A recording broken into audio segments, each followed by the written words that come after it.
欢迎来到小唐漫文屋，爆款影视剧原著小说全文放送，宝子们先订阅后看，暴富暴瘦暴美丽。他病得不轻，却喜欢我，那我就姑且认为他没有病吧。张路让。国庆过后2天，是连续下了几天的雨，淅淅沥沥，但却无几分凉意，空气中仍旧带着几分燥热。下课期间的校园总是热闹的，走廊上回荡着学生的笑声以及打闹声，还附着着浅浅的雨声。嘈杂中，苏在在抱着一大沓英语练习册从办公室里走了出来。走进教室后，他咬着牙把练习册放在门旁边的课桌上，伸手擦了擦汗，拿起最上面的那一本。身后响起了脚步声，江家猛地扑到他的身上，笑道：在在，走啊，去小卖部。苏在在吹了吹刘海，对他晃着手中的练习册：你等会儿，我去重点班一趟，英语老师让我帮他找他们班的一个男生。找谁？闻言，苏在在翻开了练习册的封面。张路让，高一1班。字迹一板一眼，遒劲有力，看起来整齐而又张扬。江家凑过来看了一眼，眼睛立刻瞪得老大。我靠，张路让啊，我也要去。他这么大的反应让苏在在愣了一下，但很快就反应了过来。这张路让长得很帅。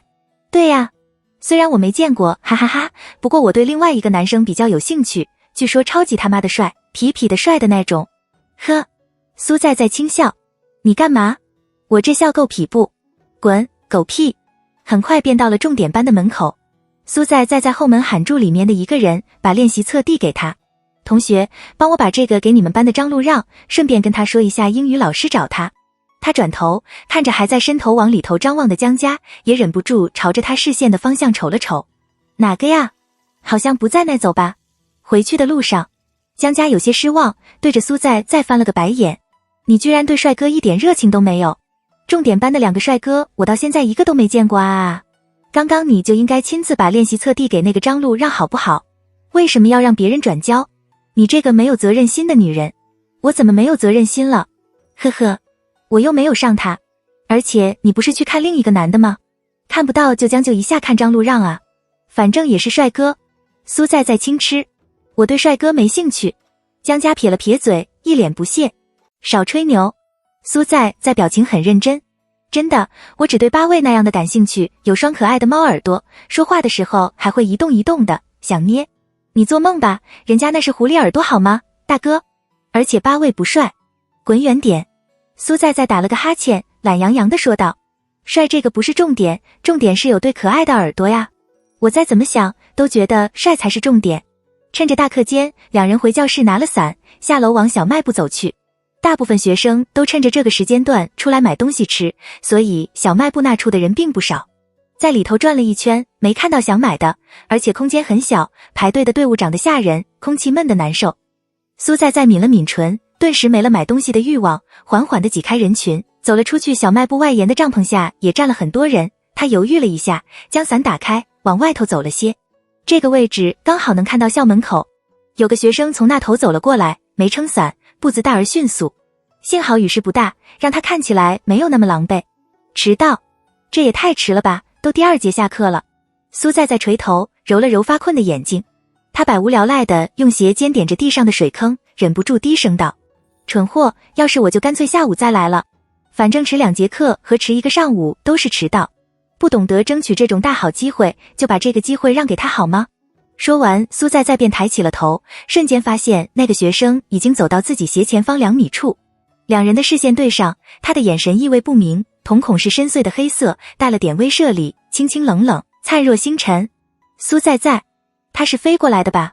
明知道他肯定没听见，而且就算听见了，也不知道自己是在说他，但是苏在在还是很心虚地移开了双眼。少年的步伐很快，与他擦肩而过，拐到前面的那条小路道上。苏在在转头看着他的背影，晃了神，后劲儿一下子就上来了。他飞快地收回了眼，颊边渐渐烧了起来。刚才的画面重新出现在脑海中，少年的双眸像是被雨水冲刷过，湿润清澈，仿佛带了电，刺到心脏，酥酥麻麻的感觉从心头涌了起来，传至指尖，握伞的手发颤。发丝沾水，漆黑如墨，鼻骨挺直，嘴唇莹润泛红，肤白腿长，细腰窄臀，大美人。苏在在舔了舔唇。从小卖部出来的江家打破了他的思绪，将他从这莫名的意淫中拉扯了出来。苏在在，滚过来，我没带伞。苏在在舔唇的动作一顿，回过神，抬脚走了过去。回教室的路上，江家在旁边叽叽喳喳地说着班里的八卦，苏在在随口应了几声，完全听不进去，脑袋像是装了一团浆糊，昏昏沉沉的。江家很快就注意到他的不对劲，忍不住拍了拍他的手臂，调笑道：你干嘛啊？还在想你的理想型猫耳朵男朋友？苏在在摇了摇头，神情稍滞，没说话。他想起了自己刚刚说的话，帅这个不是重点，重点是有对可爱的耳朵呀。打脸了。苏在在真的没想过，这世上竟然会有这样的存在，没有猫耳朵，看起来却更诱人。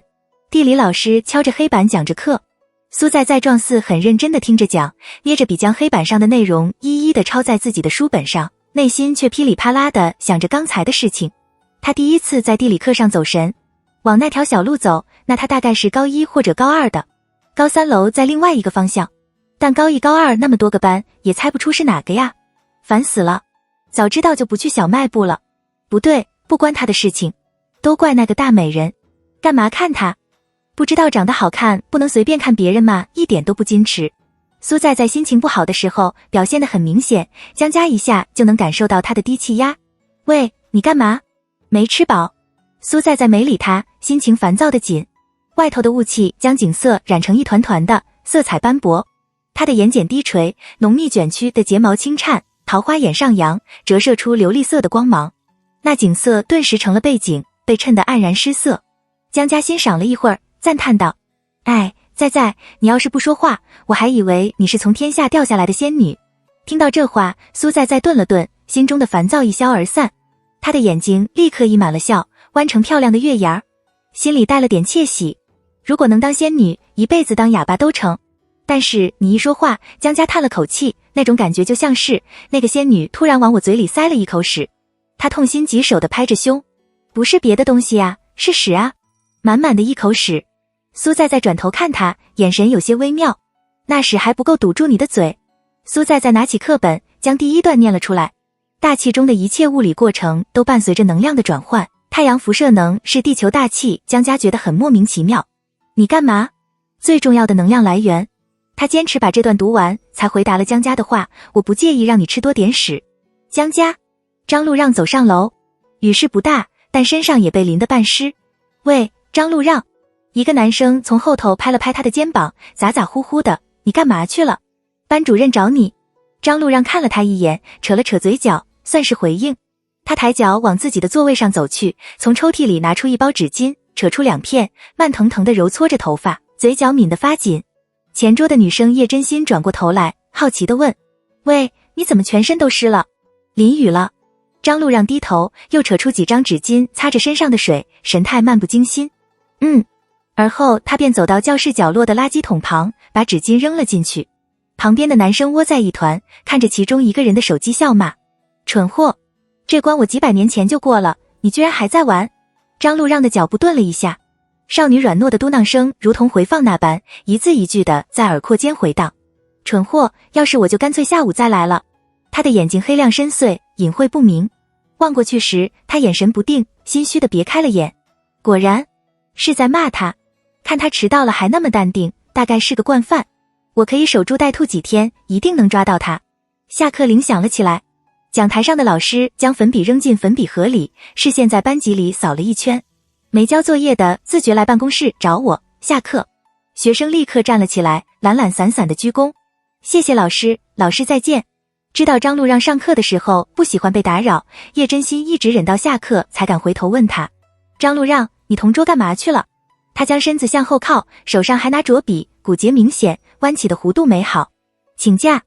声音清越低沉，不带情绪，像是深夜里闷声下的雨夜。真心瞪大了眼，羡慕地嘟囔着：啊，干嘛请假？国庆才刚过2天就请，也太爽了吧。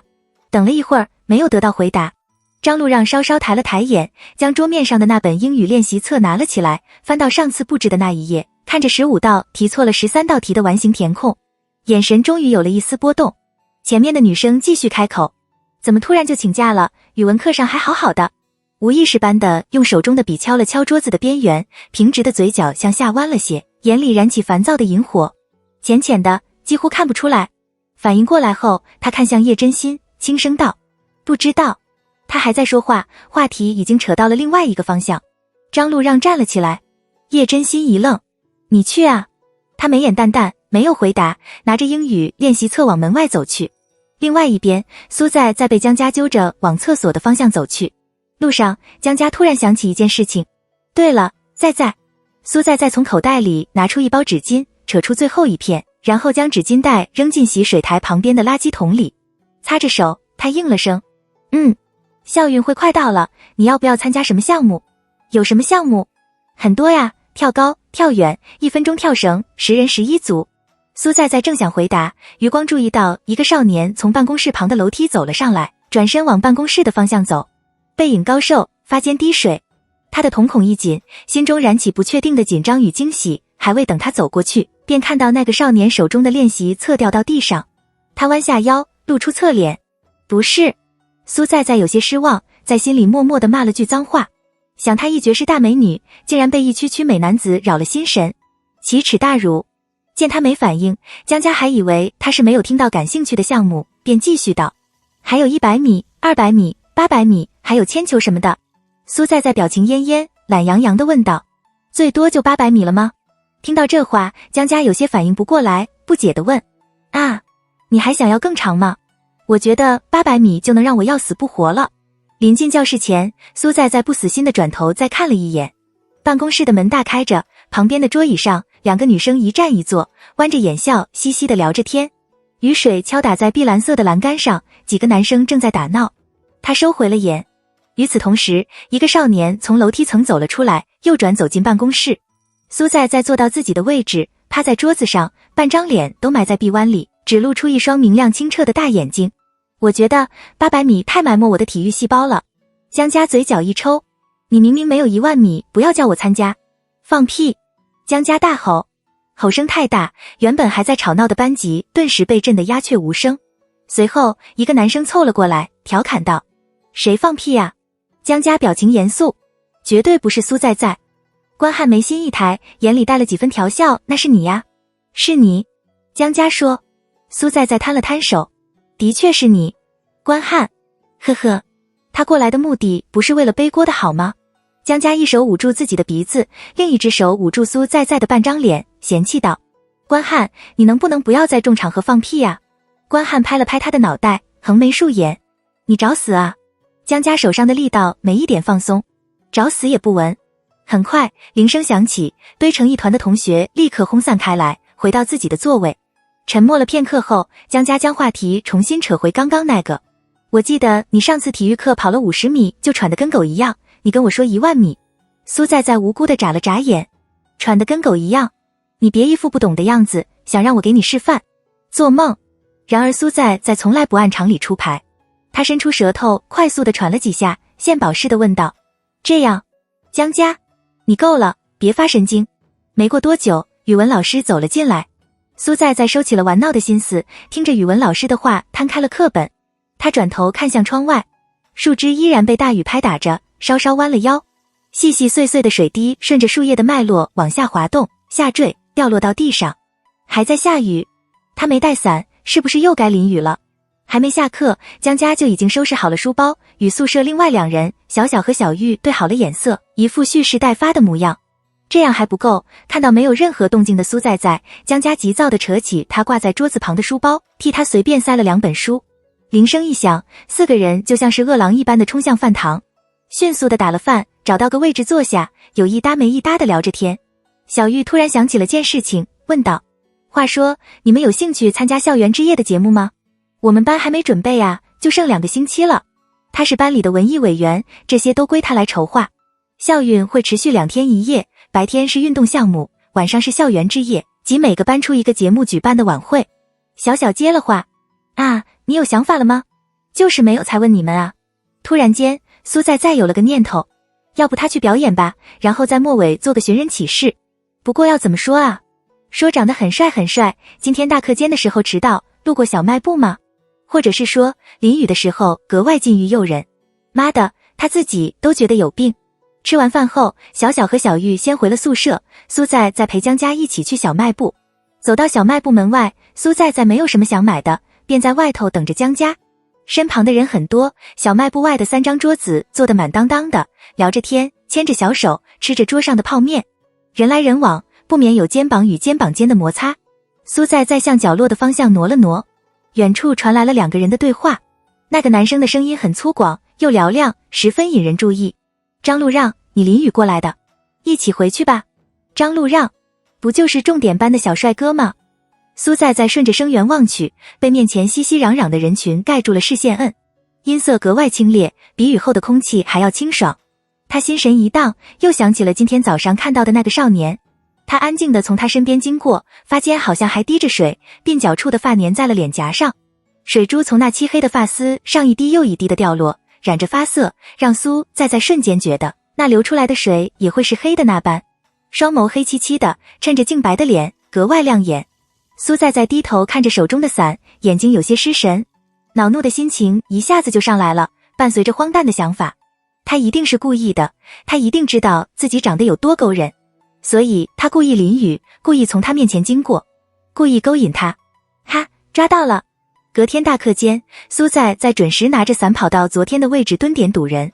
他不再垂头用鞋子玩着地上的水坑，而是抬头望着校门口的方向，神态认真的不行，甚至还把除了上课期间就不戴了的眼镜戴上了。远处是一片树木郁郁葱葱，被细雨和浓雾晕染成一团，色块大而浅，景色宜人，美如画。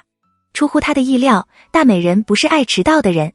那位毛那天那么淡定，看来大美人是一个处变不惊的人，他很欣赏。苏在准备蹲点的第3天，天气放晴了，大课间的广播体操又重新开始了。他决定改变策略。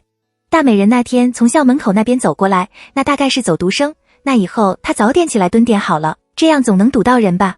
最后一个动作做完后，教导主任在前面拿着麦，组织着学生回班级，但学生向来不听，听到有秩序带回那几个字，便搭着肩一哄而散。江家被小玉扯去了小卖部。烈日当空，水泥的滚烫发热，空气粘稠如同凝固，操场周围没有绿荫。苏在被晒得晕乎乎的，只想赶紧回教室。苏在从人群中挤过，他垂着头，双眼盯着前方的地面，步伐小心轻慢，怕一个不小心踩到别人的脚了。然后他的头撞到一个人的下巴了。那一刻，他听到了对方的下颚发出了咔的一声，犹如骨头移了位，与上颚骨分离。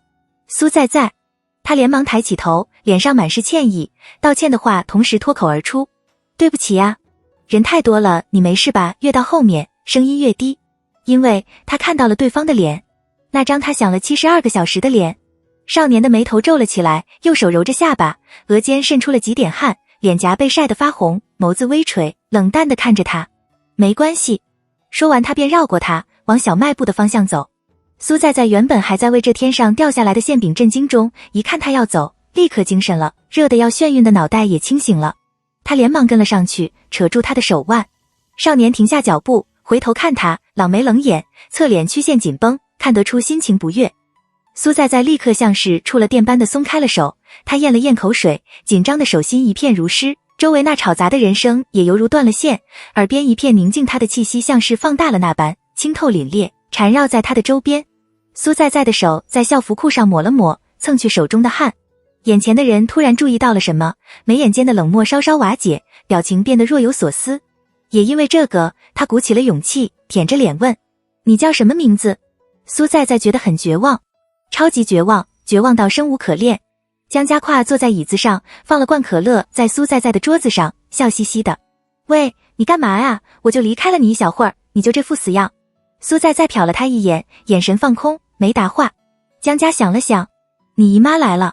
对方是江家，苏在干脆直接交代，表情忧伤：我看上了一个男生。江家口中的雪碧差点喷了出来。哎，他用手指处碰着可乐罐上小水珠，郁郁寡欢道：这些水滴就像是我心中那流不尽的眼泪。江家咳嗽了几声，伸手揉了揉他的脑袋：啥情况？什么男生啊？我见过吗？什么样的？你以前的同学还是啥？苏在很诚实：我不知道你有没有见过，但我是第一次见，前几天在小卖部外面等你的时候见到的。啊，一见钟情啊。苏在点头，想了想，又叹着气补充：我刚刚回教室的时候又碰到他了，然后问了他的名字。听到这个，江家的眼睛亮了：我去，够有缘的呀，这都能碰到，叫啥名？我说不定认识呢。蠢货，能不能好好说话，莫名其妙骂我干嘛？苏在在垂眸，他就是这样说的。他当时听到的那一瞬，确实懵了，怎么一上来就骂人，有点幻灭的感觉。但很快他就反应了过来，反应过来后的感受比幻灭还惨。蠢货，他的意思大概是，我叫做蠢货，这不是你之前喊的吗？这他还敢继续追问下去吗？苏在在真的完全没想到他能听到那句话，而且还能准确地发现他就是在说他。江家火了，重重地拍了拍桌子，怒道：操，他骂你干屁呀？就问个名字有必要吗？神经病！他的反应让苏在在顿了顿，抬眼看他，欲言又止。你干嘛？我说错了吗？你还想替他说话？你说你什么眼光？你绝对是一个只看外表不看内在的人，还说对帅哥没兴趣。放你个大屁！见江家情绪那么激动，苏在在清了清嗓子，语气有些小心翼翼。那啥，我就是有可能是之前他听到我骂他蠢货了，沉默了一瞬。江家，当我刚刚的话没说。又沉默了一瞬，江家忍不住问：你骂他干嘛？苏在再也想不起当时自己是怎么想的了。我感觉如果他只说了蠢货2个字，别的什么都没说，估计是对你印象不太好。江家的语气有些小心翼翼，他完全没留下能让你再找到他的线索。好像是这样。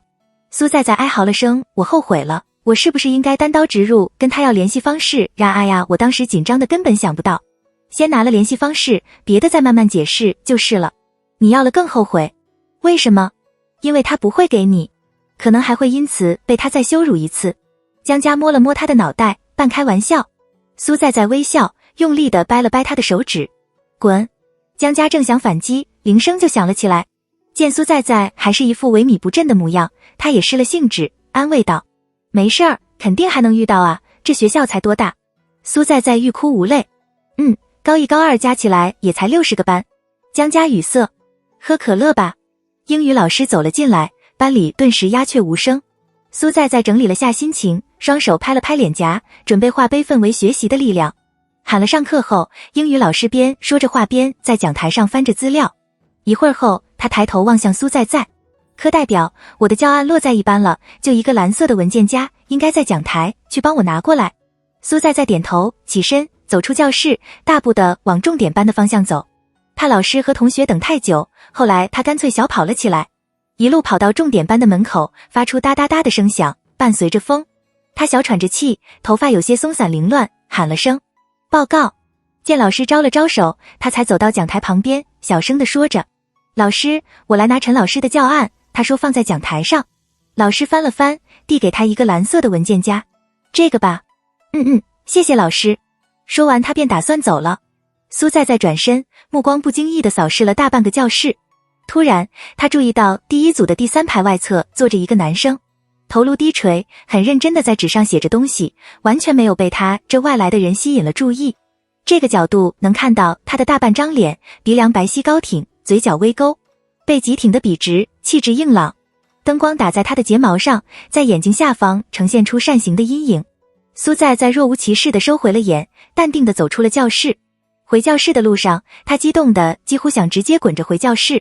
苏在在忍不住在原地蹦跶了2下，暗自想着，要不是因为现在已经上课了，他大概可以连续尖叫1个小时不间断的那种。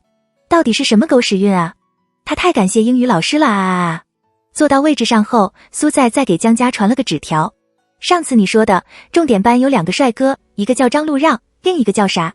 江家看了他一眼，有些疑惑他为什么突然问这个问题，但还是乖乖的在纸条上写出了个名字：周徐隐。苏在在舔了舔唇，把纸条捏成一团，小声地问道：哪个更帅？他看上的男人绝对是绝色，没有人能比得上他。江家捏住苏在在的手，因为英语老师在，他不敢太放肆，声音很小，但语气却很激动。虽然我没见过，但是听形容绝逼是周徐隐啊。周徐隐？对啊，我操，听说长得惊为天人啊。惊为天人？他一个淡淡的眼神，确实就惊为天人了。今天崩溃到不想说，呵呵。下午第1节下课后，苏在在立刻站了起来，正想从往教室外走时，广播里响起了眼保健操的前奏音乐。苏在在立刻坐了回去，哀嚎了一声。江家有些无语，你干嘛？他面不改色的撒谎，膀胱要爆了。眼保健操结束后，苏在在立刻往高一重点班所在的3楼奔去，假装去那里上厕所的样子。可惜没遇到她的大美人，她没赶着回去，特地在走廊那逗留了好一会儿。然而直到上课铃响了都没碰上。但就算没碰上，苏在在紧张的要死。她觉得心脏几乎都快从身体里蹦出来，呼吸短暂又急促，像是氧气不足无法呼吸，脸颊涨得通红。第2节课下课的时候，她死皮赖脸地扯着江家一起去。苏在在3句不离他男神。我跟你说，周徐颖真的长得太好看了，长得超级勾人。你说一个男的怎么能长成这样呢？受不了了啊！周徐颖他的眼睛，他的鼻子，他的嘴巴巴拉巴拉。江家果然神经病花痴起来还是很可怕的。两人走下楼，到3楼后左转，一眼就看到了从走廊尽头往这边走的周徐颖。他迎面走了过来，抬眼的时候稍稍扫了他俩一眼，很快就挪开了视线。苏在在呼吸一滞，挽住江家手的力道加重，如同落荒而逃那般的转头看向他，没头没脑地转了话题。今晚吃什么？江家有些反应不过来，脑袋里全是被他灌输的那3个字，下意识的就吐了出来。周徐颖。张路让望了过来，苏在在的脸瞬间涨得通红，扯着江家加快了步伐。走到女厕里，苏在在一脸崩溃。怎么办啊？你说他是不是听到我们说要吃他了，好想哭啊！江家不可置信，他刚刚路过了，我咋没发现？苏在在把江家扯了出去。这个时候，张路让刚好走到转角处，他转了个弯，露出了半个侧脸。江家眯了眯眼，很快就摇了摇头。太远了，看不清，我刚刚就顾着听你说话了，没注意别的。两人又走回了厕所内。苏在在打开水龙头洗了把脸，神情郁闷。天啊，我感觉他只要一在我的视线范围内，我就好紧张，你春心荡漾了。江家盯着他的脸，像是发现了新大陆，第一次见你脸红，突然觉得好可怕。苏在在顺了顺呼吸，抬头看了看镜子中的自己，摸了摸脸，认真道：我倒是觉得挺娇俏的。江家。周末回来2天后，苏在在对于自己这种一看到周徐颖就紧张的反应感到很不满。他琢磨了一下，终于想到了个吸引他的对策。早上第3节下课后，他拿着水瓶对着江家说：走，去打水。江家翻了个白眼：以后我们1天就去3回成吗？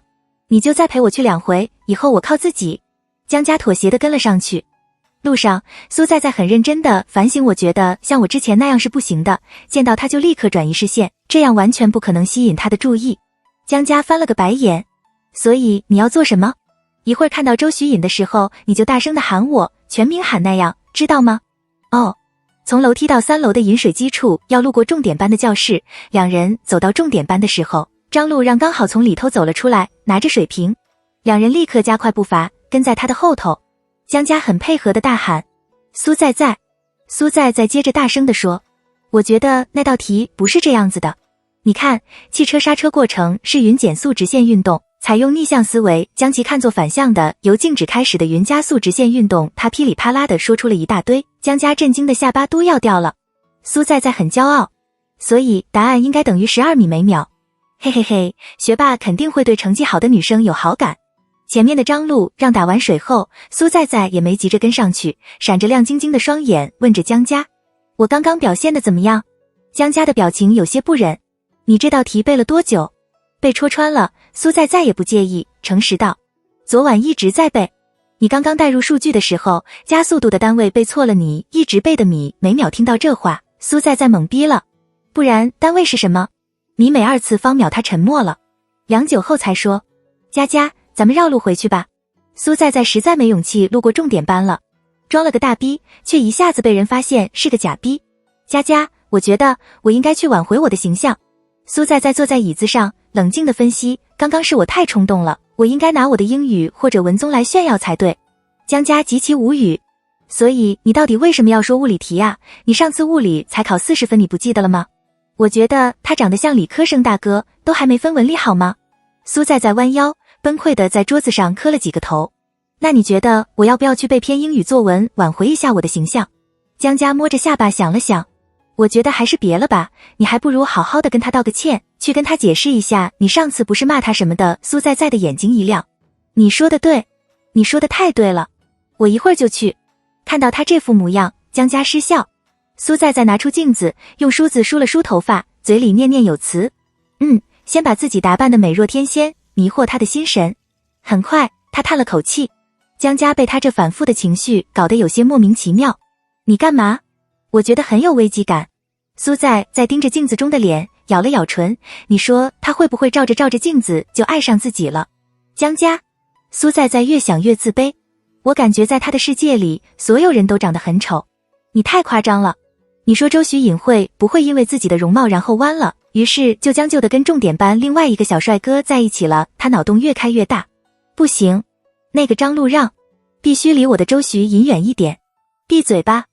江家敲了下他的脑袋。不过听别人都说周徐隐长得是痞帅的那种，我怎么只感觉到了高冷痞有什么好？苏在满不在乎，我就喜欢他这副金玉又清冷的模样，太帅了，真带劲。别意淫了好吗？让人家在你的脑海里休息一下吧，小姐姐。好吧，让他休息个10秒。我开始数了呀，10、9、8，神经病。下课后，苏在决定自食其力，没有让江家陪他。他一边为自己打气，一边往重点班走，不断的在心中重复着一会儿要说的话。你好，我是9班的苏在，就是上次在操场问你名字的那个。还要说啥好？苏在还没想到，就走到了重点班的门口。他深呼了口气，从前门的位置能看到他正坐在椅子上，靠着椅背，单手拿着一个本子，脸上没什么表情。坐在他前面的女生跟他说着话。苏在收回了视线，喊住往前门这边走的一个男生，小声地说：同学，能帮我叫一下你们班的周徐隐吗？听到这个名字，那个男生立刻就往张路让那边看，然后马上反应了过来。啊，他请假了。请假？苏在石化了。什么呀？他不就坐在那吗？他们都看不到吗？苏在抬起手，惊慌失措地指着张路让。他坐在第2组第1排的一个男生猛地笑了出声，转头看向张路让。喂，张路让，你不行了呀，这周有3个来找周徐隐的，你才2个。听到他的声音，张路让抬起头瞟了前门一眼，正好看到苏在指着他，他的眉峰微不可察地皱了一下，很快就重新垂下头，轻轻地哦了一声。张路让，原来整整4天他都意淫错了人，还把他真正的意淫对象想成了假想敌。他要回去杀了江家。大美人比脸皮更重要。江家，我觉得我们的友谊走到了尽头。苏在从书包里翻出一张1毛钱，拍在他的桌子上，这是我们的分手费。江家把钱叠好，放到自己的口袋里，随口问：哦，怎么说？我的大美人根本就不叫周徐隐，她是张路让啊。苏在越想越绝望，他一定会觉得我是个水性杨花的女人，见到帅哥就双眼发光的庸俗女人。呜呜，倒是没想到这个。江家眨了眨眼，真的是张路让啊？怎么感觉你一点都不惊讶？因为我就觉得他是张路让啊，看气质就像一朵高岭之花。那你怎么不跟我说？你那天把我扯过去就一口一个周徐隐，而且还一副那么肯定的模样，我还能说什么？指着他说他是张路让吗？我又没见过。苏在瞬间萎了。那不是你跟我说周徐隐更帅的吗？听形容我肯定喜欢周徐隐啊。江家理直气壮，我对高冷的一点兴趣都没有，我喜欢吊儿郎当玩世不恭的那种。不行。苏在掐住他的脸，怒道：就算你喜欢周徐隐那种类型，你也必须觉得张路让是最帅的。我操，凭什么？因为这是事实，你不能否认。苏在更理直气壮。滚，别想改变我的审美。江家拍了他一巴掌。我跟你说，你说不定见了周徐隐你就移情别恋了呢，颜狗。不可能。为什么不可能？苏在很认真。就是不可能。江家没再逗他，笑了笑，倒看不出来痴情的可爱在。场面突然安静了下来。苏在趴在桌子上，枕着手臂，叹息。哎，你说的对，我就是一个没有责任心的人，我得改我这个毛病。啊，我什么时候说你没责任心了？就上次给张路让拿英语练习册，你说我不亲自把练习册递给他，让别人转交。江家立刻想起来了，调笑道：哈哈哈，我想起来了，你不是跟我说你不想上他吗？我现在想了，突然想起来，你当时居然说将就看看张路让。小姐姐，我错了。提起英语练习册这个，苏在捶胸顿足。天啊，早知道他是张路让，我就应该背英语作文才对，背什么物理题呀？江家好奇了。为什么？苏在后悔莫及。英语老师让我帮他把练习册给张路让的时候，就跟我稍微提了一下，张路让的英语超级差，老师怀疑他会因为英语被分出重点班，所以最近都在督促他的英语。哈哈哈哈，这个我倒不知道啊。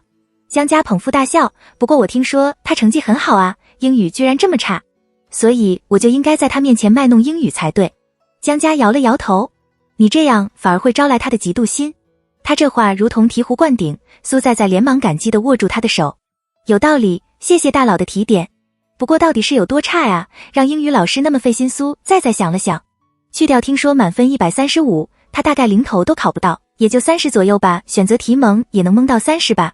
这样想想他也很厉害啊，英语居然能考30分。天啊，莫名觉得好萌啊。重点班的大学霸英语比我低了100分，哈哈哈哈，果然是大美人，太可爱了。你有毒。虽然苏在在的心态已经调整过来了，但接下来的2天他还是没有勇气去找张路让，怕印象分被拉得更低。他还在想对策中，大雨在他思考的时候来临，气势汹汹。苏在在望着窗外大颗的雨点，迅速而又剧烈地砸在地上，发出一阵又一阵巨大的响声，哗哗啦啦的。雨天总是让人莫名的惆怅。苏在在转头看向江家，叹息了声，而后很认真地说：佳佳，我觉得我太矜持了。他这还矜持？江家对他的脸皮厚度感到震惊，忍不住吐槽：你想多了，我真的觉得我太矜持了。我也真的觉得你想太多了。苏在在难得没跟他耍嘴皮，思考了一下，而后道：你不觉得吗？我虽然前几天都有一直去3楼，特地从他周围路过，想让他看到我，特意在他周围放大音量想让他听见，但我根本没做什么实际行动。这不叫实际行动吗？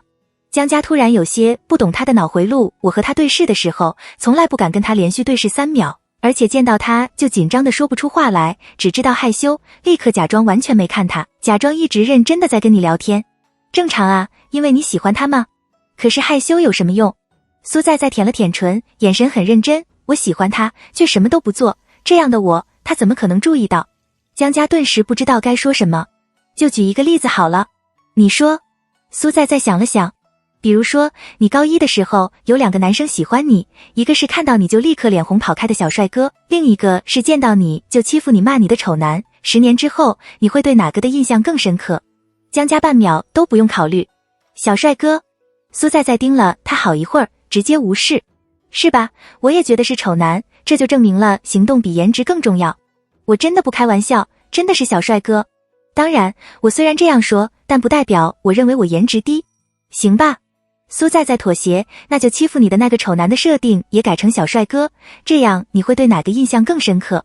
江家一个都不想选，所以为什么非要欺负？对我好不行吗？你不要太贪心了。苏在在皱眉，长得好看还要对你好？你做梦。玩闹过后，烦躁的心情再度袭来。苏在在想，就算张路让不喜欢他，他也不希望未来的他在想起他的时候，却连一个名字都想不起来，这样太不甘心了，一点儿也不。佳佳，你相信像电视剧里那样，女主角什么都不做就能得到男主的青睐吗？苏在在喃喃道，反正我是不信的。他转头看向窗外，如果我只知道矜持和害羞，那他只会被不矜持不害羞的人抢走。帮你问到了，重点班今天下午第3节电脑课。苏在在笑嘻嘻的捧着他的脸亲了一口，么么哒，果然是我的小仙女，美丽动人，温柔可爱，善良可人。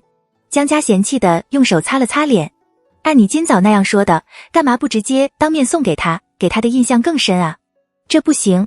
苏在在很认真的分析，我去他教室找他还好，送伞的话好像太显眼了，他们班的人肯定会起哄，我怕会引起他的反感。好像有点道理，主要是我怕他没带伞，不想让他淋雨。苏在在郁闷道，身上半干半湿的模样，可他妈禁欲撩人的，像个小妖精。说完，他便拿着伞站起身，走到前门旁边的窗户，把伞放在窗沿上。上课铃刚好响起。20分钟后，苏在在举起手，老师，我想去趟厕所。出教室门，拿起窗沿上的伞，直接下了楼。重点班的前后门果然都被锁上了。苏在在回忆了下张路让坐的位置，推了推靠那头的窗户，意外的打开了。他嘴角勾起，往内探了探身子，将伞放在桌子的正中央，伞柄上的贴着的纸条向下，除非被人拿起来，否则注意不到。突然想到那天那个男生说的话喂，张路让，你不行了呀，这周有3个来找周徐颖的，你才2个。才2个，竞争没想象中的大呀。苏在在笑出了声，拍掉手中的灰尘，把窗户关好，转头走回教室。雨势渐渐小了下来，乌云也缓缓地散开，被遮盖住的太阳显现了出来，发出浅浅的光，洒在湿润的大地上。苏在在回到位置，江家转头看他，放好了。苏在在用手托着下巴，笑着，佳佳，我下午不回去洗澡了。啊，你要干嘛？没干嘛，就是假如他来还伞了，那还能见一面呢。10月下旬，天气变化迅速，雨来得快，去得也快。下午放学到晚修上课的这段时间，教室里虽然人少，但却吵得很。离得远远的他就能听到教室里的吵闹声，以及广播传出的那清脆温婉的女声。张路让走进教室里，还未走到自己的位置时，他便看到了桌子上有一把暗红色的折叠伞，大大咧咧地放在正中央，似乎就是想要引起他的注意。拿起来一看，发现伞柄上贴着一张纸，为了防水还在上面多沾了几层透明胶。上面写了一句话，不知被什么蹭到，有些模糊了，但是还是能看清楚上面的字。高一9班苏在在借给高一1班张路让的，借字的字号比别的字大了1倍。他垂眼，表情很淡，将伞放回桌子上，收拾了几本书放在书包里，背上，出教室，走之前还不忘把伞带上。上2层楼，右转直走，绕到另外一栋楼，走到离高一办公室最近的教室。可能是离办公室太近，又或许是因为人少，这个教室很安静，特别安静。张路让只看到了一个女生在里头，坐在靠窗那组的内侧，鼻子上架着一副大框的眼镜，戴着耳机翻阅着手中的书。窗外夕阳无限好，洒在密层的树叶中，碎光穿透一切，随着清风晃动，在书本上圈出几点光晕，也在那个女生的手上折射出银白的光，有些刺眼。张路让的双眸微眯，启唇道：苏在在。他没听见，手上的动作连一丝停顿都没有。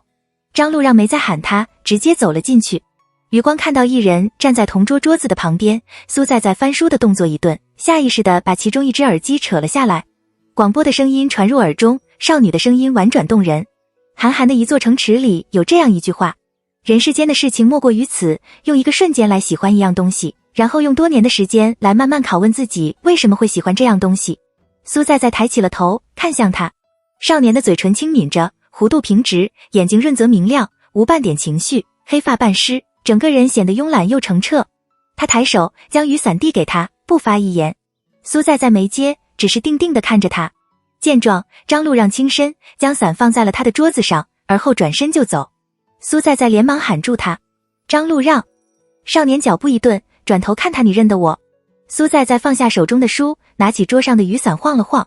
张路让点点头，没答话，仿佛有什么东西从内心深处膨胀了起来，让苏在在感觉心情又雀跃又难控。他克制住自己的紧张，站了起来，厚颜无耻道：你在默默地关注我吗？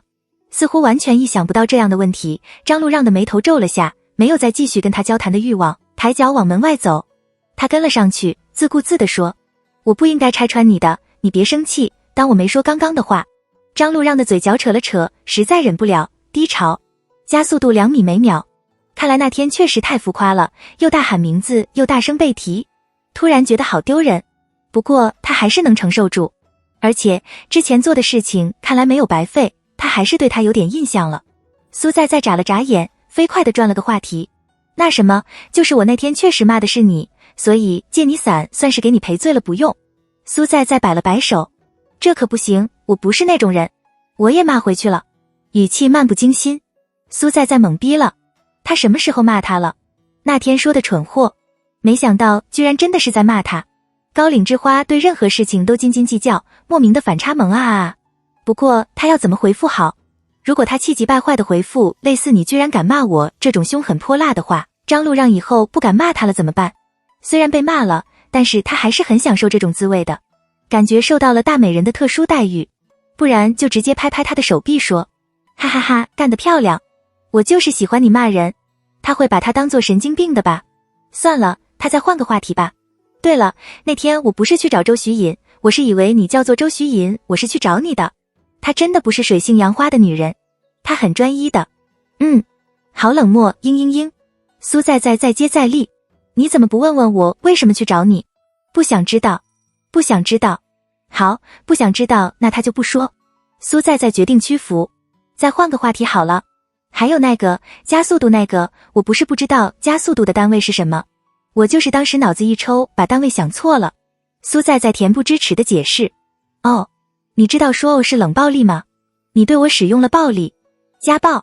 张路让的脚步一顿，转头看他，眼神微妙。苏在淡定地改口。校园暴力，一时口误。张路让。之后便是一人不断地说话，一人坚定地保持沉默。但下了2层楼梯之后，张路让还是忍不住开口，语气有些沉。你跟着我干什么？正好到重点班那层，再走几步就到教室的后门，从这就能听到教室的喧嚣声。他背着书包来还伞，随便猜一个好像也不吃亏。苏在无辜地眨了眨眼。我没跟着你啊，我要去阅览室。他没再说什么，也没走进教室，转了个弯，继续往下走。看来没猜错。苏在喜滋滋地跟上。虽然得不到他的回应，但苏在胜在天生话多脸皮厚，嘴巴一直讲个不停，场面也不算尴尬。就快要进阅览室的时候，苏在突然扯住他的衣角，很快就松开。张路让侧头，他舔了舔唇，小心翼翼地解释，我刚刚说冷暴力那个是开玩笑的，你应该听得出来吧。瞟了他一眼，收回视线，他说，还是好冷漠，字数少的像是夹杂着冰，但就这么一个字，却在苏在的心底快速地将那些冰块化成水，温柔的水在空气中挥发扩散开来。两人走进阅览室，张路让不紧不慢地绕过几个书架，往角落的一张桌子走去。苏在跟在他的后头。那张桌子旁放着4张椅子，此时都空着，没有人坐。张路让轻手轻脚地拉开一张椅子，坐了下来。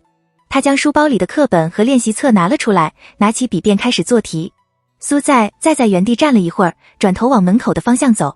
余光注意到他离开的背影，张路让拿笔的手一顿，浅浅地抬了抬眼，很快就重新将视线放在课本上，在心中松了口气，终于走了。性子太闹腾，他实在不知道该怎么应对。但苏在倒不是走，主要是他什么都没有带，总不能坐在他旁边一直盯着他看吧。虽然他挺想的，不过他还是不敢尝试。苏在转了个弯，在外国文学那个分类绕了一圈，手指在图书的书籍上虚划过，他心思散漫，确实没有想看的书，纠结了半天，将中间那本一个陌生女人的来信抽了出来。就这本吧，语文老师的推荐读物里好像有这本。拿着书走回那个角落。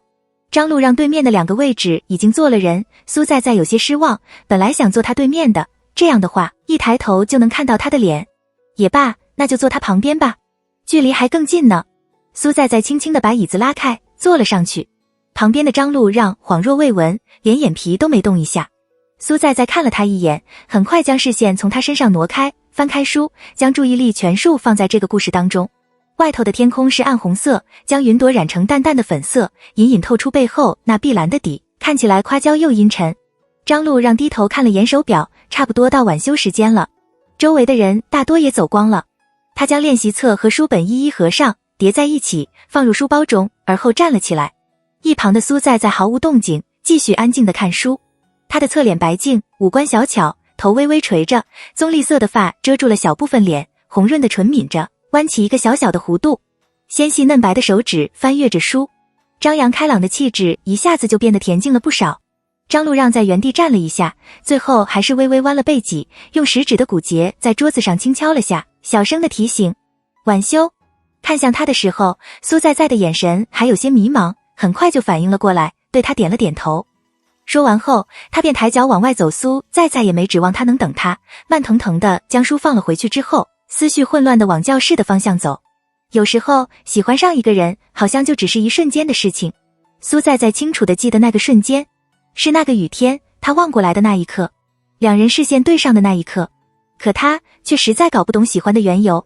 后来就算是过了很多年，苏在绞尽脑汁拷问了自己多次，也不知道他到底为什么会喜欢上张路让。不过很幸运的是，他从未后悔过，从未后悔过那天去了小卖部，从未后悔过逛到一半就走了出来，从未后悔过选择撑伞站在外面，从未后悔过莫名其妙地骂了他，从未后悔遇见他，然后对他一见钟情。不管何时何地，不论心情如何，都觉得他长得太好看了。隔天便是周五，放学后，苏在磨磨蹭蹭地收拾好东西，跟江家一起走出校门。Z 中虽然是 Z 市最好的高中，但地理位置却偏僻得很。它坐落在一片绿园之中，空气清新，景色宜人，宁静又舒适。缺点就是从校门口走到车站都要走半个小时。所以一般周五放学的时候会有不少学生家长来接人。苏在走下校门前的台阶，抬头的时候刚好看到张路让上了一辆黑色的私家车，伴随着关门的闷响。车子没有立刻发动，从这个角度能看到他将书包扒拉下来扔在一旁，整个人陷入椅背当中，合上眼。苏在原地站了一会儿，江家在前面走了几步之后，突然觉得不对劲，往后看，恰好看到他站在人群中央，定定地往一个方向看。他疑惑地喊了声在。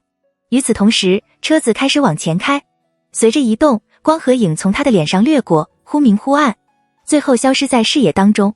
苏在愣了一下，很快就回过神，跑到江家跟前，给了他一个大大的拥抱，表情乐呵呵的，像个傻子。江家有些无语，你干什么？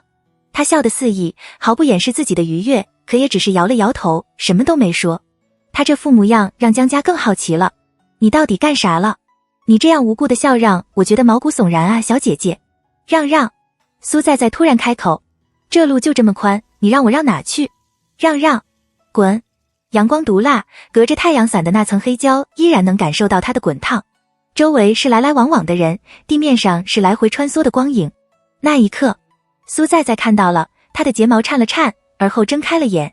在车子发动的那一刻，在江家喊出在2个字的那一刻，暗恋的时候，巧合也能令人心生极大的愉悦，那种满足感是瞬间冒起来的，瞬间就能充盈你的整个心脏，甜丝如蜜，渗入心间。周六中午，苏在一个人待在家里，嘴里叼着带牛奶，小口的喝着，手里拿着遥控器，百无聊赖的换台。沙发上的手机震动了下，苏在扫了一眼，拿了起来，江家发来2条消息。我问我同学要到了张路让的微信。苏在嘴里的那袋牛奶从口中脱落，撒了他一身，他哀嚎了一声，连忙扯了几张纸巾擦了起来，回房间换了套衣服。几分钟后，他走回客厅，拿起手机，盘腿坐在沙发上，纠结了一会儿，他的手指在手机屏幕上快速地敲打了起来。苏在，你觉得我要加吗？江家？加呀，为什么不加？苏在，感觉他不会同意。苏在，而且我挺想自己跟他要的。江家？试一下呀，万一他同意了呢？你们就有机会可以聊天，促进感情了呀。不然就你那样要追到何年何月？好像说的没错。苏在又纠结了一会儿，焦灼地咬着食指的指节，很快就下定决心，将那串号码复制了下来，点击添加好友，粘贴，屏幕里出现了他的详细信息。头像是一条萨摩，吐着舌头对着镜头欢快地笑，画风好像不太对。苏在紧张的心情瞬间消了一大半，疑惑地点开大图，突然注意到图的右下方，也就是那条萨摩耶犬的脖子上，有2根手指入了镜头，准确地说是半截食指和中指。苏在眨了眨眼，立刻收起自己那股怀疑的情绪，连2根手指都这么好看，散发着勾引人的味道，引诱着人去舔屏，这不是张路让还能是谁？苏在瞅了眼昵称 ZL2， 他狠下心，闭上眼，一咬牙，戳了下添加到通讯录，验证申请什么的也不想发了，直接按了发送。按好后，他像是摸到了滚烫的开水那般，连忙把手机扔到一旁，拿起抱枕盖住脸，嗷嗷地叫了几声。许久之后，苏在才把抱枕从脸上放了下来，眼睛因为激动盈满了水润的光泽，整张脸都是红的，额间也渗出了几点汗。他的表情紧张又激动，看着被扔在沙发角落里的手机，想拿又不敢拿。苏在干脆放弃，走回房间去写作业。没写几个字就心烦意乱，苏在焦躁地站了起来，重新回到客厅，破罐子破摔般地拿起了手机，点开一看，果然没有任何消息。虽然在预料之内，但还是有点失望。不过很快他就恢复了心情。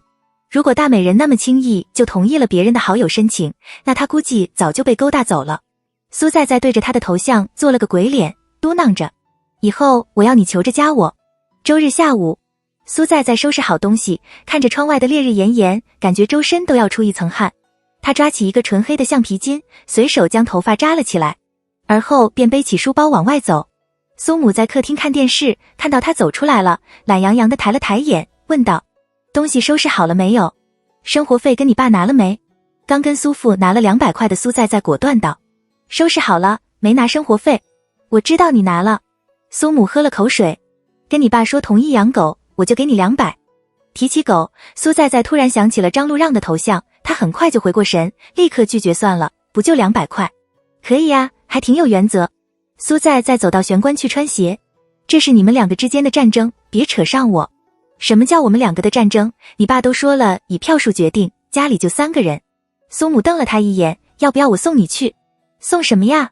苏在玄关旁的镜子前理了理头发，笑着说，1周就1天假，好好休息吧你。苏母也没强求。那你路上小心点，到学校给我打个电话。知道了。10月下旬，太阳还是如初夏那般的猛烈，柏油路的地面几乎要被烤燃，路道旁的草坪散发着浓郁的气息。苏在最怕热了，连忙到附近的便利店里买了1瓶冰镇的矿泉水，贴在脸上降温度。他走到车站，收起伞，折好，放进书包里，然后坐到椅子上，拿出手机，打开公众号，查了查71路公交车的实时定位，还有10几个站才来。苏在立刻开始懊恼，他也太蠢了吧，应该还有5个站的时候再下来的，后悔死了啊！坐了一下会儿，苏在猛地站了起来，往站牌那个位置走。不行，他实在等不了了，看看有没有能坐的车，然后中途再转车吧。走了2步，他就停了下来，神情有些发愣。站牌的旁边站着一个少年，他站在阴影处，戴着一副纯黑色的耳机，中规中矩地背着书包，神情很淡，定定地望着往来的车。几秒后，似乎觉得有些热，他拿起手中的矿泉水喝了2口，喉结随之滚动了2下。随后他用拿着瓶盖的那只手的手背抹了抹唇。苏在的视线随着他的动作而挪动，最后停在了他的唇上。他忍不住咽了咽口水，咕咚一声，格外响亮。苏在连忙退回了几步，拧开矿泉水喝了几口，先解解渴。如果等会儿不受控制的在大美人面前咽口水，这感觉太羞耻了。苏在拧好瓶盖，对着手机的黑屏看了看自己现在的模样，随后从包里扯出一片纸巾擦了擦额头的汗，弯起嘴角。可以，笑得很自然很漂亮。苏在将手机放进裤兜里，深吸了口气，掩去所有紧张的情绪。他走了过去，歪着头跟他打了声招呼。嘿，张路让。听到声音，张路让望了过来，眼底没有丝毫诧异，如同那夜里的湖水，水波不兴，无半点起伏。他浅浅地点了点头，算是对他的回应。苏在下意识地捏紧手中的矿泉水瓶，眨了眨眼，好奇地问，你家住这附近吗？我怎么之前都没在这个车站见过你？你住哪个小区啊？这是一片住宅区，周围的小区很多，苏在实在猜不出他住在哪个小区。闻言，张路让看了他一眼，含糊不清地回道，就这附近。那个眼神好像在防洪水猛兽，大概是他看错了。苏在也不再过于纠结这个，他突然想起昨天微信的事情，在心底斟酌着用词，想了个委婉的问法，你有微信吗？他看到张路让犹豫了一下，摸了摸后颈，然后答道，没有。他想必是觉得撒谎不好，但比起加他的微信，张路让更愿意撒谎。呵呵，早知道就直接问他为什么不通过自己的好友验证，现在怎么办？拆穿了他的谎言，还怕他会尴尬。他从来不知道自己是这么一个舍己为人的人。苏在强颜欢笑，没打算申请一个？没有。哦，冷场。苏在胡乱地想着，张路让这种人肯定很慢热，他进一步，他估计要退2步，那为了他的未来，他就先退1步吧。他清了清嗓子，随口胡诌，你可以申请一个，微信有个公众号，可以实时查询每路公交车所在的站，然后你就可以算准时间从家里出来，就不用在外面等那么久了。似乎没想过是这个原因，张路让的眼里划过一丝窘迫，他挪开了视线，轻声道，好，谢谢。不用。苏在摆了摆手，两人均沉默了下来。苏在将书包背在前面，将手机掏了出来，再度看了看71路公交车的实时定位，还有10个站左右。晚点来吧，路道堵死最好。苏在暗自窃喜，气氛有些尴尬，想了想，他再度扯了个话题。对了，下周4不就校运会了吗？你有要参加的项目吗？教运之夜呢？你要表演吗？这个倒出乎苏在的预料，他愣了一下，语气有些不可置信。啊，你要表演啊？你表演什么？这次的问题张路让没有回答。苏在抬头看了他一眼，瞬间气笑了。你那什么眼神？一副我要抄你们班的创意的模样。张路让没看他，也没解释。你也别想我告诉你，我们班的节目可厉害了，表演者又漂亮又有逼格，我都快被他迷倒了。见他没反应，苏在继续道，听说她长得漂亮，成绩好，家境不错，性格开朗，被誉为 Z 中第1大女神呢。张路让有些无言以对，良久后才说：“你说的不会是你吧？如果真的是的话，那他真的从未见过如此厚颜无耻之人。”苏在在一副诧异的模样，眼睛稍稍睁大了些。你猜的没错，就是我。没想到我在你心目中有那么多优点。其实我也没你想的那么好了。张路让的眉心一跳，忍无可忍地把另外一只耳机也戴了起来。见他戴上了耳机，苏在在小心翼翼地看了看他的表情，好像没有生气。见状，他松了口气，眼皮垂了下来，情绪藏在那后面。两人没再聊天。71路来了之后，两人同时往那边走，苏在在排在张路让的后面，手里准备着学生车卡。滴卡的时候，他突然注意到他用的不是学生车卡，而是直接投的零钱。张路让把其中一只耳机摘了下来，站在车后门附近的位置，单手抓着上面的吊环。苏在在走过去，站在他的旁边，也伸手抓住头上的吊环，想了想。苏在在问他：“你吃晚饭了吗？”“没有。”“那一起去茂业大厦那吃呀。”茂业大厦是一会儿他们要下的站，下了站之后再走半个小时才到学校。“不用了，我在学校饭堂吃。”“你怎么知道我其实更想去学校饭堂吃？”他扬起眉，半开玩笑。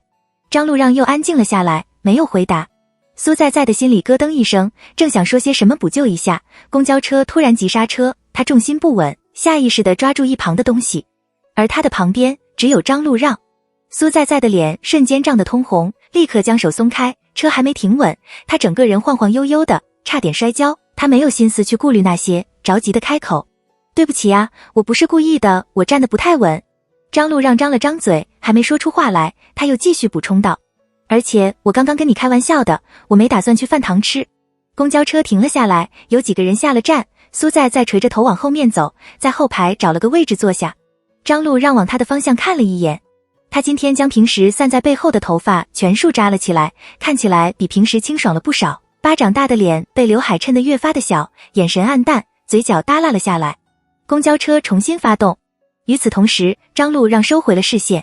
后头的苏在心情越发的焦虑不安，他揉搓着手指，转头望向窗外，破天荒地生出了想掉眼泪的情绪。忍了忍，还是没哭出来。他不敢再看张路让，郁闷地拿出手机玩游戏。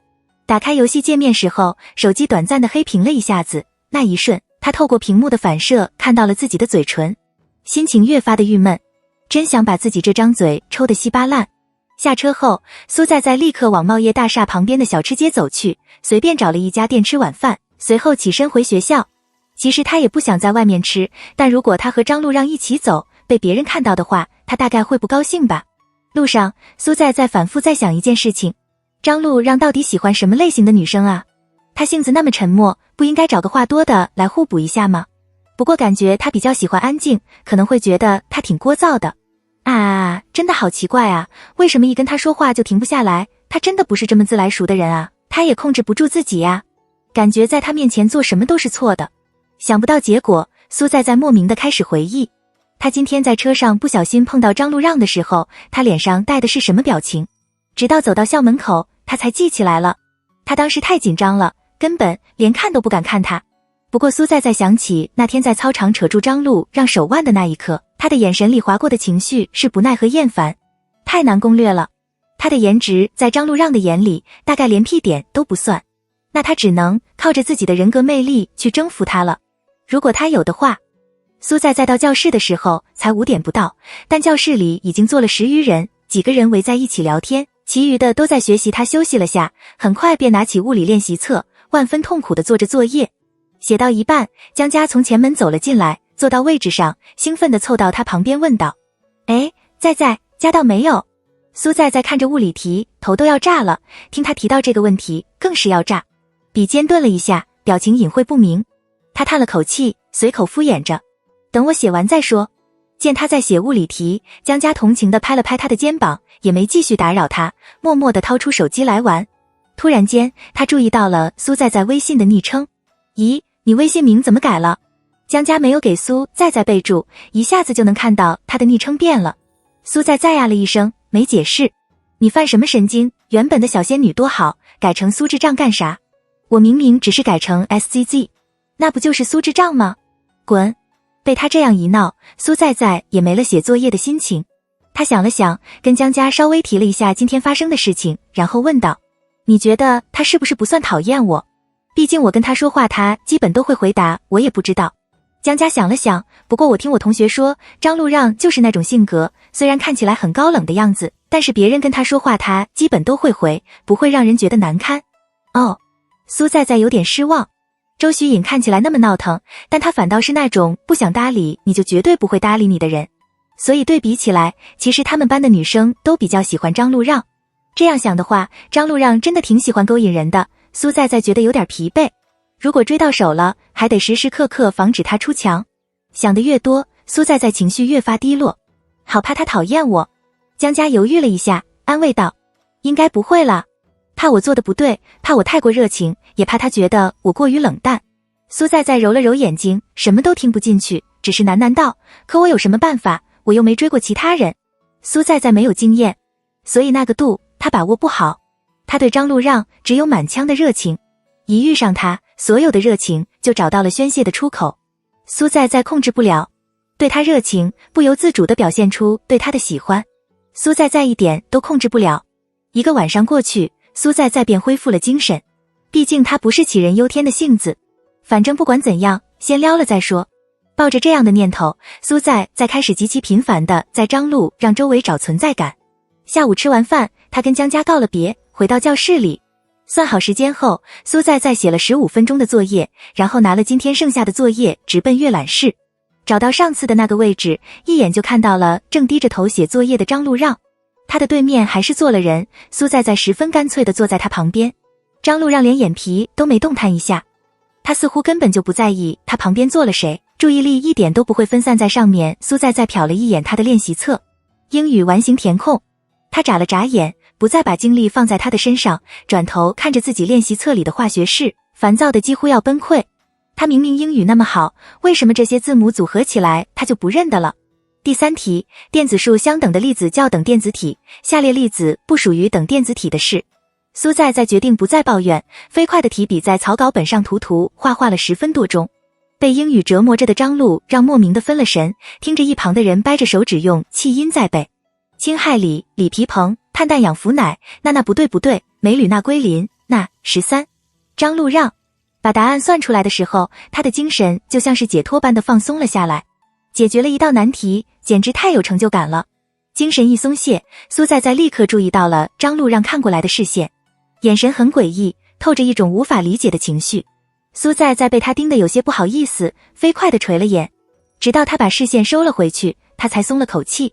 随后小心翼翼地瞟了他的练习册一眼，居然还在那道完形填空呢，而且这个他好像做过。苏在在好奇地凑过去看了几眼，思考了下答案，欲言又止。很快他就收回了眼神，又写了10分钟，转头看到他还在做那道完形填空，他急得恨不得抢过来帮他做。再过10分钟，注意到张路让已经做到语法填空了，苏在在的呼吸莫名畅快了不少。6点20分的时候，张路让把第一篇阅读理解的最后一个答案写了上去后，便开始收拾东西走人。苏在在连忙将东西塞进书包里，忙不迭地跟了上去。走出阅览室，他站在他旁边，忍不住小声地提醒道：你完形填空也做得太慢了，你差不多做了半个小时呢，太浪费时间了。提到英语，张路让也挺烦躁，他沉默了下，很快就开口，语气闷沉：没看懂的话，我就不想继续往下做。闻言，苏在在有些震惊：你看懂了？虽然是没看懂，你只对了3道题啊，你真的看懂了？他也不用这么当面的羞辱他吧。旁边的苏在在依然在噼啦啪啦的吐槽，张路让破天荒的有些恼了，沉声道：你的化学选择题也才对了3道，你想了15分钟，那道题写的答案还是错的。第一次听他说那么长的话，苏在在有些懵了，随后不甘心地为自己辩解：我那是因为没有听过课。每节英语课都认真听讲，却依然考30分的张路让沉默了。苏在在立刻反应了过来，强行将话改成：可嗨，我那是因为没有写过这类型的题，我这次做了，下次就会了。张路让还是沉默。苏在在挠了挠头，继续补救，强调：我每节课都超级认真听讲的，但就是学不懂，好苦恼啊。他绝对不是那种上课不听讲的学生，他很上进的。见张路让没有继续说话的欲望，苏在在也不再开口。走廊很安静，周围是呼呼的风声，鞋子拍地的哒哒声，两人呼吸的气音，以及苏在在加速的心跳声。两人很快就走到3楼。张路让默不作声地往教室的方向走。张路让，苏在在站在楼梯间的位置，节能灯那暗淡的光线打在他的身上，衬得他那张白净的脸越发的容光焕发。他回头，神情寡淡，安静地等待着他的话。黑月月的天空，夜色如同雾气般的笼罩了下来。苏在在不再开玩笑，细声提醒：你不要死做题，好好背单词更有用啊。所以你还教学霸怎么学习吗？苏在在被他的话噎到了，娜娜的反驳：他英语一点也不学霸好吗？可他上次月考加上英语成绩还是排年级前50。苏在在无法辩驳，他想了想，还是很认真地回道：反正他肯定没背单词，那篇完形填空就几个生词，全是第一单元的单词，他都看不懂。学霸也有难过的关啊。江家叹息：其实我也知道我那样提醒他挺可笑的。苏在翻开化学练习册，看着那道选择题，不过感觉他好像真的因为英语挺困扰。毕竟朋友都在那嘛，被分出重点班又要重新认识人了。啊，这样吗？苏在没再为此纠结，指着那道题问道：你帮我看看我这题哪错了？江家按着铅笔，拿出草稿纸替他讲解了起来。讲完后突然觉得有些神奇。哎，你居然问化学题了，你不是说要跟化学绝交吗？和好了。苏在拖着腮，有些郁闷。啊，那没捋啊，我怎么老是被反啊？他应该没听见吧？好丢人。晚修最后一节课下课后，张路让拿出英语答案，对了一下完形填空的答案，果然只对了3道，语法只对了2道，阅读理解倒是意外的都对了，也让他心情瞬间好了不少。可他还是不想看解析，瞟了一眼便直接把答案丢回了抽屉里。叶真心站了起来，将书包背到身后，看到他练习册上的一片红色，忍不住道：你怎么又错那么多？张路让没回答，他想了想，又坐了回去，侧头看他：要不要我教你？不用。他这么干脆的回答让叶真心有些尴尬，但也没说什么，只是道：啊，那你也别气馁，好好做题，成绩总会提高的。张路让将练习册合上，也放进了抽屉里。见他这样，叶真心也觉得有些无趣，跟他道了声别，便往外走。张路让拿出数学书开始预习，直到快到宿舍门禁时间了，他才开始收拾东西回宿舍，将需要用的书从桌子上或者抽屉中抽了出来。最后，他的目光停在了那本英语必修仪上，拿了起来。脑海里想起了苏在刚刚的话：你不要死做题，好好背单词更有用。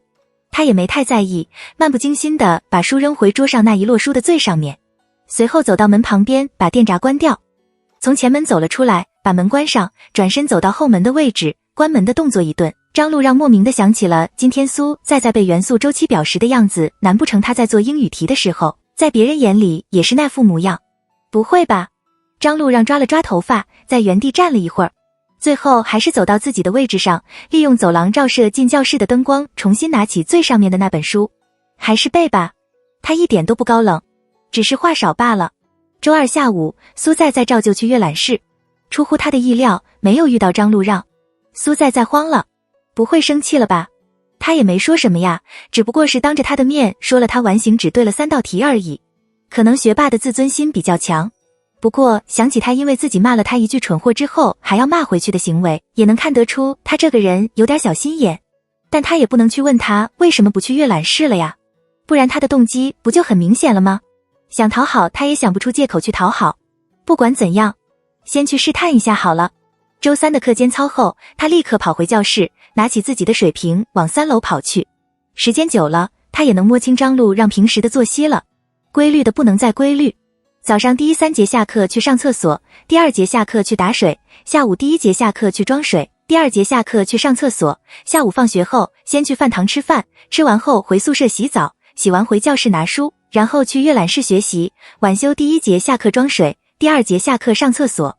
果然1到3楼就看到张路让拿着水瓶从教室里走了出来，苏在连忙跟了上去，排在他的后面。在心底纠结了一番，苏在终于咬着牙喊了他一声：张路让。张路让没理他，头也没回。苏在急得抓耳挠腮，一时间也不知道该说什么。一着急，话还没经脑便脱口而出：对了，你背英语单词了吗？前面的人更沉默了。苏在一下子就反应了过来，不，他不是要说这个的呀，他绝对没有再羞辱他一次的想法。不对，他从来都没有过想要羞辱他的想法呀。正当他还在想怎么抢救的时候，前面的人已经装好了水。张路让转过头看了他一眼，闷闷地应了声嗯。那一刻，脑海中的那根紧绷的线猛地被点燃，烟花在他脑中炸开，在他眼前乱坠，惹得他头晕目眩。苏在在原地待了半晌，直到后头的人不耐烦地催促，他才猛地回过神。到了声欠，连水都没打便怔怔地往回走。刚刚大美人是承认他在背单词了吗？听了他的话，所以背单词了吗？应该不是他幻听吧。天啊！苏在停下脚步，扶着墙屏稳着呼吸，激动得快炸了。下午放学之后，苏在兴冲冲地往阅览室跑，还是没遇到张路让。他开始不懂了，一点都猜不透大美人的心思。所以到底为什么不来？他今天那样不算是对他示好了吗？得问清楚，不然他今晚睡不着了。苏在强行想了个见他的理由。晚修的最后一节课后，苏在直奔重点班。此时重点班还有10几个人在学习，苏在外头等了一会儿。10多分钟后，教室里终于只剩下张路让一人。苏在深吸了口气，走了进去。他犹豫了一下，坐在张路让前面的位置，转头看他。听到声音，张路让下意识地抬起头，似乎没想到是他，他愣了一下，呆呆的，看起来有些可爱。很快他就变回了平时那般淡然冷漠的模样。好热，进来吹下空调。苏在此地无银300两地说。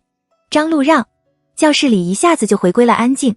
过了一会儿，苏在一副我就是随口问问的样子，开口问，对了，你今天怎么没来阅览室呀？排练节目。他眼都没抬，淡淡道。哦。苏在松了口气，扫了眼他桌子上的练习册，苏在眨着眼道，你在写英语呀？我教你呀。不用。他把练习册合上，丢在一旁。似乎早就想到他会这样说，苏在连忙从书包里拿出物理练习册，翻了一页，指着一道题。那你给我讲下这道题吧。张路让抬眼，下意识地摸了摸脖子，轻声道，我不会。不会就要问啊，不问怎么能会？苏在皱着眉谴责他，话锋立刻一转，我来给你讲吧。他真的从来没见过哪个人的脸皮能比他厚。苏在掏出一支笔和一本草稿本，磕磕绊绊地开始讲解。这道题因为说了是匀速运动，然后所以平均速度。张路让听了一会儿就忍不下去了，漏洞百出，胡说八道，物理盲。他抿着唇，拿起笔，直接在他的草稿本上写出简单的解题过程。苏在拿起来看了看，虽然他写的少，但是倒是简单明了，他稍微想了想就理解了。苏在摆出一副感激的模样，我懂了，谢谢呀。张路让点头，没说话。我来教你英语吧，报答你。不用。那我换种方式报答。张路让沉默了下，你讲吧。苏在高兴地弯了弯眼，翻出他刚刚做的那一页。这题嘛，他敷衍道。得到他的回答后，苏在看了看题目，流畅地解释。这题因为 Notonly 位于句首，所以句子要部分倒装，这样的话就可以排除 A 和 B。讲完后，见他没有任何反应，苏在奇怪地问道，喂，这道题你听懂了没有？他继续敷衍。那你讲一遍给我听。不懂吗？苏在歪着头，继续道，那我再讲一遍。因为 Notonly 位于句首，所以句子要部分倒装，知道怎么是倒装吧？巴拉巴拉，这次听懂了吗？那你给我讲一遍。还是不懂？那我再讲一遍。张路让忍无可忍，终于妥协般的开口。因为 Notonly 位于句首，所以句子要部分倒装，再根据后面的 went 知道是过去时，所以选 D。苏在兴奋地鼓了鼓掌，笑嘻嘻地说，我讲的是不是很好？简单明了，通俗易懂。他真的不想跟他说话。你别觉得我成绩不好。看他这样的反应，苏在死皮赖脸地为自己辩解，我就物理、化学还有数学不好，正史的加起来250多呢。张路让难得出声呛他，我只有英语不好。哦。苏在还是不死心，继续问，那你上次月考正史的加起来多少分？见他不打算回答，苏在瞟了一眼公告栏，走过去看着上面的成绩表。他瞪大了眼，双眸璀璨如星辰。让你太厉害了吧，除了英语你完全不偏科啊。张路让顿了下，而后问，你喊我什么？苏在张路让啊。张路让盯了他一会儿，默不作声地开始收拾东西。苏在也将他的物理练习册放回书包里，随口问道，那你准备选文科还是理科啊？张路让目标很明确，理科。苏在理科啊。他也没纠结多久，继续问，对了，明天你参加什么项目？100米。我去给你送水吧。这话让张路让抬了抬眼，眉梢稍微扬起，似乎觉得有些好笑。我可能会跟你们班的人比。苏在再想了想，也感觉这样好像不太好。好像也是，那不送了。他懒洋洋地将书塞进书包里，随口应了声。要不我偷偷给你送？不用，那就光明正大吧。苏在嬉皮笑脸。张路让站了起来，开始关掉教室没关上的窗户。走了，一起走呀。一路上，张路让一直很沉默。苏在在他旁边叽叽喳喳地说着话。张路让的脚步渐渐加快，很快便到了女生宿舍的区域。张路让松了口气，继续向前走，步伐明显放慢了下来。苏在站在原地，喊他：张路让。他停下了脚步，回头看，荧光倾洒了下来，树影婆娑。苏在的身后是光亮的灯，他背着光，大半张脸被阴影覆盖住，那双眼却被衬得越发的明亮。他笑了起来，眼睛宛如天上的新月，晶莹透亮。明天比赛加油，他说。张路让的眼睑垂了下来，似乎在思考着什么。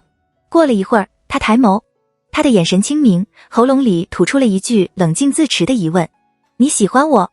苏在的笑意僵在嘴角，他的手指不自觉地捏在了一起，搅成了一团。张路让静静地站在那，晚风在吹，迎来了夜的氛围。苏在张了张嘴，他想说，是啊，喜欢你，很喜欢。因为你，下雨天不再只是下雨天，而是一个第一次遇见到你的值得纪念的日子。也因为你，那么平淡的青春倏忽间就变得鲜活了起来。沉默。宿管阿姨走出宿舍大门，大吼着：同学，快点回来，要关门了呀。张路让的眉头皱了起来，语气有些不耐。苏在被这一声吓得全身一抖，那些情话在脑海里转了一圈，那些坦白都到口中了，却因他这不耐烦的一声，立刻被吓成了别的话。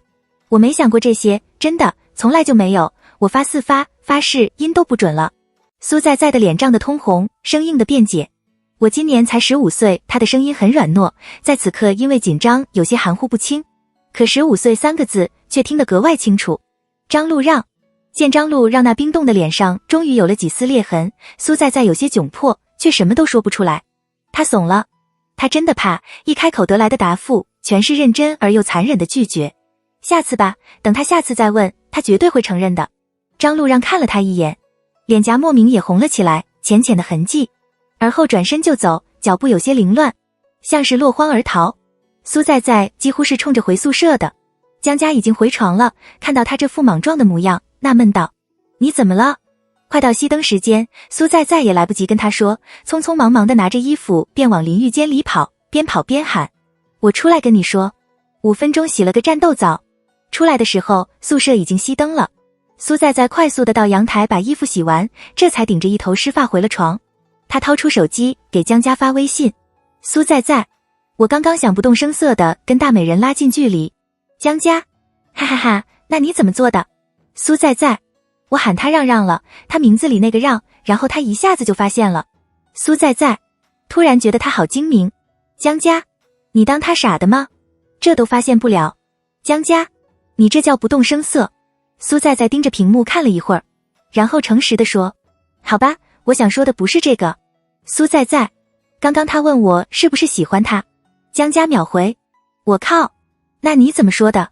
苏在，我觉得我很奇怪，我也不知道我为什么会说那样的话。江家，哈。苏在，我跟他说我今年才15岁，没想过这些。那边这次不再立刻回复。苏在听到了上头传来了一阵爆笑声。江家，你15岁？江家，那你家大美人就50岁了吗？苏在摇手绢痛哭。JPG， 江家，哈哈哈哈，不过这样也挺好啊，学霸肯定不早恋啊。我觉得如果你承认了的话，他说不定立刻就回绝你了，而且以后估计看到你还要躲着你。看着这行话，苏在若有所思。苏在，那我不承认怎么追他 QAQ？ 江家，这就看你了，我也没追过人 ORS。 苏在，可我如果不承认喜欢他还去追他？江家，苏在有种站着茅坑不拉屎的感觉。江家，你这啥比喻？江家，我挺想知道你现在到底是怎么想的，想追到他然后跟他在一起。看到这句话，苏在放下手机，眼神空洞，不知在想什么。过了一会儿，他回：想等高中毕业再说，我不想影响他学习。发完之后又觉得心虚，补充了句，但就是忍不住。想见他，想靠近他，想跟他说话，一天到晚都在想他，一天见不到他，他就心痒痒。明知道这样不好，但就是忍不住。校运会的开幕式结束后，苏在窝在9班的帐篷里，百无聊赖地玩着手机。他还在纠结要不要去给大美人送水，感觉昨天两人算是不欢而散了。如果他现在又去他送水算什么样子，像是把脸凑上去给人打一样。苏在还没纠结完，耳边就响起了他等待已久的广播声，请参加高一男子组100米初赛的同学马上到检录处检录。苏在立刻站了起来，从书包里拿出相机包，把单反拿了出来，挂在脖子上，顶着大太阳往检录处跑，完全忘了刚刚的纠结。苏在到检录处的时候，张路让刚好检录完，检录员带着他和几个人往跑道比赛的起点那边走。苏在鬼鬼祟祟地对着张路让拍了几张照片，却不料一下子就被他发现了。被发现了，苏在反而松了口气，他把相机放了下来，露出整张脸，扬声道：笑一个呀。张路让淡漠地收回了视线。苏在再也不介意，低头看了看刚刚拍的照片，满意地弯起嘴角。不一会儿就到了跑道的起点，张路让被安排在1号跑道。他身上穿着一般的白色班服，裤子换成了一条及膝的黑色运动短裤，看起来比平时阳光了不少，眼神却依然冷淡如冰霜。高一有30个班，跑道有8条，分4组跑，取时间最短的前8名进入决赛，在下午再比一次。9班也因此刚好跟1班错开，分在了第2组。很快比赛就要开始了，选手各自就位。张路让弯下腰，两手撑地，后膝跪地，颈部放松，头部自然下垂，一副起跑的预备姿态。随着裁判员的一声预备响起，他的精神越发的集中，一副蓄势待发的模样。一声枪响后，选手全数拼尽全力向前跑。苏在提前站到了终点的位置，站在原地捧着相机开始录像。周围拥挤的人群，加油声与尖叫声在耳边响彻。张路让虽然没比其他人快多少，但还是领先在前，先一步挣开终点线。欢呼声轰炸。他看到他因为惯性依然向前跑了小段路，然后缓缓地在跑道上走动着，呼吸稍微有些急促，脸颊泛着红晕。苏在毫不犹豫，连忙走了过去，将手中的矿泉水塞进他的手里，便往外走。走了几步后，他回头看到他盯着那瓶水看了一会儿，没过多久就拧开，仰着头将水灌入口中，喉结滑动着，汗水顺势落下。旁边是他们班的女生，脸上挂着崇拜的表情，此时正激动地说着什么。张路让手中的水一下子就没了大半瓶，他拧好瓶盖，用手背擦了擦额间的汗，眼睛稍眯，看向他。苏在笑嘻嘻地对着他这个表情拍了个照，他表情一僵，立刻收回了眼。苏在完成了送水的任务，正想转身回班级的帐篷的时候，张路让突然叫住他苏在。没有预想过张路让会喊他，苏在措手不及，转头呆呆地看他。张路让从一个女生手里拿过一瓶未开盖的水，朝他的方向走来。他站定在他的前方1米处，伸直手将水递给他，轻声道：你的水。看着那瓶水，苏在的心情一下子就不好了。苏在没动弹，张路让也保持着姿势不动，两人僵持了一会儿。苏在再也不想让他太为难，他皱了皱鼻子，决定妥协。你要还我水也行，我不要这瓶，把我刚刚给你的那瓶还我，就是你喝过的那瓶。张路让将手放了下来，表情变得有些难以形容。你要做什么？苏在其实也没想太多，就是不想要别的女生的水而已。但张路让这反应，苏在眨了眨眼，来了兴致。我也不知道我会做什么呀，可能会舔他浑身一浆。啊不，是添点水进去。我语文不太好。苏在厚颜无耻地说。张路让的脸颊泛着红，不知是因为刚运动还是别的什么。他下颚僵直，嘴唇动了动，却不知道该说什么。半晌，张路让终于憋出了3个字，语气硬邦邦的：神经病。苏在一愣，他的反应让张路让的心情莫名好了些。3秒后，苏在反应了过来，眨着星星眼，激动地说：你再骂一遍，你再骂一遍吧，求你了。这一刻，张路让的原则瞬间化为乌有。一瓶水而已，不还也罢。他板着脸转头就走。下午是高一男子组100米决赛，张路让和9班的一个男生王楠都进了决赛。一听到检录的广播，苏在立刻往跑道那边奔去。跑道周围已经围了不少人。到那后，苏在那看到很多张熟面孔，一下子就懵了。全是班里的人。他还想给大美人加油，怎么办？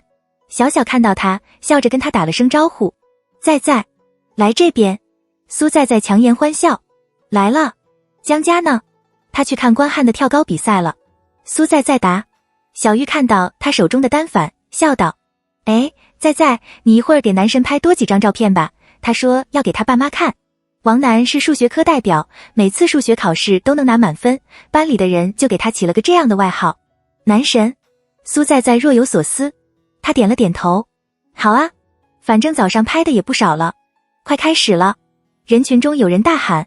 预备姿势的时候，苏在捧着相机拍了一张，让张路让和王楠都入了镜头。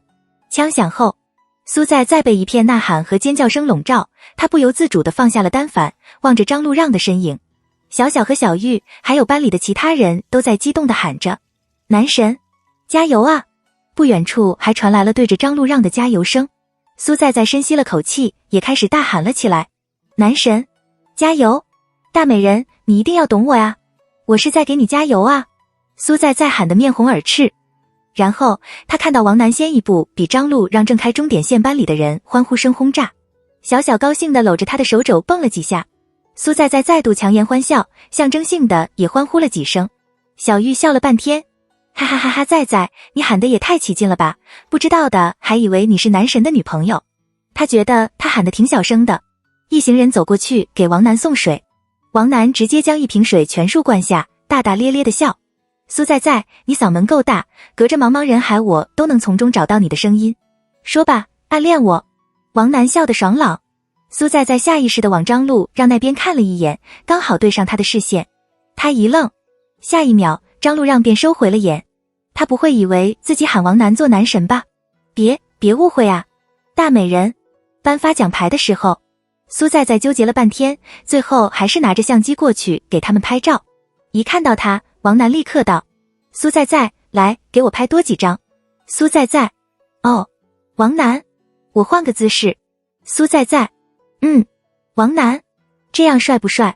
连拍了几次后，苏在直接无视他的话，将相机的镜头转移到张路让的身上。张路让看都没看他，下了颁奖台便往一般的帐篷那边走。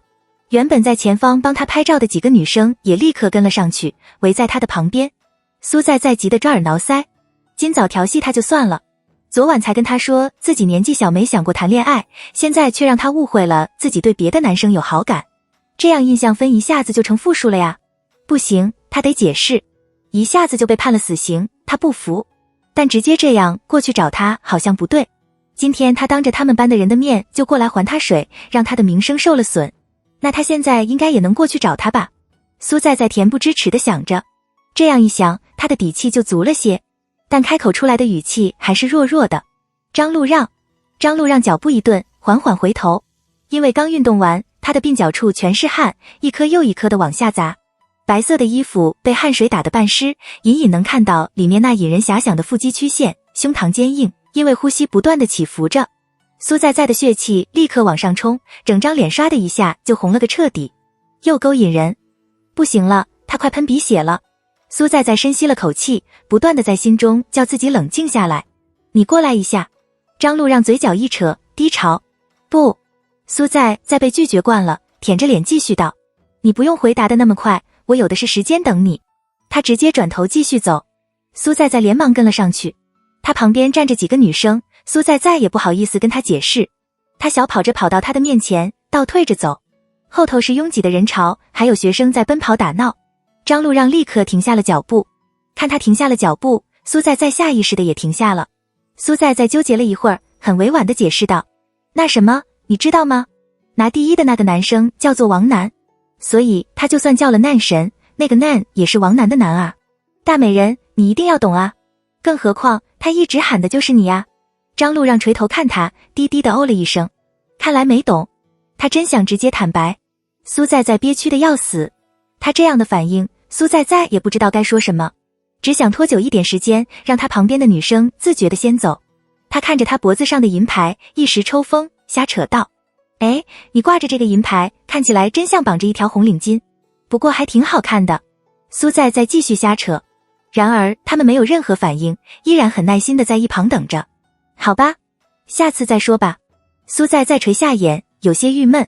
他刚想走开，眼前的张路让突然抬了抬手，他沉默着，像是在思量着什么，而后把银牌从脖子上扯了下来，随手套在苏在在的脑袋上。见他一副呆滞的模样，他抿着唇说：要就给你。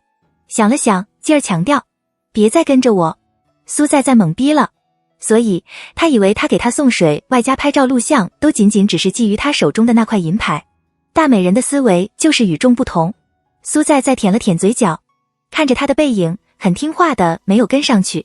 他在原地站了一会儿，转身缓缓地往班级帐篷的方向走去，边走边回忆着刚刚的场景。他往前走了一步，脸上没带任何情绪，身上有阳光的味道，夹杂着些许的汗味，特别好闻。将奖牌套在他头上时，指尖还不经意地触碰到他的发丝。说话的时候，淡淡的气息扑面而来。苏在在捏住那块银牌，脸上突然传来火辣辣的感觉，灼得他心脏都开始加速跳动。另外一边，叶真心的表情不太好看，开玩笑似的问道：张路让，那是你朋友？张路让没回答。另一个女生立刻接着问：你怎么把银牌给他了呀？张路让顿了顿，淡淡道：他想要，不给的话会被他馋死，就当是还他那瓶水吧。但几个女生明显曲解了他的意思。叶真心的脸色难看到了极点，直接转头往别的方向走。其中一个女生跟了上去，剩下的两个女生尴尬地笑了笑，将话题转到了今晚的校园之夜上。下午的比赛结束后，苏在在跟江家一起去饭堂吃了饭，因为晚上还有活动，她怕会出一身的汗，没有回去洗澡，直接回到班里。苏在在要参加的并不是班里出的校园之夜的节目，而是科技节的环保服装展览。每个班做2套，并派出一男一女2个模特在上方走秀，是校园之夜的第1个节目。苏在在去厕所把做好的裙子换上，连衣裙刚及大腿中部，整体是米色的，上边是用纸折出来的花，点缀其上，形成碎花的模样。中间用一条透白色的带子绑着收腰，裙摆缝了几层蚊帐上去，显得蓬松俏皮。她还想照照镜子，就被文艺委员黄媛娟扯回了班里化妆弄头发。黄媛娟在替苏在在化妆的时候，江家在后面将苏在在的头发全部挽了起来，编了个鱼骨辫，从耳后垂到胸前，然后在上面加了10几个碎花夹子。她的动作很快，一下子就弄好了，而后坐在一旁看着王媛娟给苏在在化妆。对了，在在，你有带高跟鞋吗？苏在在点了点头，趁王媛娟的手从她脸上离开的时候开口：拿了一双黑色的，我妈给我买的，我感觉我穿上之后都要1.8米了。江家叹息：高也不好，找不到男朋友。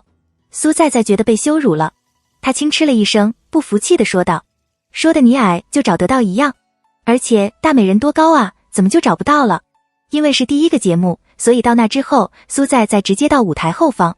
跟她一起走秀的是关汉，她的衣服就没她的那么精致了，跟她原本预想的一样，是一套用黑色塑料袋随手做出来的衣服。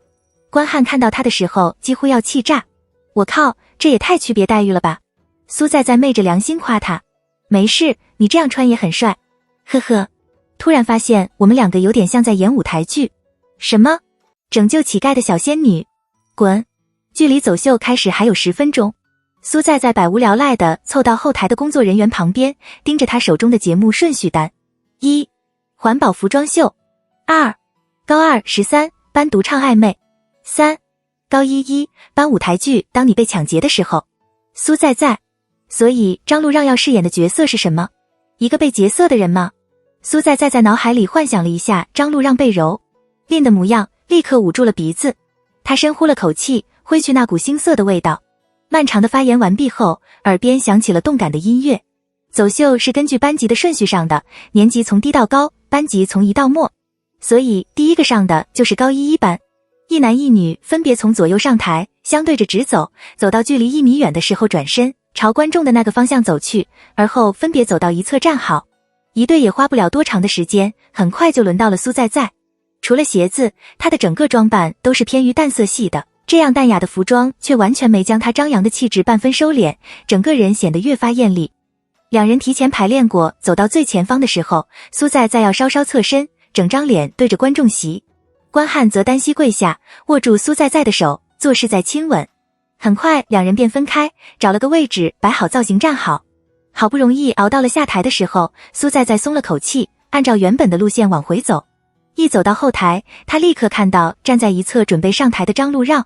苏在在眼睛一亮，喊了他一声：“张路让。”张路让没理他，他靠着墙，表情有些懒散，不知道在想些什么。苏在在凑了过去，趁机解释：“今天跟你比赛的那个男的，我们班的人都叫他男神，南瓜的那个男。”张路让抬了抬眼，苏在在想了想，补充道：“但我从来不这样喊他。”他也不太在意，漫不经心地问：“那你喊谁？”听到这话，苏在在的心砰砰砰直跳。他听到自己那时候喊男神了，他真的听到了。苏在在咽了咽口水，下意识地别开了眼。一到关键时刻，他就怂了，想说却又不敢说。不行，不能这样，追男人不能怂。苏在在咬了咬牙，狠下心说出了口：“你呀。”张路让沉默不语。说出口后，那股紧张的劲立刻就过去了。苏在在的勇气瞬间爆满，他抬起头，认真地重复一遍：“我喊的是你。”场面一下子安静下来。那一刻，苏在在似乎什么都听不到，一心一意地在等待他的反应。可等待的时间多难熬啊！勇气像是气球里被灌满的空气，那塑料做的气球本就不堪一击，被他的一个眼神就戳破。砰的一声，烟消云散。张路让的嘴巴轻启，刚想说些什么，就被苏在在打断了。他焦灼地掐住指尖，话还未经过脑门，就直接脱口而出：“但你跑步的时候可能没听全，我喊的是男神经病。”张路让还是怂了，而且越描越黑。苏在在懊恼地垂下头，顿时也对自己无语。他假装什么都没发生，指了指自己，转了个话题：“好不好看？”张路让完全不想理他：“是不是美翻了？我出场的时候尖叫声可大了呢。”苏在在只想让他忘掉刚刚的话，脑子里像装满了浆糊那般胡说一通。张路让小心翼翼地抬头看了看他的表情，看着不像生气了。苏在在松了口气，但同时也注意到他始终不把目光放到自己的身上。苏在在顿时有些郁闷，他不满地小声嘟嚷：“看我一眼，我又不收你钱。”听到这话，张路让忽然觉得有些好笑。他终于垂头，认真地看他，视线从他红润的唇瓣、小巧的鼻梁划过，最后停在了他那双黑亮澄澈的眸子上，明澈又张扬，像是嵌了琉璃，湿润带笑，宛若在勾人。心脏倏地一麻，他猝不及防般地挪开了眼。见张路让不回答，苏在再改了个问法：“不好看吗？”几秒后，张路让的喉咙里发出沉闷的一声。苏在再也不介意，仰起头笑：“你品味真差。”张路让没理他，他垂下了眼，浓密的睫毛掩去他的情绪，暗沉的光线让人看不真切他的表情，影影绰绰，但动作却清晰明了，让人无法忽视。苏在在看到他抬起了手，动作很缓，自以为泰然自若地摸了摸后颈，一触即离。我希望他能来劫我的色，往死里劫。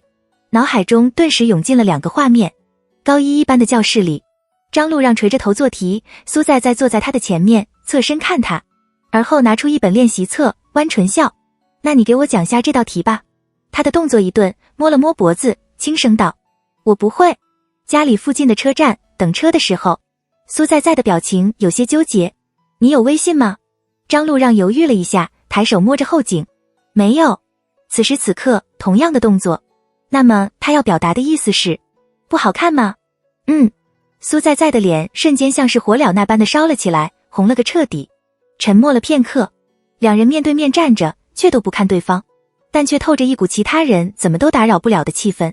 周围并不安静，耳边除了传来后台人员压低了的聊天声，还回荡着舞台上的少女深情的歌喉，一声又一声，像是暧昧在周围缱绻，始终不愿离去。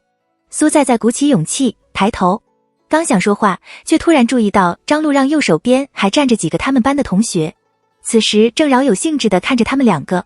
苏在在脸上的热度更猛了，他实在受不了了，什么都没说，便直接往观众席那边走。后头立刻传来了男生八卦又兴奋的声音：“喂，张路让，你对象？”张路让沉默着，舞台上的女生恰好唱到副歌部分，灯光一下子亮起，从帘幕中透了进来。他依然垂着眼，侧脸暴露下灯光之下，显得另外一面隐晦不明。见他不回答，几个男生也没继续问，依然大大咧咧地笑道：“大美女啊。”听到这话，张路让终于抬起了眼，暗自松了口气，看来不是只有他一个人不正常。那一瞬，居然会觉得苏在在长得很好看。苏在坐到自己的位置上，江家在他旁边说着话。他从书包里拿出水，接连着灌了好几口。江家这才注意到他的异常，有些奇怪。你怎么了？跟没喝过水一样。苏在垂下头捂住脸，闷闷地说，让我冷静一下。哦。江家等了一会儿，1分钟后，旁边悠悠地传来一句，大美人想要我死。江家，别发神经，我说真的。苏在呼吸平稳了下来，但脸颊依然染着红晕。他刚刚说我漂亮，我感觉我都快窒息了。江家刚喝进嘴里的水，差点喷了出来。我靠，哈哈哈，我的天啊，完全无法想象张路让夸你漂亮是什么模样啊。苏在给他讲了讲当时的过程。江家，你确定他是在说你漂亮？虽然大美人的回答是在否认，但是他的动作，苏在想跟他说，却又只想一个人独享这个秘密。很多关于张路让的事情，他只想自己一个人知道，不过关于他撒谎会摸脖子这个，还只是他猜的。明天去试探一下好了。江家同情地看他，你想必是因为你家大美人被王楠超过，一下子接受不了文言。苏在立刻看向他，你大概是疯了吧？江家得出结论。苏在吃屎还是死，选一个。我不想吃你，我还是去死吧。滚。在他们聊天的时候，耳边终于传来了主持人的声音。接下来请欣赏高一班给我们带来的舞台剧《当你被抢劫的时候》。苏在立刻闭上嘴，连忙从书包里拿出眼镜戴上。观众席陷入一片暗沉的光当中，红色的帘幕渐渐被拉开，一个男生站在舞台的正中央，他的手中举着一张白色的大卡纸，上面写着4个巨大的字，我很有钱。江家在一旁吐槽，还我很有钱，他怎么不直接写个求抢劫？苏在眨了眨眼，是分成劫财跟劫色吗？那大美人估计很快就出来了吧。果然不久后，张路让就上了台，他的身后跟着5、6个男生，一副气势汹汹的样子。露在外的皮肤都贴满了纹身贴，这几个好像是刚刚站在张路让旁边的男生，他刚刚怎么没注意到他们贴了纹身贴？苏在挪了下视线，盯着张路让。张路让在白色班服的外面套了件迷彩图案的黑色薄外套，松松垮垮的，黑色的碎发松散的垂在额前，双眸黑亮，嘴角慵懒的勾着，莫名多了种浪荡的气质。他抓了抓头发，回头看了一眼身后的几个手下，抿着唇没开口。苏在暗自脑补，这里大概有台词，但是张路让说不出口。与此同时，男生们同时从口袋里掏出用纸做的刀，异口同声的大喊打劫。他脑补了那么多，在脑海里意淫了那么久张路让被劫色的模样，就没想过他居然是抢劫的那个，而且还是头大佬风范。此时耳边突然传来了旁白，女声悦耳婉转，又轻又脆。当你被抢劫的时候，不能盲目的逃跑。舞台上的人的动作同时停了下来，如同时间静止了那般。如果你这样做了，下场就会变成这样。拿着大卡纸的男生有了动静，举着牌子就跑。几个男生追了上去，将他压到张路让的面前。张路让面无表情地看着他，抬起长腿虚踢了他一脚。男生立刻滚到地上哀嚎，动作再次停了下来。你应该在保证自己人身安全的情况下与抢劫犯智斗，千万不要惹怒他。在地上躺着装死的男生立刻坐了起来，拿着麦克风说道，你想要什么我都给你，求你别伤害我。张路让轻笑，你说呢？男生乖乖地把手中的大卡纸递给张路让，张路让接了过来，漫不经心丢到身后。男生开始脱衣服，将外套给递给了张路让。张路让继续重复刚刚的动作。见这些都不能吸引到他，男生便双手捧脸，对着张路让抛了个媚眼，这人有毒，被抢劫了还抛媚眼。江家在一旁说，听说原本张路让才是被抢的那个，天啊，好想看他抛媚眼的样子，哈哈哈哈。抛媚眼，苏在也想看。台上的张路让在原地沉默了一下，随后拿起话筒低声道，你看不出来吗？声音纯纯入耳，被音响放大了音量，比平时多了几分磁性，低沉动人。苏在的心间一颤，心里酥酥麻麻的，如同万千只蚁虫在啃咬。张路让蹲了下来，与男生平视，他的嘴角勾起一个小小的弧度，淡笑着，我是来劫色的。耳边瞬间传来了一阵又一阵压抑着的尖叫声，远远的还听到有个女生在大吼，来劫我的呀。随即便是轰炸开来的笑声。江家也在一旁狂笑，我靠，哈哈哈哈，这什么展开啊，雷死了。苏在在的脑海里宛若有什么东西被炸开，让他忍不住想尖叫，喉咙却又像是被掐住了那般，激动无处发泄。好苏呜！苏在在忍不住了，趁着人多，他扯开嗓子大喊：大美人，我要蹂躏你！随后立刻怂了，缩在前排的椅背后面。周围的同学弯着腰大笑，江家也忍不住给他竖了个大拇指。苏在在捂着脸想，他刚刚喊的时候都破音了，大美人大概认不出是他吧。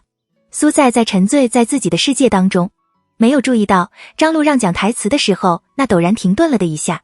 校园之夜结束后，学生从礼堂的各个出口一冲而出，密密麻麻的黑色脑袋挤成一团，看起来格外闷热。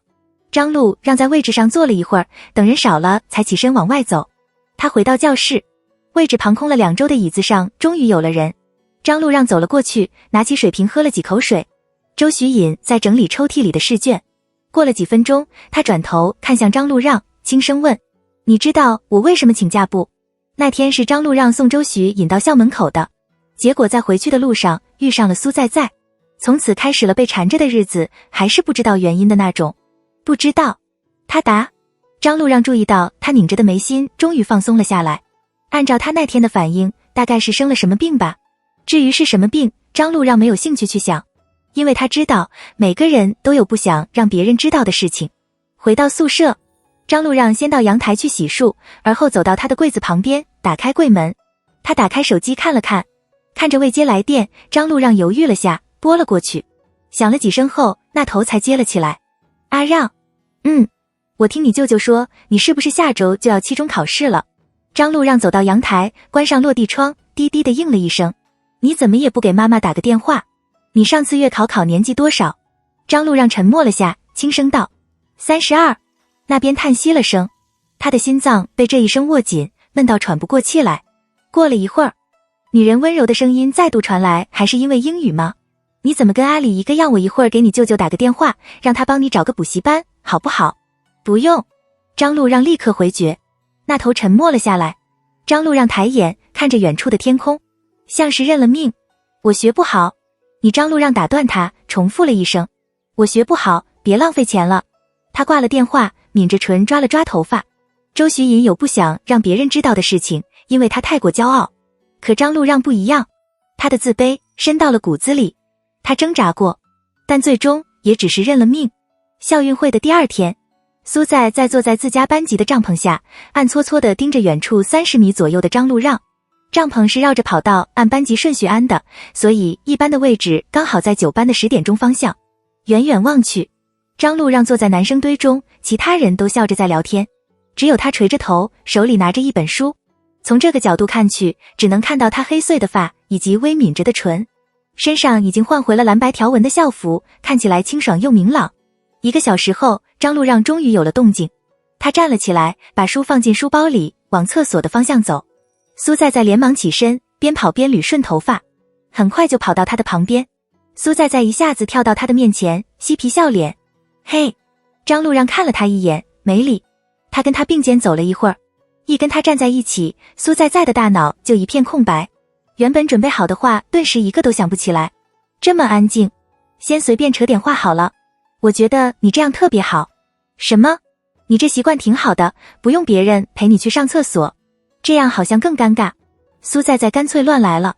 张路让，你说过谎吗？张路让随口应了声。苏在再接再厉。你英语考过30分吗？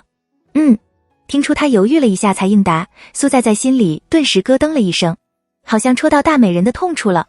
他舔了舔嘴角，有些慌乱地补充道：其实考低分也没什么，我跟你说，我物理和化学加起来就没试过超过100分。元素周期表我从初中背到现在都背不顺，加速度的单位我是真的不知道是什么。张路让眉心一动，疑惑道：你想说什么？你听不出来吗？苏在有些郁闷。苏在挠了挠头，着急的几乎要跳起来。为了夸你衬托你，我都把自己说成是一个智障了，你还听不出来？你真的相信我连这么简单的东西都不懂吗？天方夜谭。张路让有些忍不住了，沉声道：你就是那样的，不是为了夸他才瞎掰的话，事实就是那样。2人又开始沉默。苏在被拆穿了也没觉得尴尬，他还没忘记自己这次来的目的，继续问：你骗过我吗？用不用那么诚实？到底怎样才能让他说谎？而且，苏在摆出一副不赞同的样子。张路让，你不能老这样，你老是就只回一个太敷衍了。热情点啊，如果不想说太多，你可以只加一个字，比如啊。苏在说完之后，突然觉得有些不对劲，他连忙捂住脸颊，闷闷地说，突然觉得好羞耻。张路让的脸色沉了下来，冷声道，你一天到晚都在想什么？一被调戏就炸毛，用冷酷来伪装自己的大美人。苏在装作没听见，想了想，他决定干脆点。他深吸了口气，重新问一遍昨天的问题，你觉得我漂亮吗？张路让还因刚刚的事情有些不悦，闻言他几乎没有考虑半分，毫不犹豫道，不。听到这个回答，苏在乐了，然后期待地盯着他，等了30秒没动作。苏在想，他大概有些迟钝，再等个1分钟好了。1分钟后，认清事实的苏在有些恼羞成怒，张路让，你居然，太过分了吧，卸了妆就不认了，害得他期待了一晚上呢。他这么激动的语气惹得张路让侧头看他，眼神淡淡的，看不出情绪，却又带着若有若无的勾人的意味。苏在瞬间弱了，连忙挂起笑脸，你居然长得那么好看，你觉得我长得不漂亮是正确的，有对比吗？不过苏在还是有些不甘心，厚颜无耻地问，不过你不照镜子的时候看我，不觉得很赏心悦目吗？听到这话，张路让的脚步停了下来，他回忆了下昨天在舞台上听到的喊声，大美人，我要揉令你，眉头稍蹙。苏在他喊，猝不及防地得到大美人的召唤，苏在有些受宠若惊，他连忙把脸凑了过去，愉快地应了声在。他忽略了他的回应，面无表情地问，大美人是什么？听到这话，苏在全身一僵，脑袋飞速地运转着，额间开始冒冷汗，然后开始胡说八道。大美人呢，顾名思义就是长得很漂亮的人，当然也可以说是那些长得很帅的人啊，还能形容一个人的品德美好。冷场。几秒后，苏在灰心丧气，破罐子破摔，好吧，是我在喊你，张路让，你不开心吗？我在夸你，我又不是在骂你。苏在有些委屈，他真的不知道有什么好开心的，而且当时有个女生还喊着让你去劫她的色，我都没这么过分。苏在越说越觉得有道理，声调越发高了起来，我只说了，大美人，我要说到这里。他停了下来，原本委屈的神情蓦地收了回来，有些尴尬。很快他换上一副严肃的表情，随后指着不远处的厕所说，你快去吧，别憋坏了，我还有事就先走了呀，改天聊。说完之后也没等张路让的回答，直接灰溜溜的跑走。张路让在原地站了一会儿，盯着他的背影，很快便转头往南侧走去。走了几步后，他突然扯了扯嘴角向上扬，被他这么一闹，压抑的心情瞬间消散了不少。如果是平时，他大概要调整很久，那样烦闷的心情就被他用这小段时间轻而易举地挥散开来，压抑瞬间变得比羽毛还轻，被风一吹，随之飘走，飘散到很远很远。想起苏在，张路让突然有些羡慕，人蠢一点也有好处，没有烦恼。校运会结束后，各班开始清理现场，苏在搬着自己的椅子往教学楼那边走，王楠在后头喊着，喂，苏在，我帮你搬吧。他装作没听见，继续往前走。走出体育场，苏在突然注意到前方的张路让，单手拎着一张椅子，看起来格外轻松。他加快了步伐，走到他的旁边，殷勤地说，让让，我来帮你搬吧。张路让闻声望去，皱了眉，你喊我什么？这次苏在没怂了，坦然道，让让啊，如果你觉得不公平，你也可以叫我在啊，反正都被他听到自己喊他大美人了，干脆彻底点。让让，我来帮你搬呀。让让，你怎么不理我？张路让，我来帮你搬吧。不用。果然，苏在眨了眨眼，突然觉得特别好玩，再试试看别的好了。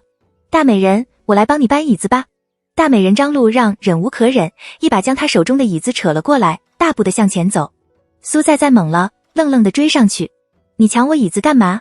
苏在，是在。苏在纠正他。他安静了一阵，叹息了声，语气有点挫败，回教室，我帮你搬。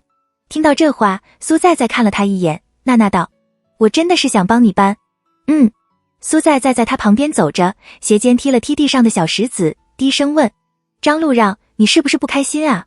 他指了指自己的眉心，你刚刚这里一直皱着。张路让没答。过了一会儿，苏在在弯了弯眼，继续道，不过现在看起来跟平时差不多了。两人走进教学楼，开始上楼。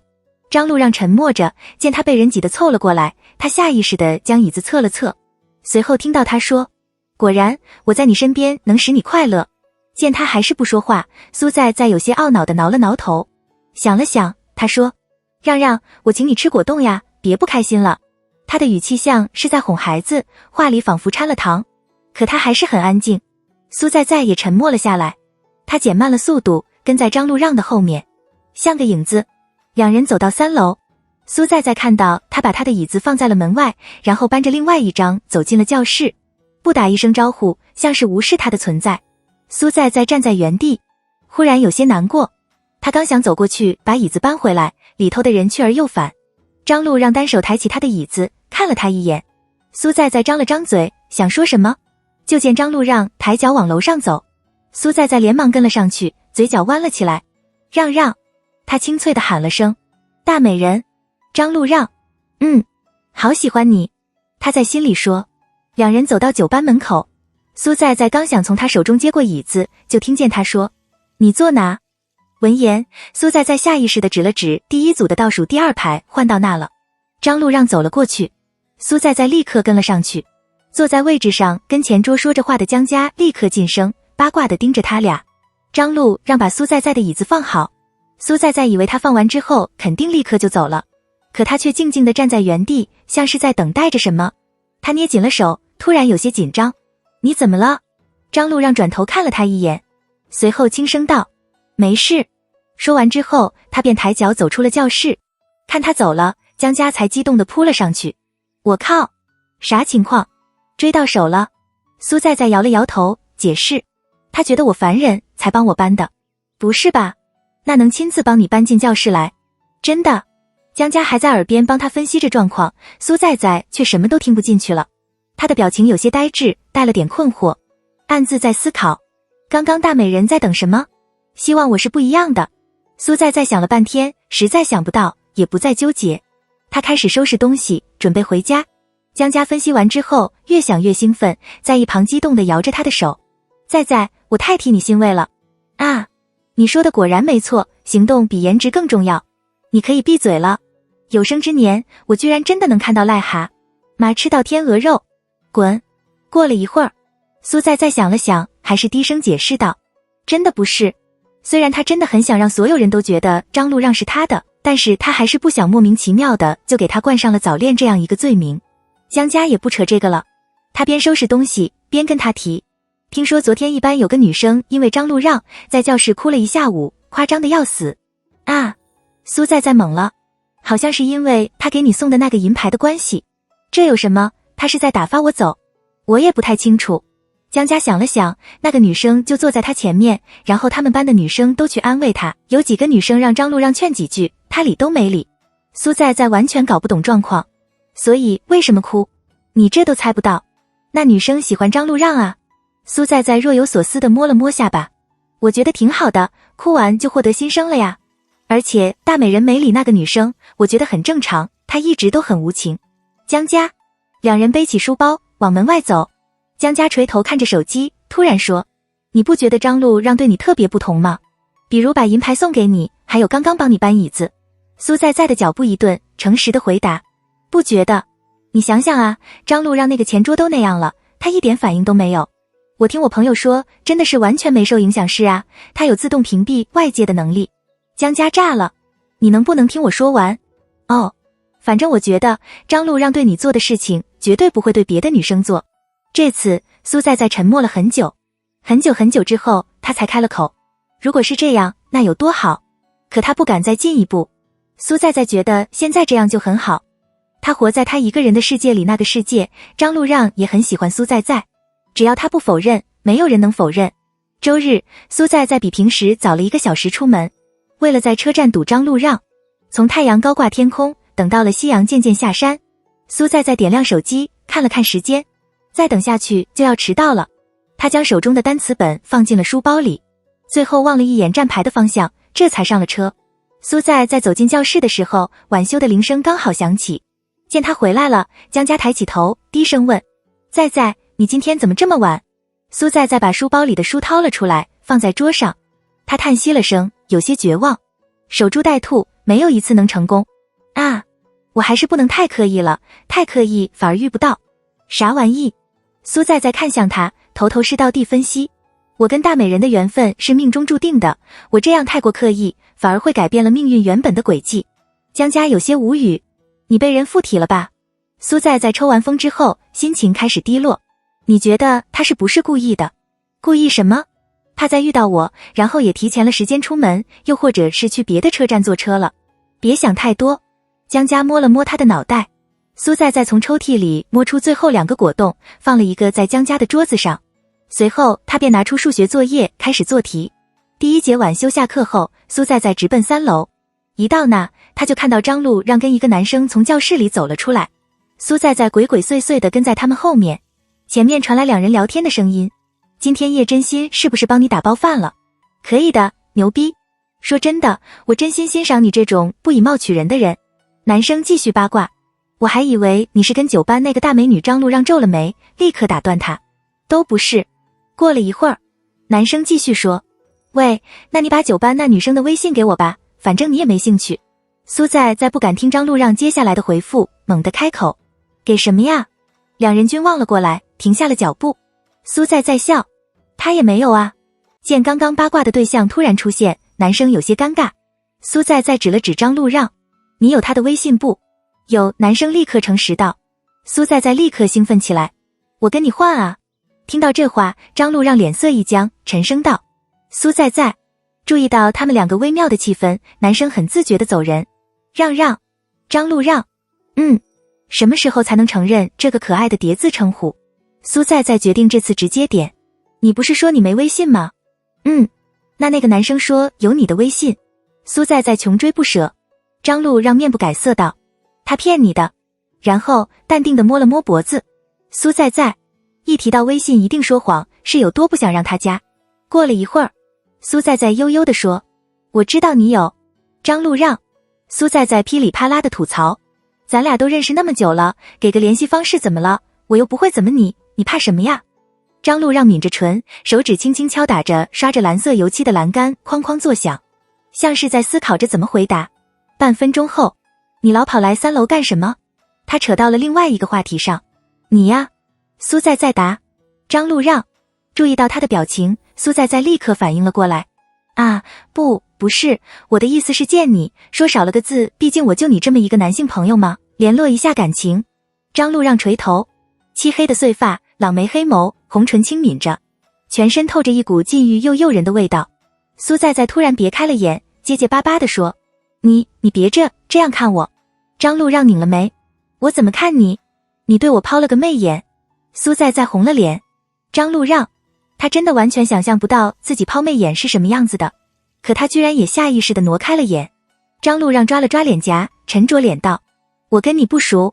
苏在眨了眨眼，哪有人是一开始就很熟的呀？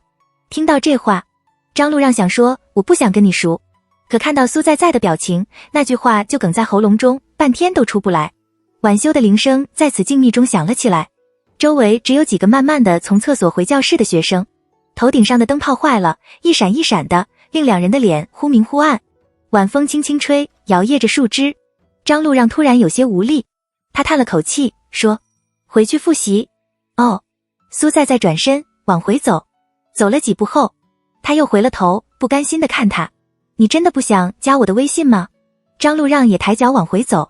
听到他的话，他眉眼一抬，疑惑道，我为什么要加？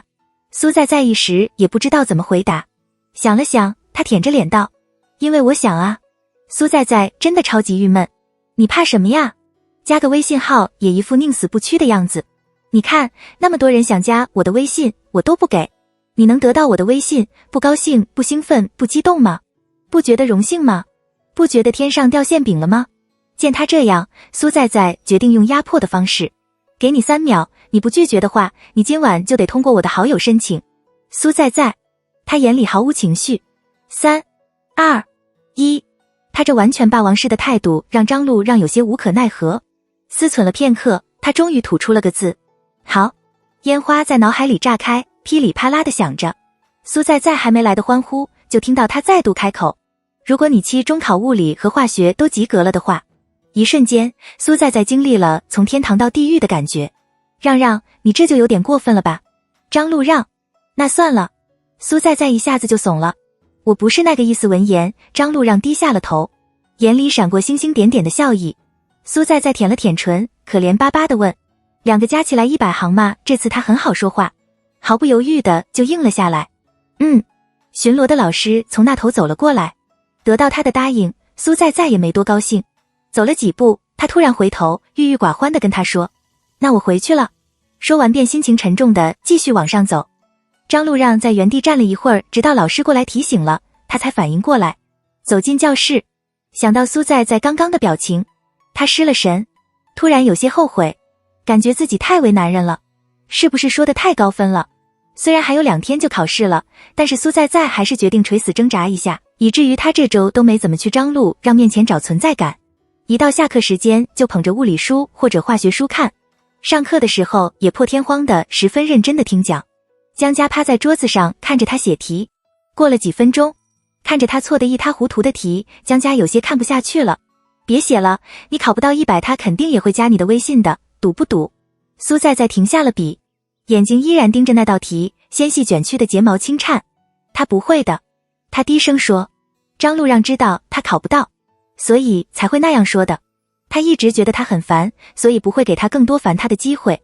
苏在在很清楚，可他就算考不到，也想努力一把。他只能抱着他守承诺的这么一个渺小的期望，才能更近他一步。佳佳，你说我那么执着干什么呢？苏在在托着腮，闷闷道，就算加了，我找他，他肯定也不会理我，也就和一个摆设一样。但想到有一点点的机会，却莫名成为了无法抗拒的诱惑。期中考完后的那个周六，苏在在床上睡得正香，猛地被苏母揪了起来。他哀嚎了一声，拼死反抗，挣扎着将自己埋入被子当中。周围安静了下来，但苏在在还是能很清晰地感觉到苏母的存在感。忍了忍，他把被子从脸上扯了下来，满脸的委屈，他说：我在学校每天6点就起床了，你就不能让我多睡会？苏母坐在他床边，理直气壮：我怎么没让你多睡会了？现在7点，快起来，妈妈今天想吃许记的艇仔粥，你去给我买。苏在在满腹的起床气，却又不想跟苏母发火，因为刚睡醒，脑海还昏昏沉沉的。过了一会儿，他才反应了过来，瓮声瓮气道：你自己去买吗？或者让爸给你买？我懒得动。你爸懒得动，我也懒得动。他也说他懒得动了。2碗艇仔粥，记得快点回来，我和你爸9点还要上班。亲爹妈。不过苏在在也挺想吃许记的鲜虾肠的。他在床上纠结了一会儿，最后还是起身，乖乖的去洗漱，换好衣服，走出房门。苏父正坐在客厅的沙发上看报纸。苏在在走了过去，拿起茶几上的杯子装了点水，喝了一口，而后故作随意的嘟囔着：不知道怎么当人家爸爸的，一大早就指使自家亲爱的女儿去买早餐，别人的掌上明珠都是捧在手心里宠的，我们家特殊点。苏父翻了一页报纸，开了口：啊，我们家是踩在脚底的。他愤愤地拿着单车钥匙出了门。早晨的空气格外好，湿润的风扑面而来，带着青草的味道。金灿灿的阳光洒了下来，却又不刺眼。苏在在从单车棚里把单车推了出来，踩上之后便往小区房口的方向去。大概是因为还没到上班的时间，一路上的行人很少。到小区的一条交叉路口的时候，苏在在突然注意到一侧的草坪上站着一个少年，穿着黑色的 T 恤，及膝的暗色牛仔裤，黑发蓬松，有些凌乱，手上还拿着一条黑色的绳子。苏在在看得入了神，没注意到旁边有个白色的影子一晃而过。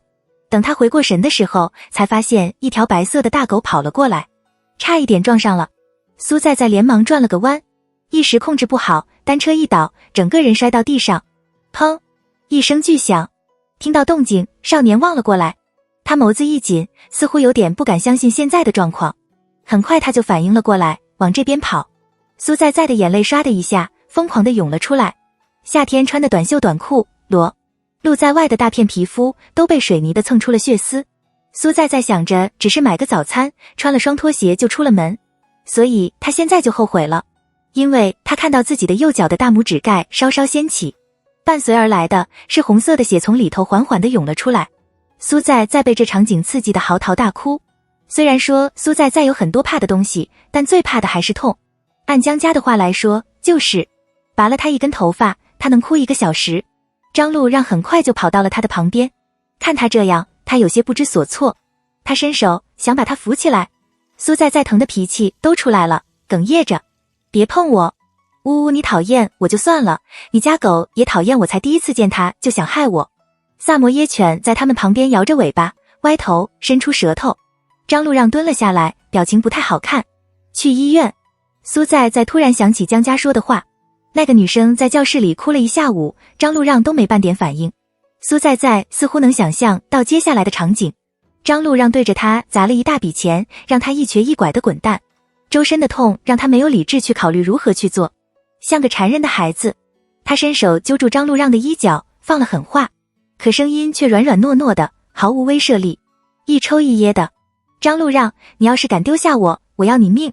张路让的嘴角抿得僵直，像条平直的线，目光扫视着他身上的伤口，仔仔细细，却又是一扫而过，不敢再看。他眼眸一闪，有什么情绪在涌动着。听着苏在的哭声，张路让有些心烦意乱，像是胸口中塞了什么东西，又闷又难受。张路让轻轻地碰了碰他的手臂，眼里带了点小心翼翼：“能站起来吗？”苏在立刻摇头，像个拨浪鼓。他胡乱地说着：“我站起来之后，那指甲会不会啪嗒一下，直接就掉了？”苏在想象着那个画面，哭声加剧，仿佛想引来整个小区的人。听到这话，张路让的脸色越发的沉重了起来，可他也不知道该怎么办。几秒后：“你爸妈在不在家？”他问。苏在正想点头，可突然有一股力量驱使着让他摇头。他犹豫了一下，还是顺着那股力量，红着眼说了谎：“不在。”张路让想打电话找他舅舅，却又瞬间想起他舅舅在出差。“我帮你单车停好，然后送你去医院。”张路让做了个决定。苏在抓住他衣角的手半点没松，眼眶红红的，带着警惕：“你要偷我单车？”张路让，别发神经了。苏在指了指一旁的萨摩耶犬，抽噎道：“你的狗在我手上。”言下之意就是你敢偷我的单车，我就抢你的狗。他忽略了他的话，声音带了点安抚：“我很快就回来。”“不行！”苏在任性的喊。他垂下眼盯着他：“那你单车不要了？”苏在啪嗒啪嗒的掉着泪说：“你真的想偷我单车？”张路让。半分钟后：“松开！”张路让冷声道。苏在一点安全感都没有，攥得更紧。张路让那冷淡的眉眼开始瓦解，他叹息了声，把口袋里的手机拿了出来，放到他的手里：“在你这压着。”语气带了点哄意。苏在犹豫着松了手。张路让松了口气，把单车停在不远处的单车棚，小跑着回来。他弯下腰，低声问道：“是不是站不起来？”苏在根本不敢动，立刻点了点头。闻言，他背对着他蹲下了身子，低沉的声音从前面传来：“我背你去。”苏在的哭声止了下来，吸了吸鼻子，改了口：“算了，我觉得我应该能站起来。”张路让侧头，皱着眉看他：“快点！”他非常犹豫：“我大概可能有点重。”“他敷衍般的应了声。苏在也没犹豫太久，小心翼翼地凑了过去，稍稍地站起了身，将双手勾在他的脖子上。张路让拖住他的大腿，一个使劲便站了起来。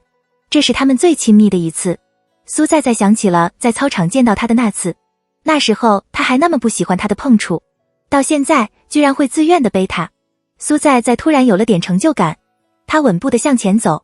苏在想了想，很小声地解释：“我重不是因为我胖，我是因为高，我这个身材比例很好的。”听他承认了，苏在又有些不高兴：“我哪重了？我差一点点才100。”什么？1分钟后：“不重。”他轻声道。苏在没听清，好奇地问：“你刚刚说什么了？”张路让沉默下来。苏在也没在这上面纠结，他盯着手上的手机，突然问：“让让，我能玩你的手机吗？”他嘴唇动了动，还是没答。勾住他脖子的手抬了起来，将手机在他面前晃了晃。苏在换了个叫法：“张路让，我能玩你的手机吗？”这次他回答得很快。这回答让苏在猝不及防。他舔了舔唇，细声道：“我开玩笑的。张路让沉默了片刻，然后说，你玩吧。但苏在在还是没碰他的手机，只是紧紧地握着，手心觉得有些灼热，渗了汗。他垂头，突然注意到乖乖地跟在旁边的狗，来了兴致。苏在在问，你家狗叫什么名字？他下意识地回答，苏苏。苏苏汪了一声。苏在在突然笑了，厚着脸皮应了一声，我在。张路让。他不知廉耻地补充道，我的小名就叫苏苏。这副嬉皮笑脸的模样，像是没有任何烦恼，也像是没了疼痛。张路让侧头看了他一眼，低声问，不疼了？疼啊。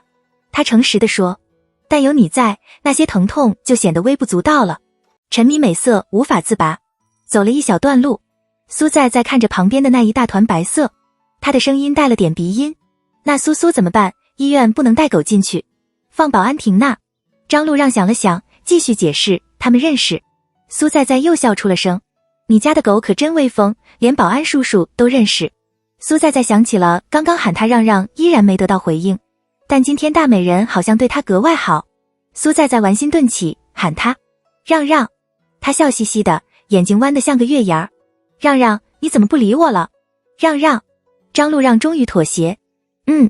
苏在在难以形容那一刻的心情，像是守的云开见明月，但其实并没有。如果每天都是今天就好了，他想。今天虽然受了伤，但是感觉好像整个世界都在放烟花，就算是在庆祝他受伤，他也认了。很快就到小区门口，张路让把苏在在放在保安亭上的椅子上，蹲下来给苏苏系狗绳，随后转头对一旁的保安说了几句话。说完之后，张路让刚想把苏在在背起来，却听他开了口，不用了，我不是很疼了，也不远，走过去就好了。他的动作顿了顿，但还是弯了腰，说上来。苏在在乖乖地哦了一声，后面的保安叔叔还在感慨，年轻就是好啊。苏在在的脸莫名有点热。小区附近50米左右就有一家社区医院，到那后，张路让先去给苏在在挂了号。这次苏在在说什么也不让他背，他单手抓着他的手肘，慢慢地往外科那边走。走进那个带着外科标签的小单间里，苏在在走了过去，坐到医生前面的椅子上。因为来得及，苏在在也没带病历本，张路让就出去给他买了一本。回来的时候，就见原本已经止住哭声的苏在在再度嚎啕大哭。他走了过去，把病历本放到了医生的面前，然后弯腰跟苏在在平视，双眸黝黑深邃，低润的嗓音从口中出来，怎么了？苏在在连忙抓住他的手腕，像是找到了救星。张路让，医生说要拔掉，脚趾甲要拔掉，想到那个画面，他立刻摆出一副宁死不屈的模样。我死也不拔，我死也不。双眼与张路让对视，眼里全是你难道想要我死吗的情绪。张路让也有些无措，想了想，他转头看向医生，轻声问，一定要拔掉吗？医生又扫了一眼苏在在的脚趾甲，考虑了一会儿，也不一定，他指甲掀起来的部分还没超过1/2，但不拔除可能会感染。听到这话，张路让还是想让苏在在拔掉，但一转头，看到他那双泪眼朦胧的眼睛，他的心脏莫名一颤。他收回了眼，瞬间改了口，那就不拔了。闻言，苏在在的哭声渐渐停了下来，他松开了张路让的手腕，有些不好意思地低下头擦眼泪。那就处理一下伤口吧。医生开始在病历本上写字，边写边说，回去记得每天用碘伏消毒。一听到不用拔指甲了，苏在在的精神立刻回来了。听着医生说的注意事项，他还能乖乖地应几声，突然有些分神。苏在在往张路让那边看了一眼，见他垂着头，表情似乎有些懊恼。处理完伤口后，苏在在一瘸一拐地走了出去。张路让跟在他的后面，看着他手臂和腿上的擦伤。他刚想说些什么，就听到苏在在的手机响了起来。苏在在接了起来，听到那头的声音，他有些心虚地瞟了张路让一眼。苏在在压低了声音，妈，我遇到了个朋友，没去买早餐，明天给你买吗？要是带了，你跟爸去上班吧，路上小心。好。他挂了电话。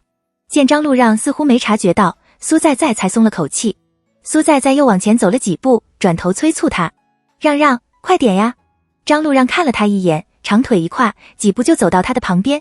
两人沉默着并肩走。过了一会儿，苏在在主动开口，刚刚花了多少钱啊？我回学校还给你。他没答。苏在在耐心地再问了一遍，多少钱啊？张路让抿了抿唇，突然问：你早上出来干什么？买早餐啊，想吃许记的鲜虾肠。苏在在下意识地回答。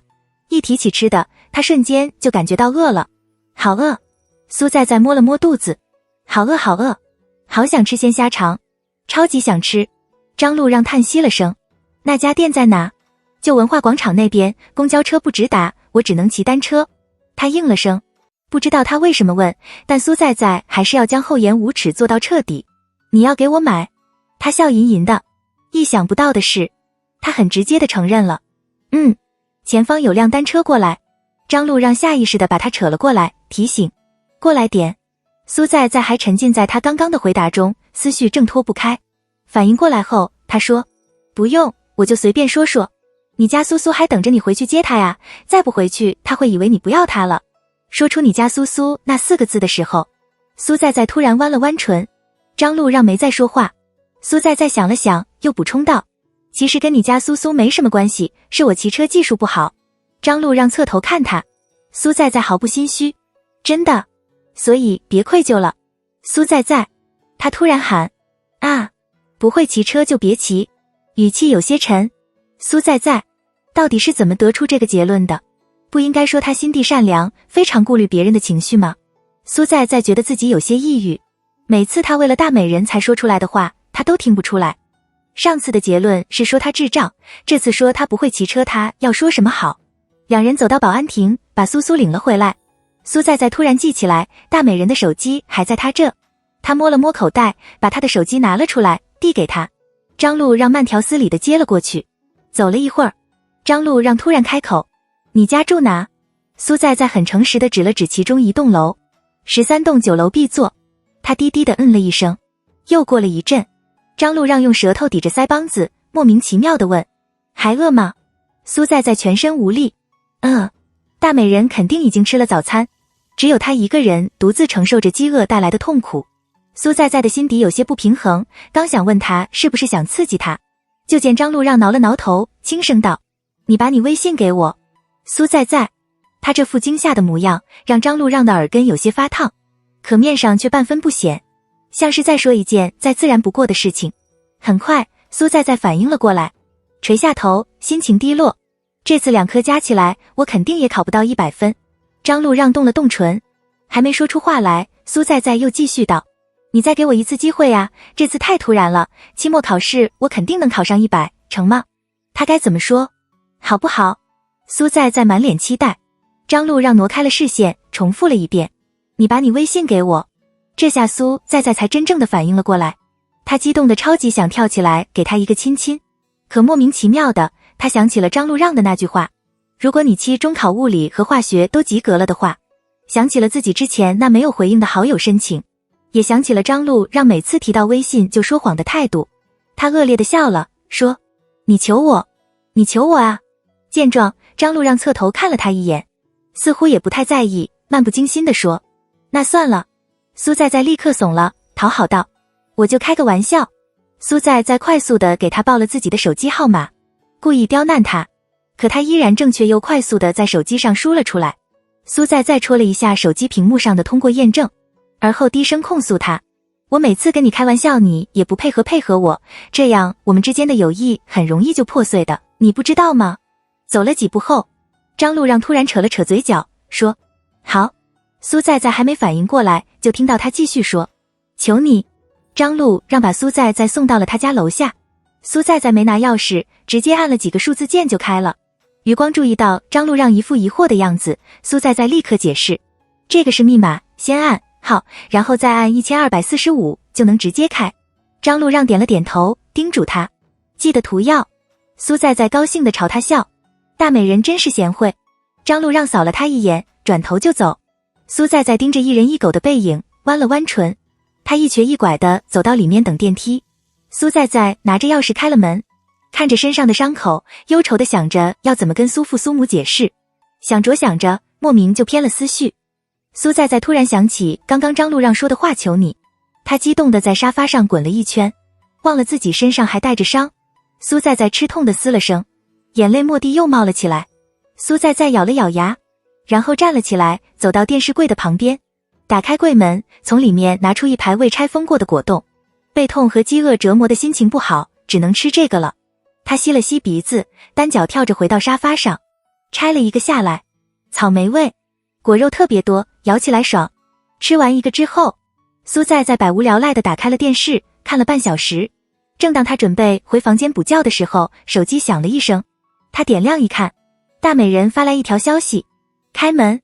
与此同时，门铃响了起来。苏在完全不敢相信，他慢腾腾地走了过去，顺着猫眼向外看，真的是。确认好之后，苏在连忙开了门。他依然是早上那身装扮，只不过外头太阳已经高升，闷热又燥。张路让的额间冒出了几滴汗，发丝也有些湿润。他垂头看着他，眼睛黑亮，让人挪不开眼。这突然的状况让苏在完全不知道该怎么反应。想了想，他突然猜到他到来的目的。你要找我拿钱的吗，张路让？他额角抽了抽，将手中的袋子递给他。拿着。苏在接了过来。他看了一眼，是许记的鲜虾肠。苏在懵了。你怎么去买了？张路让从口袋里拿出他的单车钥匙，抬手递给他，然后说：我走了。苏在看着手中的钥匙，突然有些高兴。你骑我的单车去的吗？张路让脚步一顿，回头看他。不是。那你怎么去的？我骑单车来回都要20分钟。张路让抓了抓头发，说：出租车。苏在瞪大了眼，这场粉才8块，你路费还要20。他觉得有些憋屈，不高兴地问：你为什么不骑我的单车？别人我都不让碰，你居然还嫌弃。我不会。为了堵住他的嘴，他实话实说。苏在以为自己听错了，疑惑地问：什么？张路让看着他，淡淡地重复了一遍：我不会。你不会骑单车吗？苏在问。他的表情很无所谓，可苏在的心脏却莫名有些堵，隐隐作痛。他不知道为什么，其实不会骑单车也没什么，挺正常的。但看到张路让现在的表情，苏在突然很难过。他站在原地沉默。张路让刚想开口说他要走了，眼前的人开了口。苏在低喃着：可爱的小让让。他对他眨了眨眼，轻声说：你等我一下。苏在走到沙发旁边，将刚刚那排果冻拿了起来。他再度走到门旁，将那排果冻递给他。他胡乱地扯着话：我跟你说，如果是平时我摔成这样，我肯定要吃一排果冻，心情才会好，但今天你给我买了早餐，我只吃一个就好了。张路让没说话，也没动弹。苏在一副很大方的模样：吃果冻能让心情好呀，我把剩下5个给你，就当是把我的好心情都送给你了。张路让终于有了点动静，他抬了抬手，刚想接过的时候，就听到苏在再度开了口。他嬉笑着，眼睛又弯又亮，嘴里发出清脆又悦耳的声音：作为报答，你要让我教你怎么骑单车。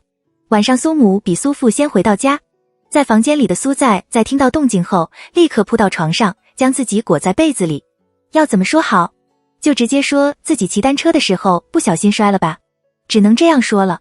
苏母走过来敲了敲他的房门：在，你吃晚饭了吗？反正早晚都得发现。苏在起身走过去开了门，看到他满身的伤痕，苏母的音调一下子就扬了起来。苏母抓着他的手臂，看着他身上的伤口，声音着急慌乱：怎么回事？伤口怎么弄的？啊，你怎么不跟妈妈说啊？苏在声音低低的：我骑车不小心摔了。他的心里有些忐忑不安，怕母亲说他骑车不看路，怕被骂，只想躲起来，假装自己没受过伤。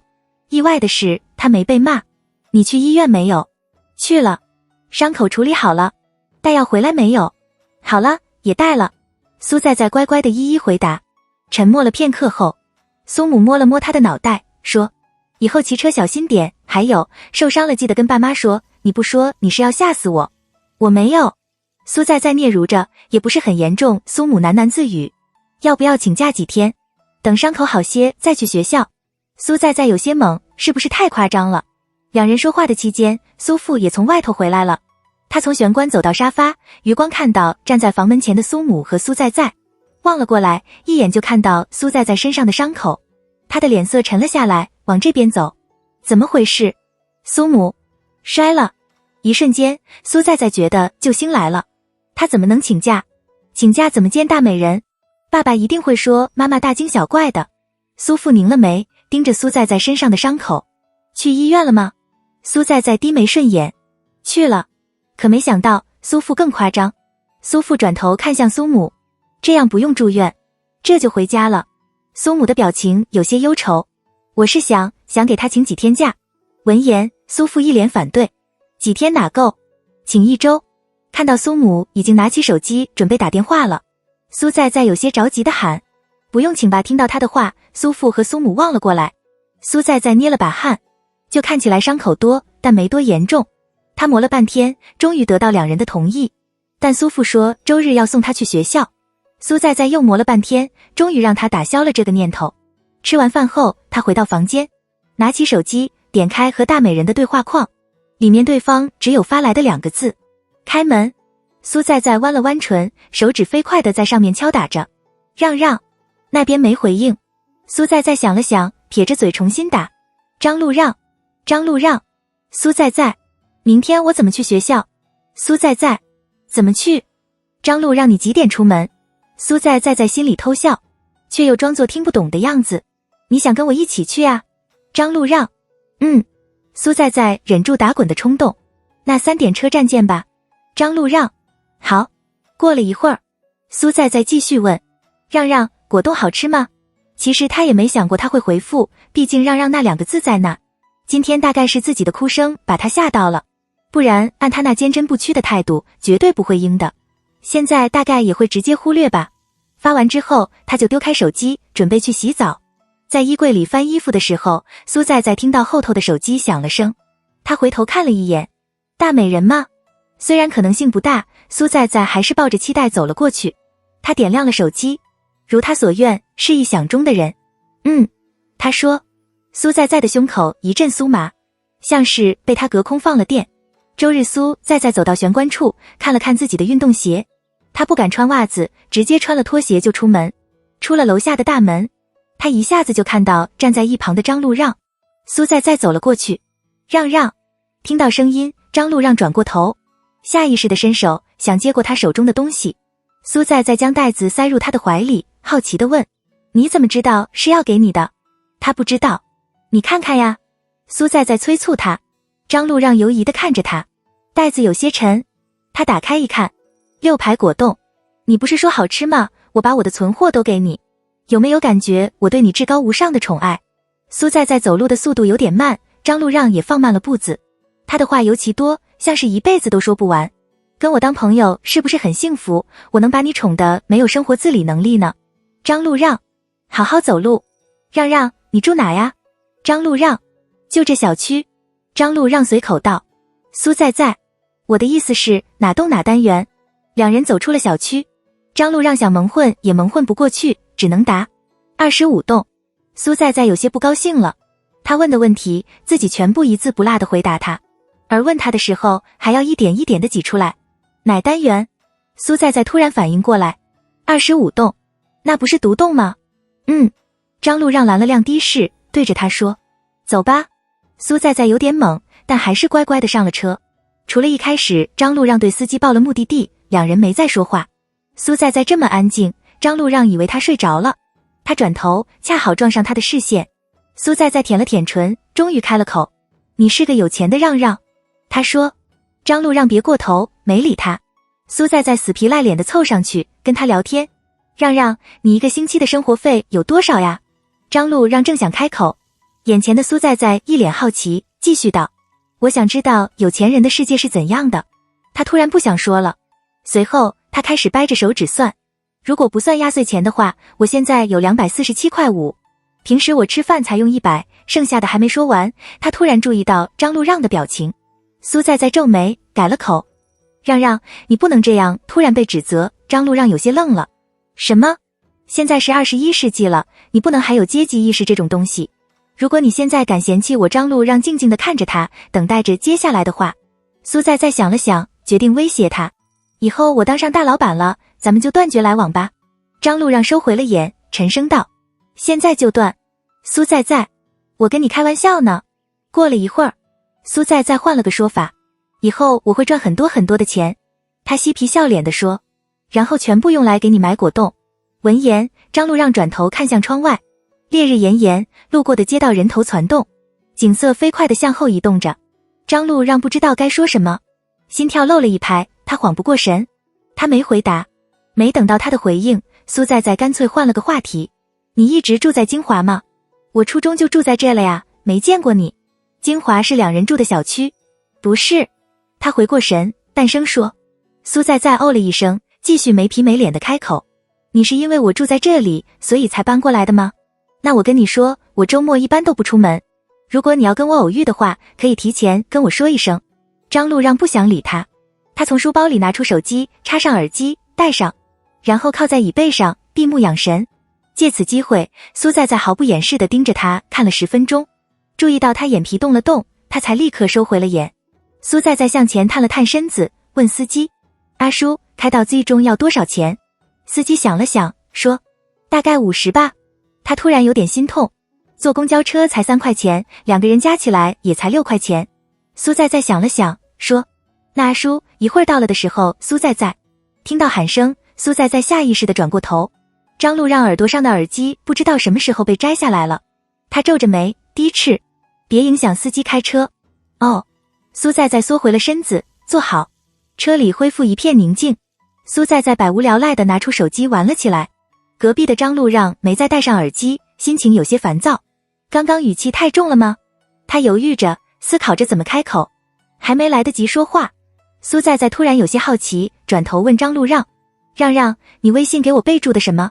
张路让心下一松，他手里攥着手机，抬了抬眼，认真地答道：苏在在。苏在在沉默了下，然后说：你把我改成仙女在，怎么样？我给你备注的大美人呢？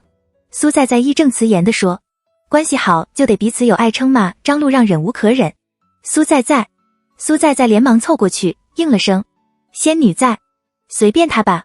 张路让沉默下来，苏在在也没再说话。他转头，见他低头摆弄着手机，再度来临的安静让张路让有些压抑。他叹息了声，然后把手机递给他，低声道：要改自己改。苏在在没接，嘴角扬着笑，说：不改了。随后他举起手机给他看，是他的资料卡，备注赫然显示着他一个人的小心思，就算他不懂，也想给他看到车开到了学校门口。张路让付完钱后，两人一前一后的下了车。苏在在站在他旁边，突然说：让让，你手机借我下。两人并肩走着。闻言，张路让看了他一眼，从口袋里把手机拿出来递给他。苏在再拿起自己的手机，给他微信转了500块，然后点亮他的手机，没密码。苏在再直接点开了微信，聊天记录那只有几个人：苏在在、舅舅、爸、阿里。苏在在没再往下看，戳进和自己的对话框里，点击确认收款。弄好后，他才松了口气，把手机还给他。张路让接回手机，下意识地垂头看了一眼，注意到转账的数目，他拧了眉，转头看他。苏在在笑嘻嘻的，毫不心虚：怎么样，感受到我的宠爱了吗？张路让抿着唇，没说话。提前让你感受一下我当大老板的时候你是什么待遇。张路让说完之后，苏在在再度提醒他：所以你千万别跟我绝交，会很吃亏的。他站在他的旁边，忽然有些疲惫。苏在在啊，正常点。哦。张路让低头摆弄着手机，点开支付宝，点击转账，回忆着他的手机号，输入进去，注意到后面的实名是在在，他直接将钱转了回去。手机响了一声，苏在在低头看了一眼，随后转头愣愣地看着他。张路让也看了过来，突然怕他不高兴，张路让开了口：苏在在啊。张路让的嘴角弯了弯，半开玩笑：你的朋友很有钱。苏在在更懵了，他的反应让张路让的表情变得有些不自然。半分钟后，苏在在才小声地哦了一声，他跟他开玩笑了，而且还第一次承认了是他的朋友，就算离他想要的答案少了个字。苏在在突然低下头，心砰砰砰直跳。两人走进了教学楼，张路让伴扶着苏在在上了5楼，送到了门口，他才转身往回走。后头的人突然开口喊他：让让。他脚步一顿，犹豫了一下，还是回了头。随后听到他说：我现在脚不方便，不能去3楼找你了。张路让淡淡的点了点头，正想转头继续走的时候，身后的苏在在厚颜无耻的补充道：那就你来5楼找我吧。苏在在被拒绝了，他居然被拒绝了。一个刚刚还在说你的朋友很有钱的人拒绝了他，一个承认了是他朋友的人，连他这点小小的要求都拒绝了。苏在在有些难以接受，他看着张路让的背影，在原地站了一会儿，然后忧伤地走回了教室。教室里人还不多，很安静，要么正低着头写作业，要么垂头玩手机。苏在在慢慢地走了过去，动作有些蹒跚，不过倒是没有人注意到他的不妥。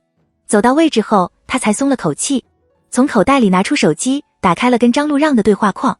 里面的显示的最后一句话是对方发来的一个苏在在莫名火大，平时就老是的，一句话都不愿意多说，一到重要关头就立刻不来。苏在在压抑不住内心的冲动，手指飞快地在键盘上敲打着，重重地敲出3个字：张路让。那头没有立刻回复，苏在在觉得自己是时候该爆发一下了，不然就算以后跟大美人在一起了，也会被他压得死死的。想了想，他继续输入：我发誓，我再找你，我就是吃狗屎长大的。发送成功后，那边立刻回复了。他的回复就像是让苏在在隔空感受到了他的气息，瞬间后悔。另外一头的张路让也在犹豫着怎么回复，他看起来好像很生气的样子。还没等他想好，那端又发来一句话：苏在在，我饿了。张路让顿了顿，想不通他为什么情绪能变得那么快，但还是抿着唇在对话框里输入：你想吃什么？他还没发出去，手机再次震动了一下。苏在在，有狗屎吗？张路让，他真的不懂苏在在每天到底都在想些什么。张路让把刚刚打的话一一删掉，随后认认真真的敲打了6个字上去：没有，好好吃饭。大美人不来。苏在在只能拖着满身的伤痕出了教室，他没辙，删不来就我便去就删。追男人就是要有这样的毅力。后头的江家抬头看了他一眼，摇着头叹息。身残志坚。苏在在慢慢的往前走，路过办公室，刚想转弯下楼梯，立刻注意到了从楼下往上走的张路让。张路让也看到他了，他的脚步一顿，很快就再次抬起脚向上走。苏在在停下了动作，嘴角扬起一个大大的笑容：让让，你来5楼干嘛呀？他明知故问。张路让看了他一眼，然后答：找班主任。苏在在厚着脸皮接话：我什么时候改名叫做班主任了？而且陈老师不在啊，他周末不值班的。闻言，张路让立刻停下了脚步。然后转身走。苏在在立刻蹦跶几下跟上他。听到身后的动静，张路让还是忍不住回了头。苏在在。苏在在下意识地停了下来。啊！他沉默了下，说：我会过来的。苏在在还没反应过来，就听到他继续说：就这个时间。随后他叹息了声，又道：别乱跑。苏在在乖乖地哦了一声。他想问：你是不是吃了我的果冻之后才跟我说的话？也不对，威力没那么大。他想知道，为什么你只说了3句话，比我吃了100个果冻还有用。周一下午出了期中考试的成绩，苏在在从宿舍回到教室的时候，才匆匆地看了一眼。他排年级第825名，整个高1年级大概1500人。不过去调理综，总成绩还是不错的。苏在在挺满意。第1节晚修，苏在在立刻往门外跑，站在楼梯口等张路让。很快，他的身影就出现在了苏在在的视野当中。苏在在清脆地喊了声：让让。张路让抬眼看他，低低地应了声。两人走到一旁，他看起来心情好像不是很好。苏在在眨了眨眼，直接问：你心情不好吗？没有。他答：那你吃果冻了吗？吃了吗？吃果冻也没用。张路让沉默了下，还是点了点头。你真是不容易满足。苏在在指责他。苏在在犹豫了下，说：那我给你讲个笑话吧。苏在在清了清嗓子，开始说：刘备的鲁马脱缰跑向悬崖，张飞急得大喊：大哥，你快乐马。提到这个，苏在在突然停了下来，比划着手指。勒就是勒索的那个勒。张路让沉默着没说话，静静地看着他。苏在在想到后面，边笑边说：然后刘备就生气地骂道：我快乐你马乐戈壁。张路让面无表情。哈哈哈，笑死我了，每次想到都觉得好笑。没等到他的回应，苏在在停下了笑声，无辜地说：不好笑吗？他还是没说话。过了一会儿，张路让冷着脸教训他：苏在在，别说脏话。原本以为能让他变得心情愉快的苏在在立刻炸了：我哪有说？那是刘备说的，关我什么事？莫名其妙的就被扣上了一个爆粗的形象，那不就拉低了好感值吗？他不服。他气得像是要直接跳起来打他。几秒后，他的模样像是逗笑了张路让，本来还有些阴郁的心情瞬间一扫而光。他低笑了声，铃声响了起来。与此同时，他从嘴唇里吐出了一个字：杀。他的话里全是笑。周二晚修第一节下课，苏在考虑了很久，每天就10分钟，对他来说太吃亏了。以前下课再加上下午的阅览室时间，再怎么着一天也能见他1个半小时吧。现在才10分钟，苏在决定跟他谈谈。他思考了下，然后问：我下午去阅览室跟你一起学习好不好？不，他立刻拒绝。可我如果下午不去阅览室，我就会忍不住回宿舍。张路让漫不经心地答：那就回。你看这里宿舍那么远，我一来一回1个星期，他忘了过来。苏在一脸凝重。好吧，那你记得来替我收尸。一片宁静。张路让先忍不住：你太夸张了。苏在瞪大了眼，控诉他：你觉得走点路没关系，那为什么让我别乱跑？苏在突然反应过来，他垂着头，神情似乎有些后悔。我懂了，你已经在我身上拿到了你想要的东西了。你利用完我就跑，你过河拆桥。什么？苏在下了个结论。我把果冻都给你了，所以你现在不需要我了。张路让，别犯病。见他不说话了，张路让垂眼看他，立刻妥协。5点半。听到这话，苏在开了口：让，你真疼我。我决定再给你买6排果冻。11月份上旬，一夜之间冷风席卷而来，张路让一起床就觉得喉咙发痒，到下午的时候就已经开始咳嗽了。他犹豫了一下，还是决定下午回宿舍睡一会儿。趁下课时间，他到9班去找苏在。苏在从教室里走出来，见他精神不太好，他轻声问：你生病了？张路让没回答，直接说：我下午不去阅览室了。哦。苏在没再问，把话给到了，张路让便转身往回走。后头的苏在再度喊他：病美人。他一点都不想回头，但苏在似乎也不需要他回头。很快他就继续说道：回宿舍记得看手机。张路让是被舍友叫醒的，他的脑袋还有些昏沉，站了起来，去厕所里洗了把脸，便准备回班里。他的脑子里一片空白，却莫名地想起的苏在的话：回宿舍记得看手机。张路让折回了柜子旁，拿起手机看了一眼，那些都是我给的。没头没脑的一句话，他有些莫名其妙地回了句：什么？那头没回复。张路让也没在意，把手机放了回去，然后背起书包走出了宿舍。过了一会儿，他又走了回来，把手机从柜子里拿出来，放进口袋里。回了教室，张路让的椅子上放着一张棕色的小毛毯，桌子上是热水瓶，还有一袋药。打开袋子，里面的其中一个药盒上贴着一张便利贴，上面写着一句话：在总的宠爱。苏在坐到位置上，满脸惆怅。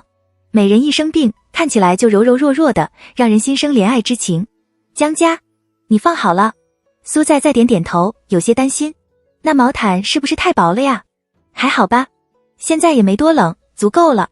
不知道水对他来说会不会太烫，我倒在手上试了一下，好像还好。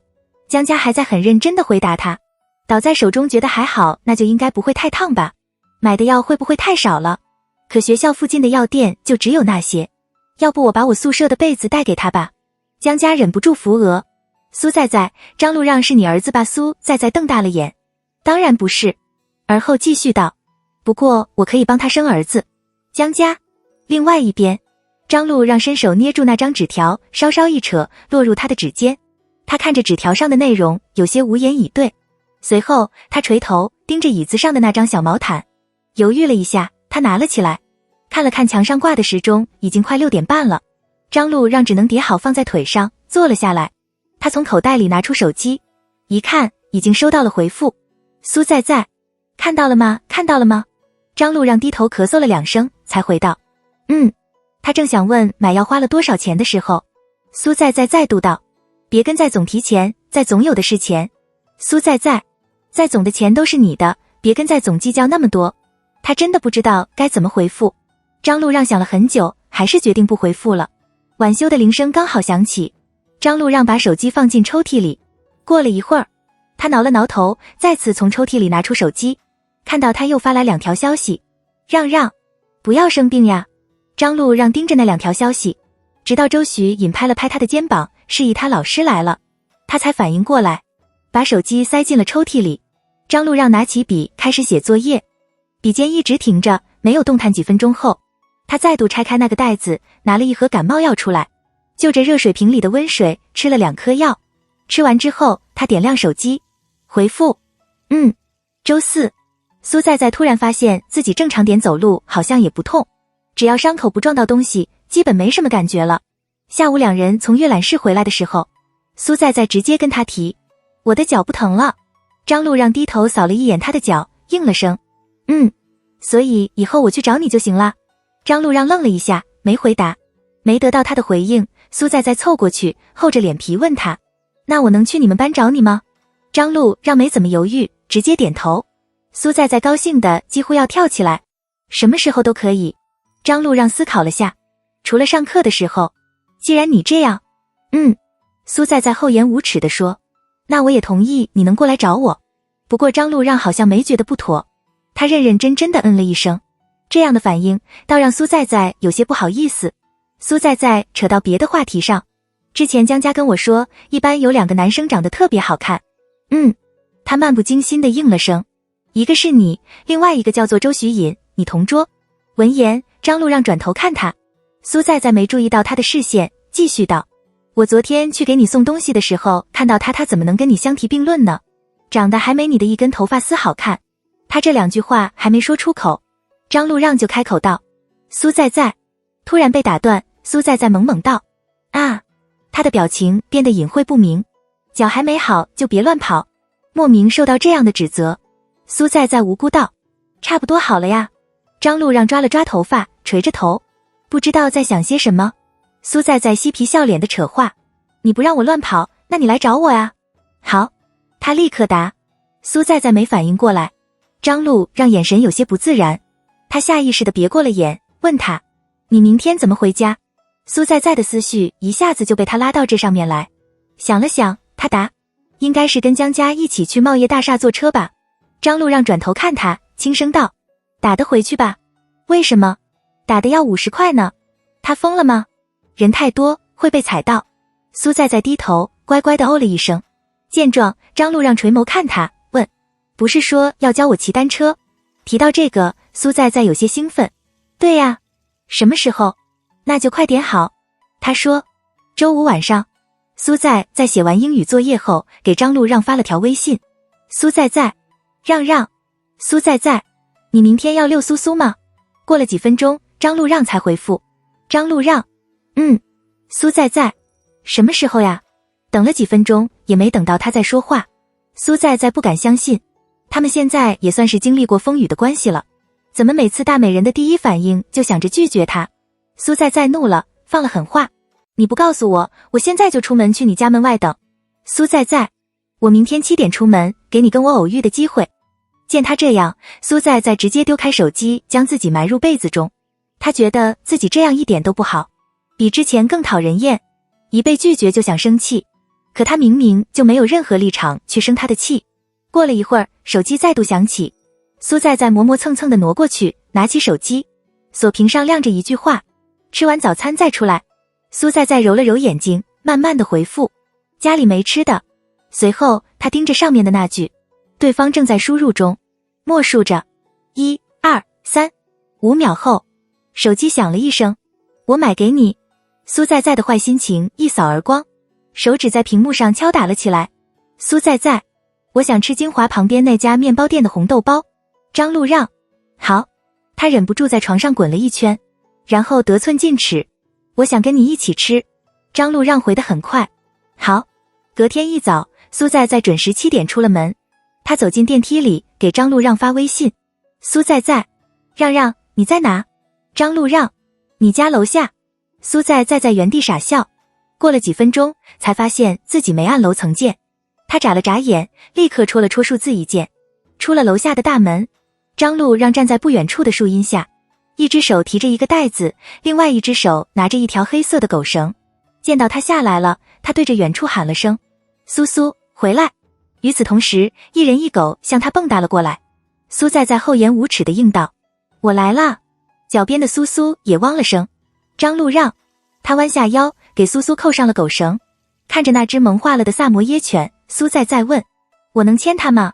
张路让毫不犹豫：“不能。”苏在在懵了，以为自己听错了，但他还是放低了要求，说：“那我能摸摸它吗？”“不能。”这下他能确定刚刚自己没有听错了，连被拒绝了2次，苏在在炸了：“你家养的狗是国宝吗？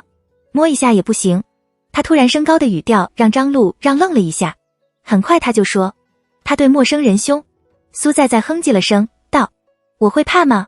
沉默了片刻，张路让才开了口：“苏在在，他可能会咬你。那算了，你让他走远点。”苏在在还是有点怕，想了想，他提心吊胆的威胁：“他咬我，我就咬你。”苏在在没有别的意思，主要是他还没想到别的意思，但张路让的耳根莫名的烧了起来，像是一簇火。哈哈哈哈，好可爱。苏在在说完之后也觉得不太好，现在对大美人的调戏只能停留在精神层面，如果贸然的深入到肉体，估计就太过急躁了。他想了想，补充道：“的狗。”闻言，张路让耳根的热度渐消，转头看他，眼里毫无情绪。苏在在怕他没听懂，重复道：“如果你的狗咬我，我就咬回去，咬你的狗。”张路让沉默了一瞬，张路让把手上的袋子塞进他的手里，沉声道：“吃完就回去。”闻言，苏在在有些不高兴，低声嘟囔着：“我这么早起的目的又不是为了吃早餐。”什么？他没听清。他没说话，安安静静地解开了那个袋子，看着里面的东西：3个红豆包，2块烤吐司，2瓶纯牛奶。说话的期间，两人走到小区的一块草坪上，张路让蹲下身子，给苏苏解开了狗绳。苏在在的视线跟随着他，看着他一下子跑到很远。随后，两人走到树荫下的石椅旁坐下。苏在在拿起一瓶牛奶，将吸管插进瓶口的铝箔纸上，献宝似的递给他。张路让看了他一眼，接了过来。看着里头的面包，苏在在抓了抓头发，满脸纠结。让让，你吃2个红豆包，1块烤吐司能饱吗？他问。张路让点了点头。那1个红豆包，1块烤吐司呢？苏在在不厌其烦地继续问。如果只有1块烤吐司呢？听到他肯定的回答，苏在在愉快地做了决定。那你就只吃1块烤吐司吧。苏在在没有注意到他的反应，暗自想着，这个量如果他吃慢点，估计能吃到中午12点，而且不能只顾着吃，还要说话，这样才能最大限度地放慢速度。苏在在思考了下，说：“我给你讲个笑话吧。”他不想听。苏在在也不管他想不想听，直接开口。期中考试班里很多人考砸，老师怒道：“填空题白送的40分，居然有人考10分和20分，10分到20分的全都给我站起来，把卷子抄10遍。”张路让照就面无表情，垂着头咬着吐司。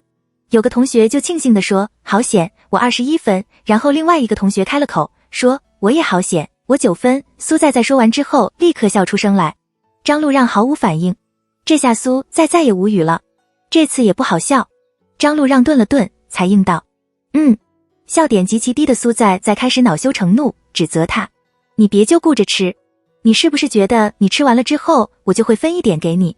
张路让刚想否认，就听到他继续说：“想都别想。”撒完泼后，苏在在秒怂，连忙递了个红豆包过去。“我当然不可能只分你一点，我那么宠你，怎么可能那样对你？”张路让见他似乎没有拿过的欲望，苏在在直接将之塞进他的手里。他突然想起一件事情，问道：“让让，你分科还是要选理科吗？”张路让拿着那个红豆包没动，而后漫不经心地回道：“苏在在有些失望地哦了一声。张路让侧头看了他一眼：“好好学习。”不知道他为什么突然说这个，但苏在在还是觉得他很有必要为自己辩驳一下。“我一直有好好学习。”张路让没说话，苏在在忍不住继续为自己说好话：“我这次加上理综还排年级825呢，选文科的话，他肯定能进文科重点班。”闻言，张路让皱了眉：“我排25名。”苏在在愣了一会儿，才难以置信地开口：“那你那天为什么不高兴？我以为你考砸了都没敢提成绩，还一直在逗你开心。”他确实觉得考得不好，但张路让现在不敢说了。没想到你居然排25名，你在变着花样玩弄我。你让我一个考825名的人来逗你这个考25名的人开心。我没有。苏在在才不理他怎么说，继续瞎掰。张路让，如果你不哄我，我估计会一蹶不振，就此颓废下去，并且再也无法变回那个霸道自信的在总，也无法变回那个美丽可爱的在小仙女。张路让完全不知道该说什么，憋了半天也只憋出了一句：正常点，选吧，哄我和失去我，选哪个？快选！张路让抓了抓头发，妥协道：怎么哄？苏在想了想，嬉皮笑脸道：你问我，我是谁？看着他，张路让有些犹豫，还是问了：你是谁？我在辣。他笑得眼角弯弯，说话的尾音还特地拖长。张路让。过了一会儿，苏在问：你是谁？张路让觉得自己快崩溃了。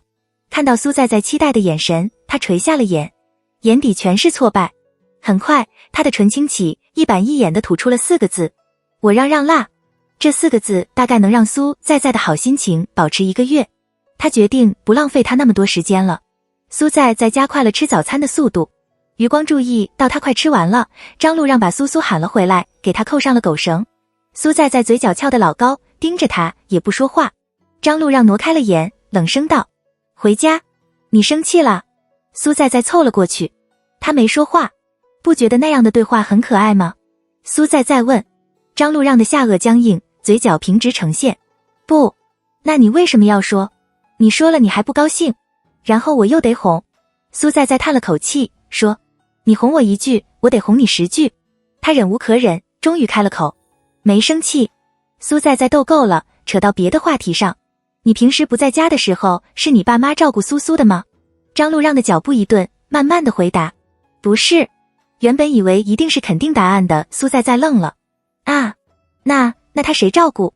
张路让轻声答：我舅舅。哦。苏在没再问。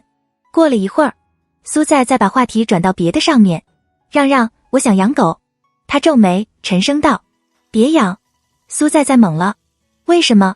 他看着他，认真地说：怕你咬它。到家后，苏在回到房间，看了看手机，7点40分。不久后，苏在房间里听到了苏父苏母起床的动静。他在床上打了个滚，想起刚刚张路让的话，苏在立刻气笑。不过想起那4个字，苏在还是决定原谅他。他把自己卷入被子中，想了想，还是给张路让发了条微信：苏在让，你明天怎么去学校？过了好一会儿，张路让才回复：我舅舅开车送我去。苏在你平时都是你舅舅送去的？张路让：苏在那你上次为什么坐公交车？张路让：他出差。苏在盯着屏幕上的内容，有些失神，不知道他为什么不跟父母一起住。他好像不想说，那他就不问。苏在没再回复，出了房门，他走到客厅，坐到苏父的旁边，说：爸，我想养狗。苏父手指一顿，给他倒了杯水，喝杯水冷静一下。我真想养。苏在直接拒绝了他的水，不需要冷静。过了一会儿，苏母从厕所里出来，他用眼尾扫了他们2个一眼：你们2个说什么呢？女儿啊，要冷静。苏父急得抓耳挠腮，可这样的话完全阻拦不了他。苏在立刻开了口：妈，我想养狗。苏母愣了下，随后眉开眼笑：乖女儿，真巧，我也想。苏父。苏在一下子兴奋起来，继续道：我想养萨摩。不养萨摩。苏母道。苏在有点小失望：那养什么？柯基。苏在立刻反对：不行，怎么能养柯基？我早上带他出门遛圈，说不定到晚上才走到楼下。苏母没理他，转头看向苏父：老苏，别看了，上班了。苏在凑过去讨好道：妈，养萨摩不好吗？微笑天使呢？苏母瞟了他一眼，慢悠悠地说：要么养柯基，要么不养。苏在立刻妥协：那就柯基吧，用小短腿来衬托他的长腿也好。苏父苏母出门后，苏在也回了房间。他拿起手机，刚想跟张路让说他要养狗了，就看到他发来一条消息，跟他上一条间隔了5分钟。我可以自己去。苏在有些莫名其妙，大美人想说什么？跟他炫耀自己有多厉害，能自己一个人去学校吗？苏在无言以对，但还是决定顺着他来。他也很骄傲地回复道：我也能自己一个人去学校，我从小学3年级开始就不用父母接送了呢，是不是跟你一样勇敢？发送成功后，苏在盯着手机，期待着张路让的回复。过了好一阵子，苏在等得快要睡着了，眼睛不受控制地合上。睡意朦胧之际，他听到了手机响了2声。却挣脱不开困意的拉扯，直坠一片黑暗之中。在醒来的时候，苏在下意识地点亮了手机，解锁后映入眼中的还是他和张路让的聊天对话框。ZL2 撤回了一条消息。ZL2 撤回了一条消息。苏在一脸懵逼，连忙问他，你撤回了什么？还2句。张路让，没什么。苏在懊恼地爬了起来，盘腿坐在床上，用手机托着下巴，想了半天也想不出有什么方法能让他把那2句话吐出来。他急了，指责道，敢做不敢当。苏在，你不告诉我，我就……苏在抓了抓头发，几乎要跪下，我求你了。另外一头，张路让看到他的话，有些无奈，他放下手中的笔，认真的回复，真的没什么。这好奇心就被他吊着，不上不下。苏在抿着唇，莫名燃起了火气。苏在，呵呵。苏在，我没想过你是这样的人。苏在，我跟你说，你不告诉我，我一天都过不好。苏在，吃不好睡不好，学习也学不好，我大概是个废人了。张路让见他又发省略号，苏在更气了。没看到他在生气吗？不知道这样是火上浇油吗？他正想继续指责他，突然注意到刚刚自己发的话，最上面2个字哥哥。苏在，我靠，这该死的输入法，这该死的9键拼音。苏在立刻补救，但越着急出错越多。不对，我要说的是哥哥呀。不是啊，不是的，是哥哥。那头又发来一个省略号。苏在深吸了口气，决定冷静下来，然后放慢速度，缓慢地打着4343，看着上面显示的哥哥，呵呵呵呵。他仔仔细细地戳中那个呵呵，确认正确无误之后，他松了口气，愉快地摁了下那颗绿色的发送键。意外的是，屏幕上显示着一句很长很长的话，开启了朋友验证，你还不是他朋友，请先发送朋友验证请求，对方验证通过后才能聊天。周末下午，张路让回到班里，他正想起身去装水，一摸水瓶，却发现里头已经装满了水，而且还是温的，不知道是谁帮忙打的。张路让犹豫了下，还是决定去水机旁重新装。他站了起来，刚想往外走，苏在的脑袋就从窗户外探了进来，看到他到班里了，他笑弯了眼，清脆地喊着，让。张路让看了他一眼，没开口。注意到他手里拿着水瓶，苏在讨好般的开了口，温度不合适吗？我倒在手上试过了呀。张路让收回了脚，重新坐回位置上。苏在也从外面走了进来，坐到他前面的位置。张路让拿起水瓶喝了一口水。苏在盯着他，轻声问道，你感冒好了吗？他低低的了声。过了一会儿，苏在纠结了半天，还是决定用愤怒的语气。他拍了拍他的桌子，怒道，你居然把我拉黑了。苏在干脆直接不要脸了，你太过分了，我们的友谊太容易破碎了。我喊你哥哥怎么了？反正我肯定比你小，就算你比我小，我看起来也比你小，我怎样都比你小，喊你哥哥怎么了？张路让忍不住了，沉声道，那你会被我再拉黑一次。苏在，我跟你闹着玩呢。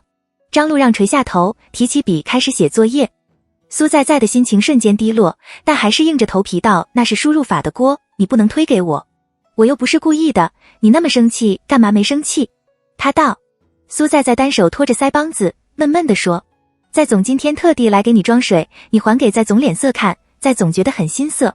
张路让，我没有。苏在还想说些什么，外头突然走进来一个女生，她看到自己位置上的苏在，表情立刻黑了。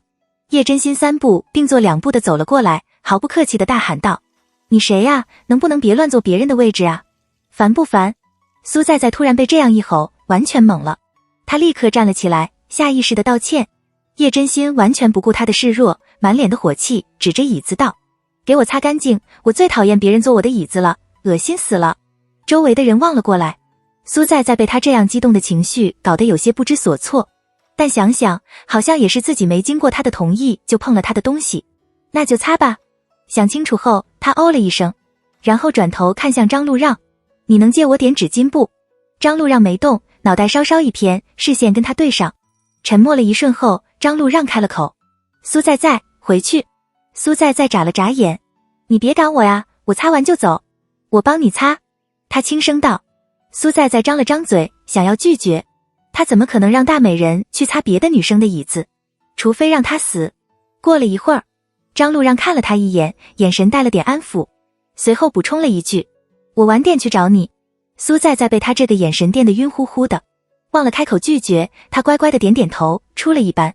见苏在在出了门，张路让才起了身，他从讲台上拿了一块抹布，出门走到厕所洗干净。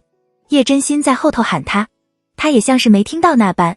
回教室后，看着已经坐在自己位置上的叶真心，张路让的眼神彻底冷了下来。他什么也没说，把抹布放了回去，便走回自己的位置上。过了一会儿，叶真心转过头来，轻轻地开口：我刚刚太激动了，不是故意的，应该不会吓到那个女生吧。想到苏在在刚刚被骂得愣了的表情，他的火气莫名其妙地燃到了最顶端。张路让扯了扯嘴角，嗤笑了声：滚。叶真心愣了一下，像是没听清，又像是不可置信。他看着他，呐呐地问道：你说什么？张路让倏地站了起来，椅子发出巨大的吱拉声，碰到后面的桌子上还发出哐当的吵声。他没再理他，冷着脸往外走。这么大的动静，周围的人再度看了过来，叶真心顿时觉得难堪到无地自容。他转回了身子，趴在了桌子上。想到刚刚的画面，女生垂着头说着话，对面的张路让手里拿着笔，视线却一直放在他的身上，一直看着他，只看他。叶真心的眼泪唰的一下就下来了。苏在在回到班里，等了10分钟左右，张路让的身影就出现在9班门口。苏在在笑嘻嘻地跑到他的面前，站到他身前，才发现他的表情不太好看。苏在在唇边的笑意收了起来，有些不解：让让，你怎么了？张路让垂眸盯着他看，没开口，眼睛带着细细润润的水光，深邃又迷人，像是在摄人心魂。苏在在想了想，立刻反应过来，他气得差点跳起来，说：那个女生骂你了？怎么骂的？不知道他为什么是这样的反应，张路让也瞬间有些无措，坏心情一扫而光。没有，他说，不过那个女生确实有点凶。苏在在喃喃自语，他完全不听自己说的话。其实这么说吧，要我去对他，我也有点怕。苏在在拍了拍他的肩膀，安抚道：你在这等着，我去给你争口气。张路让无言以对，想了想才道：你要做什么？他胡说一通，给自己打气。我跟你说，我骂人可牛了。注意到他怀疑的眼神，苏在在继续道：我刚刚就是不想理他，但欺负到我的人头上，我能有100种折磨他的办法。张路让愣了，什么人头？苏在在盯着他，也有些懵，很快就反应了过来，细声解释：不是我的人头，是我的人的头上。说完之后又觉得不对劲，立刻改口：我的朋友。过了一会儿，他叹息了声：苏在在，啊，以后别过来了。闻言，苏在在原本振奋的心情就像是一颗瞬间瘪了的气球，他的脑袋耷拉了下来，鞋尖无意识地摩擦着地面，发出沙沙的声响。他哦了一声，声音低到了尘埃里，不知道他的情绪为什么瞬间就低落了下来。张路让张了张嘴，刚想补充点什么，苏在在又开了口：你是不是觉得我很烦人？他第一次开口问，第一次忍不住，尽管他知道问出这个问题的他更烦人，却还是那么迫切地想知道答案。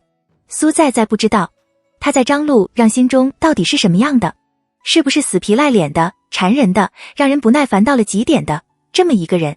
他不敢想，那样多可怕啊！所有的丑态如果在他的眼里都被放大了，那该怎么办？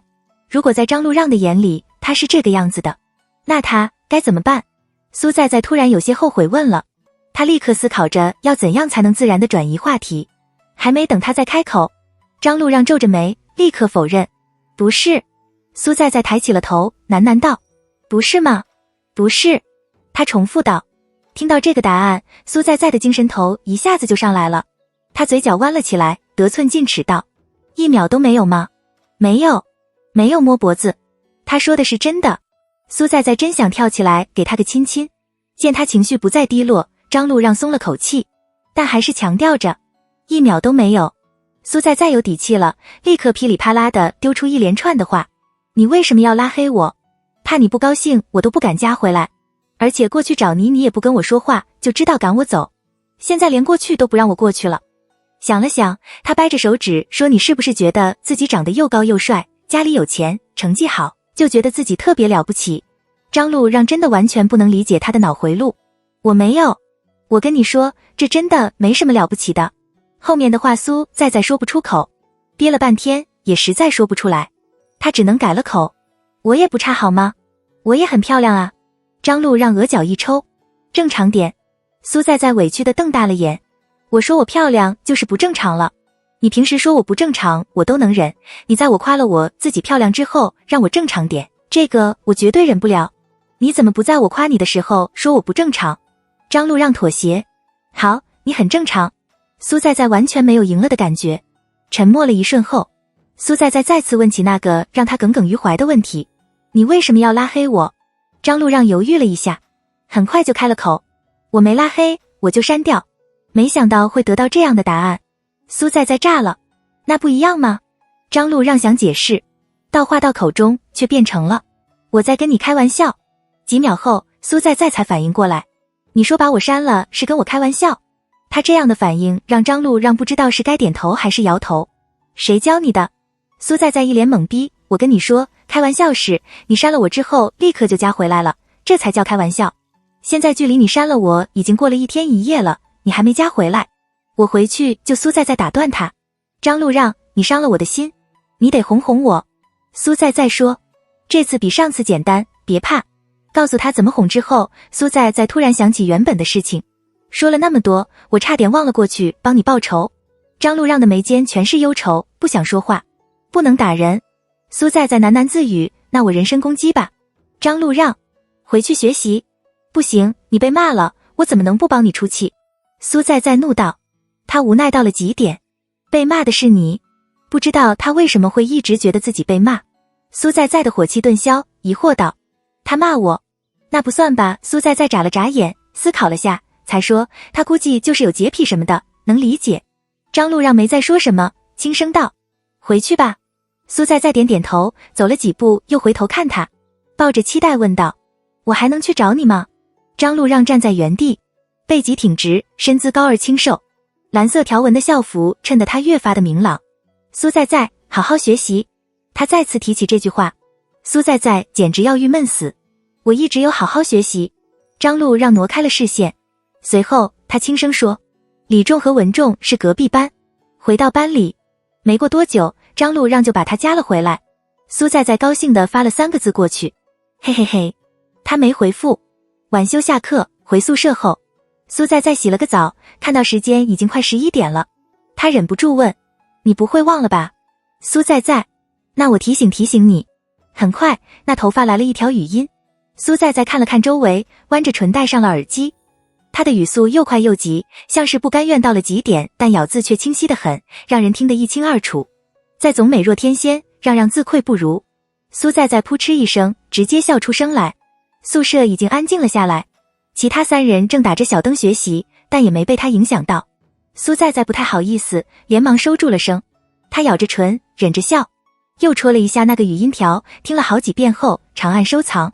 他把手机扔到一旁，将整个脑袋都埋进被子里，无声的傻笑。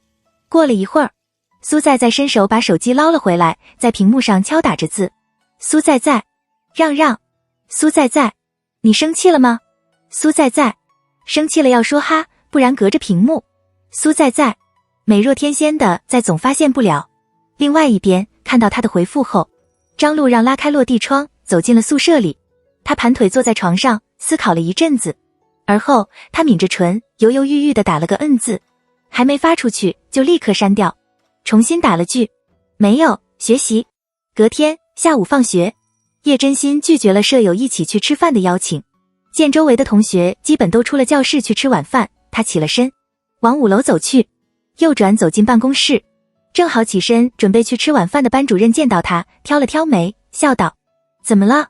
叶真心站在原地，扫了一眼周围，确定周围没有认识的同学，他才开了口，老师，张璐让跟9班的苏在早恋了。晚修铃声响起后，9班的班主任走进了教室，提了几件事情。上周我就说过了，明天教育局的人会过来检查，男生基本都剪好头发了，女生明天记得全部把头发扎起来。苏在用食指勾着发尾，一圈又一圈的转动，他垂着头，另一只手拿着笔在写着字，也不知道有没有在听老师说话。今天值日的把地拖一下。班主任想了想，继续道，明天给我好好穿校服，别校服和礼服混搭，被抓到的话，你们就完了。最后，他意有所指地说了句：还有，你们现在才多大？好好学习，别想些别的东西，以后有的是时间，根本不用急在这一时。听到这话，苏在在才抬起了头，视线刚好与班主任的撞上。他愣了一下，盯着他的眼睛，没挪开，反倒让班主任主动移开了眼。旁边的江家突然凑过来，压低了声音说：喂，班主任不会再说你吧？苏在在犹豫了一下，不会吧，你跟张路让很明显吗？你怎么说的我跟他在一起了一样？苏在在莫名其妙，我觉得差不多了。闻言，苏在在瞪大了眼，一副被冤枉了的模样。哪有？我跟他说话，我们两个之间至少隔着1米，如果这算在一起了，我还是去死吧。江家，你是不知道大美人有多古板，我无意间说句暧昧点的话，他就立刻生气了。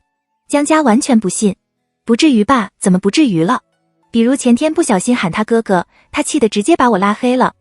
苏在在怂得要死，所以肢体上的接触，说真的，我没胆。苏在在下了个结论，他像个贞洁烈妇。说出口后又觉得不太对劲，立刻改口，不对，贞洁烈让。江家嘴角一抽，写作业吧。第二天一早，苏在在睁着惺忪的眼，踩着拖鞋走到阳台去洗漱。外头的天还蒙蒙亮，空气又湿又冷，风呼呼地吹。苏在在一下子就清醒了，边发抖边刷牙。洗漱完后，他直接用手捋了捋头发，随手一束就绑了起来。苏在在走回宿舍里，把落地窗关上。看着要出去阳台洗漱的小玉，他提醒了一句：穿件外套再出去，冷。江家刚从厕所出来，看了他一眼，然后用手指了指他的头发，说：你把头发重新绑一下，乱死了。听到这话，苏在在拿起放在柜子上的镜子看了看，不会啊，有蓬松感，完美。苏在在兴致来了，开始胡说八道。你别看我这样，我的每一根发丝都是我精心调整处理过的，不能随随便便改变它们的位置。呵呵，一大早就这么多废话，这样会遭来诅咒的。江家不理他，走到阳台洗漱。随后，苏在在也转身走进厕所里换校服。出来的时候，江家也差不多整理好了，两人一起出了门。6点半，饭堂的人还很少，基本都已经打好早餐，找了位置坐下，没什么人站在窗口前排队。苏在在走到其中一个窗口前，点了2个面包，他找了个位置坐下。不一会儿，江家也走了过来。苏在在看了看他碗里的面条，叹了口气，突然也好想吃面条。江家看了他一眼，那我跟你换。不用。他拿起面包啃了一口，面包也不错。江家没再说什么，垂着头吃早餐。1分钟后，这面包也太干了吧，好难咽。你说饭堂是怎么做出这样的面包的？不敢相信，我感觉我会渴死的。江家忍不住了，你少说点话，能拖久点存活时间。苏在在立刻安静下来。江家想了想，说：我去给你买瓶牛奶。苏在在摇了摇头，嘴里嚼着面包。半分钟后，他看了一眼卖饮料的窗口，才开了口：人好多，你排回来我都吃完了。好了，你别跟我说话了，不要引诱我说话，我想活久一点。江家刚想说些什么，突然发现坐到苏在在后面那排的人站了起来，单肩背着书包，另一只手拿着餐盘走出了饭堂。江家对着他抬了抬下巴，说：那是不是你家大美人？闻言，苏在在回头看了一眼，很快就将脑袋转了回来。他刚刚坐我后面。是啊。呵，你干嘛？苏在在悲愤地分析。如果他比我先坐下，我肯定能发现他，但我没发现他，说明他是比我晚来的，然后这个角度他肯定看到我了，却没有跟我打招呼。可能他认不出你的背影。不可能。苏在在拒绝承认，所以我说他是个很无情的人。江家有些无语。你家大美人知道你老是这样说她坏话吗？我哪有说。苏在在无辜道。这哪算，这件事情很多人都知道呀。江家垂下头吃面，含糊不清地回道。是吗？当然啊，人尽皆知的事情，我为什么不能说？张路让就是很无情呀，有时候我都想上去打他一顿，要不是因为他苏在在还没说完，眼前突然现出一只骨节分明的手，白皙、修长、有力。他漫不经心地放了一瓶牛奶在苏在在的面前，而后转头就走。苏在在不抬头都能认出那只手的主人，而且他也不敢抬头了。江家把面吃完了，才抬起头，注意到苏在在呆滞的表情，还有一旁多出的牛奶，郁闷道：啥情况？你经历过绝望吗？他轻声说。啊。苏在在没再说话。他真的没想过张路让还会回来，还给他带了瓶牛奶。看着桌子上的牛奶，苏在在伸手摸了摸，热的，这个牌子好像只有小卖部有的买。这样一想，他真的走得挺快的。苏在在像是不敢面对现实般的，不断的在想别的事情。他叹了口气，将吸管插进瓶口，喝了一口。他觉得他的运气一点都不好，每次说他坏话都一定会被抓到。大课间的广播体操，每个班的学生在教室外排好队列，排好便往操场走去。几个女生着急的跟旁人借着橡皮筋，胡乱的把头发扎了起来。太阳已经出来了，温度并不灼人，只觉得暖意融融，洒在苏在在身上，亮着金灿灿的光。因为身高的缘故，苏在在站在女生列的最后一个。她的头发天生就是栗棕色的，在阳光的照射下，颜色越发的明显。广播体操的音乐响起，苏在在刚做出第一个动作，就被人扯出了队列外。还没反应过来，巨大的指责声向他袭来。谁让你染头发的？苏在在愣了，转头看向来人，高一的年级主任。他指了指自己的头发，轻声解释：我没染，天生就这样。他板着脸，完全不听他说的话。这周回去给我染回黑色。我真的没染啊。苏在在再次解释。年级主任的脾气一下子就上来了，声音又大又尖锐。每个学生被我抓到，理由就是天生的。我那么好骗，连换个理由都不会。苏在在不说话了，反正老师已经先入为主了，他再怎么说，他也不会相信他说的话。见他不再反驳，教导主任的脸色好看了些。他指了指教学楼的方向，说：回教室去，今天教育局的人要过来，别出来丢人现眼。周末赶紧给我把发色染回去。苏在在看着他，冷着脸道：我可以回教室，但我不会把头发染黑。你我凭什么因为你的不相信就要承受这样的后果？他的脾气也上来了，一字一句道：我说了我没染，我就是没染。他完全不讲道理，一下子又被话题扯到了别的方向。谁准你这样跟老师说话的？苏在在完全不想理他。你不尊重我，凭什么要我尊重你？说完他便往教学楼的方向走。没过多久，教导主任眼前又晃过一个人，他连忙喊道：哎，你干嘛去？张路让转头冷声道：染头发了。苏在在还没走到教学楼，就被人拉住了手肘。他下意识地回头望，看到是张路让，他的第一反应就是：让让，我今早没骂你。张路让，第二反应：你不做操吗？你干嘛去？张路让没说话，盯着他的眼睛看。苏在在想了想，问：你听到年级主任的话了？他点点头。嗓门太大，他下意识地望过去，就看到他了。距离太远，听不清他在说什么，只能听到那老师说的染头发3个字。苏在在不在意别人的看法，就在意他的。他有些着急地开了口：你别听他的，我才没染。张路让又点了点头。苏在在松了口气，开始教育他：让让，我跟你说，遇上这种情况你千万别怕，一般只要比他凶，他就不敢说什么了，典型的欺软怕硬。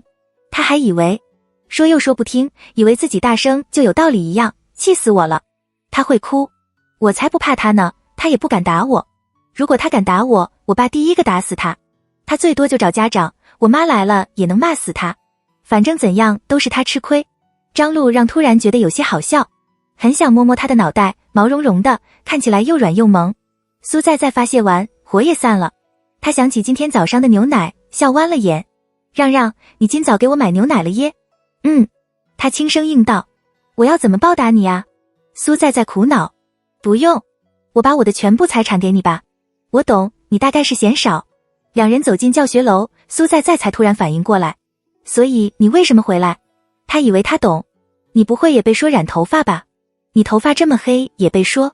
张路让刚想否认，苏在在继续开口，满脸同情。你比我更惨。算了。两人走到3楼，张路让正想走进教室，苏在在突然扯住他的衣角，一脸认真又厚颜无耻。我今早真的没骂你。张路让想说他全听到了，还没等他开口，苏在在理直气壮地解释道：我当时还没说完呢，我后面还有一句，要不是因为你帅没说出来，我前面说的话都是为了烘托这句话，所以我的目的主要是夸你。他的眼里全是真诚。张路让真的想知道他的脸皮能厚到什么程度。他沉默了一会，才道：回去吧。苏在在回到班里，写了一会儿作业后，江佳也回来了。他连忙凑了过来，问：你没哭鼻子吧？苏在在无语，这哪有哭的必要？江家松了口气，说：“那就好。”过了一会儿，他问：“刚刚张路让是不是去找你了？”想到这个，苏在在又开始不高兴了。是啊，主任还说了他染头发。哎，有毛病。不是啊。江家压低声音，我听后排的男生说的，是他自己说他染头发了。苏在在，怎么可能？那可能是他们听错了吧？江家也不再坚持。苏在在发了愣，他想，如果是真的，那他还是挺幸运的。晚修铃声响了没多久后，苏在在被班主任叫到了办公室。他还以为是今天头发的事情，也没多大在意。苏在在推开办公室的门，走了进去，一眼就看到了站在英语老师和班主任面前的张路让，两人的视线撞上，苏在在心下一紧，他能猜到老师在怀疑他们两个早恋，虽然他们真的没有，但苏在在还是慌了，因为不管发生任何事情，他一点都不想牵扯到张路让。苏在在下意识地捏住拳头，又松开，他缓缓地走到张路让的旁边，刚站好，9班班主任王老师单刀直入：“你们两个最近好像走得挺近的。”苏在在还在想要怎么说，张路让直接开了口：“猪队友。”闻言，1班班主任陈老师皱了眉：“你们现在才多大？再过2个月就分班考了，高中的每一分每一秒都很关键，别把心思放在这上面。”苏在在舔了舔唇，解释道：“老师，不是你们想的那样。”张路让似乎有些愣神，过了一阵子，像是想明白了些什么，眼神变得有些不自然，耳根发烫。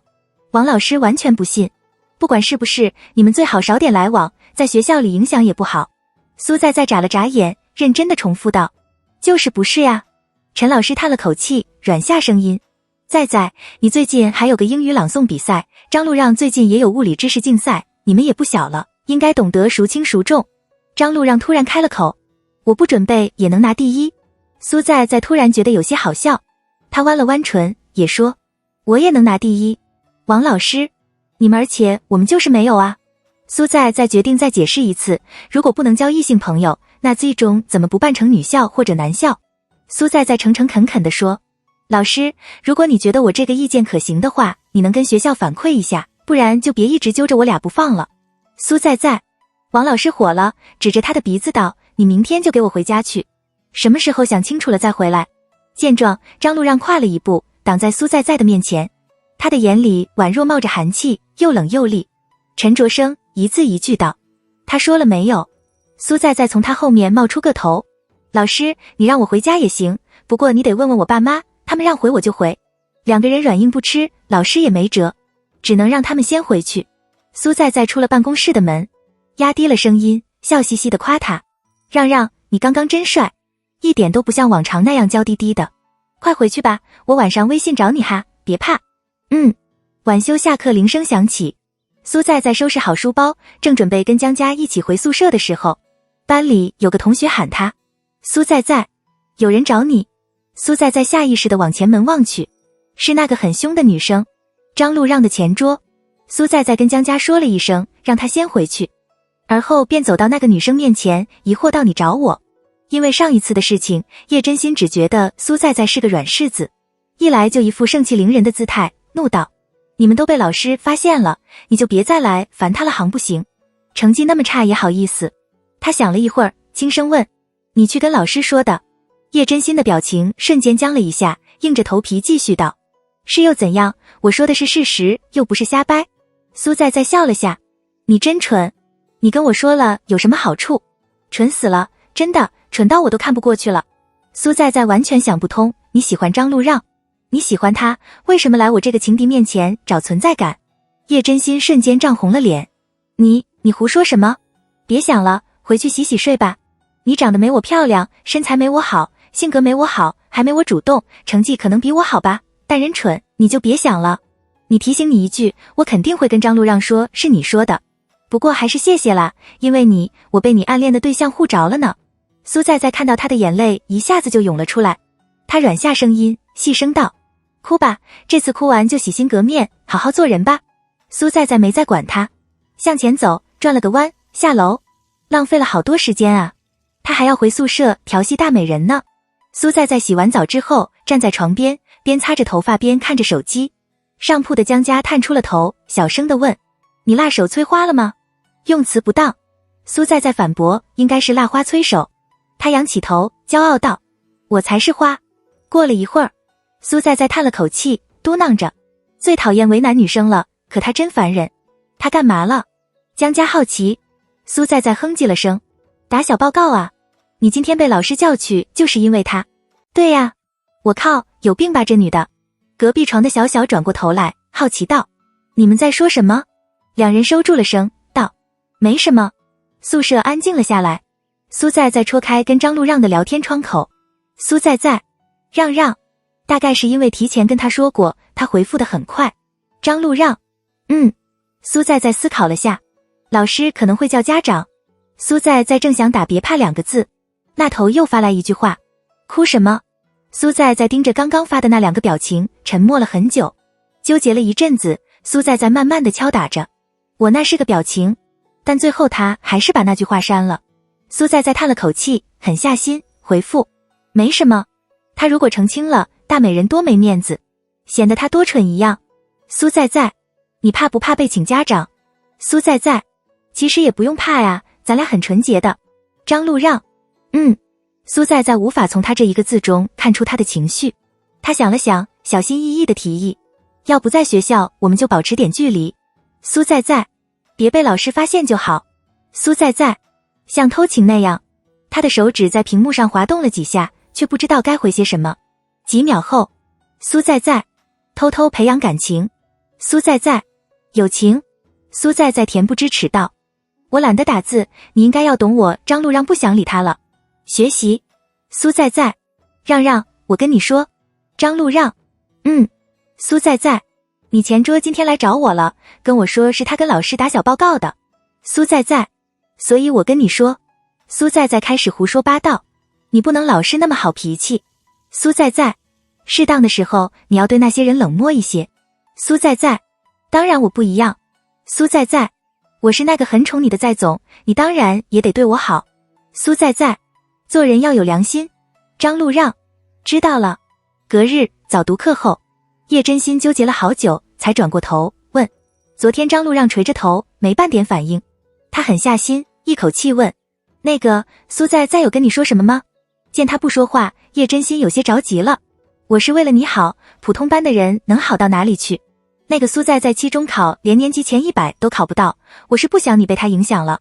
闻言，他终于抬起了头，不耐烦却又认真地反驳他。他不算理综成绩能排年级前20。叶真心被他这话噎到了。说完之后，他继续低下头写题。可我算了也能排前20啊。他有些不甘心地说道。叶真心昨晚想了很久，按苏在在那个样子，他估计是喜欢主动点的女生，所以虽然得不到回应，他还是不断地扯着话题。1分钟后，张路让冷着脸推了推一旁的周徐隐，换个位置。苏在在坐在位置上。黄媛娟突然走了过来，好奇道，在在，你跟重点班的张路让在一起了？苏在在愣了一下，没有啊，昨天你被班主任叫到办公室，班里坐靠窗的人都看到了你跟张路让一起从办公室出来的。听到这个话题，坐在苏在在前面的一个女生也转过头来，听说张路让很高冷啊，你跟他在一起不无聊啊？苏在在顿时不想说话了。过了一会儿，他还是忍不住开了口，不无聊，一点不。他有多好，他全都知道。周五晚上，苏在在洗完澡后趴在床上，手里拿着手机，双脚一晃一悠，看着屏幕上的张让让，他忍不住翻了个身，抱着手机傻笑。过了一会儿，他乐呵呵地输入，让让。苏在在，我的脚好了。张路让，苏在在，所以去骑单车呀。他没立刻回复。苏在在一直盯着那个对方正在输入中，半分钟后，苏在在有些忍不住了。他咬着唇，不高兴地问，你不会反悔了吧？苏在在，那你还我6排加1排再减去1个的果冻数量。苏在在，不对，现在物价上涨了，你得赔我100倍。苏在在，我因为被爽约，心灵被你造成了巨大的创伤。苏在在，加起来你大概欠我1亿左右。他缓缓地把刚刚打的内容删掉，回复几点？隔天下午。苏在在拿着个袋子，手中抱着个骑行头盔，出了门。站在他家楼下的张路让看到他手里的东西，苏在在笑嘻嘻地跑了过去，递给他看，我上周就买好了。他沾沾自喜，到苏在把袋子递给他，嘱咐道：“先把这个穿好，护膝和护肘，可不能摔伤了。”张路让抿着唇接过，头盔去那边再戴好了。他喃喃自语。张路让没说话，但明显很抗拒那个头盔。注意到他的表情，苏在反应了过来：“你觉得这个头盔丑吗？”“苏在有些郁闷。“会吗？怕你觉得花，我还特地选了个纯黑的。”见他面上没什么情绪，苏在也没再坚持。不过好像是不好看那不戴了，就戴护膝和护肘就好了。张路让点了点头。苏在走到单车棚下，把他的单车推了出来，两人并肩往小区的一块空地走去。苏在突然开了口：“让让，老师有给你家长打电话吗？”张路让犹豫了一下，说：“不知道。”苏在哦了一声，扯到别的话题上：“你知道正常人学会骑单车要多久的时间吗？”张路让认真的想了想，刚想开口，苏在厚颜无耻的瞎掰：“有天赋的人最少都要半年，像你这种资质平庸的，至少得1年吧。”张路让注意到张路让的眼神，苏在无辜道：“你不相信我？我骗你干什么？”他别开了眼，沉声道：“不知道。你怎么能不相信我？让让，你不能老提防我。我对你那么好，怎么可能会骗你？”他要怎么相信学个单车要1年？走到空地的位置，张路让刚想握住单车的车把，就被苏在一把拦住：“不行，哪能那么快就实践？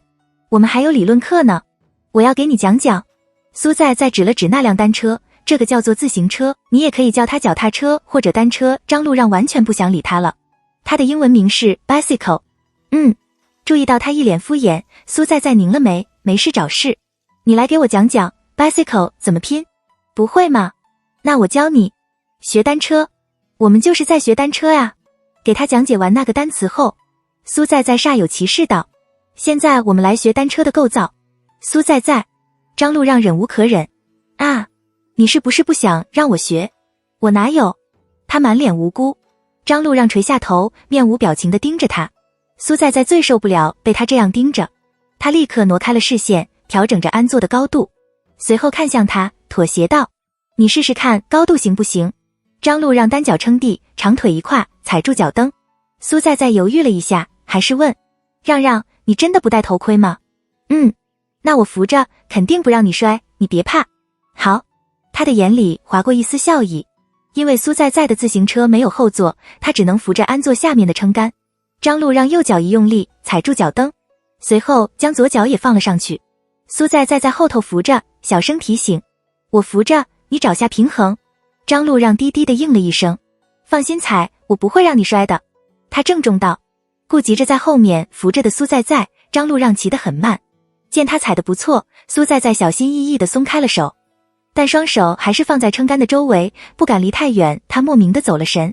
今天张路让穿了件黑白条纹的套头卫衣，修身休闲，看不太清楚他的肌肉曲线，但因为安坐跟车把差不多高的原因，张路让骑车的时候身体会稍稍前倾，一个不小心就会露出一点点肉。苏在咽了咽口水，其中一只手忍不住碰了碰，张路让身体猛地一僵，平衡感瞬间消失，他连忙用其中一只脚撑地，反应快，没摔着。苏在被吓了一跳，见他没摔倒，才松了口气，但他很快就反应过来，连忙道：“我没摸你，我绝对没有，绝对没有摸你。”苏在立刻推卸责任：“是你主动把腰扭过来的，我发誓。”我的手好好的放在那张路让沉默着，转头看他。苏在立刻闭上了嘴。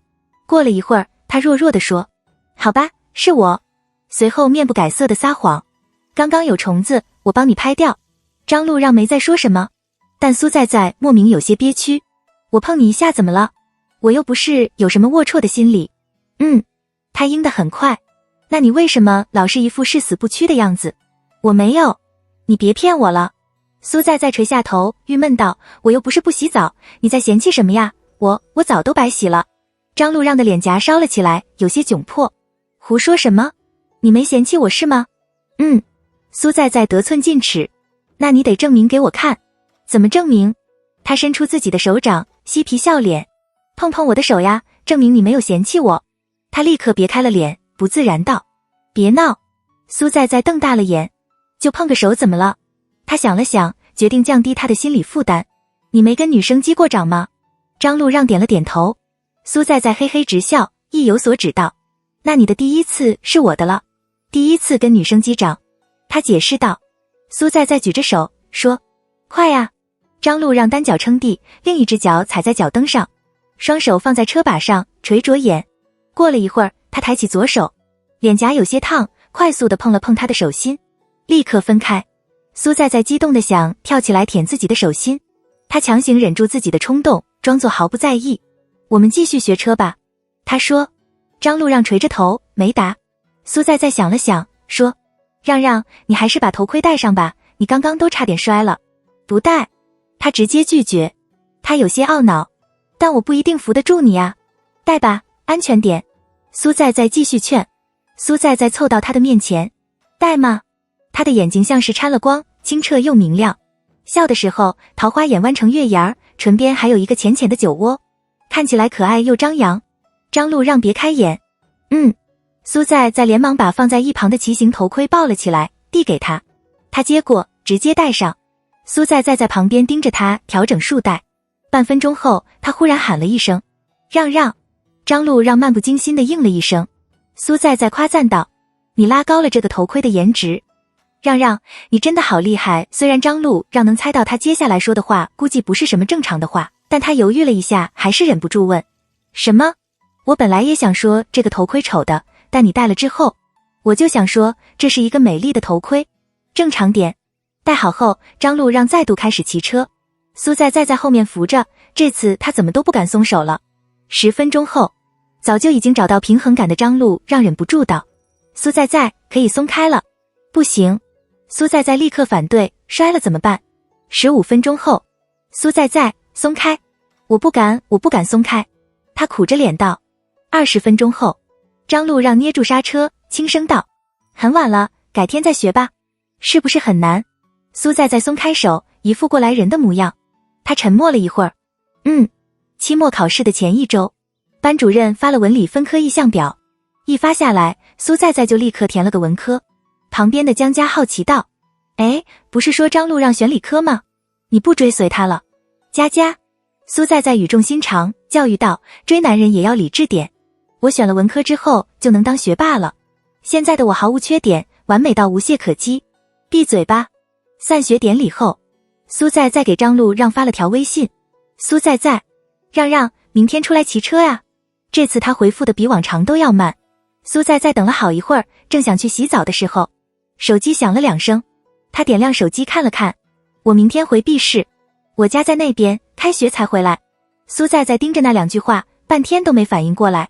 他把手机丢回了床上，转头拿起睡衣往浴室的方向走。很快，苏在在折了回去，拿起手机再度盯着那2句话。因为完全接受不了这突然的离别，他有点生气，却又没那个胆子发火。苏在在吸了吸鼻子，慢慢的输入：那你路上小心点。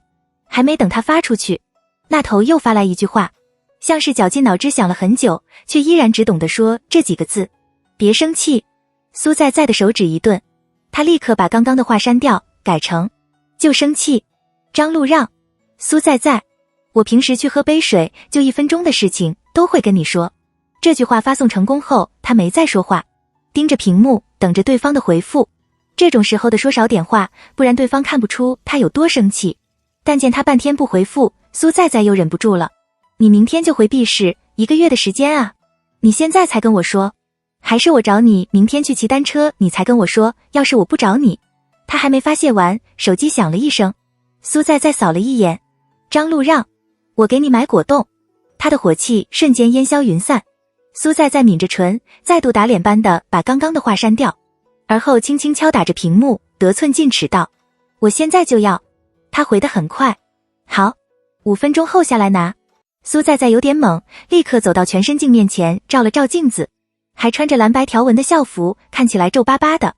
头发因为被他抓过，看起来有些乱，整个人看起来有些颓靡。苏在在用手梳了梳头发，到浴室去洗了把脸，便往外跑。苏母正在客厅看电视，见他走到玄关，换了室外拖鞋，皱着眉道：这么晚了，你干嘛去？我去便利店买点东西。他随口道。苏母也没再问，提醒道：买完就快点回来。知道了，外面冷，穿多点。好。苏在在推开门，走进电梯里，下了楼，走出楼下大门，看着站在不远处的树下等他的张路让，似乎每次他都是站在那里等。苏在在走了过去，一步两步，感觉有些不一样了，这次的感觉真真切切。他听到江家的声音在耳边回荡，你不觉得张路让对你特别不同吗？比如把银牌送给你，还有刚刚帮你搬椅子。你想想啊，张路让那个前桌都那样了，他一点反应都没有。我听我朋友说，真的是完全没受影响，反正我觉得张路让对你做的事情绝对不会对别的女生做。苏在在走到他的面前，看着他手中的牛皮纸袋，没说话。张路让犹豫着，也不知道该说什么。过了一会儿，苏在在轻声道，你哪来那么多果冻？之前买了很多。他回道。苏在在抬头看他，眼里像是盛满了天上的星星，亮晶晶的，闪烁着期待的光芒。张路让，你喜欢吃果冻吗？他顿了顿，轻轻地嗯了一声，然后别开眼，故作镇定地摸了摸脖子。苏在在的心跳漏了一拍。我上次给你买的果冻，你觉得好吃吗？他问。张路让继续摸着脖子，点了点头。那你吃完了吗？他终于放下了手，乖乖地应道。不喜欢吃，但是吃完了。不喜欢吃，却买了很多果冻放在家里。苏在在垂下头，他不知道该怎么形容现在的心情，狂喜道，想流泪。见他不说话了，张路让微微弯下腰，跟他平视。他扯起嘴角，扬着笑。不够我再去给你买，语气带着讨好。他为什么要对你那么好？他有什么原因要对你那么好？苏在在第一次往那个念头去猜，理直气壮，毫不退缩地想到了那个理由。苏在在看着他，说，不够。见张路让点了点头，苏在在连忙扯住他的衣角，等你回来再给我买。苏在在提着那袋果冻回了家，他将袋子放在书桌上，坐在了床边的地毯上。苏在在点亮手机，打开了跟江家的对话框，指尖有些发颤，慢慢的输入，佳佳，我觉得张路让有点喜欢我。隔天下午，苏在在午觉醒来后，他抓起枕头旁的手机，揉了揉惺忪的眼，微信里只有张让让发来的一条消息，到了。苏在在眨了眨眼，立刻坐了起来。他想了想，恬不知耻地打了句话，让让走的第一天，想他。苏在在，哎，难道你不想我吗？苏在在盯着对话框上的对方正在输入中，等了一会儿，没等到回复。苏在在，你知道吗？苏在在，你打字的时候，我这边上面会显示对方正在输入中的张路让。我睡觉。苏在在，让让。苏在在，我想去旅游。张路让，一个人。苏在在，对呀。张路让，别乱跑。苏在在立刻道，我想去 B 市。他又不回复了，但聊天框上很明显的显示着他正在打字。苏在在弯着唇，耐心的等待。半晌后，苏在在终于收到了他的回复，别闹，路上一个人也不安全。苏在在把手机扔到一旁，叹息了声，看他能忍到什么时候吧，受不了了，他绝对会去 B 市的。苏在在就不信他先斩后奏，大美人会不出来。想着想着，他听到了父母进家门的声音。苏在在爬了起来，打开房门往外走，还得先跟二老沟通一下才行。苏在在一走到客厅，就看到茶几旁边放着一个小笼子，里面是一只小小的双色柯基，此时正趴着四处望。苏在在瞪大了眼，走过去跪坐在笼子旁边，好奇的观察。苏母也凑了过来，笑道，可爱不？苏在在点点头，看着那小小只的，心都要化了。他忍不住打开笼子，伸手摸了摸，完全忘了要跟父母说去 B 市旅游的事情。我跟你爸都要上班，所以你要好好照顾他呀。苏母道。苏在在立刻点点头，被小柯基萌的鸡皮疙瘩都要起来了。你要给他起什么名字？苏在在盯着小柯基，良久后才道，小短腿。家里突然多了个小生命，苏在在想 B 市找张路让的事情也泡汤了。苏在在往狗盆里倒了点奶膏、狗粮和羊奶粉，再倒温开水泡开，然后放在小短腿的面前，小声道，快吃。他凑过去闻了闻，慢慢的舔。苏在在坐在他前面，跟他说话，你以后就叫小短腿了，知道吗？这个是你的小名，你的大名叫张小让，就咱俩知道的名字。现在你还小，我就不教你了，以后我喊你张小让，你必须回应我，就是对我汪一声，知道吗？汪一声。他吃完之后，便慢慢的爬到窝垫上睡觉。苏在在看了一会儿，想把他喊起来让他陪他玩，但又不舍得。他躺回床上找张路让聊天。苏在在，让让，苏在在，我们来玩成语接龙吧。张路让回得很快。苏在在，那我先说魂牵梦萦。张路让，萦常惹妒。苏在在，我就知道你也想我。苏在在，想我要说啊，不然隔着屏幕再总发现不了。张路让，到你了。苏在在撇了撇嘴，继续道，度日如年。张路让，年少无知。苏在在，你是不是在骂我？张路让，还玩不玩？苏在在，玩呀。苏在在，但是你怎么能用这种歪门邪道来骂我？苏在在，这次我就原谅你了，但得换个词。苏在在，熟能生巧。张路让沉默了一会儿，才回，巧夺天工。苏在在，功夫熊猫。他抿着唇，干脆也乱来了。猫和老鼠。苏在在，这哪是成语，你别乱说。张路让，不玩了。苏在在，爱让让，你脾气真不好。苏在在，只有我会那么纵容你。张路让真的不想理他了。他关掉手机，写了一会儿作业，最后还是心烦意乱地打开手机，打了句，我去写作业。大年30的晚上，苏在在跟着父母到爷爷奶奶家吃年夜饭。吃完饭后，几个长辈坐在沙发上聊着天，堂弟堂妹们直接回了房间玩电脑，年龄稍大的也找了个空处坐下玩手机。苏在在走到院子里闲逛着，冷风一吹，他忍不住缩了缩脖子。苏在在走秋千椅旁坐下，屈起腿晃荡着。他从外套的口袋里拿出手机，手动的有些僵了，打字速度比平时慢了些。他喝了口热气，慢腾腾的敲打着。让让，苏在在，今天除夕啊，你不给我发红包吗？原以为他在吃年夜饭，会很久之后才回复。苏在在退开聊天窗，刚想找江家聊天，手机震动了2下。苏在在看到张路让的头像，那出现了个数字1的红圈。微信红包，去买果冻。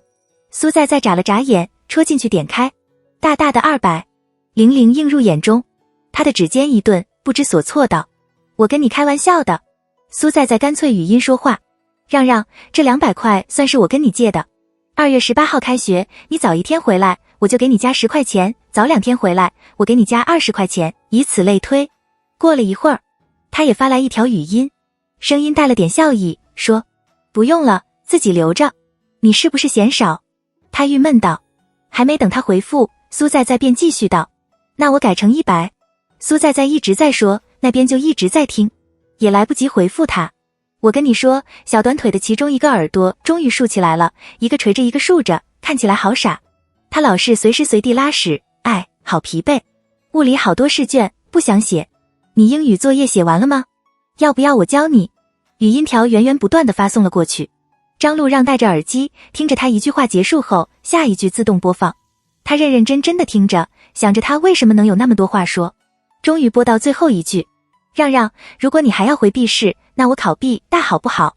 他正想回复，房门被敲了3下，一个跟他差不多大的少年拧开门把，将头探了进来。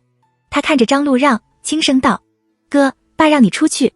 张路让垂着头，按了下电源键，那一连串的语音立刻从眼中消失不见，陷入一片黑暗。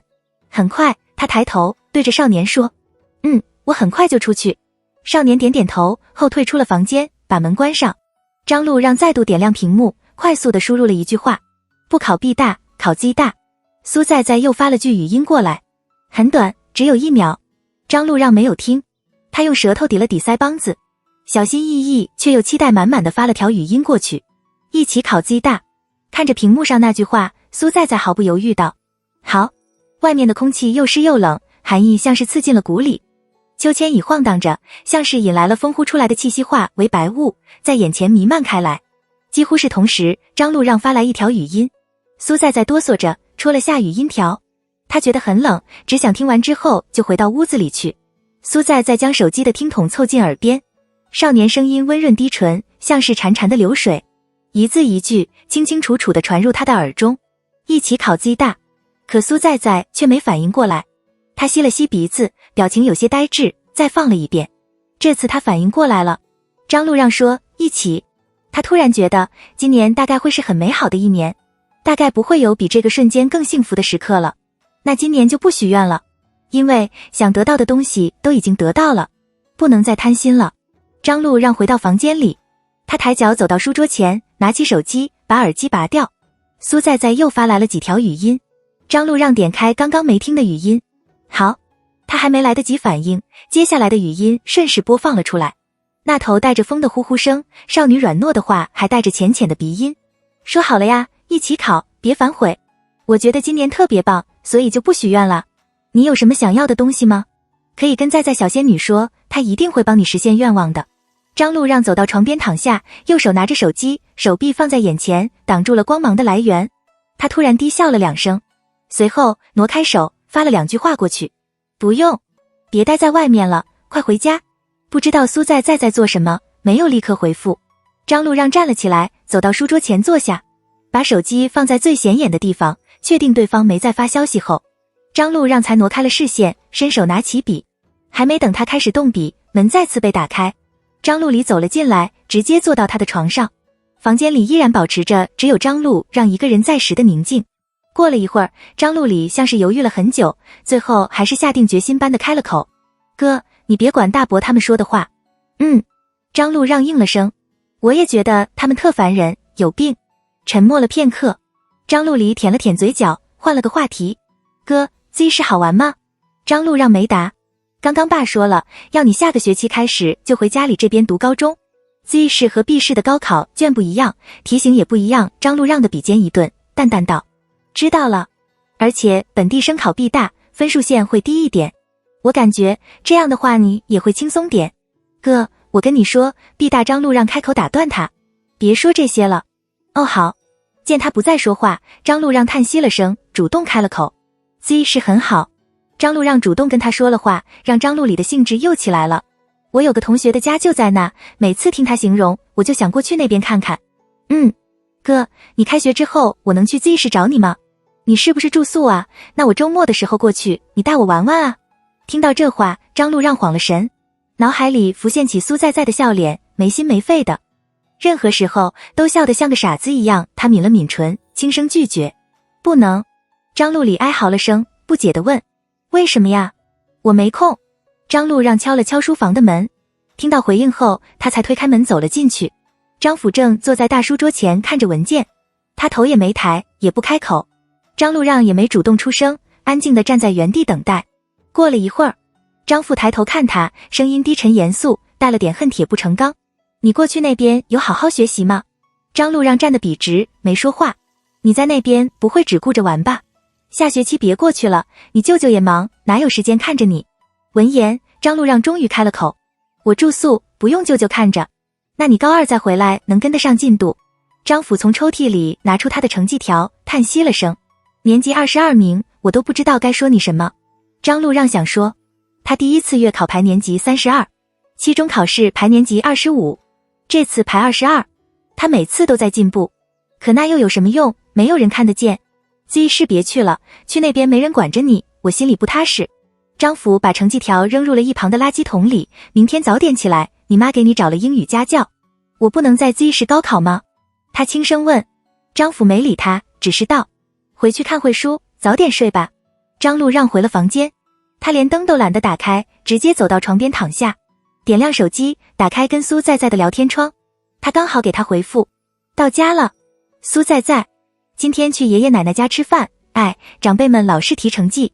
苏在在，不过幸好我是里面成绩最好的，嘿嘿嘿。张璐让突然很想听到他的声音，他垂下眼，慢腾腾地敲打着。苏在在，张璐让，你不是要帮我实现愿望吗？苏在在，你有什么想要的？苏在在，只要我有，全都给。张璐让的眼眶有些酸涩，他的喉间一哽，哑着嗓子道：你给我说个笑话吧。见他发语音，苏在在直接按了语音聊天。张璐让愣了下，下意识地按了同意。接通后，苏在在的声音顺着电流从那头传来，声线听起来跟平时不太一样，但语气却一模一样。让让，你听得到我说话吗？张璐让伸手把耳机扯了过来，戴上。苏在在似乎有些苦恼，磨磨蹭蹭地开口：你要听笑话呀，可我最近没看到什么好笑的。那不听了。本来就只是想听他的声音。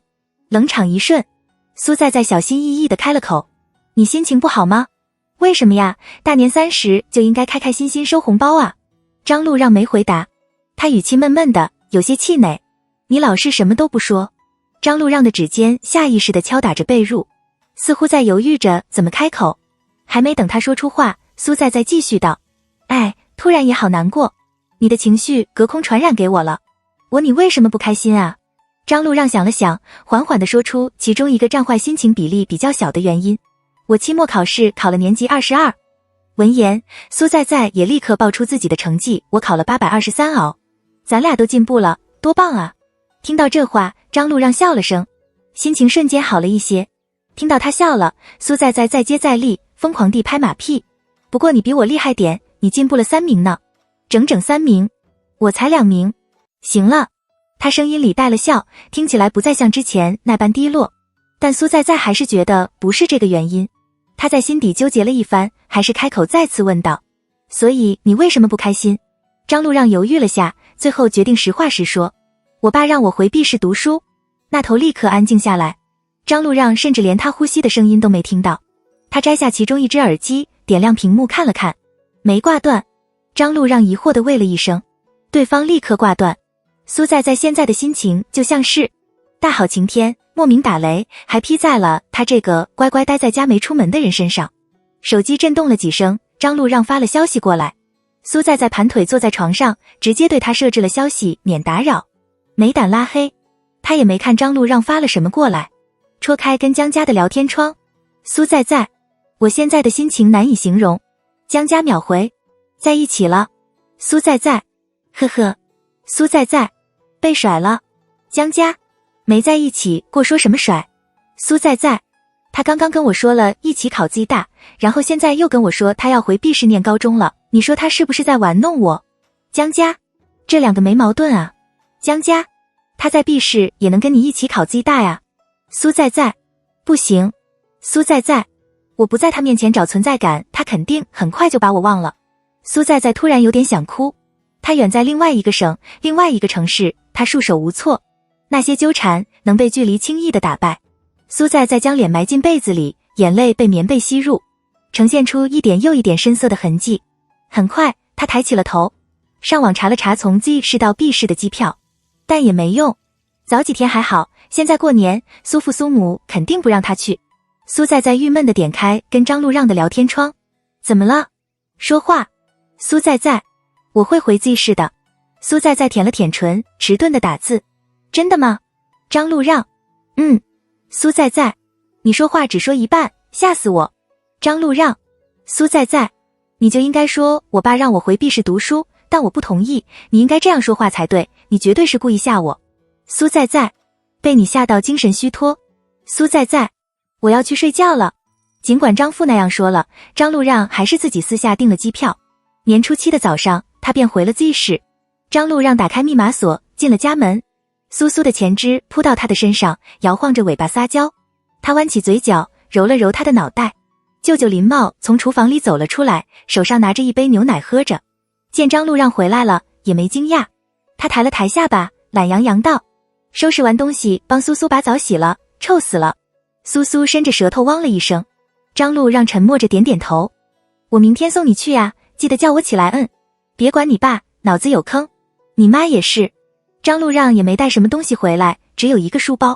他放回房间里，随后下楼帮苏苏洗澡，用吹风筒吹干。解决完一系列事情后，张路让回到房间里，苏苏跟了进来，躺在他的床边。房间里静谧一片，人安静，狗也安静。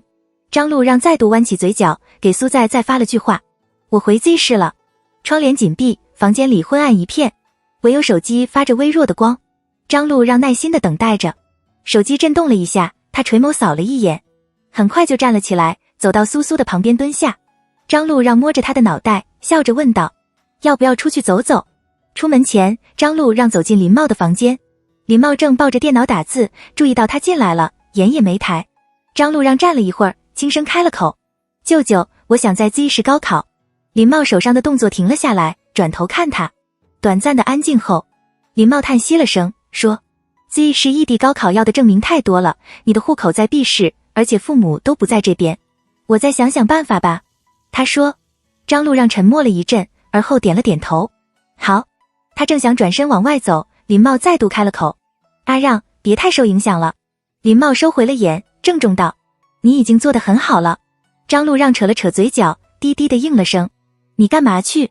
林茂突然问。张路让的脚步一顿，缓缓道：带苏苏出去走走。他以为蒙混过去了。下一秒，林茂继续问：上次教你骑单车那小姑娘是谁？啊，下班回来刚好看到了。林茂自以为是的下了个结论，看来是女朋友。张路让终于开了口，表情有些不自然。不是。哦。很快，张路让补充了一句：他才15岁，过了1年了，大概16了吧，可还是太小了，小到让他觉得碰他一下都像是在犯罪。苏在在被分进了文仲，新同桌是原本跟他一个班的王楠。王楠从门外走了进来，坐回位置上，有些崩溃的开了口：喂，苏在在，听说下周要军训啊？苏在在的比肩一顿，不可置信的转头看他：不是说军训取消了吗？怎么这学期不知道啊？好像说军训和学农一起都定好时间了，下周1早上就去。苏在在立刻起身往门外走。李仲在文仲的隔壁，张路让坐在第1组的最后一排靠后门的位置。苏在在喊了他一声：让让。张路让转头望了过来，苏在在就这样靠在门边跟他说话，好像说下周要军训。张路让没多大反应，只是点了点头。不过现在军训也好，如果是9月份的时候军训，那得晒死。苏在在想了想，继续道：我听说农科所那边好像很晒的，我周末给你带防晒霜，你军训的时候记得涂啊。闻言，张路让皱了眉：不涂，别带。苏在在沉默了一会儿，然后说：你是不是觉得别的男生都不涂，就你涂，会感觉自己特别娘的样子？他没答，但明显被他戳中。让让，这你就不懂了吧？什么？其他男生不涂，那是因为没有人给他们买。苏在在笑嘻嘻地说：所以要不要？苏在在盯着他，看到他将头转了回去，随后闷沉的一声传来：到农科所的第1天就开始军训，教官在前面说了一大堆的狠话之后，开始让学生上交手机。他拿着一个麻袋站在前面等着。苏在在乖乖地把手机从书包里掏了出来，走到教官的面前，把手机放了进去。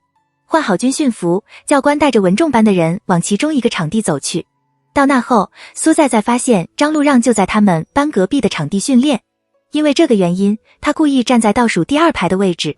军训的时候最丑了，等有空的时候，他得跟大美人沟通一下，不准往这边看。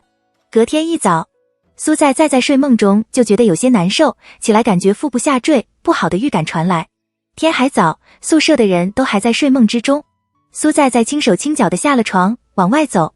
到厕所一看，果然来了例假。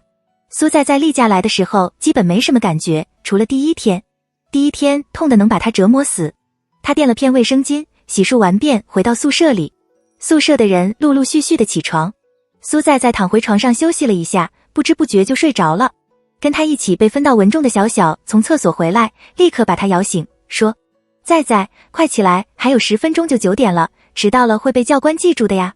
苏在在有些懵，立刻爬起来穿鞋。两人快速的出了门。快走到场地的时候，小小才发现：在在，你的帽子呢？苏在在一惊，下意识地摸了摸他的脑袋。他有些着急，边走边想，我好像放在厕所里了，那怎么办啊？苏在在犹豫了一下，说：我回去拿吧，来不及了呀。小小把他扯到队列当中，小声道：看看教官怎么说，第1天呢，可能可以通融一下。苏在在点了点头，没吭声。哨声响起的时候，教官正好走来，他弯腰把水瓶放在地上，而后扫视了一圈，冷声道：站好，全班乖乖站好，先站15分钟，别动，要动的喊报告。教官边说边绕着他们走了一圈，很快就发现了没戴帽子的苏在在，他的表情一下子就沉了下来，走到他的面前：你的帽子呢？我昨天说了没有，帽子、衣服、裤子、皮带、鞋子一样都不能少。苏在在呐道：说了。那你为什么不戴？苏在在因为例假难受的紧，连说话都软趴趴的。忘记了。他的声音越发的大。你怎么不把你自己忘了？苏在在正想开口说身体不舒服，还没等他说出话来，苏在在看到眼前跑来一个人，他的身后有另一个教官在怒吼着：我让你动了吗？张路让跑到苏在在的面前，他微喘着气，把脑袋上的帽子扣在他的头上，帽子被太阳晒得热乎乎的，被他的汗打得有些湿润。苏在在完全愣住了，张路让什么都没说，直接往回走。教官没再为难苏在在，饶有兴致往张路让那边看。张路让的教官冷着脸看他回来，没让他归队，冷声重复道：我让你动了吗？张路让轻声回：报告，没有。随后教官再度开口，命令道：俯卧撑准备。张路让立刻趴下，伏低身体，保持着姿势不动。苏在在跟教官请了假，走到一旁的树荫下坐下。他盯着张路让，感动是有，但更多的是觉得难过。看到张路让被罚，他觉得很难过。教官还在他旁边冷笑着说：你觉得你这样很帅？苏在在垂下眼，嘟嚷着：就是很帅。哨声响起后，短暂的休息时间到来。苏在在看到张路让站了起来，往厕所那边走，他连忙小跑着跟了上去。听到后面的脚步声，张路让停了下来，回头看他。苏在在站定在他面前，踮起脚尖，把帽子戴回他的头上。他没反抗，轻声道：不舒服就回去坐好。苏在在从口袋里把防晒霜拿出来，塞进他的手里。让让，你记得涂，你的脸都红了。太阳好大，不涂会晒伤的，很疼的。好，耳朵也要涂，隔2-3个小时就要涂一次，不然没效果了。他乖乖地应下。你别再乱动了，俯卧撑很累的。苏在在嘱咐道。知道了，回去吧。苏在在沉默了一瞬，然后说：我的心理承受力没那么弱。什么？教官骂得更凶，我也不会哭的。他郑重道：高兴是因为你，难过也只因为你。午休时间，苏在在厕所里用热水擦了擦身体之后，便回到宿舍里。他正打算爬上床，下铺的小小立刻扯着他，八卦地问道：在在，你跟李仲那小帅哥啥情况？没什么。他奄奄道：还不舒服啊？那你快睡会吧。睡得迷迷糊糊之际，苏在在隐隐还能听到宿舍另外5人压低着声音，兴奋地在说今天的事情。真心帅啊，为什么我没有一个这样对我的男朋友？不过有必要那么高调吗？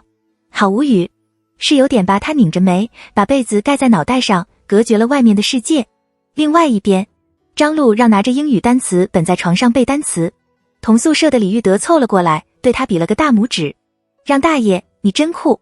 另外一个男生开始惋惜，半开玩笑：被罚个俯卧撑就能俘获大美女的心，张路让你可真有心机。听到这话，张路让翻书的动作一顿。李玉德接了话：对呀，女生就吃这套。不行了，我也要努力了，都高1下学期了，再不谈恋爱，这辈子就没机会早恋了。他的心思一动，脑海里却猛地浮现起一个场景：夜晚，星空下，少女的脸涨得通红，满是不知所措。我没想过这些，真的，从来就没有。我发誓我今年才15岁。张路让的额角一抽，他收回思绪，把注意力放回手中的单词本上。还是算了。睡了一觉，苏在在的精神好了不少。他提前了半小时起来，把被子叠成豆腐状。涂完防晒霜，他才开始换衣服。这次确定自己没带漏任何东西，他才出了门。来得算早，班里还有一大半的人没来。苏在在找了个树荫坐下，把帽子摘了下来，抱膝发呆。没过多久，旁边凑过来一个男生，他大大咧咧地岔开腿蹲在他的旁边，好奇地问道：同桌，你不舒服啊？苏在在瞟了他一眼，没答。你跟隔壁班那男的啥情况？王楠随口问。问你话呢？很多情况。苏在在敷衍道。沉默了片刻后，王楠突然伸手把他垂在耳边的头发挽到耳后，调侃道：头发这么散着不热？苏在在皱了眉，把他的手拍掉。你干嘛？说完之后，他也不想再待在这里，直接站了起来。王楠也下意识地站起身，说道：喂，我就跟你开个玩笑。苏在在转头疑惑道：那你动什么手？他本来心情就不好，一点都不想再跟他废话。苏在在刚想走到放水的位置，把水瓶放好，一转头就看到往这边看着的张路让。苏在在一愣，立刻小跑到他的面前。他小声地问：你涂防晒霜了吗？我忘了告诉你，你记得要提前半小时涂啊。好。苏在在眨了眨眼，想起刚刚的事情，为了避免造成误会，不管看没看到，他都得解释。你刚刚看到了吗？张路让别开了眼，没说话。让让，你别吃醋呀。我没有。他皱眉，抬手摸脖子。苏在在突然觉得他好可爱，心情瞬间好了起来。不关我的事情，他突然伸手过来的，我都没反应过来。苏在在认真的解释，想了想，继续道：我也觉得你挺吃亏的，要不你也摸一次。苏在在厚颜无耻道，不然我今晚洗完头之后，明天再来现身。你说话，他的话还没说完，面前的张路让突然抬起了手，像揉苏苏的脑袋那样揉了揉他的头发。苏在在还没反应过来，张路让立刻别开了眼，丢下一句话就走。不舒服记得跟教官请假。苏在在站在原地，傻乎乎的点了点头。训练前立正站15分钟。教官边说着话边绕着班里的人走了一圈。几分钟后，他走到苏在在的面前，用手只敲了敲他的帽檐，板着脸道，谁让你笑了？苏在在第一次觉得那么委屈，他忍不住啊。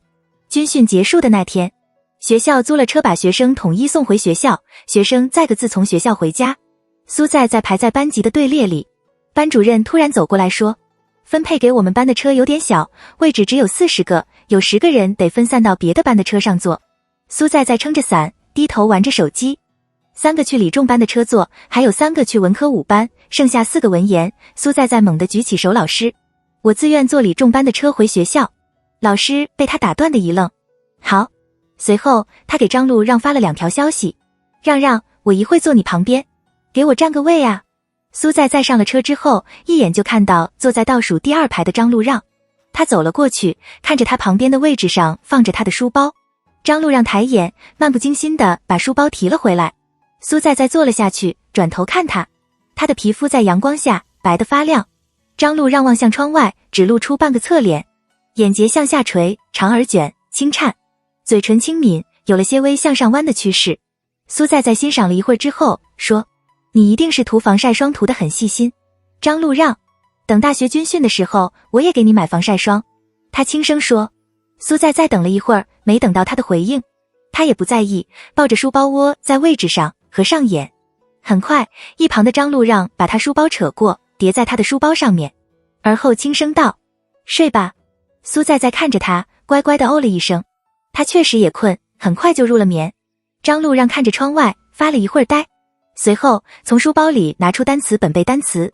不一会儿，车一晃，苏在在的脑袋一偏，靠在他的手臂上。张路让的身体蓦地一僵，很快就放松下来。他舔了舔下唇，侧头看他，看着他秀气的脸，突然很轻很轻地开了口，我给你买，以后你要什么都给你买。张路让收回了眼，在心里想着就让他靠10分钟，然后就叫醒他。10分钟后，他想再过10分钟吧。就这样想了一路。苏在在跟江家约好在校门口等，然后一起到车站坐车。我刚刚跟张路让一起坐车回来的。苏在在笑嘻嘻地说。江家低着头，不知道在给谁发着消息，半晌后才反应过来，说，可以的，追男神小达人。苏在在想到这周，叹息了声，军训太痛苦了，而且还不跟你一个班，顶级的痛。别吹水了，你家大美人给你戴帽子的事情都传遍整个年级了，眼光好，找了个疼老婆的。江家调侃道。苏在在没说话，弯了弯唇，跟你说件事。江家挠了挠头，有些不好意思，我跟关汉在一起了。苏在在懵了，停下了步伐，震惊地看着他。江家有些窘迫，拍了拍他的手臂，你干嘛呀？太夸张了你。苏在在完全不知道该说什么。也没多久，就军训前那周。苏在在突然垂下头，我觉得自己很失败。我追大美人追了苏在在，开始掰着手指数，1、2、6，都快半年了，我的天，这周一定得有实质性的进展。苏在在举起手发誓，你别冲动。周6下午，苏在在约张路让一起出来遛狗。小短腿已经4个月大了，苏在在给他绑上了狗绳，带出门，到楼下跟张路让会合。两人走到草坪处，把狗松开后，找了个位置坐下，沉默了几分钟。苏在在犹豫着怎么开口，很快他委婉道，你家苏苏有对象了吗？想了想，性别好像还没确定。苏在在继续道，苏苏是公的还是母的呀？母的。苏在在一下子就兴奋起来，我家小短腿公的耶，你觉得他俩适合吗？不。苏在在瞪大了眼，问，为什么呀？性别多合适啊。张路让沉默了一瞬，有些尴尬，够不着。苏在在立刻反应过来，耳根发烫，让，你略污，佩服的五体投地。苏在在。张路让皱着眉喊他，他立刻安静下来，冷场片刻。就在张路让准备开口的时候，一旁的苏在在突然开口，说出了一句让他猝不及防的话，张路让，你喜欢我？张路让下意识地侧头看他，那一刻，周围安静的像是消了声，他也不再说话，紧张的捏着冒了汗的手，眼神肯定，毫不退缩。张路让的脑海里一片空白，想不起任何事情，听不到任何声音，只能看到他。我第一次想让他滚，但我没胆，我憋着了，憋着憋着就哭了，实在忍不住。苏在在小仙女日记本，张路让的视线向下垂，注意到他握紧了的手心，力道很重，指甲深陷。张路让想，如果他否认了，他会觉得尴尬或者难过吗？还是只是一笑置之？他再度抬起了眼，撞上他投来的目光。苏在在抿着唇，表情执拗，等待着他的答复，像个要不到糖果的孩子。张路让不知道他为什么会问这个问题，是他表现得太明显，让他觉得困扰了吗？张路让忽然有些心塞，他沉默了片刻，很快就低低地应了一声，喜欢这种事情不能藏，藏了的话对方相信了怎么办？以后要解释也挺麻烦的，更何况他也藏不住。张路让收回了眼，面上看不出什么情绪，他不知道接下来苏在在会有怎样的反应。场面静止了一瞬，下一秒，苏在在抓住他的手，压抑住口中将要脱口而出的尖叫。让让，你真喜欢我？你喜欢我啊？你喜欢我？张路让。因为激动的情绪，苏在在眼睛浮起一层水雾，波光潋滟。就算是得到他肯定的答案，他的眼底还是带了点小心翼翼。张路让叹息了声，说，不过我不会影响你的。他的话还没说完，立刻被苏在在打断。怎么能不影响？必须影响。你不影响我，你就不是男人。情绪太激动，让他说话都破了音。苏在在平复了下心情，装作一副镇定的模样。让让，我追了你半年呢，你怎么着现在也得给我个名分了吧？闻言，张路让猛地转头看他，脸上满是不可置信，半天都缓不过神。苏在在被他盯得有些不好意思。你干嘛？他蓦地沉下脸，半晌后才说，你跟我说不是。张路让这话让苏在在想起了他之前的答复，你喜欢我？我没想过这些，真的，从来就没有。苏在在捏了把汗，面不改色的否认，我没说过。你说过。张路让这次格外坚持，我真没说过。苏在在投降。好吧，我说过。张路让的脸色还是不好看，但渐渐的浮起了红晕，跟他想的不一样，被欺骗的感觉也挺好的。那我不好意思啊。苏在在垂头低声道，没看出他哪里不好意思。苏在在回想起那时候的场景，还是觉得自己的反应很机智。我说了你肯定得拒绝我，我才不给你这机会。而且你当时要是拒绝了我，你估计就得孤独终老了。这么一想，还是我拯救了你的人生。张路让的额角一抽，别胡说。怎么就胡说了？你明明就爱我，爱得死去活来的。张路让的脸烧了起来。苏在在，你说吧，今天在一起还是明天在一起？他沉默下来，没答话。苏在在耐心地等待着，瓮中之鳖逃不掉了，也不急在这一时。半晌后，张路让犹豫道，你现在才高中？苏在在眨了眨眼，有些郁闷。你也高中，咱俩一样大，你不要用这种大我一个辈分的语气跟我说话。他没理他，继续道，你爸妈管得严吗？为了放下他的心理负担，苏在在一直胡说八道。当然不啊，他们在我小学的时候就提倡我去谈恋爱了。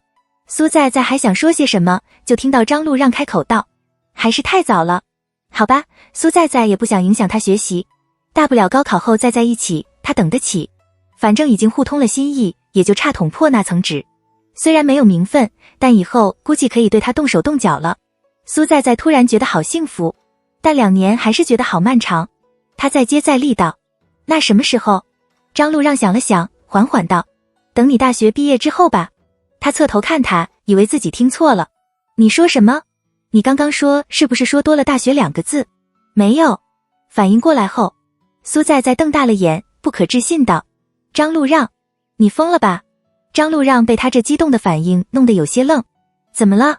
苏在在决定听他解释，为什么要等大学毕业之后？你还小。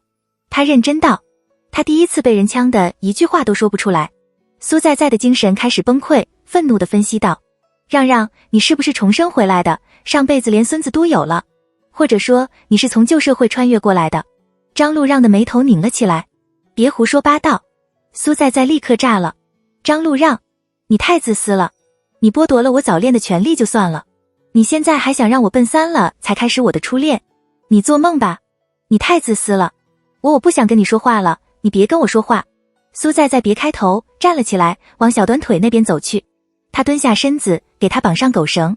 张路让跟在他的身后，有些不知所措。他顿了顿，软下声音道：苏在在，早恋不好。苏在在蹲了半天，给小短腿绑好狗绳也没起来。张路让犹豫了一下，抬脚走到他的面前，也蹲了下来，近看才发现他眼眶都红了，正啪嗒啪嗒的掉着泪。张路让愣了，有些手忙脚乱。你哭什么？呜呜，太可怕了！苏在在哭出声，我居然还要单身6年，我不敢想象。你别跟我说话。他瞬间哭笑不得。那高考之后好不好？张路让妥协，轻声哄道。苏在在瞬间止住了哭声。被他这么一下，苏在在突然觉得能高考之后就在一起，真的是太幸福了。2年算什么？一晃就过去了。他吸了吸鼻子，严肃道：那就2015年6月8日下午5点。张路让乖乖的点点头，不敢再说别的，只是道：别哭了。苏在在回了家，他全身疲惫的在床上躺了一会儿，随后拿起手机找江家。苏在在，苏在在，哎，江家，干嘛？苏在在，你知道吗？张路让比我爸还保守。苏在在，一般人长了他那张脸，不应该趁年轻的时候多撩点妹吗？江家，啥情况？想到今天的张路让，苏在在的眼眶又红了，崩溃的敲打了一句话上去：希望你40岁之前能看到我跟张路让结婚。想跑，想得美。现了身，我还能考虑一下。6月份，天气渐渐从温凉到燥热，天空瓦蓝透彻，水泥的被晒得滚烫发热，耳边传来蝉的嘶叫声，断断续续，很是响亮。教室里7、8个学生围在后门旁的公告栏看月考的成绩，很快就传来一片哀嚎声。小小忍不住从前面转过头来跟他说话，语气压低了些，对着班里其中一个人抬了抬下巴。那个陆羽这次考了年级第2，居然还在那抱怨自己考不好。苏在在一手托腮，另一只手拿着笔，懒洋洋地在本子上比划着。听到他的话，苏在在抬起了头，表情有些犹豫，很快就开了口：可他上次考第1。小小把接下来的话咽了回去。好吧，学霸的世界我不懂。感觉有些冷场了，苏在在扯了个话题：这次第1是谁啊？与此同时，他旁边坐着的人回来了，恰好听到苏在在的问题，王楠挑着眉道：我呀。哦。苏在在没再说话。见他回来了，小小好奇道：喂，男神，你这次数学也考了满分？没有。王楠叹了口气，最后一道题计算错了，粗心大意。说完之后，他看了苏在在一眼，刻意的补充道：不过过程都写对了，我觉得不难，挺简单的。可他完全没反应。恰好上课铃响起，王楠挫败的垂头，翻开书。过了一会儿，苏在在小声的开了口：王楠，你知道空调遥控放在谁那吗？天气一热，教室里便开了空调。教室的空间都不小，因此最终给每个教室多安了2台空调。因为空调是外机的缘故，2台空调多安在最里头那一组的那侧。苏在在刚好坐在那一组，好像在班长那吧。王楠转头看他，但没用啊，他们都调到28度了，不可能再往上调了，不然靠门那组的热死。苏在在吸了吸鼻子，搓了搓手臂。知道了。注意到苏在在动的嘴唇都紫了，王楠挠了挠头，忍不住说他：我昨天不是提醒你带外套了吗？忘了。他犹豫了一下，说：要不我的借你。苏在在转头看了他一眼，表情有些犹疑。他很快就收回了视线，将自己缩成一团，这样感觉暖了不少。苏在在再次搓了搓手臂，让手上被冻出来的鸡皮疙瘩消下去。随后他瓮声瓮气地拒绝道：不用，我不喜欢穿别人的衣服。王楠没再说话。苏在在想了想，继续道：不过还是谢谢了。下课后，苏在在拿起水瓶，打算去水机那装点热水。一出教室，一阵热浪袭来，让苏在在冰冷的身体瞬间舒缓了些。没走几步，就撞上了从里重搬出来的张路让，鼻梁撞上他的背，有些酸麻。苏在在用手揉了揉鼻子，抱怨道：你是不是想谋杀你未来的老婆？他直接忽略了苏在在的话，转过身，垂头看着他的脸，确定他没撞疼，他才松了口气。很快就皱着眉教训他：别乱说话。我乱说什么了？苏在在不服气地问：我说的不对吗？他沉下脸，冷声道：苏在在。苏在在一下子就怂了，但还是硬着头皮指责他：你干嘛？每次说不过我你就凶我。苏在在思考了下，振振有词道：“我哪说错了？咱们连什么时候在一起的时间都定好了，谈恋爱的下一步不就是结婚吗？”张路让别过头，耳根发烫，不想理他。所以我说我是你未来的老婆有什么错？完全得不到他的回应，苏在在郁闷道：“你是不是想玩弄我？”闻言，张路让转头看他，否认道：“没有。”苏在在才不理他说的话。可你居然连结婚都没想过，我对你很失望，你是个流氓。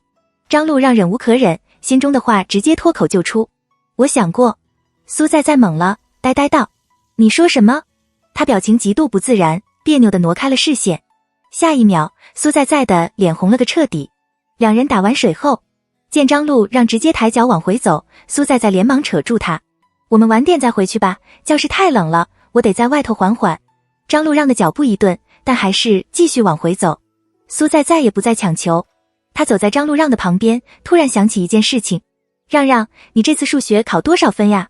他淡淡答：“150。”苏在在垂下头，替他开心，弯了弯唇。随后他小声地开口，心情有些低落：“我才考了90分，刚及格。”张路让下意识地侧了头，看着他脸上的表情。很快，他莫名其妙开了口：“这次数学挺难的。”苏在在转头，见他满脸的认真，原本垂在大腿旁的手却又抬了起来，搭在脖子上。他有些懵，很快就反应过来，哦了一声。苏在在凑到他的面前，嬉皮笑脸道：“让让，你在哄我爷说这话的时候，两人刚好走到了李崇班的门口。”张路让没回他，直接走进了班里，丢出一句话：“在这等我。”虽然不知道他要干嘛，苏在在还是乖乖地站在门口。没过多久，他就拿着个外套走了出来。苏在在立刻把手背到身后，完全不肯接：“你自己穿，你的座位也在空调下面啊。让让，你生病了才是对我最大的困扰，你别老给我添麻烦。”他叹了口气，说：“我带了2件。”闻言，苏在在放在背后的手渐渐放松了，疑惑道：“啊，你干嘛带2件？”张路让没回答他的话，扯住他的手腕，把衣服塞进他的手里：“别感冒了。”他轻声说。日子就这样一天一天的过去。张路让出了家门，坐上林茂的车。他将书包放在一旁，侧头看着外面的景色，阳光刺眼，让人看晃了神。张路让收回了眼，稍稍调整了一下坐姿，合上眼。林茂没有立刻发动车，他的指尖敲打着方向盘，似乎在思考着什么。随后他叹息了声，开口道：“阿让，你可能下学期还是得回 B 市读高中。”听到这话，张路让立刻睁开了眼。Z 市异地高考要的证明太多了，我没有那个把握能让你在这边高考。林茂顿了顿，继续道：“我跟你爸说了，他说不会让你去 B 中读的。”张路让没说话，林茂也不知道该说什么了，默默地发动了车子。很快，张路让开了口，轻声道：“那我寒暑假的时候能过来吗？”听到他开了口，林茂才松了口气：“要过来就过来，你爸妈不让我就过去接你过来。”张路让沉默了下来，脑袋一片空白。他莫名地想起了那天，苏在在看着公告栏上的成绩，瞪大了眼，笑嘻嘻地夸他：“让让，你太厉害了吧！他的好，就算别人看不到，苏在在也看得到。”张路让突然扯了扯嘴角，像是豁然开朗般的开了口：“舅舅，就去 B 中吧。”张路让刚走进教室没多久，苏在在从后门走了进来，站在他的位置旁边。张路让习惯性地站了起来，坐到同桌的位置上，把自己的位置腾给他。苏在在坐了下来，笑了半天。张路让在旁边一脸冷漠。苏在在笑够了，才开了口：“让让，你知道物理老师剃光头了吗？天啊，笑死我了，这也太光了吧！”张路让被他盯得有些莫名其妙，苏在在眨了眨眼，问：“干嘛啊？”张路让沉默了一瞬，说：“他上周一就剃了。”苏在在立刻垂下头，乖乖承认错误：“我没抬头看过他。”张路让皱起眉头，冷声道：“苏在在，好好听课。”苏在在没反驳，乖乖的点头。他有些疲惫，觉得自己好像喜欢上了个教导主任。张路让教训完他后，嘴巴又张了张，却还是什么都没说。高一下学期的散学典礼后，苏在在绝望地躺在床上，动都不想动，一点都不想放假。一放假就要开始异地恋了。异地恋就等同于有了潜在的并且不容易察觉的情敌。他还没往深点去想，手机震动了下。张路让发来一条消息：“现在能出来吗？”出了门，苏在在蹦跶着跑到张路让的面前，看着他表情不太好，他立刻收起笑脸，问道：“怎么了？夜晚气温有些凉，路上没什么人，氛围安静的有些沉。风吹，身旁的树晃悠着。张路让舔了舔唇，小心翼翼道：苏在在啊。他垂头盯着他的眼。我下学期回避室读书了。张路让的语速很慢，咬字清晰。苏在在听得一清二楚。他愣了愣，还是装作没听清楚的样子。沉默了一瞬之后，才缓缓地开了口：我不知道你在说什么，我要回家了。张路让立刻扯住他的手，说：我。苏在在甩开他的手，眼泪立刻掉下来。他抬起手，捂住眼睛，忍着哭腔发脾气：你每次都这样。张路让站在他身前，喉结滚动着，不知道该做出什么反应。苏在在垂着头抹眼泪，开始说反话：算了，你爱怎样怎样，你高兴最好。张路让张了张嘴，还没说出话，眼前的苏在在突然哭出了声，扯住他的手，呜咽道：不行，你不准回去，哪有你这样的我不管。苏在在，别哭了。他叹了口气：我没法在这边高考才回去的。不行。他完全听不进去，只知道拒绝。我放寒暑假的时候会回来的。他说。听到这话，苏在在才慢慢的止住了哭声。可他还是受不了。上学要上5个月，寒假才放1个月，差了5倍。那你什么时候回去？他红着眼问道。他认认真真的回答：开学前1周我再回去。你不会到那边就喜欢上别的女生了吧？张路让有些窘迫。别胡说。苏在在的思绪还有些混乱，胡乱地说着话。你又不肯给我一个名分。他想了想，认真道：那你亲我一下我才让你去。声音带了点鼻音，像是在撒娇。闻言，张路让后退了一步，整张脸红得像是滴了血。他压低了声音，咬着牙道：苏在在。苏在在的眼眶还是湿润润的，在月光的照耀下泛了光。他立刻扯住他的衣领，满脸的任性，绝不让他逃，也不想让他逃。2垒了，嘿嘿嘿，纪念一下哈，2013年7月12日，大美人亲我啦，哈哈哈哈。画面像是静止了下来。张路让的全身僵硬，动都不敢动。他的喉结滚了滚，眼神暗沉了下来，漆黑如墨，隐晦不明。苏在在盯着他的眼睛，慢慢的松开了手。他郁闷的垂下了眼，小声道：你怎么老是一副是我占你便宜的样子？我也是那什么初吻啊。苏在在越说越小声。沉默了一瞬，他挫败道：好吧，好像确实是我占你便宜。见他还是不说话，苏在在有些恼羞成怒：不亲就算了，我回家了。与此同时，张路让单手扯住他的手腕，把他带了过来，另一只手瞬间捂住他的眼睛，修长的手指带了点凉意，碰触到他的肌肤，却使他脸上的热度越发的强烈。苏在在的呼吸一滞，心脏砰砰砰直跳，手心紧张的握了拳，轻轻抵在他的胸膛上。你别老招惹我。他的语气有些委屈。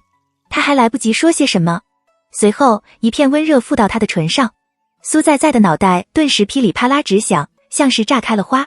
张路让的动作很快，轻轻触碰了一下就分离开来，却让苏在在感觉唇上像是被他反复的碾磨辗转过，火辣辣的烧了起来，比任何一个地方都要滚烫。他的手依然放在他的眼睛上，没有松开。下一秒，苏在在听到他开了口，声音低沉又沙哑，带了一点小情绪。我也忍不住。等他把手松开的时候，苏在在睁开眼，看到他背对着他，闷闷地丢出了一句话：我回去了。苏在在也不知道该做出什么反应，他表情呆滞，轻轻地哦了一声。听到苏在在的回答后，张路让才抬脚往回走。苏在在站在原地，没有立刻回去，盯着张路让的背影，直到他走到转弯处，然后向左拐。苏在在顿时反应过来刚刚发生了什么，他抬起手，试图让脸上的温度降下来，傻乎乎地转身往家里走。等待电梯的时候，他突然想起，张路让的家不是往右的吗？苏在在走进房间，坐在床上，抱着枕头发呆。半小时后，他犹犹豫豫地打开手机，给张路让发了条微信：2013年7月12日，我们亲亲啦。他立刻丢开手机，将脸埋入枕头里。房间里，空调发出咔咔的运作声。床下的苏苏正在睡觉，呼吸声匀速又浅，光线很暗沉，唯有窗外照射进来的月光以及床上那手机发出微弱的光。许久后，似乎觉得有些闷，张路让翻了个身，藏在枕头里头的嘴角早已悄然无声地弯了起来，似乎猜得到他不会回复。很快，苏在在再度发来2条消息：让让，我数学好差呀，你帮我补补好不好？我没钱上补习班。他用手背抵着唇，慢腾腾地打了个字：好。隔天下午，苏在再把要用的书册进书包里，背上往楼下走。到楼下跟张路让会合，两人往金华附近的一家甜品店走去。见到他的时候，张路让的表情还有些不自然，他想当作没发生过，没有说话。可苏在却厚颜无耻地开口问道：你觉得滋味怎么样？不瞒你说，我觉得我五官里嘴唇长得最性感了，你喜欢不？想不想再亲一次？张路让停下脚步，面无表情地看着他。见状，苏在立刻改口：走吧，学习。就算他及时地换了话题，张路让还是皱着眉教训他：你别老想这些。这话他可忍不住反驳道：你昨天没亲我吗？苏在蹦达到他的面前，跟他面对面倒退着走。名分你给不给我？给我个明确的回答。张路让把他扯了回来，说：好好走路。哎，你怎么这么？苏在郁闷的要死。我要说你什么好爱，2年，你自己想吧。苏在压低了声音威胁他：我也是有可能喜欢上别的男生的。闻言，张路让转头看他，虽然不知道有没有用，苏在还是心虚的继续说：我跟你说真的。你张路让打断了他的话：给。听到了意想中的答案，苏在哦了一声，没再说话。他垂下头，嘴角翘了起来。没走几步路，身旁张路让再度启唇：不要喜欢别的男生。他闷闷道。两人走进了甜品店里，找了个靠窗的角落坐下。店里的环境很好，暖黄色的灯光显得格外温馨，轻音乐在耳边回荡着，令人心情舒适。苏在先坐了下去，然后拍了拍旁边的位置，示意他坐下。张路让本想坐到对面，见他这样，还是乖乖地坐到他的旁边。两人点了2杯饮料，就拿出了练习册。苏在从练习册里抽出期末考试的试卷，翻了翻，然后说：我感觉前面的题我都没怎么错，但是后面3道大题基本都不会。张路让拿过那张试卷，一一扫过他写在上面的答案。期末考试的试卷还没评奖，所以苏在也不知道他错了多少。张路让垂着眼，低声问道：你考了多少分？这次考了102。他骄傲道。他提起笔，画出他错了的题。选择题你错了4道，填空题2道，30分。苏在不敢相信。不可能吧？那我怎么拿的102？他不想面对现实，开始把原因放在他的身上，说：让让，你别以为你的答案就是正确答案。张路让：我拿了满分。哦。苏在垂头，虚心请教：哪里错了？还没等他开口，苏在继续道：这样一算，我选择填空拿了40分，这就说明我大题拿了62分，不是吧？我后3道大题全部乱写的呀。张路让额角一抽，开始给他讲题。讲完一遍后，苏在郁闷道：这里为什么左加右减？他继续讲：哎，我还是不会。张路让决定再讲一遍。他刚张嘴，话还没出来。苏在嬉皮笑脸道：你亲我一下，我说不定就会了。他侧头看他，冷声道：你是不是想回家？讲下一题吧。等他把最后1道大题讲完，苏在消化完后才说：让让，我给你讲英语吧，这次英语可难了。你考了多少呀？张路让犹豫了一下，答道：80多。苏在眨了眨眼：你怎么进步的那么快？他没回答。苏在拖着腮，不知道在想些什么。过了一会儿，他莫名地问了句：让让，如果我考不上 Z 大怎么办？张路让翻开他眼前的练习册，也没把他的话放在心上，好好做题。张路让回避室的前一天晚上，他犹豫了一下，还是把苏在叫了出来。苏在心情很低落，走到他面前也没主动说话。张路让扯住他的手腕，把手中的袋子给他：拿着。哦。他乖乖接过。苏在打开看了一眼，7排果冻。很快他听到张路让开了口：你一天吃1个，吃完我就回来了。闻言，苏在抬头看他。张路让扬着唇，耐心地哄他：然后我再给你下次的分量。他的心情莫名好了些，小声道：知道了。张路让犹豫了下，硬着头皮叮嘱道：不准跟别的男生玩。为什么每天只能吃1个果冻？为什么国庆才能见到大美人？为什么国庆见到他的时候，那么幸福的时刻，他却不相信我每天真的只吃了1个果冻？下午放学后，苏在先回宿舍洗了个澡。洗完衣服后，他用搭在脖子上的毛巾擦着头发，走到柜子旁边，拿出手机看了一眼。苏在午休前给张路让发了一条消息：你的新同学怎么样呀？学校环境好不好？他刚回复：都挺好的。看到这句话，苏在虽然觉得松了口气，但莫名其妙的又有些心塞和不悦。他抿着唇，直接问道：我不在也好。等了一阵，没等到回复，苏在再也没在意，把手机放了回去，而后拿起吹风筒到洗衣房吹头发。10分钟后，苏在再回到宿舍里，把吹风筒放进了柜子里，恰好看到屏幕亮了起来，张让让发来一条消息。他还没来得及发火，那头再度发来2个字：不好。走出宿舍楼才发现外面下雨了。苏在再重新回宿舍拿了伞，想了想，他走到柜子前，再给张路让发了几条消息。苏在在 Z 是这边下雨了。苏在在，如果你那边也下雨了，记得带伞。苏在在，不要淋雨。他犹豫了一下，最后还是把手机放了回去。拿到教室肯定会忍不住找他聊天，说不定还会影响到让他也带手机去教室了。苏在在没再多想，出了门。夏天的雨来得急躁，哗啦哗啦地砸在地上，空气中混杂了些泥土的气息，让人心生燥意。苏在在小心翼翼地避开路上大大小小的水坑，先到小卖部买了几支笔芯。走出小卖部，他下意识地转头看向校门口的方向，想起了第一次见张路让的时候，感觉时间过得好快，跟他待在一起的时间好像一晃就过了。他突然觉得好难熬。苏在在坐回位置上，他放下书包，伸手从桌子侧边挂着的袋子里拿了个果冻出来。王楠丹手撑着太阳穴，侧身看他，你还真是一天吃一个。苏在在撕开上面的那层包装纸，发出刺啦的一声。第11个，第2排还剩1个，总共还有31个，但离国庆好像只剩25天了。大美人是不是给多了一排？他还没想清楚，旁边的王楠开口道：哎，给我1个。苏在在立刻拒绝，不行。苏在在，你真是越活越抠门，你最近怎么都不说话啊？苏在在敷衍道，我要留着精力好好学习。过了一会儿，王楠还是忍不住再度道，我生日的时候你来不？去豪庭唱 K。 闻言，苏在在有些犹豫，想着怎么拒绝。大美人不让他跟别的男生玩呀？来吧，我请的都是以前9班的，而且才高2，那么紧张干嘛？苏在在想了想，问，什么时候？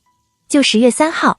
这个时间让苏在在原本动摇的心瞬间稳住，立刻道，不去，我有事。王楠沉默了一瞬，说，那4号。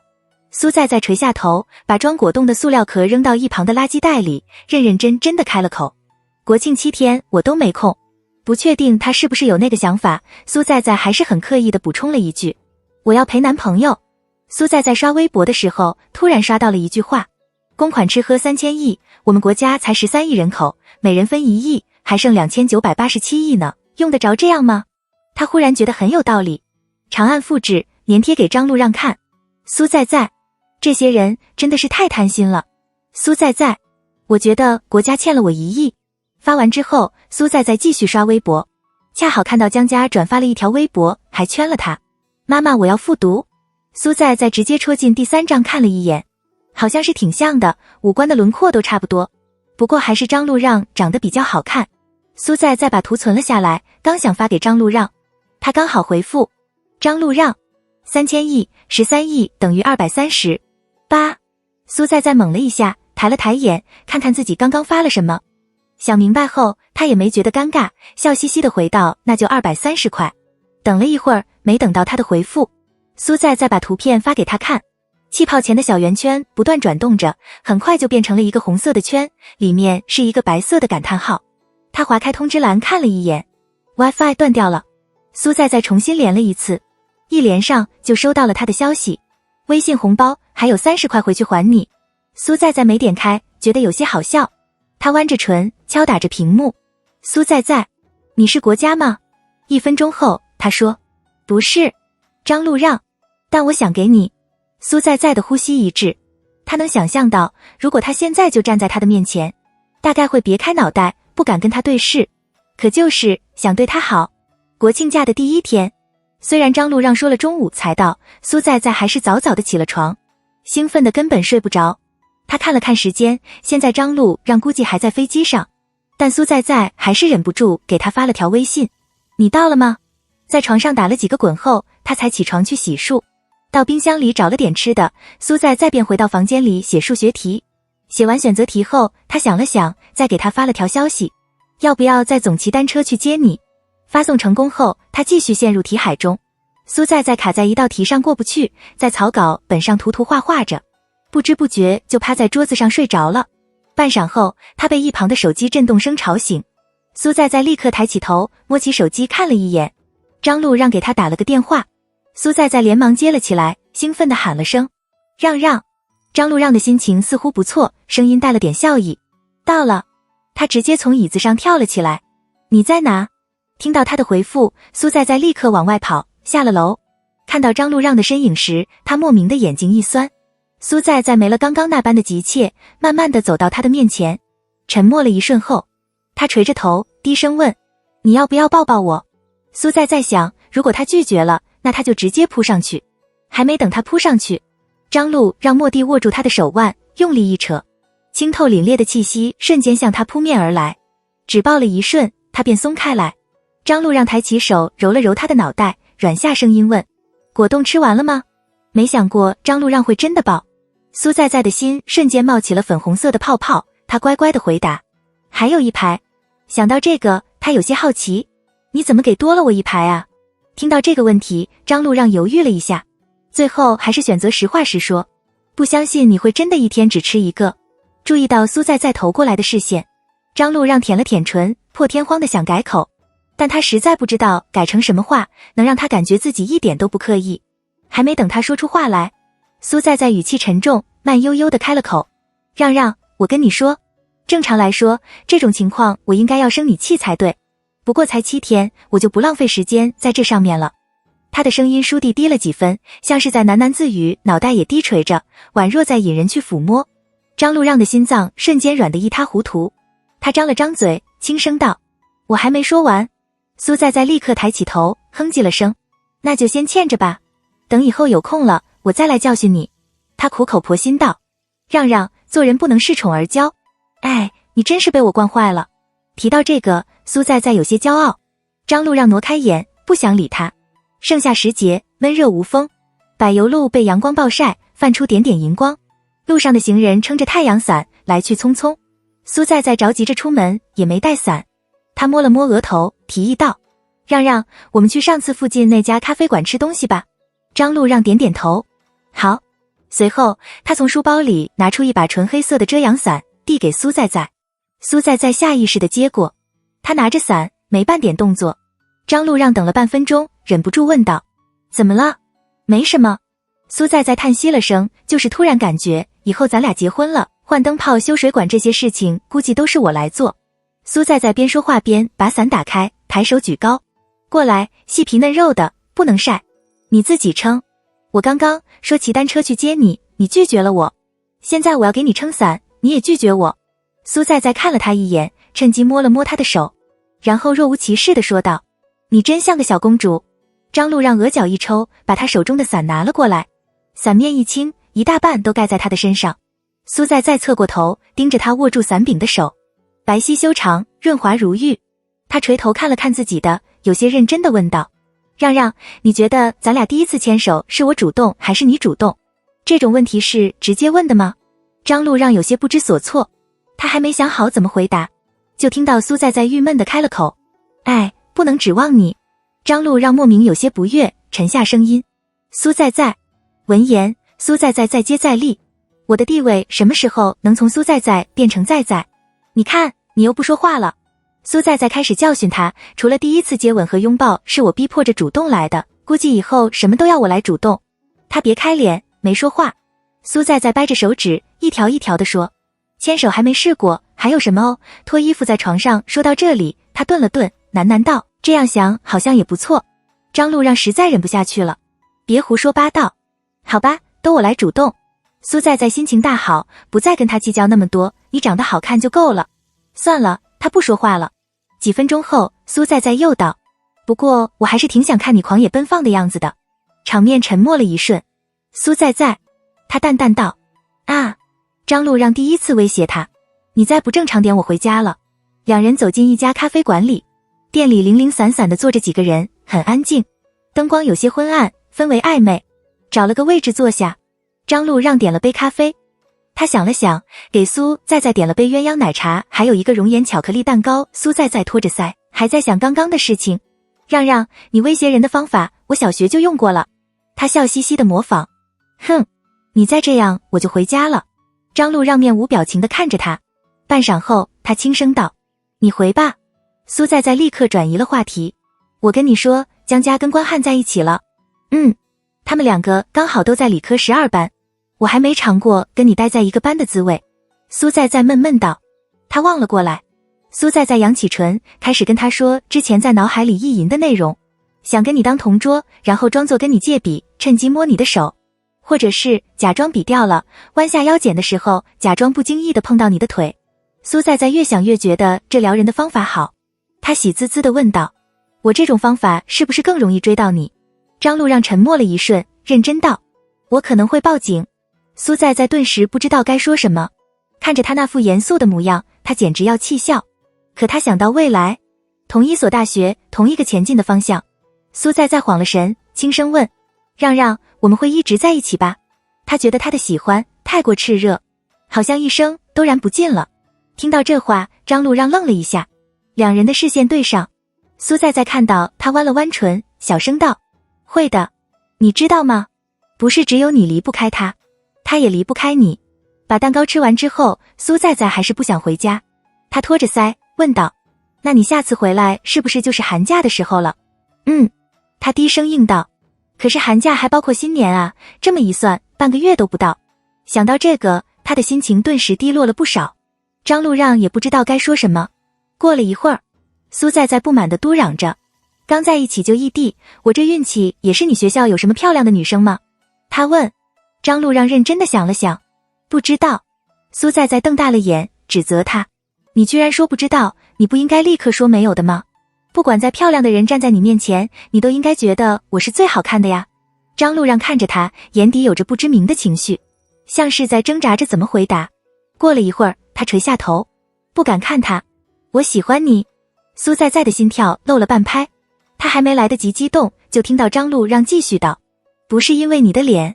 为什么他觉得大美人回了一趟避世，好像没有以前那么单纯可爱了。苏在再也不想再说话了。张路让叹息了声，主动开口，你要好好学习。哦，教导主任又来了，下学期就学业水平测试了，理科别再不听了。苏在在开始敷衍。他安静了下来，大概是过了几分钟吧。我放不下心，他喃喃道。将最后一口奶茶喝完，两人起了身，往家里走。外头的天气倏地就阴沉了下来，大团的乌云聚集在了一起，密密麻麻的，像是山雨欲来。见状，苏在在也懒得再撑伞，他走在张路让的旁边，笑嘻嘻道，让让，你记不记得咱俩第一次见面呀？那你什么想法？就第一次见面就被他骂了，是什么感受？他好像也没因为这个就对他态度不好。张路让没回答。苏在在突然笑了声，说，我觉得你当时估计是在想他侧头，耐心地等待着他接下来的话，怎么勾引我？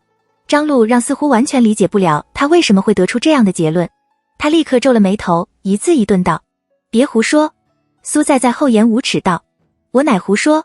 你只差没举个牌叫我赶紧喜欢上你，然后去追你了。苏在在越想越觉得有道理，你真幸福，什么都不做就能得到一个漂亮老婆。张路让没说话，任他乱想，我为什么不能长成那种能让你一见钟情的模样？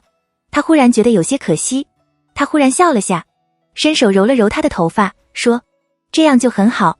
两人走进小区里，看到路过的一对双胞胎，苏在在突然想起之前在微博上看到的那张照片，他边打开手机边问道，让让，你有哥哥吗？张路让摇了摇头，没有。苏在在顿时没了给他看那张照片的欲望。过了一会儿，张路让继续道，只有个弟弟，比我小1岁。听到这话，苏在在来了兴致，你有弟弟啊？你们俩长得像吗？张路让思考了下，也不太确定，应该挺像的。性格也像吗？苏在在爱屋及乌般的继续问，这次他回答得很快，不。苏在在还想继续问，张路让主动开口道，他性格很好，明朗向上，像是阳光一样，不像他孤僻又寡言。苏在在眨了眨眼，认真道，你也很好。张路让没说什么，像是瞬间冷了场。苏在在半开玩笑道，你俩谁长得更好看呀？他依然回答得很快，我弟。苏在在哼了声，纠正他的话，我家让让最好看。他他忽然垂下头，弯了弯唇。见状，苏在在继续夸他，美到让人神魂颠倒。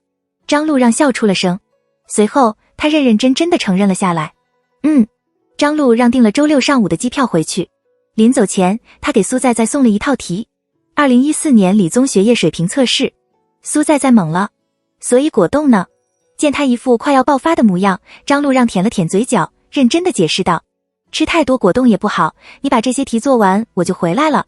与此同时，苏在在看到了封面上那个巨大的20套，一套包括物理、化学、生物3科，一科60道选择题，3科加起来180道。他沉默了一瞬，轻飘飘地丢出了一句话：你是不想再见到我了吧？而且还有，苏在在掰着手指算了算，8个月才学业水平测试，我就算现在写了，到那时候都忘光了。他抿着唇，冷声道：3科都要拿 C 才能上一本。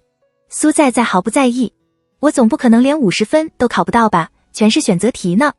我会做20道，再蒙10道，我就50了，能有多难分值不一样？不是说你做对30道就能拿50分？他没把这句话说出来。苏在在撕开外面那层透明的包装纸，把试卷抽了出来。他垂下眼，随意地翻了翻，还是觉得没什么难度。苏在在有些困惑，你在担心什么？只有选择题呀。上高2后，每周物化生都只剩1节。他每次想趁着这几节课写别的科目的试卷的时候，想起他的话都会默默地放下试卷，好好听课。所以苏在在觉得完全没压力。但张路让的想法明显跟他的不一样，怕你蒙的都不对。他的眼底有些忧愁，有大题还能写公式拿分。提到他的学习，感觉他就特别认真。虽然苏在在挺高兴他这么关心他的，但是他还是忍不住问，你为什么那么肯定我一定是蒙的？他垂下眸子，凝视着他的眼。苏在在被他盯得有些不好意思，稍稍侧了头。金灿灿的光透过树叶间的缝隙洒了下来，其中一束正好投在苏在在的眼上，让他忍不住皱了眼。张路让下意识地抬起手挡住那道光，然后苏在在听到他开了口，声音低润如玉，像是微风拂过了耳侧。啊！他晃了神，像是陷入了回忆当中，很快就回过神来，语调带笑：镁铝钠硅磷。苏在在一下子就想起了之前在他旁边背的元素周期表，他也不太在意，厚着脸皮将他后面3个字忽略。你夸我是美女？张路让愣了下，认真问道：你分不清 N 和 L 吗？苏在在面不改色的点点头。他垂下眼，像是在回忆着以前他说的话，很快就抬起头想反驳他说的话。苏在在适时的开了口，嬉皮笑脸道：比如那个让让。听到自己的名字，张路让下意识地看着他的双眼，他的笑眼弯弯，闪着星星点点的光，红唇轻启，一张一合。我会说成那个让让。张路让额角一抽，刚想说些什么，口袋里的手机响了声，他拿出来看了一眼。我得走了。苏在在的好心情瞬间荡然无存，他下意识地握住张路让的手腕，小声问道：我不能送你到机场吗？不能。他立刻拒绝。哦。他叹了口气，解释道：我不想你一个人回来。苏在在沉默了一瞬，很快就开了口，声音软软的，像在撒娇：你说的我都听，你让我每天只吃1个果冻，让我好好听课，让我别跟别的男生玩，我都做到了。题我也一定会写的。我那么乖，你要不要经常回来看看我？张路让摸了摸他的头，他的喉结滑动了2下，忍不住低下头吻他，缱绻至极。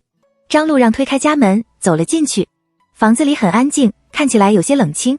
他沉默着换了双室内拖鞋，到冰箱里拿了瓶水，随后便往房间走。张路让跟苏在在说自己到家了后，直接翻出一套试卷来写。不知不觉就过了1个下午。注意到窗外天都黑了，他侧头看了一眼手机，7点了。张路让站了起来，出房门往楼下走。父母和张路里都从外头回来了，此时正坐在餐桌前吃饭。看到他，张路里愣了下。哥，你回来了，怎么也不说一声？张路让漫不经心道：刚回来。说完后，他走到厨房里装了一碗饭。刚坐下来，张母皱着眉开口问道：你怎么老往你舅舅那边跑？这个假期我本来都给你安排好家教了。张路里有些忍不住打断他：妈，吃饭别说这些行吗？张母顿了下，重新问了遍：阿让，你去你舅舅那边干什么？闻言，张父也板着脸道：你之前是因为要去那边上课，你现在过去干什么？你舅舅年龄也不大，你别老麻烦他。张璐让夹菜的动作一顿，终于开了口。我寒假的时候还会过去。张母立刻反对。不行，你过去干什么？下学期都高二下学期了，你能不能让我省省心？我要过去。他难得强硬。张府叹息了声，对着张璐里道：阿里，去把他的身份证拿给我。张璐让莫蒂抬起头，不可置信地看他。张璐里停下了筷子，没动。张母似乎对张璐让失望至极，再次重复起以往经常说话。你能不能学学阿里？张璐里立刻侧头，崩溃地大喊：妈，你能不能别说了？苏在坐在书桌前，正打算抽出一张试卷来做。手机震动了下，江家发来消息。江家，我靠，我跟你说，江家，我上次不是圈你看那个 B 大细草的微博吗？江家，评论里有人说，第3章，大2了，江家，但是才15岁啊，江家，我靠。苏在愣了一下，第3章，像张璐让的那张吗？他眨了眨眼，抿着唇回复了句6666。莫名其妙的，他想起了前几天跟张璐让的对话。让让，你有哥哥吗？没有，只有个弟弟，比我小1岁。一个画面倏地涌入张璐里的脑海中。他敲了敲张璐让的房间，没得到回应。随后他打开了门，看到张璐让正躺在床上睡觉，窗没关，风从外头吹了进来，将桌子上的书吹得哗哗作响，一页又一页地翻着，正好停在了其中一页上。他下意识地看了过去，如果他们只生了阿里，那该有多好。张璐让的字迹，他哥哥的字。张母被他吼得一愣，娜娜道：我说错什么了？你跟你妈什么态度说话？张府皱了眉。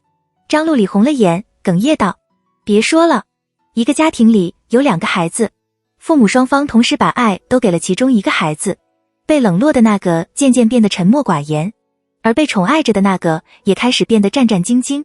这样的家庭有多畸形？连孩子都觉得不妥，父母却觉得没有任何问题。张璐让就一直生活在这样的地方，因为弟弟太过优秀，他从小就在所有人失望的声音中长大，不管他多努力都没有用。喂，张璐让，你弟还比你高3个年级，你是张璐里的哥哥，上次排年级多少？怎么哥哥比弟弟差那么多啊？阿让，你在骄傲什么？你弟弟次次都满分啊。哎，不想说你什么了，不会的，你问你弟呀。那天张璐让推开了张璐里的房间，他告诉自己不懂的就要问，没什么好羞耻的。张璐让鼓起勇气，把自己手中的练习册放在他的眼前。阿里，这道题你会吗？可张璐里那时候也还小，他也不懂事，他不知道自己说的话给张璐让造成了多大的伤害。会啊。张璐让刚想让他讲解一遍，就听到他开口问，哥，为什么这么简单的东西你都不会？等到以后不管过了多少年，张璐让都忘不了这句话，像是压死骆驼的最后一根稻草。因为这句话，他主动打了林茂的电话，第一次哭得像个孩子，第一次像是无法承受般的对现实低了头。舅舅，我不想待在这边了，我能不能去你那边读书？张璐让从 B 室逃到了 Z 室，然后他遇见了苏在，一个将他骨子里的自卑剔除的人。他问我什么时候我能喊他一声在，我得练习一下。张璐让，场面瞬间安静了下来。张璐让把碗放回桌子上，发出了清脆的声响。他站了起来，轻声道：我吃饱了。张母扫了一眼他的碗，皱眉道：你这还没吃几口？碗里的饭几乎还是满着的，根本没吃几口。桌面上的饭菜还热腾腾的，冒着热气，暖黄色的光从头顶照射了下来，却半分都不显得温暖。张璐让正想往楼上走，一旁的张璐里用手揉了揉眼，讨好般的说道：哥，你吃饭啊。他的脚步一顿，最终还是坐了回去。餐桌上，张母依然说着话，他的声线很是温柔，传入张璐让的耳中，却像是带了刺。吃完饭后，张璐让回到房间，他打开了书桌前那白亮的台灯，发出咔的一声。张璐让坐了下来，拿起手机看了一眼，台灯的光太亮，让他有些看不清手机上的内容。张璐让调高了亮度，瞬间看清了苏在给他发的话。我想了想，总不能老是你来找我吧，要不寒假我去你那边玩。张璐让垂着眸，思考着怎么回答，手指却不受控制般的动了起来，拨通了他的电话。响了一声后，苏在就接了起来。让让，你怎么给我打电话了呀？你心情不好吗？没有。他也没再问，扯开了话题。今天江家跟我说，一般叠字名的人都长得很好看。是吗？张路让闷笑了声。苏在在认真道，怪不得你叫张让让。张路让。不过我觉得苏在在继续拍马屁，区一个名字根本无法左右你的容貌。沉默了一瞬，张路让突然问道，你怎么知道我心情不好？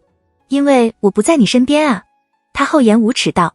他原本以为张路让会否认，哪知下一秒他有些疑惑的喃喃低语，你怎么都能猜对。苏在在那头安静了下来。很快张路让的耳朵里传来一阵嘟嘟声，与此同时门被敲响，叩叩叩3声。他下意识地抬起了眼，轻声道，进来吧。张路里慢慢地拧开门把，走了进来。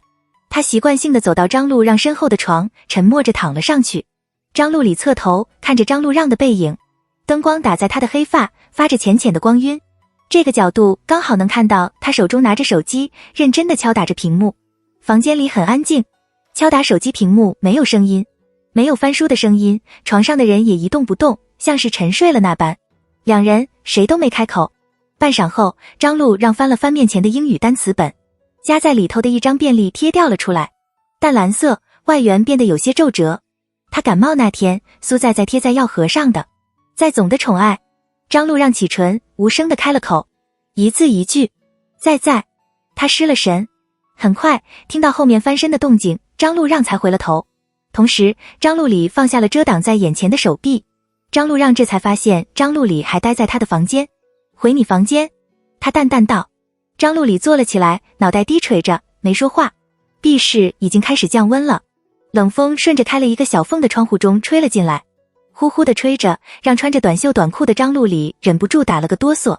注意到他的动静，张路让起身去关窗。他刚走到窗户前，身后的张路里突然开了口，语调低沉又哑，是想哭的腔调。哥，我是不是不应该跳级？张路让愣了下，回头。什么？他不再重复。下一秒张路让就反应了过来，伸手去推窗户，将那唯一的小缝彻底关上。房间里的温度瞬间不再冷到让人发颤，暖意渐渐袭来。阿里，不关你的事。他认认真真的答。张路里抬起头，撞上他的眼，那里头满是星光点点，那是释然了的光。2009年，林茂因为工作缘故搬到了 Z 市定居。临走前，他对张路让说，不要跟任何人比较。张路让垂着头，没说话。2010年，林茂请了假，从 Z 市赶到了 B 市。他走进张路让的房间，张路让顺着声音转头看向他，他的脸上还带着几分稚气，五官的曲线还很柔和，还是一个还没长大的孩子。不是我要跟他比较，是所有人都要拿我跟他比较。林茂的喉间一梗，瞬间什么话都说不出来。你怪阿里吗？他问。张路让没说话，沉默着摇了摇头。其实这么细想，张路让似乎从来没有对张路里发过火，所有人都在夸张路里，贬低他，他也从来没有就此放弃自己，没有就此堕落。林茂不知道他是从什么时候开始变得这么沉默寡言，慢慢的戴上了一层冰冷的面具，看似对这个世界冷漠，实际上他却温柔到了极致。世界对他不好，他依然选择以善相待。多好的张路让苏在回学校前带着小短腿出门溜了一圈，路过张路让家门前的时候，恰好看到一名青年男子牵着苏苏，姿态有些闲适懒散，穿着短袖短裤，踩着一双灰色的拖鞋。很快他就发现了一旁的苏在在。林茂扯了扯嘴角，像是认出了他的身份，他的眉目舒展开来，轻笑了声。苏在在莫名有种被大人抓到早恋了的感觉，他慌张地对他点了点头，立刻往回走。林茂站在原地晃了神，他想起了那天路过那片空地的时候，少年踩着单车，少女在后头认真谨慎地扶着，他嘴角挂着明朗的笑意，那像是很久以前的张路让，林茂很多年都没再见过的张路让。我想考 Z 大，因为那是他所在城市的大学。张路让回到家里，苏在在替小短腿把狗绳解开，束缚一解，他的小短腿跑啊跑，一下子跑到角落放置的宠物饮水机旁喝水。苏在在看了他一会儿，嘲笑道，张小让，你知道不，你该庆幸咱们家有电梯。他边说边走到茶几前倒了杯水喝。随后苏在在走到小短腿的面前，揉了揉他的脑袋。不是说了这样喊你的时候要汪一声吗？苏在在蹲在他旁边看了一会儿，很快就站起身，到厕所里洗了把脸，给晒得发烫的脸降温。水哗啦啦的流着，苏在在莫名的开始发了呆。她回过神来，关上了水龙头，在一旁抽了2张纸巾擦脸。苏在在回到房间里，再次从口袋拿出手机，屏幕上还是张璐让昨晚8点的时候发来的话。怎么挂了？苏在在犹豫了一阵，也不知道该怎么回复。昨天听到他那句你怎么都能猜对，以为他回答的是自己那句因为我不在你身边啊，一时激动害羞就把电话挂了。但想了一会儿，又觉得张璐让的意思好像是你怎么老是能猜对我心情不好。苏在在觉得有些丢人，他想了很久，都觉得后面那个猜想才是对的，而且听到他心情不好就把电话挂了。苏在在完全不敢回复，但这样一直不回复也不是办法。苏在在下定决心，发了2句话过去。苏在在，昨天笑了一下，不小心把电话挂了。苏在在，然后我就睡着了。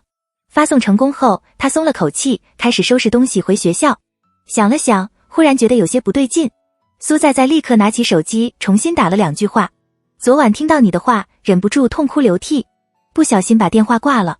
张璐让无言以对，张璐让也没太在意，发了条语音过去。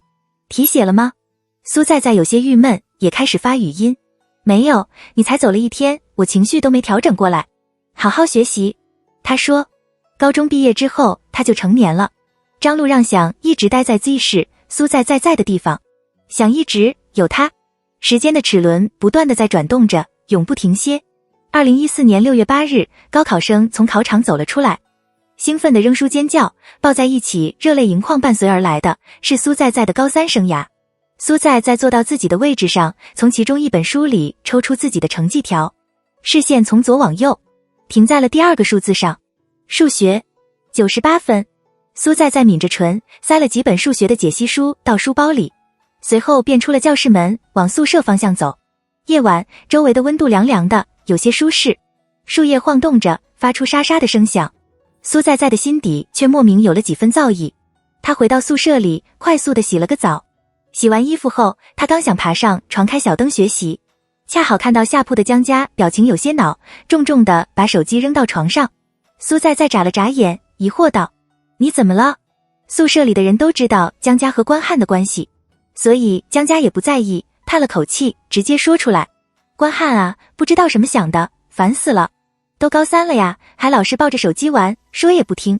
因为数学成绩，苏在在的心情有些低落，也不知道怎么安慰他。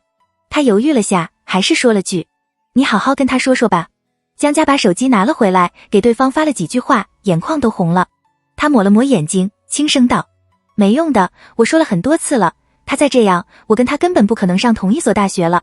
小玉看了过来，安慰道，爱别哭啊，我是真的觉得很烦啊，他还影响到我不想学习了。苏在在发了一会儿呆，突然问，如果不能上同一所大学，你和他会分吗？江家毫不犹豫地点了点头，绝对。苏在在表情一僵，没再说什么。他垂头看着手机上一闪一闪的呼吸灯，点亮屏幕。苏在在，让让，张璐让，刚下晚修，张璐让，怎么了？他没有回复，给苏母发了条微信，妈，帮我报个数学补习班吧。苏在在上了床，再次点开跟张璐让的聊天窗，他想了半天都不知道该说些什么。很快那头再次发来一句话，张璐让，对方正在输入中。苏在在笑出了声，所有沉重而烦躁的心情只因他的一句话就消失不见。他想了想，还是问了出来，苏在在，让让，你上次英语考多少呀？张璐让，124。苏在在，苏在在，你上次不是110吗？好棒啊！张璐让抿着的唇扬了扬，随后他突然有些放心不下，问了句，你数学呢？那边没再回复。我昨天睡一半醒来，看到你的灯还亮着，江家咬了口面包，皱着眉道，你几点睡呀？啊，我没注意。你这成绩肯定能上重本线啊。苏在在用勺子舀了舀碗里的粥，热气蔓延至眼前。他忽然鼻子一酸，江家有些担忧，你干嘛？苏在在转移了话题，佳佳，你最近跟关汉怎么样了？江家耸耸肩，无所谓地说道，就那样呗，我不找他，他也不找我，反正不在同一个班了，看不到也不觉得烦。你不喜欢他了吗？苏在在轻声问。喜欢又怎样？江家苦笑了声，他没想过我们的未来，我又凭什么要放那么多心思在他的身上？我和他不是你跟张路让，异地恋不会有好结果的。苏在在捏住勺子的手紧了紧。如果他考不上Z大，还要有4年的异地恋，一场少聚多离的恋爱。他不知道张路让还愿不愿意要。苏在在今天又没有回复他。张路让烦躁地抓了抓头发，忍着给他打电话的冲动，翻开了一套理综卷开始做题。因为心情不好的缘故，他也没注意到时间很晚了。写完之后，张路让再度拿起一旁的手机看了一眼，和苏在在的对话框上显示着对方正在输入中。张路让顿了顿，眼睛一抬，看着屏幕左上角的时间，凌晨2点。他的表情瞬间冷了下来，发了一句话过去：还不睡觉？那头的人似乎不敢相信他还没睡，这下倒是立刻回复了：苏在在，苏在在，我睡一半醒了。张路让伸手把眼前的台灯关掉，背靠墙，他的脸被手机的光线照射得莹莹发亮，嘴角抿得发紧，整个人的侧脸紧绷。张路让忍不住心中那不断冒起的酸泡，他完全不顾自己问出来的话有多幼稚，只顾将心中的疑问说出来。那个无法让他接受的事情，你是不是不喜欢我了？那头回复的有些慢，苏在在，不是，苏在在，我很喜欢你。因为怕影响舍友休息，张路让的手机连震动都没调，他就静静地看着。那头很安静又很缓慢的发了这2句话过来。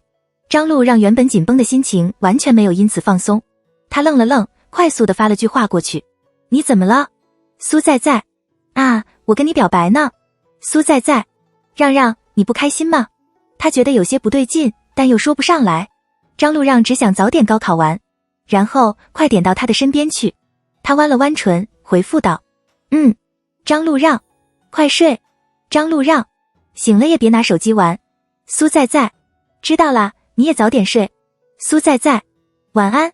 张路让不知道，他手机对面的那个人，将手机放下之后，再度拿起笔，继续写题，流着泪，崩溃而不知所措的，一味的写题。异地恋，谁能安心？谁都安不下心。Z市的一模恰好是高3上学期的期末考试。散学典礼的时候，成绩下来了。苏在在知道自己考得不好，也没去公告栏看成绩的欲望，其他成绩基本都保持在那个程度了。按去年 Z 大的录取分数线，苏在在的数学至少得考110，可他发挥的不稳定，成绩忽高忽低，一考数学就紧张，选择填空出现了难题，他的心态就崩了。小小到公告栏看了眼成绩，很快就坐到自己的位置上，转头跟苏在在说：在在，你这次全班排31。苏在在沉默了一瞬，轻声问：我数学考多少？啊，我没注意啊。小小往公告栏那边看了看，干脆喊了一声那边的人：喂，男神，苏在在数学考多少啊？王楠走了过来，犹犹豫豫道：好像是92。苏在在的眼睑往下垂，声音微不可闻：谢谢。他没有什么大的志向，如果苏在在是自己想去 Z 大，那么他会努力一把，努力之后还是上不了，他也不会有多难过。得不到的东西，那就得不到吧。苏在在从来不觉得强求的东西能有多好，但如果张路让想去那，他就必须也去。苏在在是第一次觉得人生那么的不好过。他每天熬夜到2、3点，没日没夜的刷题，可成绩还是带不上来。他忽然觉得自己像是个累赘。苏在在不敢跟他说自己的成绩一直提不上去，他怕会影响到他的心情，也怕他会像江佳那样选择分手，更怕张路让会说：考不上 Z 大，我就去你考得上的大学。他喜欢他，从来就不是为了拖累他。学习的压力，未来的未知，几乎将他整个人击垮。苏在在的眼睛渐渐红了起来，盈满了泪水。他咬着唇，忍不住拿出手机，每打一个字，眼泪随之落下。张路让，我觉得我考不上 Z 大。苏在在发出去后，立刻就后悔了。他伸手擦了擦眼泪，快速地把那条消息撤回，改成另外一句话：让让，今天放假了。苏在在，刚刚打错字了。发出去后，他才松了口气。周围的人开始收拾东西回家。寒假不算长，但是苏在在还是想带多点书回去看，也因此他喊了苏父来接他。苏在在还没开始收拾东西，手机铃声响了起来。因为在教室里，他还精神一绷，不过很快就放松下来，看到来电显示，心上的让让他愣了愣，走出教室，走到走廊的尽头，看到周围没什么人，他才接了起来。苏在在清了清嗓子，喊他：让让。那头有些安静，几秒后，张路让才开了口：你是不是哭了？苏在在的喉间一梗，说：你在说什么呀？他蹲了下来，手捂着眼。你是不是没考好？他轻声问。苏在在忍着哽咽，问：你看到了吗？江家说关汉成绩不好，他说考不上同一所大学就跟他分手。我怕你也这样，我不敢跟你说，但数学成绩就是提不上去。苏在在也不知道自己在说什么，只知道一口气把堆积在心底的话说出来。听他把话说完，张路让才开了口：那就不考了。苏在在的呼吸一滞，张路让的声音有些沙哑低沉，像是被他的难过感染了。考你能考上的，你开心点就好。你会不会跟我分手？还没听他说完，他就打断了他的话。不可能。苏在在的眼里含着泪，一副可怜巴巴的模样。那你不会因为我就不上 Z 大了吧？张路让突然笑了声，说：不会的。短暂的沉默后，苏在在听到他说：我还要养你，不希望我在他面前有哪点不好。张路让的放假时间跟苏在在一样，隔天中午，张路让便回了 Z 市。张路让走进家门，把书包放到一旁，直接坐到玄关的台阶上。听到动静的苏苏从楼上跑了下来，兴奋地往他怀里钻。他的眼神柔软，揉了揉他的脑袋，另一只手从口袋里拿出手机，跟苏在在说自己到 Z 市了后，张路让从书包里拿出一套试卷，刚刚在金华附近的一家书店买的2015年安省数学文科高考模拟卷。张路让垂眸，伸手翻出第一套题，看了几眼。苏在在很快就回复了他：我醒了呀。你在哪呀？我去找你。张路让把粘在自己身上的苏苏挪开，将试卷放回书包里，出了门。他边往苏在楼下走，边打着字：你家楼下。还没走到那，远远的张路让就看到了苏在在走出了楼下的大门。看着苏在在的身影，他有些不可置信地眯了眯眼，想要看清楚是不是自己看错了。苏在在上身穿着一件暗紫色的套头卫衣，刚过臀，大概是内搭了打底裤，光着腿，看起来一点都不像是活在冬天里的人。张路让停下了脚步，对着手机发了条语音：回去穿条裤子再下来。苏在在没看手机，看到他便直接小跑了过去。他嘿嘿直笑，扑到他的怀里，抱住他的腰。张路让皱着眉，把他的手扯了下来，冷声道：今天13度，是吗？苏在在无辜地眨了眨眼，看到你的那一瞬，我的心就沸腾了，根本不觉得冷。他完全没被打动。回去穿厚点再出来。不行。苏在在立刻拒绝，我里面穿了一件保暖内衣，还有一件羊毛衫呢，根本不觉得冷。我跟你说，一般上半身穿的厚，下半身就不觉得冷了。张路让盯着他看了几秒，很快就妥了协，说：那各自回家，我这就回去换。苏在在从楼上下来的时候，已经是10分钟以后的事情了。他不甘不愿地换了条黑色的铅笔裤，走到他的旁边，没说话。张路让主动牵住他的手，哄道：请你吃蛋糕。苏在在反握住他的手，也没不高兴多久。很快他就兴奋道：让让，你现在感觉像是霸道总裁上身。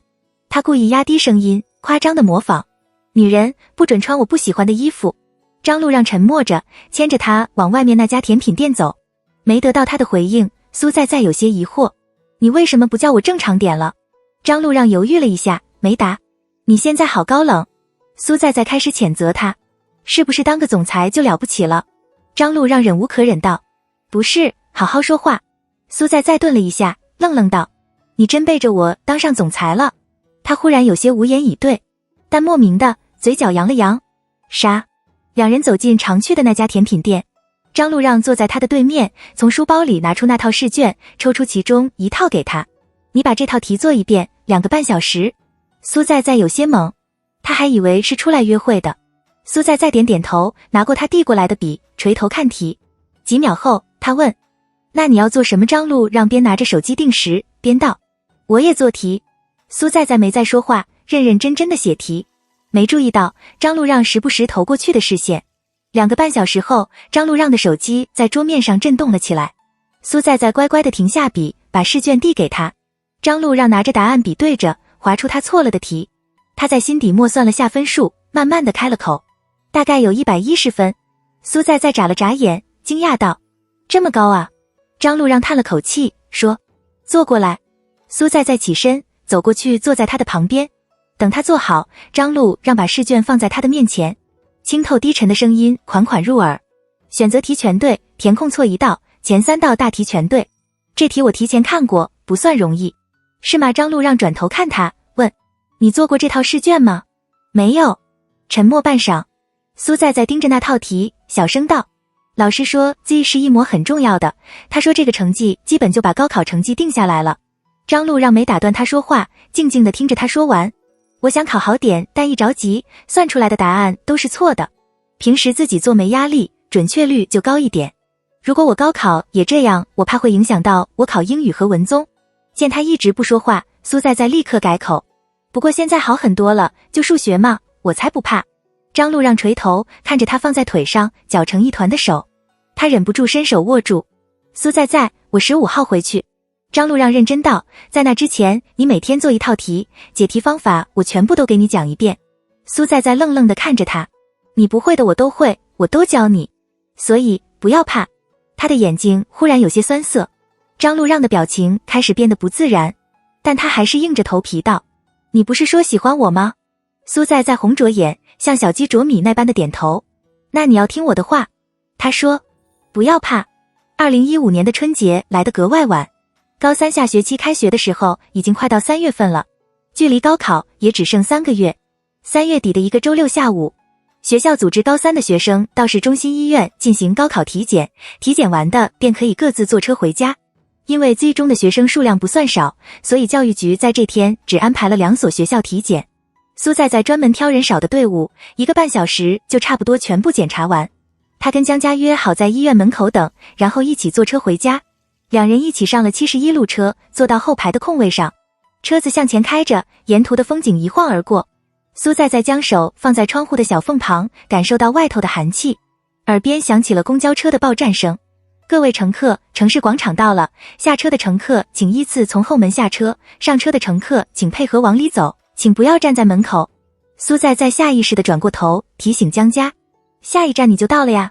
江家的表情有些呆滞，轻声道：我跟关汉分了。啊，哎，恋爱真麻烦。苏在有些担忧。你没事吧？没事，只是突然觉得追你的人不一定会比你追的人对你更好。其实我之前挺反对你追张路让的，我怕你这样，张路让会看清你。苏在舔了舔唇，小心翼翼道：你会遇到更好的人的。江家笑出了声，扬眉道：那当然。报站声再度响起，江家站了起来，认认真真地说：在，你要跟张路让好好的，如果你们分了，那我才会真的不再相信爱情。回到家后，在看了看时间，6点多了，张路让应该下课了。想起江家的话，苏在忍了忍，还是控制不住给他打电话的冲动，只响了一声，那头便接了起来：让，你下课了吗？我今天体检完了，还抽了血，有点疼。张路让笑了声，问：哭了吗？没有呀，你不在我哭有什么用？苏在理直气壮。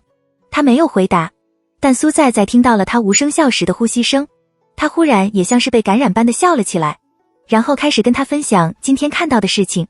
我跟你说，我今天看到你高1的同桌了，他跟一个女生一起去外科那体检，我当时排在他们后面，听到他说自己65公斤，结果一称70，哈哈哈哈，周徐颖。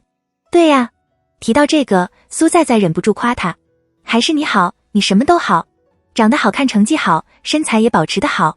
张路让的嘴角弯了弯，苏在走到床边坐下，单手抱膝，有点好奇你发福了是什么样子的。那头沉默了一瞬，张路让一下子改了口，沉着声音提醒他：苏在学习。半小时后，张路让回到家，上2楼，路过张路里房间的时候，脚步一顿，张路让走了进去，看着放在门旁的体重秤，他挣扎了一下，最后还是踩了上去。看到数字后，张路让才松了口气，没中，他抢先了。张路让高考前1周，高3生可以选择留校或者回家复习，学校不再限制他们必须留在学校里。因为几天后就要布置考场，所以苏在决定把大部分的书籍带回去。苏在喊了苏父来接他，他把一些不用了的试卷和练习册堆在旁边，打算拿去扔掉。整理本子的时候，突然看到一本纯白色的草稿本，苏在的指尖一顿，打开翻了翻，翻到其中一页，看到那熟悉的字迹，清俊利落，格外好看。他弯了弯唇，把这一页撕了下来，夹在自己近期用的复习资料里。那你给我讲下这道题吧。我不会。你不会的我都会，我都教你。苏在在笑出声，还是忍不住给他发了条消息。让让，我第一次去你们班给你讲题的时候，你什么感受呀？苏在在看了眼时间，也不指望他能立刻回。他把手机放到书包里，继续收拾东西。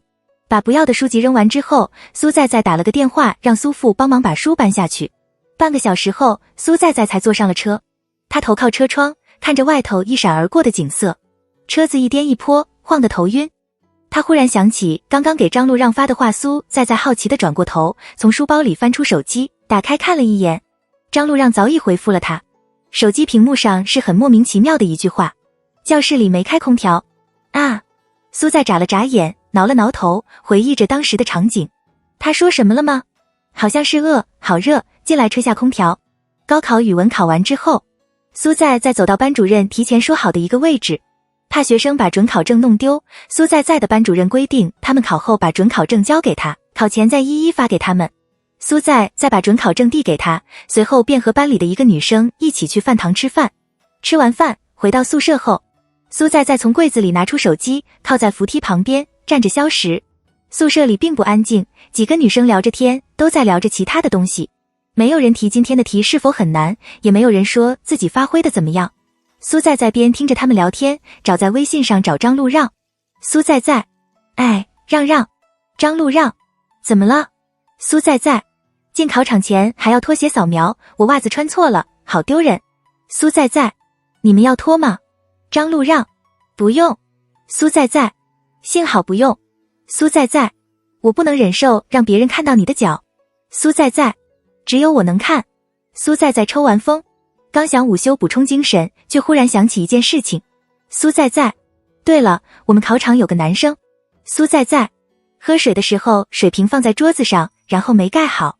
苏在在，快交卷的时候谁洒了，试卷都湿了。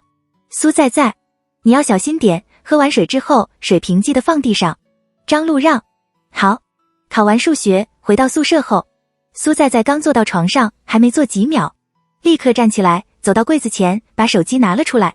第一句又是哎，这次张路让有点紧张了。数学没考好吗？苏在在，让让，我们班有个男生下午的时候身份证不见了。苏在在，我们班主任都急哭了。苏在在，不过后来监考老师在那个男生的考场里找到了。张路让瞬间不知道该说什么。苏在在，让让，你也要小心点。苏在在，身份证和准考证记得都要放好。他总扯这么多莫名的话，让张路让的心情有些慌。张路让想了想，还是给他打了个电话。苏在在笑嘻嘻地接了起来。让让，张路让挠了挠头，疑惑道：你怎么了？啊！苏在在走到宿舍外面，找了个位置蹲下跟他聊天。他鬼鬼祟祟地扫了周围一圈，然后压低声音跟他说：我觉得我数学考得超好。张路让松了口气。苏在在不知道他打过来干什么，他纠结了一下，还是安抚般的开了口：没事，你考不好我养你。不用。那你打给我干嘛啊？没事，只是怕他又藏住自己的情绪。他没及时察觉，到后来发现的时候，又该有多难受。高考结束后的第二天，很早前张路让就订好了机票，从 B 市回到 Z 市。才下午4点，林茂还没回家。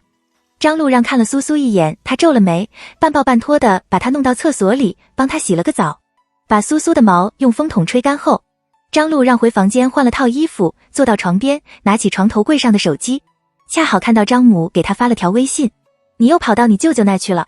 张路让顿了顿，回复：填志愿的时候我再回去。很快张母就打了个电话过来，手机一阵一阵的在手中发颤。张路让的表情有些抗拒，但还是接了起来。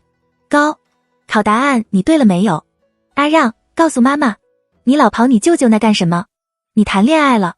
张路让没回答，只是说：我大学要报 Z 大。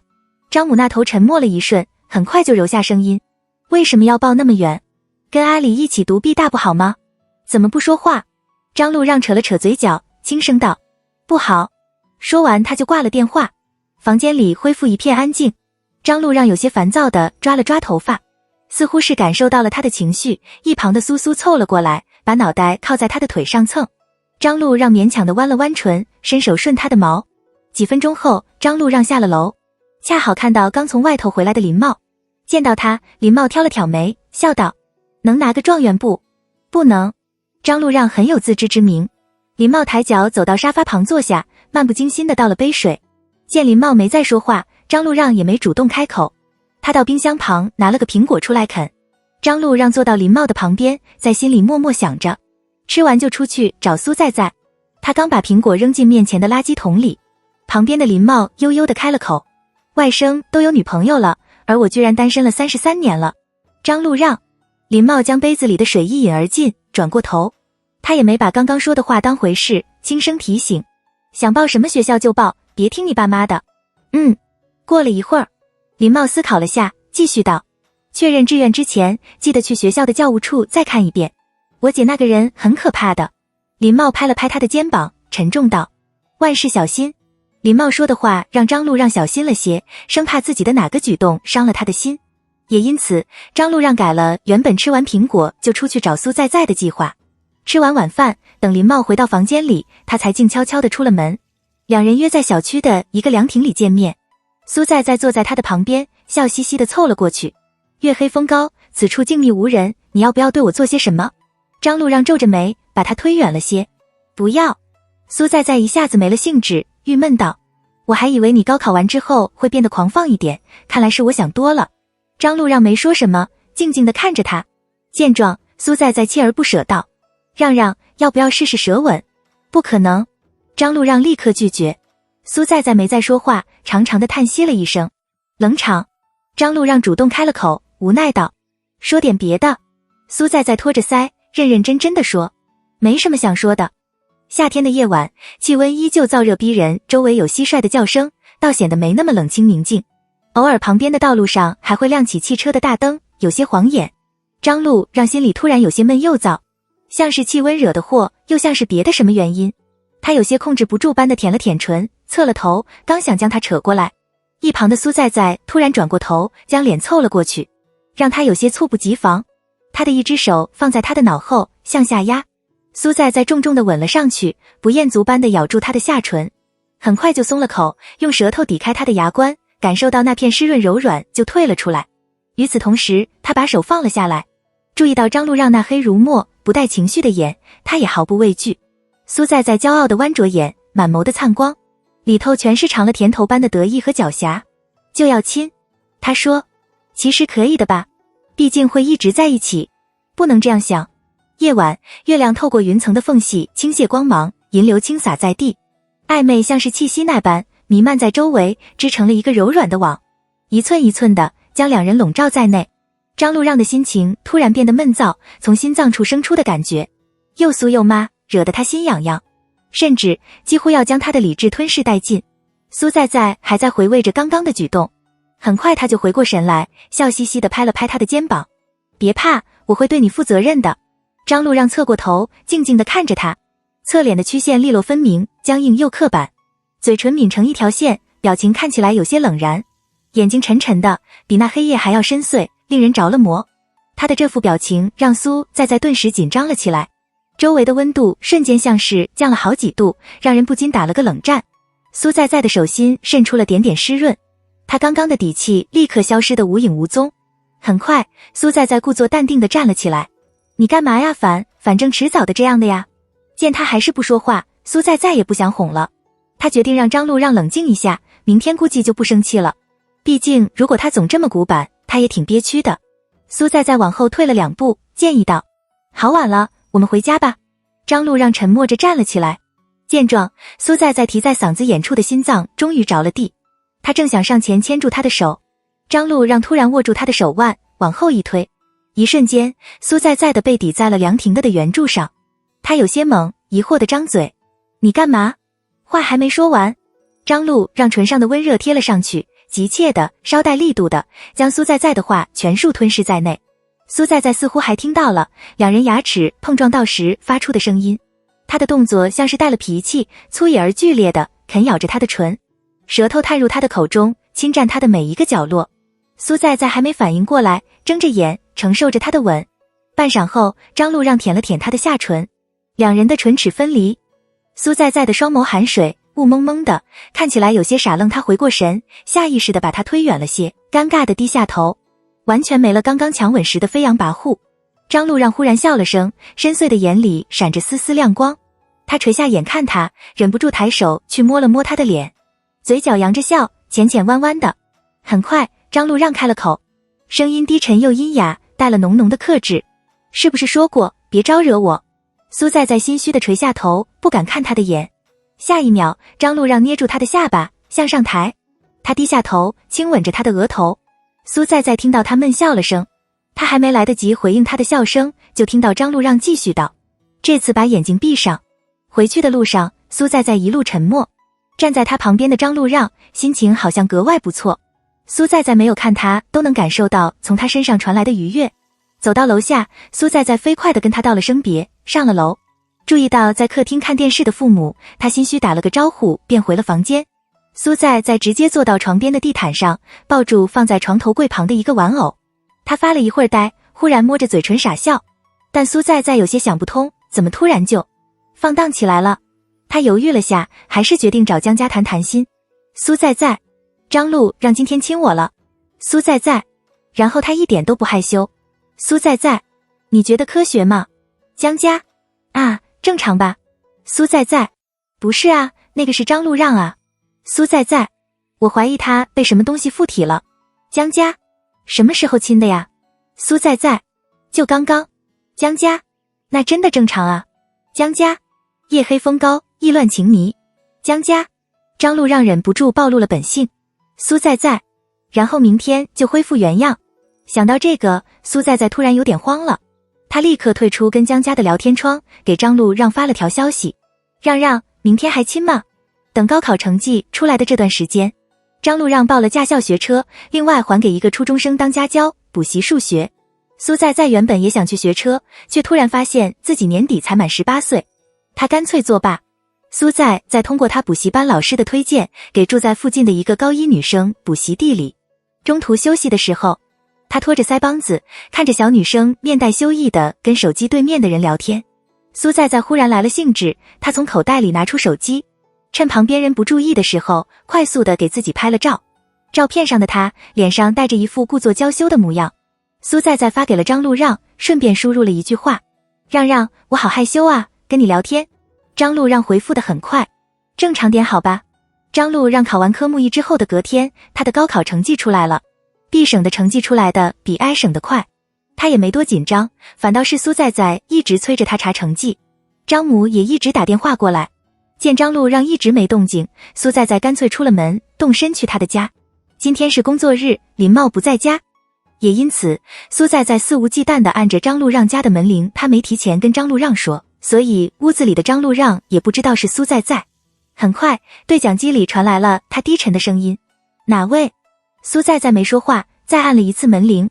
这次里头的人似乎猜到了，张路让打开了门，只开了半大，似乎没有让他进去的意思。见状，苏在在瞪大了眼：你不会不让我进去吧？张路让点点头，说：我送你回去。苏在在有些懵逼，但这么一想，好像确实也是，在一起2年了，他从来没有踏进过张路让的家门，同样他也没有进过他的家。你舅舅不是不在吗？我进去一下怎么了？苏在在郁闷又疑惑。你别闹，我要陪你一起看高考成绩。张路让什么都没说，走到玄关处的鞋柜上，拿起钥匙换了双室外拖鞋，便出了门。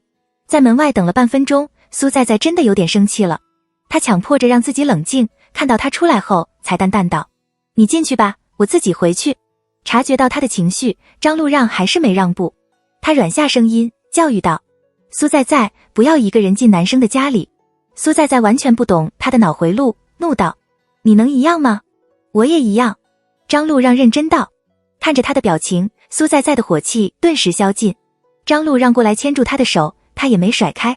两人站在门前，苏在在妥了协，说：那你回去查，我在这等。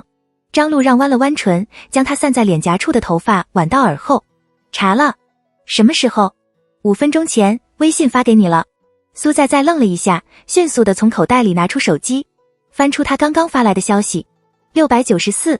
他还没反应过来，犹犹豫豫地问：所以是好还是不好？张路让安抚般地揉了揉他的脑袋：挺好的。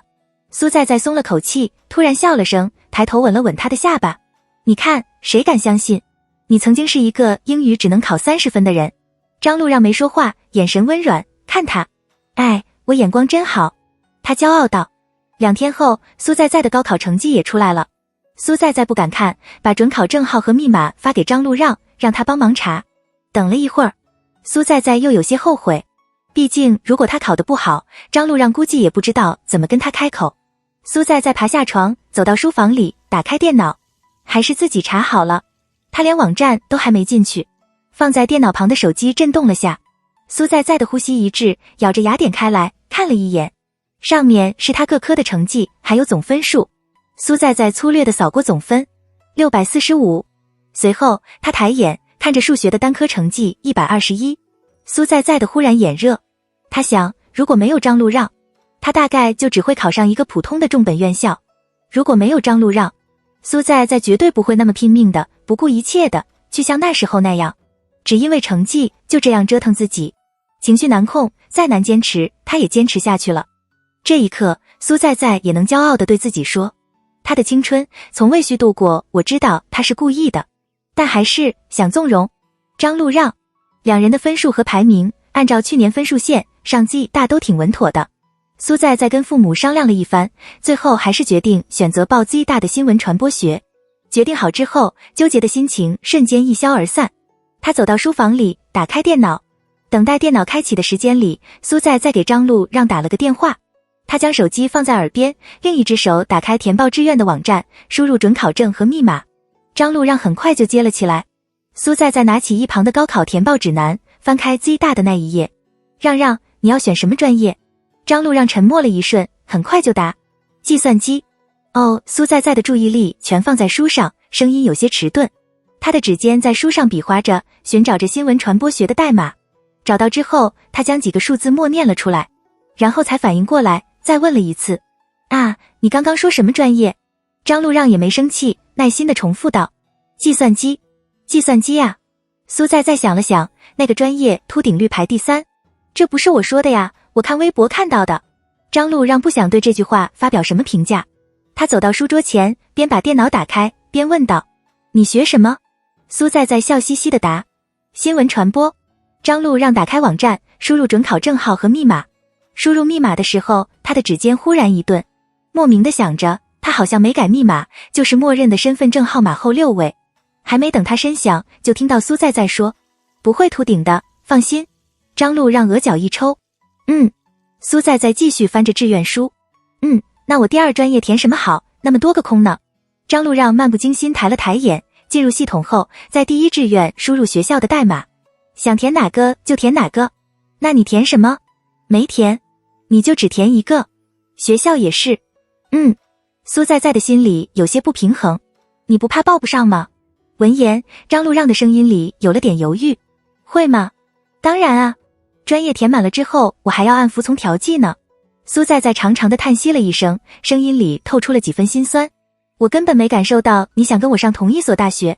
然后，明明就算报了 Z 大的热门专业也一定能上的张路让，默默地拿出了他从 B 市带过来的高考志愿填报指南，认认真真的把所有的空都填满。隔天，张路让回了 B 市，志愿填报完毕后，要回学校一趟，确认志愿和签名。张路让原本想让同学帮忙代签，但林茂却一直坚持让他自己回去签。原话是，你以后再也没有机会以一个高中生的身份回高中了，不要放弃这次宝贵的机会。其实他现在也不是了。林茂十分殷勤，甚至还十分主动把他订好了机票，开车送他去机场。像是被赶鸭子上架般，张路让被迫回了 B 市。进家门前，张路让在门口站了一会儿，突然向后退了2步，打开书包最外侧的袋子，将身份证拿了出来，有些犹豫地放到口袋里。周日，张甫和张母都在家，张路里待在学校，没有回来。张路让走了进去，跟他们打了声招呼，随后便安静地往楼上走。还没走几步，坐在沙发上的张父突然开了口，阿让。他的声音沉稳淡定，听上去就带了满满的威严，习惯性的带有命令的语调。张路让停下了脚步，转过头，面容平静。下一秒，张甫的声音温和下来，好好休息。张母从厨房走了出来，手上拿着一个水果拼盘，递给张路让。张路让没接。张母的心情看上去不错，笑得温婉。这次你在省里的排名比阿里那时候还前，你大伯他们都在夸，这下肯定能上毕大了。张路让的眉头稍蹙，想跟他们说自己不报毕大，最终还是什么都没说。张父慢悠悠地拿起茶壶倒了杯茶，问：你报了什么专业？张路让忍住心中的不耐烦，答道：计算机。毕大的金融学很好，你毕业后也好帮忙管理公司。张路让点点头，敷衍道：没别的事，我就先上楼了。张母再次把手中托盘递给他，吃吧，妈妈切了很久的。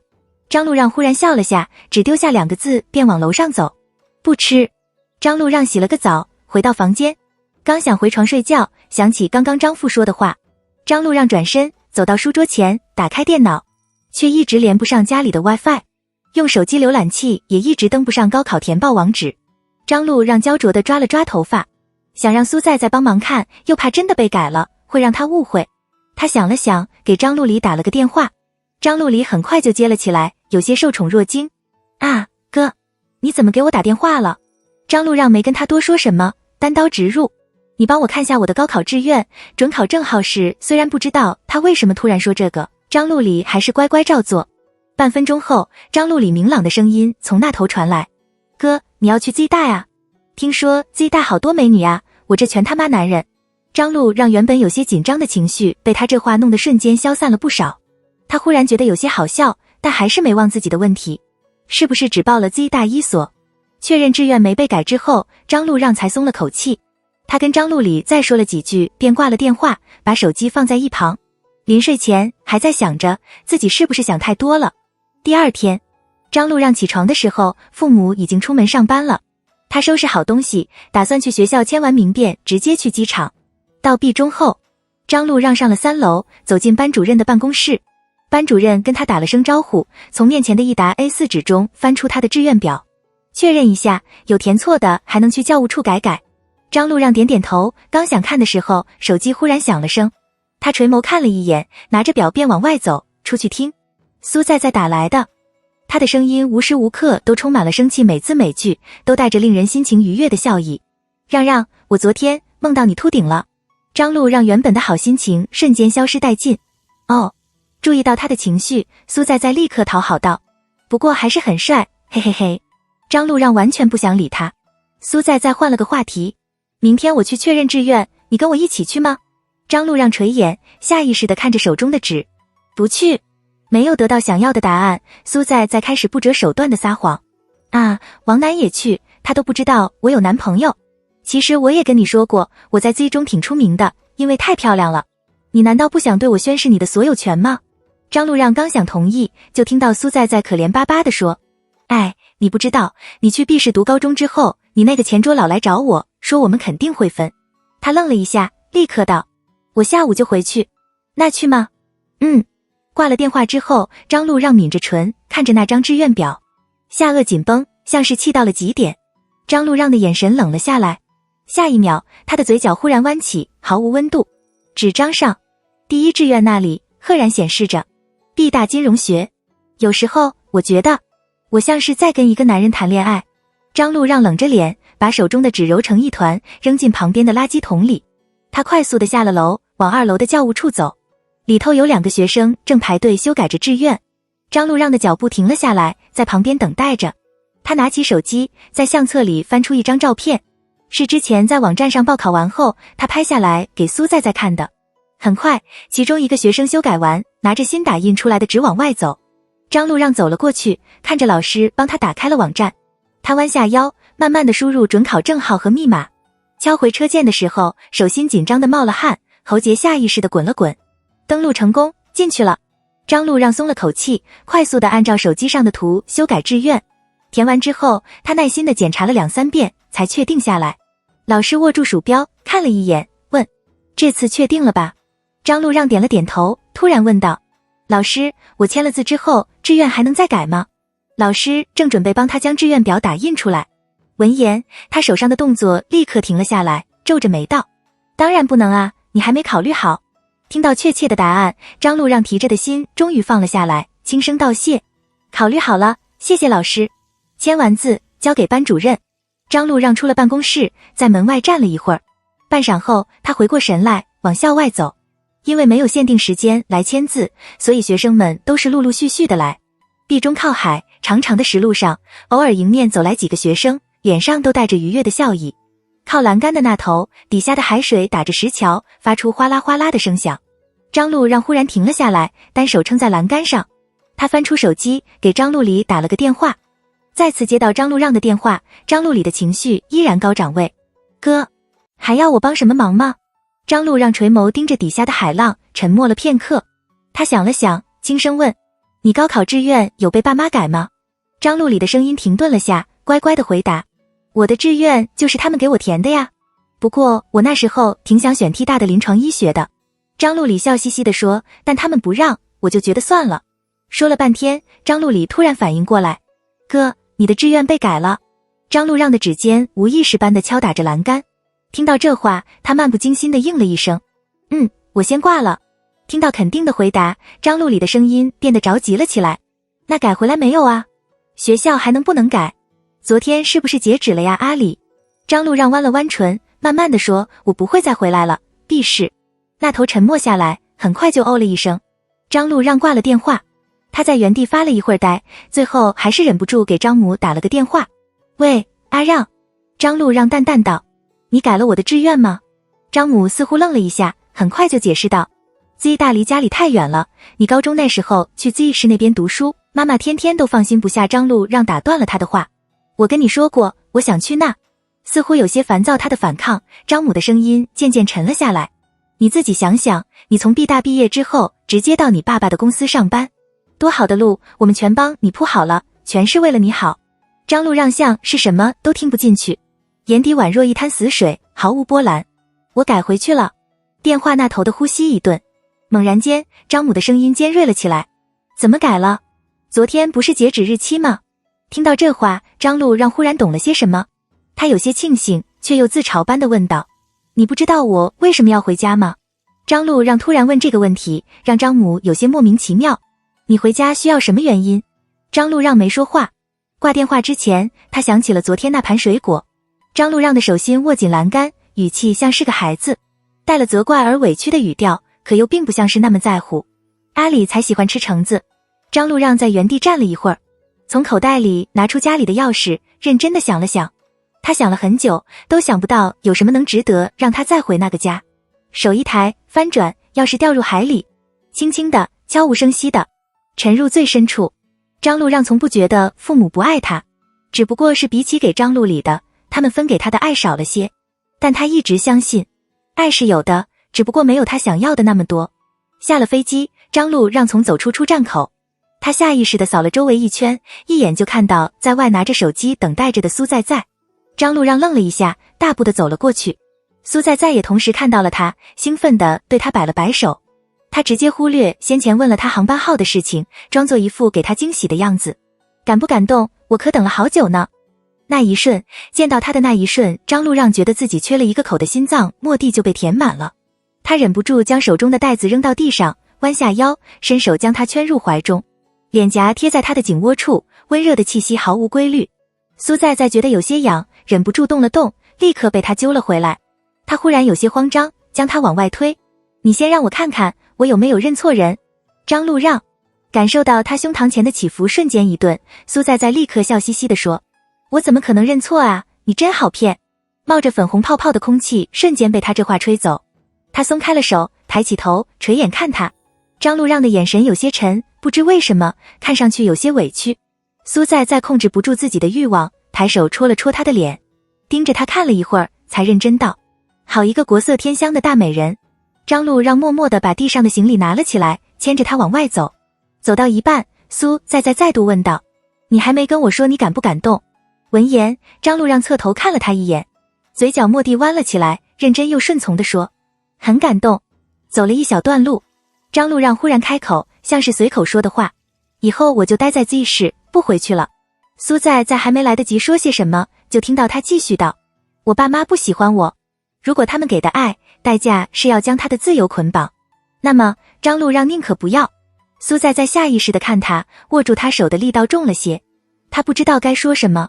家对他来说是一个很美好的词，因为苏在在的家庭很美满，父母和睦恩爱，对她也是宠爱有加，所以她从来没有关于这方面的烦恼。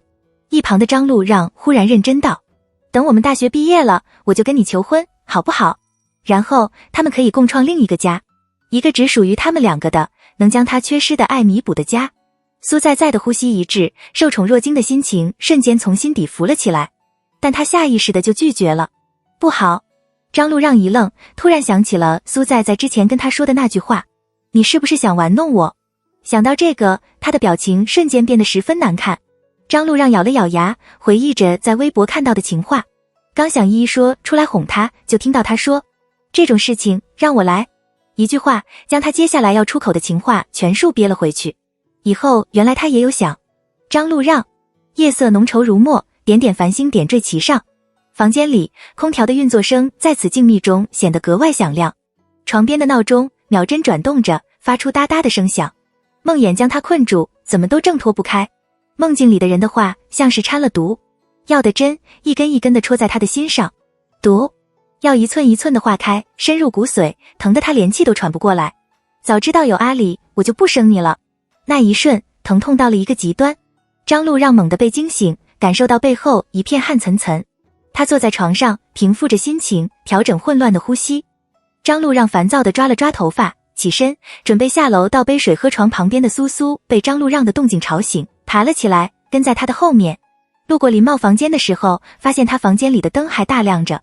张路让犹豫了下，敲了敲他的门。很快，里头传来了林茂略带沙哑的声音：进来吧。张路让打开门，走了进去。他坐到林茂面前的椅子上，思考着怎么开口。下一秒，林茂把面前的文件夹合上，轻声道：你妈给我打电话了。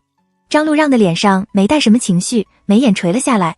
他的脊梁挺直僵硬，看上去有些倔，嘴唇绷成一条线，紧得没血色。林茂叹息了声，说：志愿改回来就好。舅舅。张路让的心里像是堵了口气，闷得难受。我以后不想回 B 市了，放假了也不想回去。闻言，林茂拿水杯的动作一顿，他转过头，静静地看着张路让。注意到张路让的表情，林茂中是软下心。不想回就别回了吧，上大学需要用的证明我会帮你弄来的。林茂拿起水杯，慢条斯理地喝了一口，像你高中在这边读一样。张路让沉默了一瞬，强调：毕业之后我会赚钱还你的。林茂刚想拒绝，扫过他的眼神时，瞬间改了口：啊，我还等着那钱养老呢，记得还呀。张路让点点头，站了起来：我回去睡觉了。他刚打开门，正想走出去的时候，身后传来了林茂的声音，语气漫不经心，温和而又平静。不是每个人生来就知道怎么当父母的。张路让的脚步一顿，握住门把的手紧了些。林茂的指尖敲了敲杯壁，思考了下，然后说：在你和阿里小的时候，你父母也不是那样的。他叹息了声，语气像是一个过来人。虚荣心啊，多可怕的东西。苏在在软磨硬泡了很久，张路让才同意让他陪他练车。出门前，苏在在翻了翻桌子，将防晒霜塞进书包里，再把抽屉里的迷你风扇挂在脖子上。他走到镜子前，把头发扎了起来，穿上长裤和防晒衣，随后把桌子上的熊猫条纹鸭舌帽戴上，另一个拿在手上。工作日，家里空荡荡的，只有他一个人在。苏在在出了客厅，到冰箱里拿了2瓶矿泉水出来。几分钟后，他回到冰箱前，将其中1瓶放了回去。苏在在拿起鞋柜上的遮阳伞，这才出了门。正值盛夏，外头的气温闷到像是带了火，阳光打在树上，在地上映射出斑驳而参差的影子。周围的水泥地像是冒着热气，一团一团的往上冲。苏在在抬眼，看到站在树荫下的张路让，脸颊热得发红，发间沾了汗水，湿漉漉的，看上去像是等了挺久，但脸上并没有什么不耐烦的情绪。他连忙小跑了过去，抬手将手中的帽子扣在他的头上。张路让下意识地拿下来看了一眼，立刻皱了眉，冷声道：不戴。苏在在将风扇打开，放在他的脸前。见张路让满脸的不情愿，他好声好气地哄道：听话，戴着，不然得晒死。张路让本来还是想拒绝，突然注意到他头上也戴着一个同款的，他犹豫了一下，默默地带了回去。苏在在把伞递给他，忍不住抱怨道：真的好热啊，我等冬天再学车好了。听到这个，张路让的表情又难看了起来。所以叫你别来，但你学跟我学怎么能一样？苏在在无辜道：哪里不一样？苏在在没回答他这个问题，他看着风扇的风在他脸上呼呼地吹，突然厚颜无耻道：我现在陪你学车，到时候我学车的时候你不陪我，你就是没良心，丧心病狂的那种没良心。张路让不想说话，沉默着走在他的旁边。几分钟后，苏在在忽然有些郁闷，你为什么不跟我说仙女不需要良心？到那后，张路让按教练给的车牌号选了平时用的那辆，两人并肩走了过去。苏在在刚想坐到副驾驶位上，就被张路让赶到后座上，前面太晒，坐后面去。他也没太反抗，犹犹豫豫地问道：让让，你自己开啊，教练不坐旁边的吗？那不会出事吧？张路让的食指在方向盘上敲了敲，诚实道：我第一天的时候就自己开了。闻言，苏在在不可置信地瞪大了眼，这教练太过分了吧？他的表情气得像是要立刻去找那个教练理论。张路让张了张嘴，刚想开口拦住他，就听到他气愤道：不行，我学车肯定不能来这学。他默默地闭上了嘴，将安全带系好，踩下离合器踏板，挂档推到一档。张路让认真地练了好一会儿，半小时后，他停下了车，向后看了一眼，看着苏在在后头百无聊赖地玩着手机，偶尔看看外头的风景，平时话多的嘴紧闭着，就是不出声打扰他。张路让收回了眼，重新发动了车。这次开到拐弯处的时候，他突然开口道：帮我看看右边的轮子有没有踩线。听到张路让的话，苏在在高兴地弯了弯眼，立刻挪到右窗，探头看了一眼，踩了。张路让立刻将车停了下来，扭头看他，似乎对他这话有些不满，他沉声道：认真说，别胡说八道。苏在在一脸懵逼，就是踩了呀。张路让解开安全带，单手撑在副驾驶座上，轻身往外看，看到车后轮确实踩了线，他浑身一僵，慢腾腾地坐了回去。半晌后，张路让安静的不发一言的继续练车。这次轮到苏在在忍不住了：让让，你这是练了1个星期的成果吗？他假装没听到。要不，苏在在小心翼翼地提议道：我们以后请个司机吧。张路让转动着方向盘，假装不介意的样子。你别说话了。苏在在才不听他的，感慨道：突然想起教你学单车的时候，我那时候不是说没想摸你腰吗？怎么可能没想，我早就忍不住了。苏在在模仿着那时候心里的想法，哇，小蛮腰露出来了。张路让真的不想再听他说这个了，他琢磨着想说些什么转移话题。后面的苏在在的头靠椅背，笑嘻嘻的补充：我当时心里想的是，我不摸的话真的是太对不起你的美色了，此机会千载难逢啊。张路让的脸有些热，忍不住回头低斥：苏在在。苏在在舔着脸，毫不畏惧：你老婆坐你车上呢，好好开。张路让额角一抽，不再说话。过了一会儿，他放在副驾驶座的手机响了起来。苏在在提醒道：让让，你手机响了。张路让停下车，拿起来看了一眼，是张母。他忽然想起前些天林茂说的话。张路让抿着唇，没有犹豫分毫，将电话掐掉。很快，他回头看着苏在在，细碎的阳光打在他的身上，柔和的光晕在他周围扩散。苏在在打了个哈欠，睁着冒着水雾的眼看他，看起来懒洋洋的。张路让忍不住弯了弯嘴角，说：我们回去吧。是不是总有人教坏他？Z 市的夏天格外热，暑气顺着水泥的向上蒸腾。不远处的梧桐树像是要化成了绿水，在烈日无风的天气下纹丝不动。偶尔不远处的小道上有几个学生撑着伞路过，对着这边窃窃私语。大学的军训要半个月，而且强度比高中的军训要高不少。苏在在站在一团绿色之中，觉得时间分外难熬。额间的汗像是雨一样，一滴又一滴，顺着发丝向下流，流入眼中。碱性的液体对眼睛有些刺激，酸涩疼痛。苏在在忍着动手去擦干的欲望。很快，啪嗒，又一滴。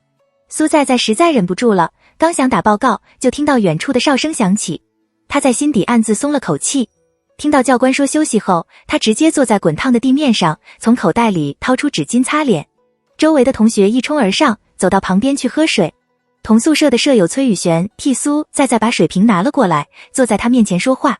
妈的，累死了，这才过了1周。苏在在疲惫地抬了抬眼，轻声道：谢谢。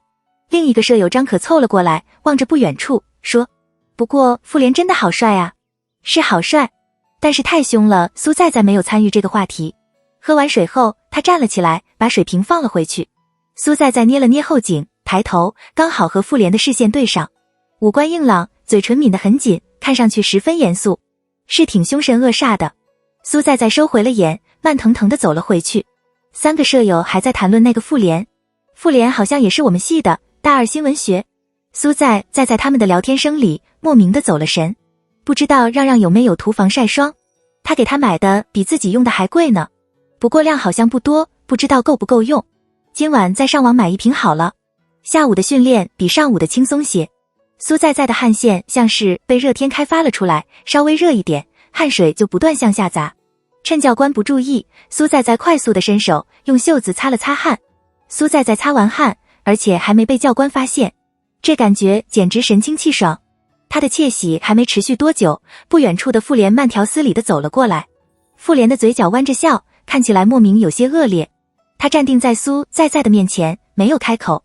这样无声的威压让苏在在捏了把汗。很快，妇联轻笑了声，说：谁让你动了？声音不大不小，能让班里的其他人听到，也能让不远处的教官听到。注意到教官往这边走过来的身影，苏在在咬了咬牙，主动承认错误。报告教官，我刚刚动了，擦汗。教官板着脸凶了他几句，也没怎么罚。苏在在松了口气，之后不敢再抱有侥幸心理。军训结束后，苏在在进了系里的学生会新媒体部，策划迎新晚会的活动部长恰好是他军训时的妇联谢林南。张路让没报任何部门，每天除了上课泡图书馆就是找苏在在。这天，苏在在把最后一个活动视频剪辑完，差不多就到了上课时间。苏在在靠在椅背上，视线在周围扫了一圈。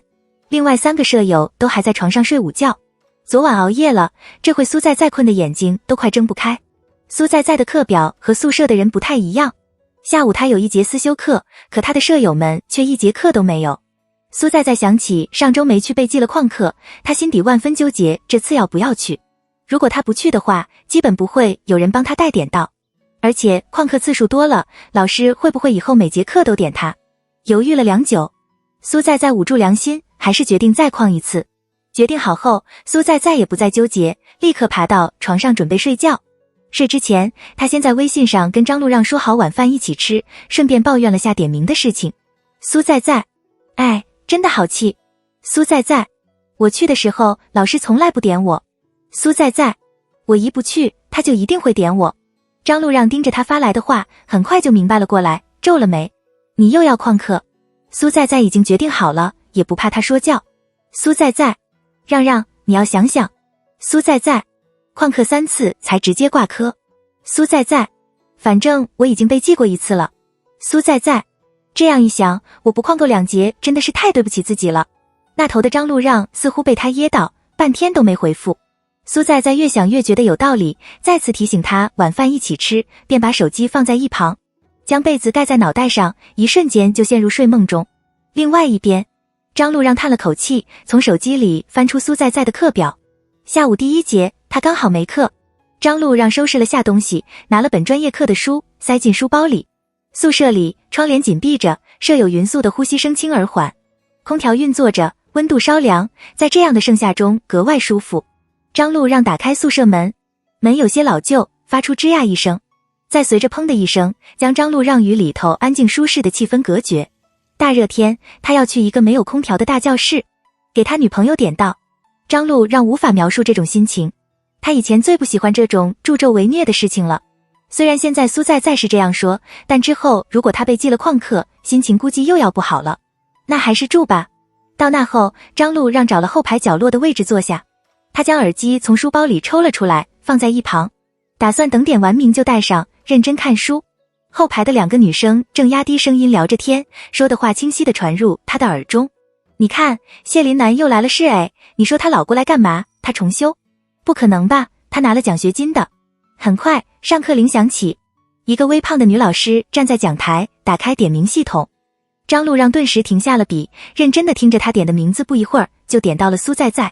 张路让摸了摸脖子，低下头，右手举了起来，表情有些不自在。与此同时，斜前方2排处的一个男生也举起了手。原本一直低着头点名的老师像是感应到了什么，在此刻抬起了头。他粗略地扫了一圈，一眼就看到2个同时举手的男生。老师皱了眉，似笑非笑道：你们这班有同名的？没吧？张路让侧头，面无表情地看着前面那个男生的背影。而且这苏在在，我印象里是个女生吧？没来。那我记旷课了呀，2次了呀，再没来1次直接重修。性别这东西，张路让也没了办法。他烦躁地叹了口气，默默地把耳机拿了起来，戴上。那个刚刚也帮苏在举手的男生忽然转过头，他看着张路让，忽然笑了一下，硬朗俊秀的五官微微舒展开来，嘴角稍稍弯起，带了点挑衅。像是感受到了什么，张路让也望了过去，两人的视线对上。下一秒，张路让就漫不经心地垂下了眼，继续看书。谢林南对他的反应有些无趣，耸了耸肩便回了头。午觉醒来后，已经差不多到晚饭的饭点了。苏在立刻拿起枕头旁的手机，看着张路让的最新回复，不吃。苏在有点懵，疑惑道，为什么不吃？苏在，你没时间吗？我打饭过去给你啊。苏在，你在上课？说到这个，苏在从手机相册里翻出张路让的课表，下午第2节有课，之后就没课了呀。苏在挠了挠头，有些着急。你要吃什么？我打排骨饭给你好不好？你没胃口吗？那喝粥。等了一会儿，没等到他的回复，苏在干脆起身，换了身衣服就出了门。还没走到饭堂，苏在就接到了张路让的电话，他的声音低低沉沉的，听不出什么情绪。你在哪？苏在眨了眨眼，笑嘻嘻道，我去饭堂呀，你要吃什么？那头顿了一下，莫名其妙地问了句，你上次说你部长叫什么名字？虽然不知道他为什么问这个，但苏在还是诚实地答道，谢林南。张路让的眼睑低垂，心里又酸又涩，长得难受。他抓了抓头发，拿着手机和饭卡便出了宿舍。我去找你。苏在先到饭堂，到其中一个窗口打了2份饭，不知道张路让还要多久。苏在犹豫了下，到饭堂里的一家奶茶店前排队。想到刚刚张路让说的不吃，他有些惆怅。大热天的，买点柠檬水估计会开胃点吧。苏在还在思考着，突然有人拍了拍他的肩膀，跟他打了声招呼。他下意识地转过头，是同班的一个女生。恰好口袋里的手机震动了下，与此同时，女生开了口，你今天思修课没去？他这样一说，估计是被记旷课了。苏在也没太介意，直接承认，啊，对啊。然而女生接下来的话像是晴天霹雳，噼里啪啦的将他整个人劈得毫无理智可言。今天上课的时候有2个男生帮你带点了，一个是谢师兄，另一个好帅，不知道是谁你男朋友？苏在一脸懵，但想到刚刚张路让的问题，他点了点头，呆呆道，男朋友。随后他从口袋里拿出手机，张路让回复的，到了，你在哪？苏在向饭堂的门口看了一眼，看到张路让垂着头看着手机，身姿高挺拔，背着光，让他看不太真切他的表情。苏在再也忘了自己在排队买饮料，直接往张路让那边走。他蹦跶到张路让的面前，嬉皮笑脸道，让，你今天去帮我点到了？张路让把手机放进裤兜里，低低的应了声。听到他肯定的回答，苏在心中的满足感简直要爆满。下一秒，张路让垂眸盯着他的眼，启唇，说出来的话低沉又缓，其中的情绪毫不掩饰。被记了，因为另外一个男生也举手了。苏在扯着他往自己放菜盘的方向走，那可不关我的事，你不能怪在我头上。张路让，你现在是不是特有危机感？苏在厚脸无耻道，我没有。闻言，苏在下意识侧头，看到他那熟悉的动作，他忍不住弯了弯唇，提议道，我被记了2次了，以后肯定都要去，要不你跟我一起去？张路让的表情有些犹豫，还没得到自己想要的答案，苏在开始恐吓他，你就不怕你貌美如花的女朋友被人缠着？不怕。张路让坐到位置上，帮他把一次性筷子掰开。很快，他乖乖地承认，怕。声音低低的，有些含糊不清。他这样的回答反而让苏在愣了下。苏在连忙摸了摸他放在桌子上的手，装作一副安抚的样子，自以为没带开油的意味。别怕，我就喜欢你一个。张路让反常的没有生气教训他，他抬了抬眼，眼睛里有什么情绪在暗涌着。见他一直没有动筷子，苏在忍不住开口提醒他吃饭。张路让终于开了口，语气有些委屈，又哑又沉，别吓我。隔天部门聚餐，干事们愉快地聊着天，气氛十分热络。坐在苏在对面的谢林南突然开口问道，苏在，你男朋友是计算机系的？苏在抬眼了一声，他想起昨天那个女生说的谢林南帮他带到，心里瞬间觉得有些怪异。我电脑坏了，能让他帮我修不？谢林南嘴角一扯，弯起一个大大的弧度，也没多难，就重装个系统。提起张路让，苏在在的理智瞬间没有了，警惕心也就起来了。为什么莫名其妙要找她男朋友修电脑，而且是计算机系的，就一定要会修电脑吗？张路让还没学多久呢，昨天帮他点到，是不是就是为了引起张路让的注意？苏在在越想越觉得诡异。他看着谢林南，认认真真的开了口，答非所问。他有女朋友。谢林南的笑容一僵。12月上旬的某天，苏在在的手肘搭在椅背上，垂眼跟张路让聊着天，等待对方回复的时候，他抬了抬眸，突然注意到崔宇璇脖子上有细细碎碎的红痕。他盯着看了一会儿，猜测着那是什么。在心中想了半天，苏在在还是没想出来，忍不住指了指，问道：你这是过敏还是被虫子咬了？崔宇璇也没太介意，表情大大咧咧的。这个呀。一旁的林可大笑。什么呀？那是吻痕。苏在在有点懵，转头看向崔宇璇，表情有些犹豫。你跟你男朋友不是才在一起1个多月吗？也就亲亲嘴和脖子啊，没别的什么。说到这个，崔宇璇有些好奇，你跟你男朋友呢？不是在一起2年多了吗？苏在在回忆了下，表情有些骄傲。我跟他进度也挺快的，在一起前1天就2垒了。崔宇璇闪着星星眼。现在呢？苏在在沉默了一瞬。还是2垒。狭小的宿舍里瞬间冷场。另一个舍友邓琴也忍不住开口道：什么情况啊？在一起2年一点进展都没有。苏在在无辜的眨了眨眼。什么进展不说全垒打，也得3垒了吧？他直接摆了摆手。不可能的。崔宇璇忍不住给他建议，要不你主动点。苏在在早就死心了，我主动也没用的。啊，要不你跟他说点荤段子文言。苏在在瞪大了眼。怎么可以？我会被他打死的。怎么会？小情侣之间这不是情趣吗？林可拖着下巴认真道，你说完之后记得摆出一副娇羞的样子，他估计就欲火焚身了。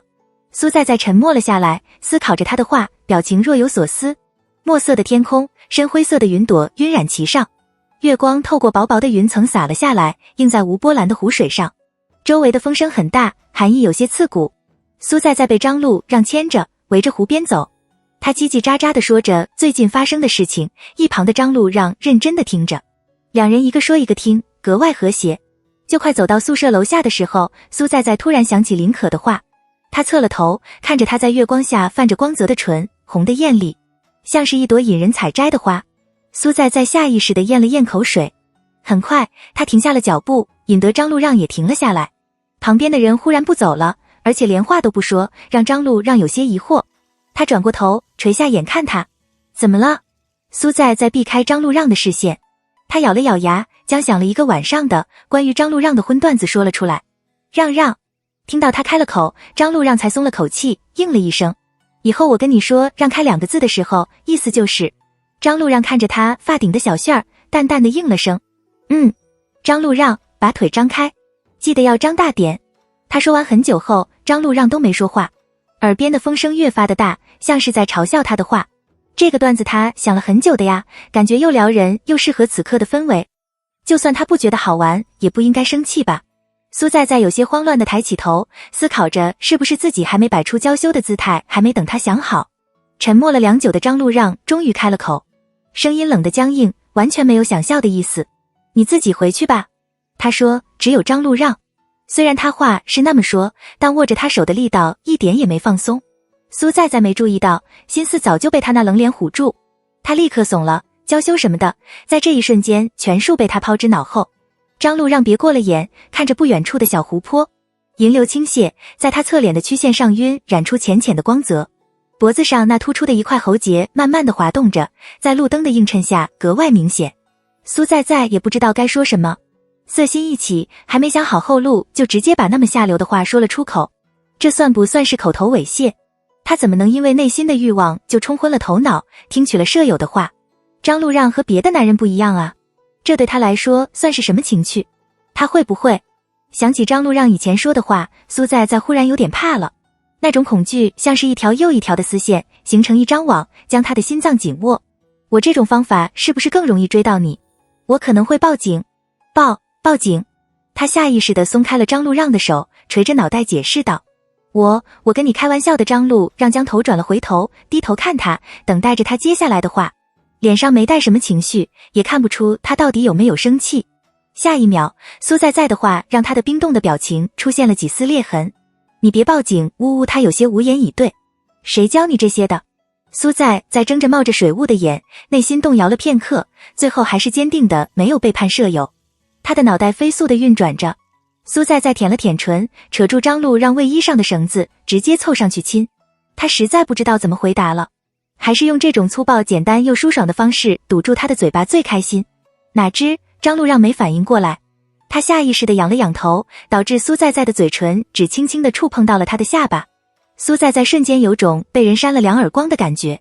他沉默了一瞬，同意了他刚刚说的话。我自己回去吧。苏在在确实有点受伤了，被他这副避如蛇蝎的模样。闻言，张璐让将仰着的头归位，垂眸看他。他的脑袋低垂着，露出一截白皙光滑的脖子，莹莹发亮。从这个角度看去，能看到他小巧的鼻子稍稍皱着，眼睫微微颤动。张璐让的喉结又下意识地滚动了几下，他的手掌握了拳，忍不住将他扯了回来，垂头吻住他。一吻结束后，他垂下眼，用冰凉的指尖摸了摸苏在在的眼角，表情像是在思索着什么，很快就认真道：别老听别人胡说八道。12月11日晚上，苏在在跟张璐让在学校外面的小吃街上闲逛，两人走到其中一个卖山东煎饼的摊位上，苏在在侧头问了句：让让，你吃吗？张璐让帮他点了一个，拿出手机扫描付款，你吃吧。摊主将鸡蛋摊匀后，撒上咸菜、葱花和肉松，将面饼折叠了1/3，涂上甜面酱，在其上加一块脆饼和生蔬菜，卷起切断，分成了2块。他们2个刚好一人一块。苏在再把其中一块塞进张璐让的手里，说：这个很好吃。张璐让没太拒绝，拿起来咬了一口，咀嚼着。苏在再也没急着吃，抬头盯着他的表情，看到他眉头一皱，似乎不太喜欢这个味道。他连忙把那块扯了回来，瞎扯道：算了，我不够吃，你别吃了。苏在在忽然想起明天就是自己的18岁生日，他转过头，有些期待地问道：让让，你记得明天什么日子吗？张璐让从书包里拿出纸巾，替他擦了擦手指上沾到的甜面酱。擦干净后，张璐让乖乖地答道：你生日。苏在在厚颜无耻地补充道：还有，是我拿着身份证就可以去开房了的年龄。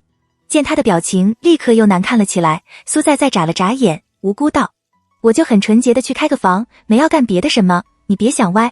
张璐让不自然的别过眼，不理他。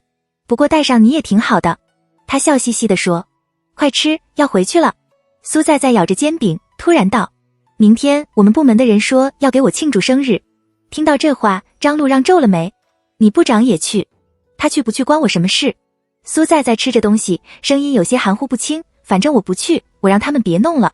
我肯定得跟你待在一起呀。苏在在理直气壮。张璐让沉默了一瞬，有些郁闷地开了口：你周围怎么老有那么多叫 Nan 的男生？让他听到这个音就生理性反感。苏在在认真地想了想：没有啊。闻言，张璐让心中的酸泡泡又冒了起来，让他都无法再维持自己清心寡欲的模样。还没等他说些什么，苏在在再次道：只有让。往年苏在在的生日，张璐让都是直接给他买他需要的东西，之后再买个蛋糕，发个红包，没有想太多的花样。事实上，他也想不到什么花样。但这次苏在在的18岁生日，张璐让花了不少心思。上网查，硬着头皮问舍友，偶尔装作不经意地问苏在在。犹豫了很久，他决定各种花样都来一遍。送花、送项链、送化妆品、唱情歌。两人也没地方去，开房是不可能的，所以张璐让提前在学校附近的一个咖啡厅里订了一个小包间。隔天，苏在在被张璐让牵着走进包间里，他一眼就看到了桌子上的蛋糕，上面插着10几根蜡烛，围成了一个爱心，旁边放着一束红玫瑰，上面埋着一个精致的礼盒，桌子上还摆着好几个礼盒袋。苏在在的第一反应是：让让，那个爱心是你摆的吗？张璐让舔了舔唇，有些不自然地承认道：听到这个回答，旁边的苏在在忽然安静了下来。张璐让有些疑惑地侧过头，恰好苏在在猛地扯住他的衣领，对着他的唇重重地亲了一口，两人的鼻梁撞上，力道有些重。张璐让吃痛地皱了眉，但下意识地就替他揉了揉鼻子，沉声道：你干什么？受到这样的待遇，让苏在在心情十分好，同时也像是瞬间高了一个地位，霸气地开口道：今天我生日，你再不让我对你为所欲为，我也要生气了。我要用行动告诉你，不是只有你会生气的。苏在边说边把张路让扯到位置旁边坐下，他翻了翻桌上的礼盒袋，瞬间怂了。会不会太贵了？张路让摇了摇头。没多少，你不用给我买这些。张路让打断了他的话，这些都是我暑假的时候当家教赚来钱的。听到这话，苏在怔怔地看向他，以后我会给你买更多。他垂着眼低声说。说完之后，张路让拿起桌子上的打火机，慢慢地将蛋糕上的蜡烛点燃。静谧的包间里，只有火机开盖的声音不断响起，咔嚓咔嚓。生日歌唱完后，张路让再度起了唇，低沉富有磁性的声音在包间里回荡着，尾音稍扬，带了点温柔缱绻的意味。是苏在最近单曲循环的一首歌。我的宝贝宝贝，给你一点甜甜，让你今夜都好眠。苏在是张路让的宝贝，心上的无价之宝。天空像是被浓墨涂抹过，仿佛那无边无际的黑海。外头的树叶被寒风吹得沙沙作响，地上的枯叶随着风卷成一团。偶尔天空上会炸出几束烟花，庆祝明天除夕夜的来临。苏在洗漱完后回到自己的房间里，他一咕噜爬到床上，整个人埋在被窝里，给张路让打电话。张路让很快就接了起来，因为被窝里不透气，苏在的声音被捂得有些闷。让让，他的声音因为咳嗽有些沙哑，带了点鼻音，比平时软了不少。怎么了？明天除夕你怎么过啊？张路让那头顿了下，似乎在思考，很快就答道，跟我舅舅一起过，他今年不回避世。哦。苏在将被子掀开来，表情有些踌躇。我明天要去爷爷奶奶家，每年都是这样的。不过吃完年夜饭我就回来了，虽然会有点晚。张路让这才听出他话里的话，他垂着眸，无声的笑。在。声音透过电流传了过来，莫名带了点缱绻的意味。难得听他这样叫自己，苏在有些受宠若惊。他忍不住卷着被子在床上滚了一圈，动静不小，让电话那头的人一直能听到这窸窸窣窣的声音。张路让不免有些脸热，他舔了舔唇，轻声道，等你回来给你新年礼物。什么礼物？苏在激动道。闻言，张路让犹豫了下，问，你想要什么？苏在毫不犹豫，你的肉体。说实话，高一的时候我就开始想了，你让我素了3年。张路让保持沉默。下一秒，苏在突然改了口，其实应该要素10年吧，10年是不是还算低估你了？他郁闷道。张路让张了张嘴，想要反驳些什么，最后还是什么都没说。他的指尖敲了敲软塌塌的棉被，似乎有些燥。半晌后，苏在突然厚着脸皮冒出来一句，你梦到过吗？这话来的有些突然，让张路让一时没反应过来。很快他就想通了，呼吸瞬间一滞，他的喉结滚了滚，有些手忙脚乱地开口道，我睡了。苏在把耳边的手机拿下来，看了下时间，10点半了。张路让的作息向来准时，苏在再也没再烦着他。他伸手将床头柜上的台灯关掉，笑嘻嘻道，成，你睡吧，晚安哈。听到他的话，张路让忍着心中的悸动，教训道，你也赶紧睡，别老刷微博刷那么晚。知道了。挂了电话后，苏在打消了刷微博的念头，很听话的把手机放到床头柜上，将窗帘关上，盖上被子便睡了过去。另外一边，平时这个时间早就入睡的张路让反常般的在床上翻来覆去，不知道在想些什么，整个人看上莫名有些焦灼。10分钟后，他坐了起来，摸了摸有些出汗的额头，起身走到浴室里。很快，哗啦哗啦的水声传来，声音在此寂静的夜里显得格外清晰。除夕夜晚，只有2人的饭桌上一片安静，偶尔传来餐具碰撞的声音。林茂将口中的饭咽了下去，说，你去把电视打开。张路让下意识地将筷子放下，正想照做，就听到林茂继续道，有点声音，是不是感觉就没那么惨了？哎，小孩子家的，话也不多说几句。张路让想了想，认真道，不知道跟你说什么。林茂被这话一噎，你是说跟我有代沟？张路让没说话，垂头继续吃饭，像是在默认。他冰冷的面容稍稍柔和些，绷直的嘴角也偷着弯起。林茂挑了挑眉，也没大介意。过了一会儿，林茂突然想起件事情，你这学期都没跟你爸妈联系过。提起这个，张路让的好心情瞬间塌了下来。你不接他们电话，你不回去过年，你妈给我打了很多个电话来骂我。闻言，张路让忍不住了，骂你干什么？啊，我也没仔细听。大致说我太纵着你吧，说我管得太多。说完这话之后，林茂突然懂了些什么，怪不得你不接他电话。张路让默默地吃饭，没说话。林茂忽然叹了口气，没再开玩笑。一会儿给他们打个电话。张路让手中的筷子一顿，表情有些不情愿。他看着林茂的表情，最后还是妥了协，点了点头。知道了。吃完饭，张路让回到房间里，手机铃声恰好响起，是阿里打来的。张路让伸手在屏幕上划了一下，接通，将手机放到耳边。张路里明朗的声音从里头传来：哥，新年快乐呀！被他的声音感染，张路让勾了勾唇。新年快乐。说完之后，双方同时陷入了沉默。很快，张路里有些怯懦地开口道：你新年真的不回来吗？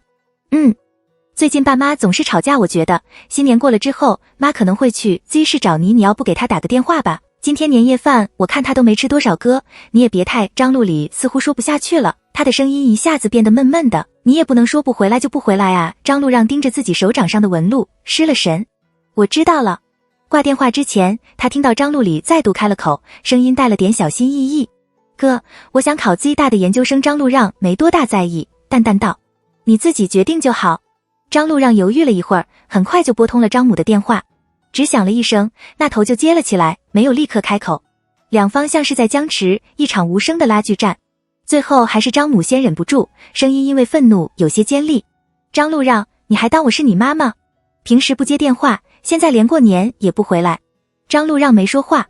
很快，那头的声音低了下来，像是在克制着怒火：改你志愿的事情是我跟你爸做的不对，你要学计算机就好好学。大学期间我不会再干涉你那么多。张路让的眉心稍稍舒展开来，心底的放松还没维持多久，下一刻他就听到张母继续道：节假日必须给我回来。你是不是在你舅舅身边待太久了，根本没把我和你爸放在眼里了？张路让抿了抿唇，轻声道。我张母越说越气，直接将他的话打断：我是你妈，我能害你？毕大的金融系不好，毕业之后直接到自己家的公司不好，还不用受别人的气。你弟当初怎么没你这么多事？初三要转学，考题不同也非要在 Z 市上一年高中，填志愿这件事情完全没跟我们商量就自己填，你觉得你对？张路让难得见张母那么多火气，他忽然就没了刚刚那想要反驳的情绪，眼睛酸涩难掩，浓浓的无力感向他袭来，将他卷入其中，无法挣脱。半晌后，张路让莫名其妙地提起了苏在在。我有个很喜欢的女生。闻言，张母一愣，声音又沉了下来。你张路让突然有了脾气，像个孩子一样，提高音量打断了他的话。他每次提到自己的父母，眼底全是骄傲，不论做什么事情，他都无所畏惧，因为他有一对很好也对他很好的父母。张路让的声音低了下来，喃喃低语，话里像是带了泪。我很羡慕。电话那头的张母似乎被他的话呛到，一句都说不出来。张路让发了会呆，很快就回过神来，将电话挂断。他垂着眼翻了翻手机，看到几分钟前苏在在发来的微信。哈哈哈哈，我今天跟我妈说了，我跟她提了你，她说我那么喜欢你，她肯定也会对你很满意，嘿嘿嘿。张路让扯了扯嘴角，慢腾腾的回复，那就好，时间再快一点，等她长大。苏在在回到家的时候，已经差不多晚上10点了。苏母一进家门便回房间拿了换洗衣服去浴室洗澡，苏父则坐在沙发打开电视看春晚。客厅里顿时响起了节目的欢笑声，苏在在直接坐在茶几旁的小板凳上，给张路让发着消息：我回到家了，让，除夕夜要不要见一面呀？你睡了吗？偶尔听到电视里的声音稍微大点，他还会下意识地抬抬眼，但注意力明显没有半分放在那上面。很快，苏父注意到他的神情，漫不经心地开了口：你一会儿要出去？苏在在看着手机屏幕，对方还没回复，他也不太确定。想了想，苏在在含糊不清地说：还不一定，我们家从今天开始有门禁了，10点前没回来就不准回来。苏在在瞪大了眼，视线终于从手机上挪开。我妈同意了吗？电视的声音有些大，苏父拿着遥控调小了些。这样，你把你今天收到的压岁钱分我一半，门禁取消。苏在在不可置信地看向他，苏父像是没注意到他的视线，完全不看他。你也对你爸好点，他都20多年没收到过压岁钱了。与此同时，苏母恰好从浴室出来，苏在在立刻哀嚎了声，对着他喊：妈，爸要抢我的压岁钱。苏母刚想往房间走的步伐收了回来，转了个方向，向客厅这边走来。他直接坐到苏父的旁边，转头看了他一眼，很快就收回了视线，看向苏在在。所以你今天收了多少压岁钱？苏在在。苏父刚起身，准备去洗澡的时候，苏在在终于收到了张路让的回复。还没，刚刚在洗澡。看到这个，苏在在立刻站了起来，笑嘻嘻地对着二老说：我要出去了。似乎早就料到了，苏父苏母也没说什么。爸妈，你们早点睡哈。苏在在想了想，厚颜无耻道：你们的女儿太辛勤了，能让你们不费吹灰之力就得到一个极其完美的女婿。苏父默默地走到浴室里洗澡，苏母嗑着瓜子没理他。没得到回应的苏在在有些委屈，她边穿着外套边说：妈，你怎么不理我？你刚刚还说会对他很满意的。沉默了半晌后，苏母淡淡地开了口：我现在是对你不满意了。苏在在走到张路让家门口才开始回复他。他吸了吸鼻子，冷得有些发颤，打几个字就在原地蹦跶2下，区去几分寒意。苏在在，那你现在在哪？张路让，家里。苏在在，家里哪里？张路让，房间。看到这2个字，苏在在抬眼看了看眼前的房子，复式楼。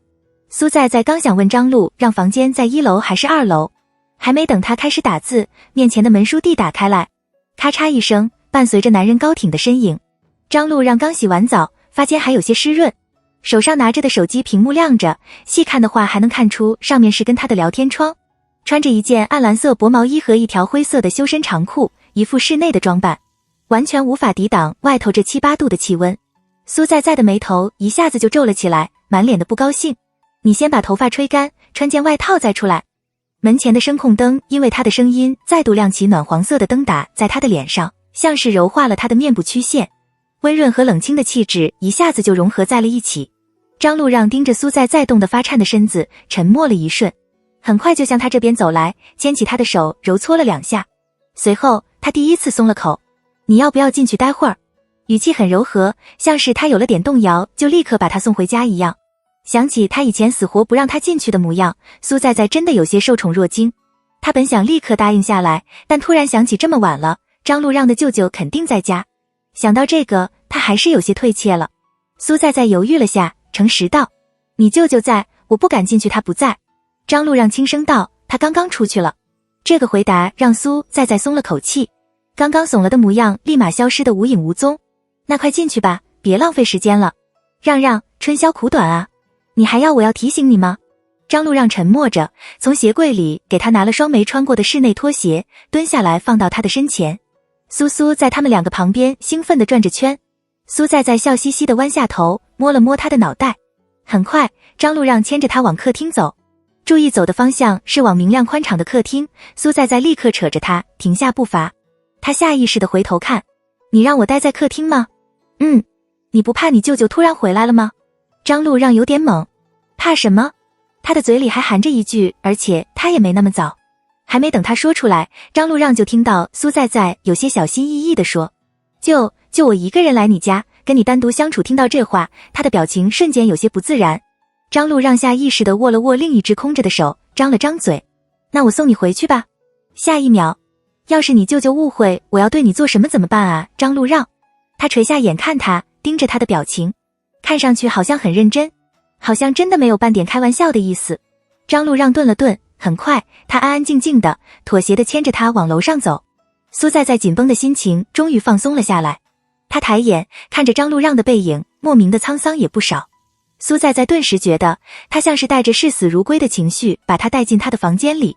他舔了舔唇，忍不住安抚道：你也不用那么怕啊，我会把持住的。上了楼，张路让牵着他走进右手边的第2个房间。房间很宽敞，整体的色调偏冷色系。书桌上电脑和台灯亮着，一旁是几本翻开了的书。苏在在下意识地看了几眼，说：你刚刚在看书吗？张路让低声应着他，走到书桌前，拿起上面的一个袋子递到他的面前。他垂眸看他，眼里的光璀璨生动。新年快乐。苏在在接过，打开看了一眼，是一条连衣裙，还是他很喜欢的款式。苏在在愣了愣，轻声问：你自己去买的呀？张路让舔了舔嘴角，表情像个献宝的孩子。好看吗？好看啊，超级好看。张路让也忍不住弯了弯唇，抑郁的心情被他全数扫光，很快，苏在在就松开手来。因为自己还没洗澡，苏在在直接坐到了床边的地毯上。张路让也下意识地坐在他的旁边。门关着，外头的苏苏发出撒娇的声音，抓着门。苏在在盯着看了一会儿，看张路让没动静，他也没说什么。半晌后，苏在在小声地说：“我没给你买新年礼物。”张路让也没太在意，点点头。下一秒，苏在在从自己带来的小包里翻出今天收到的压岁钱，10几个红艳艳的红包忽然乱坠在张路让的眼前。他得意洋洋地说：“出门前我爸妈还要我把压岁钱分给他们，我坚定地拒绝了。”张路让看着他这副孩子气的模样，忽然觉得有些好笑。加上以前的，我收了18年的压岁钱了。苏在在掰着手指算，认认真真地说，虽然都在银行卡里。张路让的背靠床角，安静地听着他接下来的话。苏在在算不清有多少钱，犹豫道：“我感觉数目应该不算小吧。”他本以为他的下一句话会是：“要不你来帮我算吧。”等了一会儿，张路让终于等到了他开口：“我这些钱都没用过，等大学毕业我就用来买戒指。”闻言，张路让错愕地扭过头看他：“这样的话，你就可以当做是。”苏在在突然也有些不好意思，垂下了眼：“我从小到大存钱的目的就是为了要嫁给你啊。”门外的苏苏已经放弃了抓门的动作，偶尔还能听到他从鼻子里发出的委屈的声音。周围安安静静的，像是能听到空气的流动声。房间里，在张路让昨天还在肖想他的地方，那个曾经怎么都不让苏在在进家门的男人，突然向前倾了身子。他单手撑着地，侧过头，从下往上，情难自控地吻住他的唇。苏在在下意识地往后倾，被他抵着后背固定住。宽厚的手掌从慢慢地往上挪，扣住他的脑后勺，唇舌不断地深入，侵占他的全部。他的吻第一次带了欲念，满满的全是占有欲。苏在在心神一荡，乖乖地承受着他的吻，最后还是忍不住反客为主，揪着他的舌头吮了下。两片湿软纠缠不断，互相攫取对方的气息。半晌后，张路让手中的力道慢慢放松，他像是眷念般的舔了舔他的下唇，用额头抵着他的额头，垂眸盯着他的眼。一世的暧昧向四周扩散开来。因为长时间的吻，苏在在的嘴唇变得红艳艳的，泛着光泽。他下意识地舔了舔唇，像是在回味着。很快，苏在在的眼睫一掀，放在地上支撑着身子的手抬了起来，勾住他的脖子。张路让黝黑的眼里一片深邃，最底处似乎还闪着明明灭灭的火。他没动静，像是在放任他的动作。下一秒，苏在在又凑了上去，咬住他的唇。张路让的眼底闪过几丝挣扎，很快就把他扯开来。苏在在眨了眨眼，无辜道：“你干嘛？”他立刻别过头，表情像是落荒而逃。“很晚了，我送你回去。”苏在在懵了，喃喃道：“我这连肉末都没吃到吧？”张路让假装没听到，重复道：“回家？哪有这样的？”苏在在瞪大了眼，瞬间不高兴了：“我说我会把持住，前提是你别来撩我呀。你怎么能撩了我之后，我真的不知道该怎么形容我现在的感觉。”张路让也不知道该说什么，声音带了点讨好：“回家吧，快11点了。老这样，我怕我以后会变成性冷淡。”苏在在哼了声，嘟囔道：“到时候吃亏的还是你，你自己想清楚。”威胁完之后，苏在在认真地看着他：“所以你是要让我再待多一会儿，还是吃亏？”张路让的喉结滚了滚，腿间的胀痛感越发的强烈。很快，他垂下了眼，咬着牙道：“我舅舅要回来了。”苏在在一下子就怂了：“那我回去了。”他站了起来，想了想，说：“你别出去了，刚洗完澡别吹风。”张路让像是没听到，也站了起来，往衣柜那头走去。他打开了衣柜门，没了动静，神情有些呆滞，不知道在想些什么。苏在在有些疑惑道：“你怎么了？”张路让反应了过来，原本粗重的呼吸渐渐平复了些。随后，他从衣柜里拿出一件军绿色的大衣穿上，再从其中一个柜子里拿出一条纯黑色的围巾。张路让走回苏在在的面前，慢悠悠地将围巾围在他的脖子上。苏在在乖乖地站在原地，盯着他因为微微弯腰而逼近的眼，湿漉漉的，像是刚被人揉淋过，泛着璀璨的水光。张路让沉默着调整着围巾，动作轻柔，怕勒到了他的脖子，表情专注柔和，房间里的气氛瞬间变得温馨又安静。很快，张路让捋了捋他的头发，牵着他往外走。门一拉开，趴在门外的苏苏立刻就爬了起来，摇着尾巴撒娇。张路让看了他一眼，小声地说：“去睡觉。”走出家门后，寒风一吹，舒缓了张路让体内的热气。他忽然想起刚刚的事情，转头看向苏在在，以后要来找我，提前跟我说一声，别在外面吹风。那你以后也吹干头发再出来，不要生病。把他送到家楼下，张路让正想往回走，苏在在立刻扯住他的手腕，触感温凉又软。让，我还没跟你说我的新年愿望。张路让扯了扯嘴角，看着他一副等待的模样。在跟你领证之前，我每年的新年愿望都是苏在在要嫁给张路让，我日日夜夜都如此期盼着，希望上天和你都会帮着我。几天后，张路让刚准备出门跟苏在在看电影的时候，接到了张路里的电话。他边走出门边接起了电话，张路里的声音从电话里传了过来，带了点疲惫，沙哑又沉。哥。听到他这样的语气，张路让的脚步一顿，轻声道，怎么了？我不考你那了。系里有出国深造的名额，爸妈让我去争取那个。张路让沉默了一瞬，淡淡道，你不应该什么都听他们的意见，其实也不是。张路里缓缓道，我也没什么想法，一直都是他们帮我决定的，我也懒得自己想。我知道我这样不好，但我都习惯了。张路让叹息了声，阿里，出国也好，至少张路里顿了顿，不用过成这样了。两人突然都安静了下来。半晌后，张路里开了口，声音带了点颤意，哥，我过得也不是很开心，他们老什么都管着我，一见到外人就扯着我夸。我做错一件小事情，在他们眼里瞬间就无数倍的放大。张路让的喉结滑动着，忍着心底的酸意。骨血间的感情，只需一句话就能让人的心彻底失了防线，溃不成军。我什么都不敢做错，我也不敢跟你抱怨，我怕你觉得我在炫耀，我跟他们吵架了，他们说我不能学你那样，什么事情都违逆父母的话。张路里的声音带了点哽咽，可我也想走得远一些，按照自己的想法逃得远一些，一直都很想。很快，张路里的情绪调整了过来，他的声音一下子又扬了起来，明朗又有感染力。哈哈哈，哥你别怕，妈过去找你，他跟我说了，你不回来也别想他去找你。张路让还没从他刚刚的话里缓过来，低低的应了一声，我也不知道他们在想什么，但估计也没想害你，就是方式不对。张路里含糊不清道，很快就换了个话题，我估计拿到导师的推荐信，我就准备出国了。知道了。只一句，不知道在回答哪句话。片刻的沉默后，张路里忽然说了句，我那时候不是故意的，对不起。多年后的道歉。闻言，张路让垂下眼，嘴角弯起，装作听不懂的样子。什么时候？那头的张路里释然地笑了声，没事，之前那几年他们谁都过得不好，所以谁都没有资格怪谁。挂了电话，张路让平复了下心情，再次抬起脚往苏在家楼下走。远远的就看到他从那头跑了过来，脸上带着明媚的笑。苏在扑进他的怀里，笑意洋溢到眼尾。他的心情似乎很好，还将以前对他的称呼搬了出来。大美人，去漆黑的电影院里摸小手呀。张路让弯着唇说了声好。记忆里那个少年，那个接到父母电话，听到阿里的名字就开始自卑的张路让，似乎在不知不觉间就消失得无影无踪。冥冥中，上天总有旨意，命运对他的那些不好，全部都是对未来的铺垫，为了让他遇见一个人。因为这个，张路让开始相信，每个人的一生都一定会有一个美好的存在。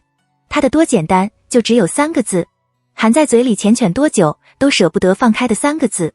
苏在其实他跟别的男生说一句话我都不开心，但我那样说了，他应该就不会觉得我很小气了吧。2月底，苏在迎来了他大一的第2个学期。开学的前一天，苏在从衣柜里拿出衣服换好，低头瞟了眼手机，刚好看到张路让在微信上说已经到楼下了，他连忙把上次他给自己的黑色围巾戴上，拖着笨重的行李箱往外走。南方的冬天又湿又冷，不管穿得多厚，冷空气都像是能从任何一个角落里钻入你的毛孔里，无处逃脱。出了门，一阵冷风吹来，苏在忍不住缩了缩脖子，半张脸埋在围巾里。随后他走过去牵住张路让的手。张路让只背着个装电脑的书包，其余什么都没带。他反握住他的手，下意识地上下扫了他一眼。苏在今天穿了一条米色的毛衣裙，外头穿了一件褐色的羊绒外套，搭着一条的围巾，下身是一条黑色的加绒打底裤。张路让的脸色一下子就难看了起来。苏在被他教训过不少次，注意到他的表情后便立刻道，你不准批评我，我是一个经不起批评的人。闻言，张路让静静地看着他，他见过苏在在给他发的表情包里有这句话：我是一个经不起批评的人，如果你批评我，我就骂你。他抿了抿唇，想着等他说完之后，两件事情一起教育。张路让垂着眼，默默地在心中斟酌着用词。冬天不要穿那么少，会着凉。而且他也没想过要批评，就是还没等他斟酌完，苏在在忽然踮起脚，凑到他面前，嬉皮笑脸。如果你批评我，张路让停下了思绪，垂头看他，等着他把话说完，我就亲你。听到意外的答案，张路让愣了一下，他的视线慢慢向下挪动，看着苏在在的唇瓣，涂了一层薄薄的润唇膏，看起来粉嫩又水润，泛着光泽。张路让的喉结滚了滚，沉默了下来，不知道在想些什么。等了一会儿，果然没听到他略带冷硬的声音。苏在在心满意足地拉着他往车站走，走了一半，苏在在突然听到后头的张路让开了口，声音有些含糊不清，像是在心底天人交战后，还是抵不住诱惑般的把话说了出来。苏在在，冬天穿那么少不对。已经过了几分钟，苏在在已经完全把刚刚调戏张路让的话抛之脑后了。听到这话，他也没多想，只是乖乖的点点头。知道了。到学校之后，张路让先帮苏在在把行李箱搬回宿舍。宿舍里已经回来了2个人了，苏在在跟他们打了声招呼后，把行李箱推到了自己的位置上，准备回来之后再收拾。临出宿舍前，苏在在看着张路让背着的书包，忍不住过去扒拉下来，里面装着电脑，有些重，背久了肯定不好受。先放这吧，一会儿吃完饭再来拿。张路让垂眸看了一眼被他放在椅子上的电脑，没反对。天空像被墨水涂抹过，黑月月的，将繁星点点淹没在内。周围的树叶被风吹得沙沙作响，石板路上似乎泛着寒气，直逼人颤抖。学生陆陆续续的从家里回来，寒假期间学校附近空旷冷清的小吃街瞬间被填满，增添了几分生气。因为天冷的缘故，苏在在扯着张路让进了一家烤鱼店里，里头刚好只剩一桌空位，两人面对面坐了下来。苏在在从口袋里拿出手机，快速的敲打着屏幕。对面的张路让将包着碗筷的塑料膜撕开，用热水烫了一遍。处理好后，他默默地将碗筷推到苏在在的面前。苏在在用余光看到他的动作，忍不住抬起头，笑嘻嘻道：贤惠。张路让没说什么，垂眸重复刚刚的动作，把自己的碗筷也洗了。菜上了之后，苏在在把手机放到口袋里，认真吃饭。因为被鱼刺卡过喉咙，所以苏在在吃鱼的时候很小心，注意力都放在挑鱼刺身上，完全没有开口的欲望。过了一会儿，他突然问道：让让，要不要我帮你挑掉鱼刺？张路让抬了抬眼，摇头：不用。但好多次沉默片刻，张路让顿了顿，心底有了个猜测：你要我帮你挑？闻言，苏在在委屈地瞪大了眼：你怎么能这样想我？就因为今天我让你把行李箱搬上去吗？不是。苏在在盯着他的脸，认真道：你下次不用勉强搬，我小学就能抬起桶装水了，搬个行李箱小菜一碟。张路让没再回他，面无表情的吃饭。苏在在有些郁闷，小声的问：你怎么不说话了？吃饭。他说：哦。苏在在继续挑鱼刺，边挑边说：我一会儿可能要去最时光那边一趟，昨天是部长的生日，他们说今天帮他补生日会。张路让的动作一顿，再度抬起头，静静地看着他。苏在在没注意到，想了想，继续道：我先陪你回宿舍，顺便把电脑拿给你。因为烤鱼有点辣，张路让的声音有些沙哑。他舔了舔红艳的唇，火辣辣的，带了点刺痛感。部长是谢林南。苏在在点点头，把碗里挑好的鱼肉放到他的面前。张路让看着那个陶瓷碗，碗壁上还附着他白净的手，没有及时放开。莹润白皙，笔直纤细，连曲起的弧度都格外好看，让人看着就想伸手握住。他的眉眼垂了下来，浓密的睫毛掩去了他的情绪。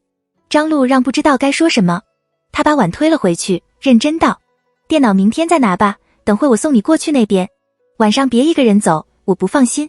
苏在在眨了眨眼，指了指那个碗，说：你不吃吗？你吃吧。说完这句话后，张路让顿了顿，补充道：我给你挑。把苏在在送到最时光 KTV 门口。张路让叮嘱了他几句话之后，才转头往学校的方向走。苏在在原地站了一会儿，看着他的背影，他突然反应过来，喊了张路让一声，小跑着过去扯住他卫衣的下摆。张路让回了头，漆黑的眼沉沉的，看不出情绪。你不喜欢的话，我就不去了好不好？他说。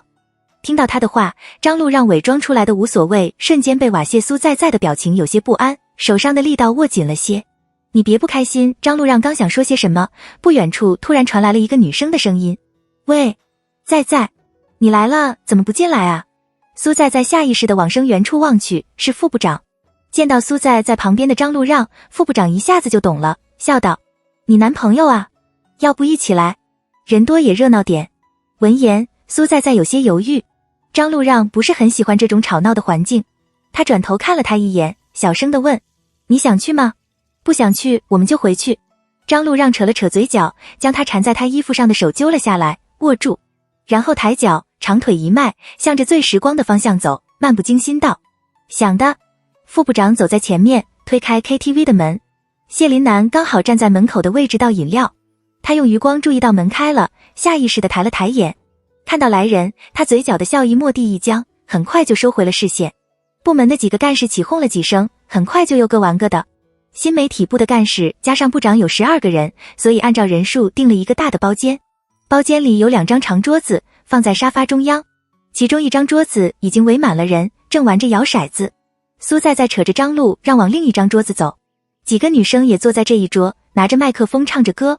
包间里的声音震耳欲聋，谢林南也没开口，直接推了2杯可乐过来。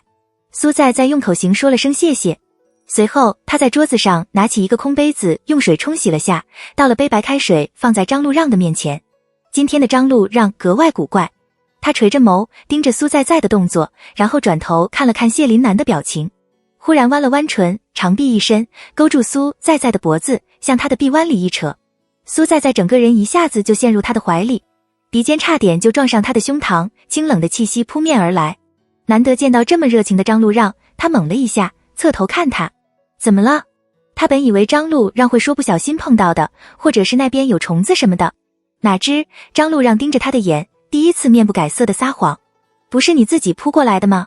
周围的音乐刚好到伴奏部分，所以比之前稍稍安静了些。张路让的声音不大不小，低沉的声音刚好能让这一桌的人听得清清楚楚。听到这个回答，苏在在瞪大了眼，他挪了挪视线，注意到他的手完全没有要抬起的动静。半晌后，苏在在开始怀疑自己，刚刚到底是不是他主动扑上去的。把饮料倒完之后，谢林南往周围扫了一眼，包间里只剩下张路让旁边有个空位。他顿了顿，还是决定坐下去。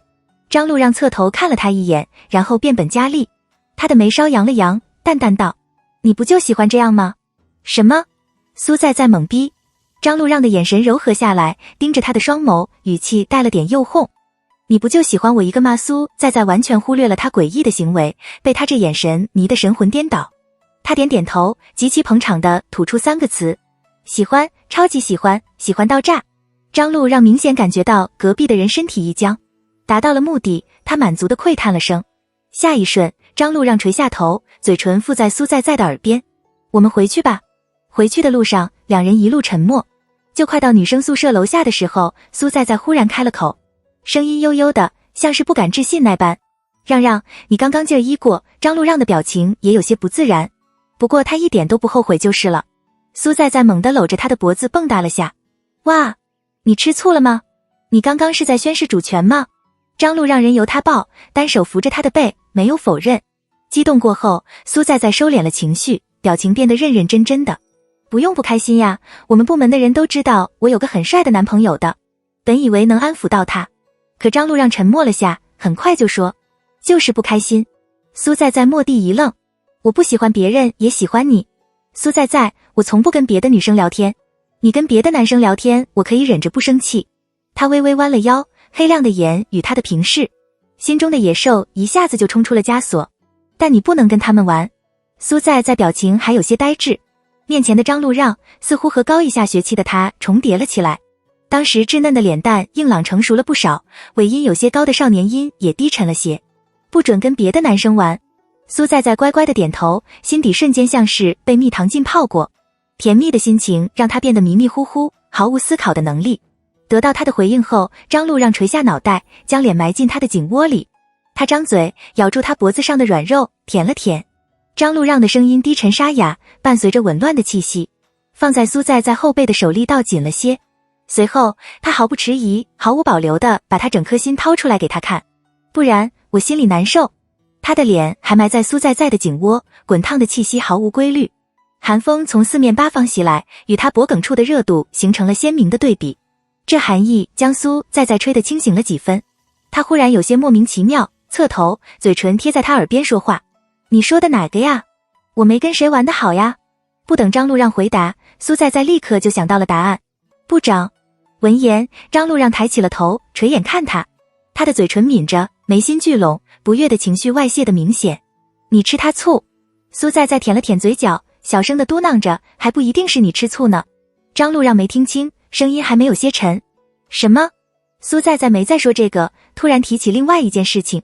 我舍友跟我说，他之前去图书馆的时候，看到有女生跟你要联系方式。张路让点点头，想了想，还是诚实道：每天都有。苏在沉默了一瞬，眼睛一眨不眨地盯着他。很快，他开了口，声音悠悠的：你为什么要跟我强调每天？张路让愣了一下，认真地说：我没给。危机感一下子爆满的苏在立刻就像是被杜附上了身。那你怎么回的？不能。只说了句不能。苏在没再开口，垂着头思考着。半晌后，他有些好奇地问：你记得你当初怎么拒绝我的吗？听到这话，张路让的表情僵了下，没答。你当时撒谎说自己没微信。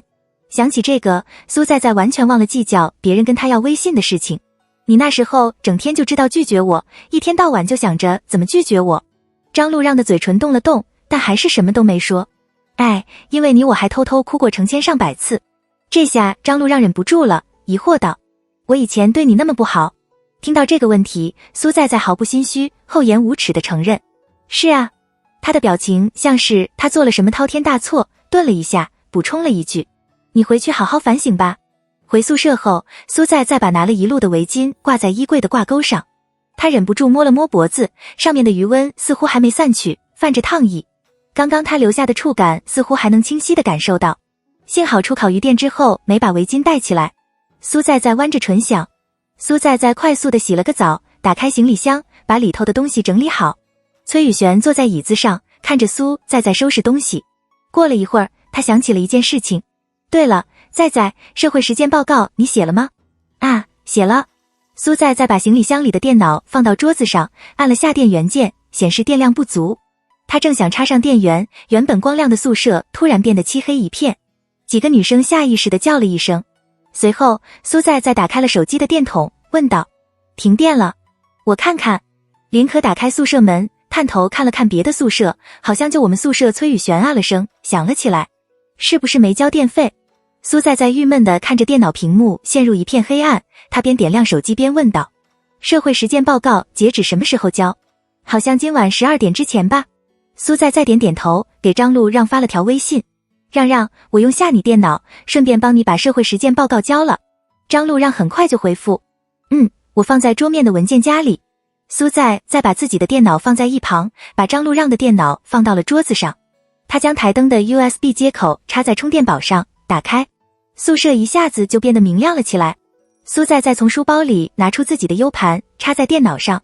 等待读取的时间里，他扫了桌面一眼，点开上面唯一的一个文件夹，里面有几十个 Word 文档和 Excel 表格。苏在扫了几眼，在倒数第2行看到了张路让的社会实践报告。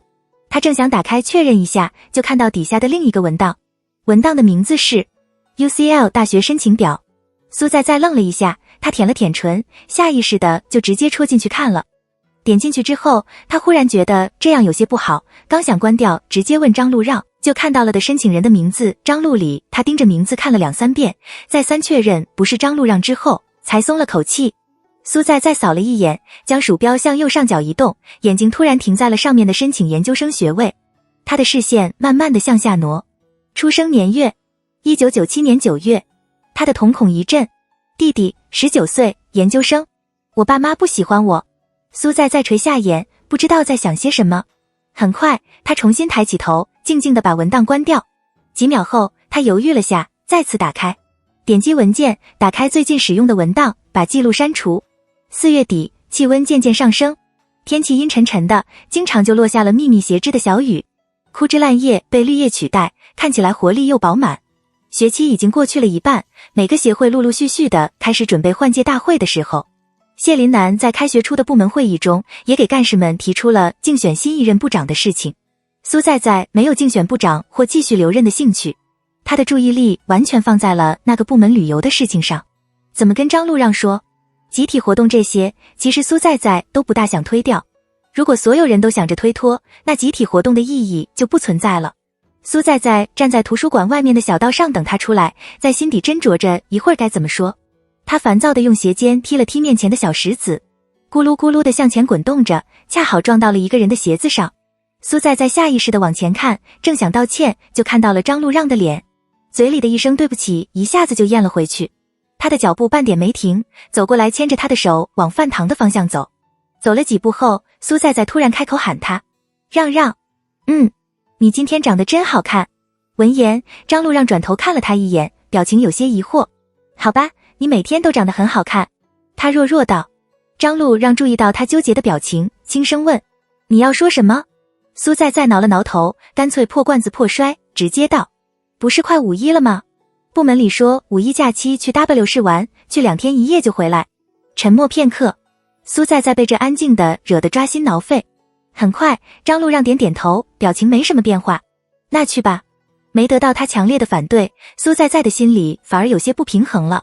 你怎么？他的话还没说完。下一秒，他淡淡道：我也有事要去 W 市。说完之后，张路让面不改色，泰然自若地摸了摸脖子。这下苏在在也沉默了。很快，他舔了舔嘴角，得寸进尺道：如果你要跟我一起去的话，酒店你得跟我住同一间。张路让的表情一僵，不可置信地看着他。苏在在扬着脑袋，威胁道：不然免谈。这话一出，场面顿时像是消了音。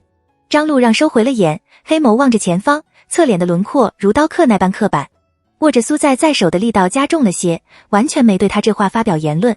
苏在在也没急着继续说话，他垂着头，在心里开始默数1、2、3，还没数到10秒，张路让就开了口，声音轻轻的，像是不经意般的随口一问：你部门那边订好酒店和高铁票了？还没有。苏在在拿出手机看了看，好像说是坐大巴过去，还有几个人没确定，不过部长说了，今晚必须得定下来。张路让用舌头抵着腮帮子，不知道在想些什么。如果你要去，车票就一起订，有学生价。苏在在思考了下，继续道：酒店的话，我们部门里有7个女生，本来说是3个人挤一个房间，现在我跟你一起就好了。他犹豫了下，认真道：苏在在，订2间房也没多贵。苏在在眨了眨眼，睫毛一颤一颤，无辜道：我知道不贵啊。见他似乎有些动摇了，张路让的面色一松，仿佛如释重负。很快，苏在在继续开了口，理直气壮道：但订1间的话，又省钱又能睡到你，我为什么要订2间？张路让注意到他没有反对的情绪，苏在在边敲打着手机边说：那我跟他们说了呀，然后我看看他们订哪家酒店，我再去订房。沉默了许久后，张路让妥协：房间我来订。闻言，苏在在的视线从手机屏幕挪到他身上，死皮赖脸地说：你不会要订2间吧？我不住的呀。我不管，我怕一个人睡觉。你不能这样对我。不会。五一假期的前些天下了几场雨，冲刷掉了几分暑气。苏在在出门的时候，天还阴沉着，地面湿漉漉，空气格外清新，路道旁的树木显得青翠欲滴，偶尔还会被上面积蓄的雨滴砸到。因为一会儿还要坐车，两人提前出了门，先到饭堂把早餐吃了。一路上陆陆续续的被雨点砸到，苏在在忍不住拉开拉链，从胀鼓鼓的书包里摸着雨伞扯了出来，里面塞满了各种东西，一个不经意带动了另一样东西出来，砸在地上，发出了啪的一声。张路让站在他旁边，下意识的就弯下腰去帮他捡。一个小小的盒子，某种东西，在超市收银台附近的架子上格外常见的牌子。注意到那是什么后，他的表情一僵，顿时就不想捡了。苏在在把伞塞入他的手里，自己弯下腰捡了起来。他的表情有些鬼祟，欲盖弥彰般地说：掉了包纸巾。张路让盯着他看了一会儿，沉默了片刻。很快，他有些挫败地将手摊在他面前，冷声道：拿过来。见瞒不过去，苏在在干脆破罐子破摔，舔着脸道：你干嘛跟我要自己不买？给了估计他下一秒就扔垃圾桶里了。张路让被他噎得一愣，皱了眉：谁让你买的？苏在在垂着眼，可怜巴巴地说：梦想还是要有的吗？万一实现了呢？听到这话，张路让想说些什么，将他这样的想法彻底从脑海中洗去。还没来得及说话，就听到他再度开了口，声音低低的，有些小失落。让让，你不主动点，我没安全感。他口中的话一下子被这句话刺激的憋了回去。张路让侧过头看了他一眼，苏在在的脑袋还低垂着，看上去有些可怜。从这个角度能看到他的嘴唇抿着，向下耷拉着，眼睫毛轻轻颤动，像是下一秒就要哭出来。张路让舔了舔嘴角，放软了声音，知道了。得到他的回应后，苏在在的精神一下子就饱满了起来。哇，说好了呀，那我们走吧。部门里有好几个人都带了自己的对象，所以张路让的存在也不算突兀。一行人先到校门外的公交车站坐车到客运站，然后坐大巴前往 W 市，路程大概要1个半小时，刚好够睡一个回笼觉。因为人多，空气不流畅，混杂着各种味道，所以大巴上的味道不大好闻。苏在在每次坐大巴前都会准备一次性口罩，虽然不能完完全全的将味道隔绝，但还是能减轻不少。他翻了翻书包，拿出2个，递了一个给张路让。等他戴上之后，苏在在拿起手机对着他拍了几张照片，随后又扯着他自拍，玩够了才抱着他的手臂睡了过去。他的呼吸声渐渐变得轻而匀，整个人沉入了睡梦当中。张路让侧过头看着苏在在的睡颜，失了神。他想起了刚刚苏在在说的话，让让，你不主动点，我没安全感。W 市的气温比 Z 市要舒适些，温度清凉宜人。因为节假日的原因，街道上人头攒动，行人们肩擦着肩过路。很快，一行人决定分散活动，到饭点的时候再聚集。张路让牵着苏在在顺着青石路往前走。远处的湖里，乌篷船上，船夫轻摇船桨，荡起一层层的水波。街道上的卖东西的摊主吆喝着，一声比一声嘹亮。苏在在其中一个摊位停了下来，摊位上铺着一层白布，上面放置着各式各样的水晶手链。他的视线在上面转了一圈，最后停在了其中2条上。手工编织的绳子上缠着一颗暗红色的珠子，分别刻着李和让。苏在在拿起刻着让的那条，弯了弯唇，给我买这个。张路让问了下价格，从口袋里拿出钱。他本想把2条都买下来，把另一条送给张路里，突然注意到苏在在把手链戴到了手上，张路让顿了下，打消了把手链送人的念头。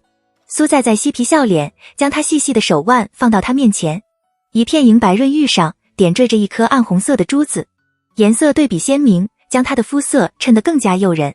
其上的让字更是让他心上一动。小桥上人来人往，他的笑颜将背后那如画的风景衬得黯然失色。你花钱把你自己送给我了。张路让也忍不住弯了弯唇，伸手摸着他的眼角。送给你了。午饭时间，一行人重新在一家小餐馆里集合。毕竟是集体活动，吃完饭后，他们没再分开行动，一起到湖边租了2艘乌篷船，聊着天，拍着照，度过这1个小时。听着他们说话，苏在在也没怎么开口，他垂着头，把玩着张路让的手指，偶尔看看他手心上的纹路，忽然有些期待今晚的到来。旁边的张路让也不知道他在想些什么，看着他的小动作，眼神柔和。下了船，一行人坐车到商业街，购买当地的特产。1日的游玩和闲逛后，有几个女生都略显疲惫，提出要回酒店休息一下。几番商量之后，一半人选择回酒店，其余的人各自组队行动。苏在在的精力还充沛得很，比起白天的景色，他更想看 W 市的夜景。路道上的灯光打在水面上，与之融为一体，水波漾起，光影交织，斑驳的光随着夜色的暗沉一一亮起，夜市渐渐热闹起来。苏在在的眼底倒映着光，细细碎碎的发亮。他的注意力全被这景色迷住，正准备拿出手机拍照的时候，忽然感觉自己手心一空。苏在在下意识地往旁边看，看到张路让松开了他的手，手心微张，向上滑动，握住了他的手腕。他用力地将苏在在往自己怀里一带，低头轻啄了下他的唇，声音低沉入耳，慵懒带笑。我主动点。苏在在愣了一下，很快就反应过来。他舔了舔唇，没有被眼前的小利益所诱惑到，表情严肃，语气认真。我说的不是这方面，你别敷衍我。今天在车上反思了一路的张路让也懵了。那是什么？你应该懂呀，我也不能总说的那么明显，这样的话我成什么了？见张路让似乎又在认真思考，苏在在也憋不住，完全忘了刚刚自己说的话，含蓄地补充道：今晚等你啊。随着夜幕被一寸寸地拉下，街道上的行人越来越多，两人沿着湖边的青石路向前走。苏在瞟了眼许久没吭声的张路让，建议道：我们回去了。闻言，张路让往周围扫了一圈，问：饿不饿？苏在摸了摸肚子，摇头：不饿。那回去吧。想了想，张路让继续道：饿了我再出来给你买。他点头，笑嘻嘻的：好呀。张路让牵着他走到马路旁，拦了辆的士，报了酒店的名字。上车了以后，张路让也不怎么说话，视线一直望向窗外，表情淡淡的。苏在凑过去，用食指戳了戳他的脸，见他转过头看他，他又讨好似的亲了一口刚刚戳的地方。张路让的眼睛黑亮，璀璨的光里像是有什么在涌动着，夹杂着不知名的情绪。他伸手捏了捏他的手指，慢慢的开了口，声音低沉沙哑，满是郑重的意味。苏在。苏在下意识的应了声，看着两人交叠在一起的手。半晌后，他抬起眼看他：我有什么做得不好的地方，你要跟我说。张路让的视线没有半点躲避，盯着他的眼：我都会改，他会一点点的变好，成为最适合他的样子。夜晚，车里回荡着缱绻的情歌，前面的司机正等着红灯，食指在方向盘上一下又一下的敲着。很快，红灯亮起，车子发动，周围的景色飞快地向后移动，令人眼花缭乱。苏在的注意力全放在他的话以及他宽厚的手掌上。良久后，他回握住他的手，弯眼笑：我也想不到呀。张路让有什么不好？苏在说：他想不到啊。到酒店之后，两人走到前台办理入住手续。张路让对工作人员报出自己的名字，把自己和苏在的身份证递给他。交完押金，张路让拿着房卡，牵着苏在往电梯走。等电梯的时候，苏在望着电梯显示屏上不断变化的数字，突然悠悠地问：你订的标间？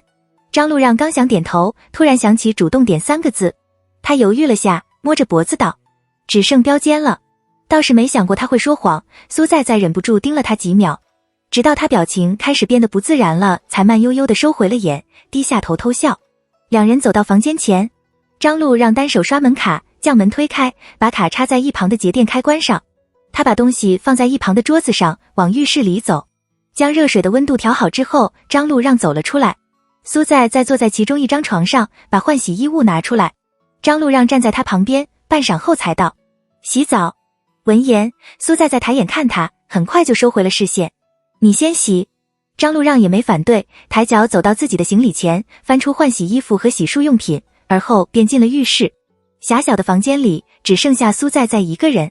浴室的门是磨砂的，隐隐能看到里头的人身体的轮廓。苏在忍不住过去看了一眼，很快就坐了回去。他听着浴室里传来的淋浴声，咽了咽口水。苏在看了看自己坐着的这张床，上面还放着自己的书包。他认真地思考了一下，确认自己的想法后，他翻出自己带的那盒东西，掏出一只，走到另外一张床，塞到枕头下面。确认好那个位置隐蔽又拿得顺手，苏在心满意足地爬回原来那张床上玩手机。10分钟后，张路让从浴室里出来，他用毛巾擦着头发，眼睫毛上还沾着水滴，皮肤在灯光的照射下显得格外白皙。身上穿着短袖短裤，大概是因为没擦干身上的水就套上了衣服，还能隐隐看到里头肌肉的曲线。苏在看晃了眼，耳根一下子就烧了起来。刚刚的张牙舞爪消失得无影无踪，成了泡影。他有些局促地拿起衣服往浴室里走。那我也去洗澡了。张路让也不知道该说些什么，垂着眼继续擦头发。半小时后，苏在洗完澡，吹干头发。他深吸了口气，拧开门把。苏在磨磨蹭蹭地走下浴室前的台阶，转过头，一眼看到张路让的双腿交叠放在床上，靠在床头玩手机。在他放书包的那张床，苏在眨了眨眼，再三确认自己没看错后，他恍恍惚惚地走到门旁边，把灯关上。怕苏在摸黑走路会摔，张路让轻身开了旁边的台灯。大概是用的时间长了，台灯的光线有些昏暗，视野里变得影影绰绰，他的半张脸在暗处显得隐晦不明。苏在光脚站在原地，原本想要睡了他的底气瞬间就没了一大半。他正犹豫着下一步该怎么做，下一秒张路让开了口，声音懒洋洋的：过来。听到这话，苏在舔了舔唇，爬上那张床。随后他伸手将床头放着的书包丢到另一张床上。见他乖乖躺好，张路让把台灯关上，轻声道：睡吧。他的视线重新放在手机上，不知道在看些什么。白亮的光在他脸上若隐若现，侧脸被刻画得越发立体分明。苏在心底的不甘心猛地又冒了起来。他翻了个身，抱住他的腰，隔着衣服咬了咬他腹肌上的硬肉。张路让闷哼了声，身体一僵，声音哑了下来，强调：睡觉。苏在在装作没听到，掀起他的体恤，又咬了一口，舌尖在其上打着转。撩拨完后，苏在在打了个哈欠，回应他刚刚的话：这就睡。他正想起身将床尾的被子盖在身上，旁边的人忽然有了动静。张路让直接将手机扔在床头的柜子上，发出重重的砰的一声。苏在在还没反应过来的时候，他的整个身体就覆盖在他的身上，双臂撑在他的耳侧。漆黑的房间里，苏在在看不清他的表情，只能听到他愈渐急促的呼吸声，滚烫的，带着满满的隐忍。半晌后，张路让伏低了身子，哑声问：你怕不怕？苏在在伸手勾住了他的脖子，舔了舔他的耳垂，张扬道：怕你不来。这句话瞬间冲垮了他的理智。张路让低头擒住他的唇，扫过他口中的每一个角落，绞着他的舌头拉扯着，大力的吸吮，手渐渐的向下移，抚摸过他身上的每一处，像是撒下了火种，一寸寸的点燃。他的唇慢慢的滑动，沿着苏在在的耳廓啃咬着，一遍又一遍，细细碎碎的吻不断落下，动作青涩又带着浓浓的疼惜。张路让将他的上衣向上推，扯了下来。苏在在猛地起身，翻了个身，压住他。他的上半身赤裸着，薄纱似的月光从薄薄的窗帘透了进来，银白色的光洒在他的身上，如凝脂般的皮肤映入张路让的眼中。张路让的气息越发的粗野，眼底的清明自持当然无存。苏在在跨坐在他的身上，能清晰能感受到身下的滚烫。他单手将耳边的发撩到耳后，低头吻住他的喉结，一路向下。张路让的双手握了拳，忍无可忍般的扶着他的腰，重心将他压在身下。他再度吻了吻他的唇，含糊不清的吐出了2个字：别闹。闻言，苏在在迷乱的眼稍稍睁大了些，喘着气道：不是，我看过教材什么的，我能教你。张路让的动作停了下来，他半跪在苏在在的身上，把自己身上的衣物一件不落的脱了下来。被气氛晕染的脑袋晕乎乎的苏在在想学他的动作，还没等他开始脱掉裤子，张路让猛地扯住他的脚踝，用力一扯，咬住他的小腿肉，细细舔舐，留下痕迹，一寸寸向上。张路让将他的裤子连同内裤扒了下来，闷哼了声，声音沙哑诱人，带着浓浓的欲念：你别什么都跟我抢。他还没来得及说话，就被他狂风骤雨般的吻堵住了所有的言语。张路让的手指慢慢的探入，动作声色轻柔，感受着他的柔软和湿润。苏在在咬着唇，承受着他的进攻，放在他背上的指尖使了力，带了欢愉的意味。他的唇舌游荡过他身上的每一个角落，发烫的指尖像是带了火，灼烧着他的感官。半晌后，张路让强行停下了动作，半天都没动静。苏在在难耐的用腿勾住他的腰，撒娇般的喊了声：让让。他依然没动作，身上的肌肉紧绷，硬得像是石头。苏在在分出几分思绪，迷迷糊糊的思考了下，然后指了指旁边的床，那边枕头下面我放了一个。他单手撑在床头柜上，轻身从枕头下将之翻了出来。这么一折腾，张路让的理智回来了不少。他的脸颊上浮着2层红晕，发间的汗不断的向下砸，造诣丝毫未减。张路让平复着呼吸，认真问道：你想好了？他这副磨蹭的样子让苏在在急得想发火。你快点。张路让的眼睛漆黑如墨，里面翻涌着情潮，汹涌而出。他扯住他的其中一只腿，架在肩膀上，垂下头，虔诚般的吻了吻他的额头，哑声道：我的。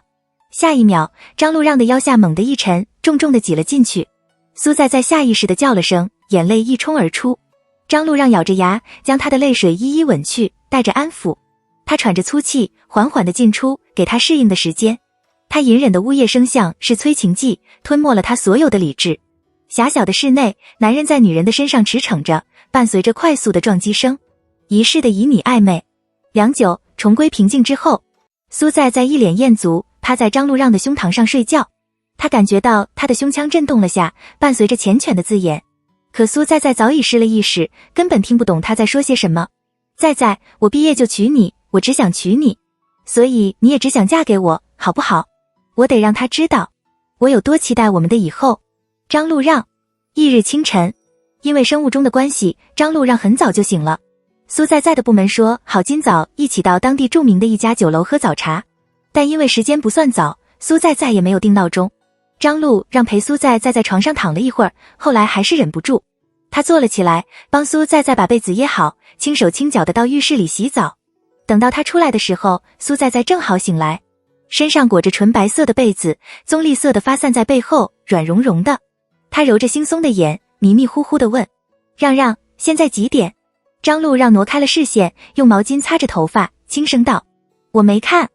随后他走到了桌子前，背对着他，苏在在床上翻了翻，声音软软糯糯的：那你看到我手机了吗？我看看部门的人怎么说。张路让伸手拉开书包的拉链，装作漫不经心的在翻东西的样子。没看到。闻言，苏在在发了会呆，恰好看到张路让放在床头柜的手机。他思考了下，道：那我用你手机给我的手机打个电话。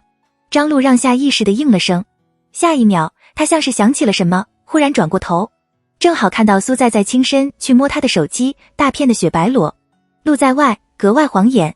张路让的喉结滚了滚，往后退了2步，大腿撞到桌子，发出轻微的声响。苏在在没注意到他的动静，打着哈欠拿起他的手机。他熟门就入地，用指纹解了锁，正想返回到桌面，忽然注意到眼前的页面，某某性学报告。苏在在愣了一下，抬头看向张路让，他的耳根发烫，视线不敢与他的对上。良久后，苏在在反应了过来，兴奋道：让让，你为了我看了教材啊，不过你怎么看文字版呀？你跟我要啊，我那好多视频呢。张路让，要不我们今早不去喝早茶了吧，来多几次呀，要懂得学以致用。张路让原本心中那点羞赧瞬间因他的话而当然无存。他走过去，拿起苏在在的书包，在里面翻了套新的衣服，放在他的面前，冷声道：12点退房，快点去洗澡。苏在在看了看时间，无辜道：这才9点呢，够我们来10几次了。听到这话，张路让顿了下，垂头看着他，眼底有黑无情绪。注意到他的表情不对，苏在在立刻改了口：一次。我刚刚口误，张路让没再理他，坐在旁边的床上躺了下来，假寐。等了一会儿，没等到旁边的人有动静，他的眉心一动，正想看看他怎么了，还没睁眼，就听到苏在在小心翼翼又充满渴望的声音。那半次早茶喝到一半，苏在在跟部门的一个女生一起去了厕所。路上，女生一副好奇又八卦的模样，忍不住问：在在，你昨天大姨妈来了？苏在在有些莫名其妙：没有啊。那你男朋友怎么那表情？苏在在一瞬间就懂了他话里的意思，沉默片刻。而后他想到了张路让那张冷了一早上的扑克脸，到现在周身的气息都还阴沉着。他思考了下，也不记得早上自己说的话了，但被他拒绝了的事情却一直耿耿于怀。你反过来想就好了啊。刚好走回餐桌前，苏在在没再说话，坐回自己的位置上。余光见他回来了，张路让侧头看了他一眼，伸手替他夹了个虾饺。苏在在垂着眼，拿起筷子慢悠悠地啃，大概是因为他没有来大姨妈。然后张路让现在心里的感受，估计全是失了真的痛苦。想到这个，苏在在转过头，抚摸着张路让的手，一脸郑重：我会对你负责的。回程的路上，大概是因为今天起的不算早的缘故，苏在在车上也没半点困意，他百无聊赖地看了会视频，不一会儿便觉得有些晕车。苏在在放在手机，转头盯着张路让看。他戴着淡蓝色的口罩，高挺的鼻梁露了半截在外，额前落下几根细碎的发，卷翘的睫毛泛着浅浅的光晕，侧脸的曲线分明，格外好看。苏在在凑了过去，看着他手机屏幕上的内容。张路让也没躲闪，细长的手指继续在屏幕上敲打着，表情认真，像是在对待一项重要的工作。屏幕上密密麻麻的全是苏在在的照片，每张他都要备注好拍摄的时间和地点。从他高2到现在3年，一直都如此。苏在在拖着腮帮子，好奇道：多少张了呀？312。他淡淡道。看到其中一张，苏在在有些郁闷：这张不好看，你怎么把我拍成这样啊？闻言，张路让顿了顿，盯着那张照片。几秒后，他的手指滑动了下，翻到另外一张。这张好看。苏在在看了一眼，照片里的他垂着眼，牙齿咬着笔盖，眉心皱起，懊恼地想着事情。暖黄色的光将他的皮肤衬得越发白皙光滑，耳侧的几缕发散在脸颊旁，带了几分小女生的娇俏。苏在在的眼尾扬起，对他的赞美很是受用。随后，他从自己的手机里翻出一张自拍，递给他看。虽然那张的我也很漂亮，但是还没把我的美体现得淋漓尽致。你看这张，大概拍出了我1/10的美貌吧。他厚颜无耻道。这张自拍算是苏在100%满意的一张了。听到他的话，张路让转头看着他的手机屏幕，看到上面的人，他愣了下，半眯了眼，细细的观察，很快就得出了结论，这不是你。苏在见他这副模样，张路让弯了弯嘴角，他垂下眼，伸手揉了揉他的发顶，认真道，都好看。过了一会儿，苏在靠在张路让的手臂上，闭目养神。旁边的张路让放下手机，轻声问，你以后想住在哪？什么？苏在没听清，眼皮动了动。张路让侧头看着他微微颤动的睫毛，声音全是讨好，如果你不想离你爸妈太远，那我们以后也住在金华好不好？闻言，苏在慢慢的抬起了头，看他。他不懂他忽然在说些什么，呆呆道，你在说什么？我们的以后。他在说以后啊。隔着2层口罩布，张路让用鼻尖蹭了蹭他的脸颊，眼底柔和，眼睛漆黑剔透，像颗玻璃珠。我都听你的。隔年春节，大2的那个寒假，除夕夜的前一晚，苏在像往常一样，洗完澡后缩在被窝里给张路让打电话。他趴在床上，戴着耳机，从床头柜上拿过自己的日记本，用牙齿把笔盖拔出，慢慢的在上边写着字。很快，张路让的声音顺着电流从耳机里传入耳中，声音低沉微哑，偶尔还带了几声咳嗽声。你在干什么？苏在弯着眼写着字，笑道，给你写情书呀。听到这话，张路让的声音顿了下，问，什么情书？苏在垂下眼睑，细软的发凌乱的散着，有几根落在本子上，被他一一拂开。他挑了挑眉，认真道，等你出现在我家的户口本，我再给你看。张路让将最后一个字写完后，苏在将日记本合上，放回原处。他伸手将台灯关上，眼前瞬间陷入的黑暗让他感觉有些困倦。想起明天，苏在懒洋洋地问道，让让，你明天跟你舅舅过吗？上大学之后，张路让回避市的次数少得可怜。苏在只见他在去年暑假的时候回去了一趟，而且早上去，晚上就回来了，大概是在张路里出国前去见他一面。闻言，张路让沉默下来，没答话。苏在闭着眼，耐心地重复问了次，声音低低缓缓，像是快睡着了那般。明天除夕啊，你是不是跟你舅舅过？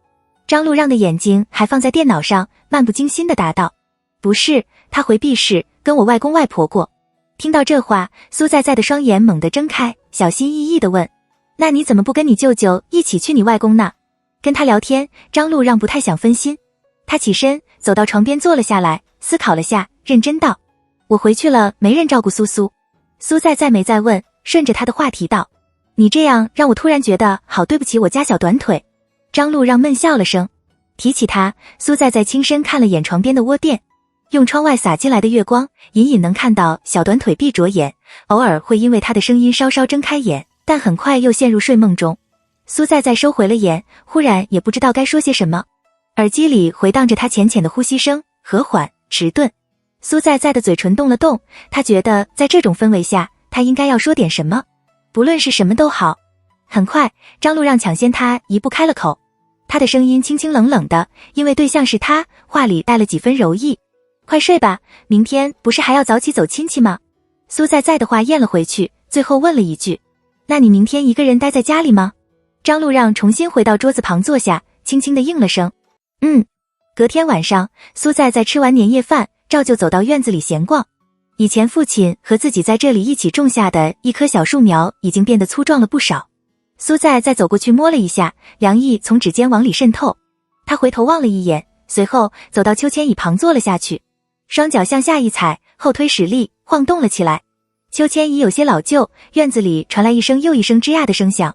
苏在想起了3年前，他在这给张路让发微信，那时候他刚觉得张路让对他有好感，还在患得患失的情绪中苦苦挣扎。可他说什么了？苏在吸了吸鼻子，点开微信的收藏，向下滑动，滑到其中一条，日期显示2013年2月9日的那条，里面是一个语音条。苏在沉默着，点开来听，一起考最大。那时候，苏在因那短暂的离别十分忧愁，他沉醉在那狂热的爱恋当中，也因此想去他所在的城市，不求回报的想去他所在的地方。可张路让却说一起，他说一起。屋子里响起了一片欢笑声，热热闹闹的，在这冬日中显得暖意融融。苏在在的眼眶染上了浅浅的红色，在那净白的脸上格外明显。他站了起来，慢慢地推开了院子的小铁栏，往外走。大概是因为都在家里过节的关系，外头的街道上基本没有人烟，十分冷清。苏在在顺着这条路一直往前走，最终还是忍不住跑了起来。出了小区，一路下来，偶尔能看到成群结伴的几个人，周围没几家店铺还开着，夜变得越发的寂静。苏在在走到车站，这里没有直达家里的车，而且距离也不算近，大概1个小时的车程。等待的时间里，苏在在给苏母发了条短信。半小时后，他终于拦到了一辆出租车，坐了上去。出租车里有暖气，让他被寒风吹得有些僵硬了的手终于回了暖。苏在在戳开跟张路让的聊天窗，思考了下，莫名其妙地扯到了一个话题上。苏在在，让让，以前别人跟你要微信号，你都是说你没有的吗？张路让，什么以前？苏在在，就是高2之前。这次张路让回复的有些慢，似乎是在思考。半晌后，他回道：没人跟我要，都是直接加。看到这话，苏在在愣了下，想起了自己那无疾而终的好友验证，他的心底突然有些不平衡了。那你加了？张路让，没有，我不看的。话题被苏在在越扯越远。你为什么不看？张路让，苏在在，我高1加过你1次。苏在在，如果你看到了，你会同意吗？苏在在知道他这话是自取其辱了。张路让肯定会诚实说的，绝对不会为了讨他欢心就撒谎。如此正直的一个男朋友，这回那头回复更慢了。屏幕上一直显示着正在输入中，苏在在却迟迟没有收到他的回复。他也不着急，侧头看向窗外，路灯划过一道又一道的光线。下一秒，手中的手机震动了下，他垂下眼，低头看。我不知道。遇上苏在在，张路让有很多连自己都想不通的事情，比如撒谎说自己没微信而不是直接拒绝，比如对他怎么都狠不下心的心情，比如在他问自己名字的时候，口中那脱口而出的一声蠢货。苏在在把手机放到腿上，再度望向窗外，神情有些呆滞。很快，他弯了弯嘴角，笑出了声。大概在所有人眼里，都是苏在在很努力地追着张路让向他那边赶。但苏在在自己心底清楚得很，张路让也一直在往他的方向靠拢。他默认他的所有行为，纵容他对他做的所有事情，从很久以前就开始。苏在在付了款后下了车，保安认得他，跟他打了声招呼后，给他开了门。苏在在笑嘻嘻地跟他说了声新年快乐。冷风在吹，像刀片一样在脸颊边刮。苏在在脖子一缩，将围巾裹紧了些，向前走。走到尽头，向左转，走到第1栋房子的面前。看着外面的窗户，里面一片漆黑，除了2楼的一个房间。苏在在重重地跺了下脚，声控灯应声响起。随后，他单手拿着手机，另一只手按了下门铃。半分钟后，里头传来了动静，大概是从可视门铃里看到了苏在在。张路让立刻就开了门，他的表情还有些愣，似乎还没反应过来。因为室内有地热的缘故，他只穿了短袖短裤，脖子上搭着一条半湿的白色毛巾。冷风顺着大开的门吹了进去，但他像是感觉不到冷，完全没有任何动静。很快，张路让向后退了一步，给苏在在腾了个位置进去。苏在在身上没多少东西，除了几个收到的红包，只剩下手中的手机，其余的东西都放在爷爷家。他把脖子上的围巾取了下来，小声问：你晚上吃什么呀？张路让接过他的围巾，放在沙发上，扯过他的手，用自己的掌心捂了捂。他的双眼低垂着，盯着他冻得发红的手。张路让没有回答他的问题，腾开一只手跟他倒了杯温水，看他小口小口地喝着，他轻声问：今天怎么这么早？我先回来了。苏在在诚实道：怎么不跟我说？张路让皱了眉：我过去接你。苏在在毫不在意，骄傲道：这是新年礼物呀，你有没有很感动？张路让打断他的话，轻轻地喊他。苏在在啊，他的脑袋靠在他的肩膀处，重复了一声，带了撒娇的意味。苏在在见张路这副模样，苏在在眼中的酸意再度浮起，他扯起嘴角，笑嘻嘻道：看得出你很感动，你怎么那么好？他用气音喃喃道。沉默了片刻后，苏在在舔了舔嘴角，小心翼翼地提出自己的猜测：你爸妈是不是偏心喜欢你弟弟？没想过他会提起这个。张路让顿了一下，很快就答：以前是吧？那他们对你不好吗？闻言，张路让抬起了头，轻声道：也不是，大概是因为今晚的氛围。他的声音还带着几丝孩子气。苏在在，我弟弟很厉害，他安安静静地听着，什么都没说。他小学和初中跳级的时候，我真的觉得他很厉害，我也没有觉得自己不如他。每次跟朋友提起他，我都觉得很骄傲。就算我朋友说我怎么样不如他，我从来不觉得难过。可我爸妈让我很难过。张璐让心底最深处的一个伤疤，是他最亲的人给的。因为他们，张璐让开始介意其他人的看法。周围那些声音，那些原本对他来说只觉得无关紧要的声音，瞬间像是放大了，不断地抨击着他，让他无处遁逃。喂，张璐让，你不回家？家吗？张璐让不想回，一点都不想。从很久以前开始，想到要回家，他就害怕。苏在张了张嘴，话没出来，声音已是一哽。张璐让愣了下，抹去他眼角的泪，有些胡乱地安慰道：但那都是以前的事情，我不回去只是要准备下学期的移动互联创新大赛。苏在垂着眼，慢慢地说：我不会安慰人，我不难过。他低笑：我只能给你讲个笑话。张璐让揉了揉他的发心，说：那你讲。苏在歪着头，冥思苦想。他弯着嘴角，静静地看着他。我心上有个人，我叫他让让。苏在抬起了眼，与他的对上，眼睛弯弯的。听到这话，张璐让的眉眼一抬，也笑。可他不让。苏在补充道：一直都不肯让。大年初3的晚上，林茂便从 B 市回来了。他进家门的动静不算小，发出噼里啪啦的声音，让原本在睡梦中的苏苏瞬间跳了起来，跑到门边，呜咽着抓着门。张璐让正坐在书桌前看电脑，很快就起了身，走过去将门打开。门一开，苏苏的后腿向后蹬，一个加速往楼下跑。地面打滑，看起来像是快要摔倒。张璐让轻笑了下，慢条斯理地跟在他后面。走到楼下，张璐让一眼就看到玄关处堆放着2箱 B 市的特产，旁边的地上倒着一个24寸的黑色行李箱，像是被人随手一扔。林茂懒洋洋地靠在沙发上玩手机。跑在前面的苏苏把前肢搭在他的腿上，撒娇似的敲了几下。张璐让的额角一抽，自觉地走过去，将行李箱扶了起来，抬到林茂的房间里，然后再次下了楼。林茂的眼皮稍稍抬了抬，轻声道：把箱子里的东西拆出来放冰箱。张璐让看了他一眼：我有点累。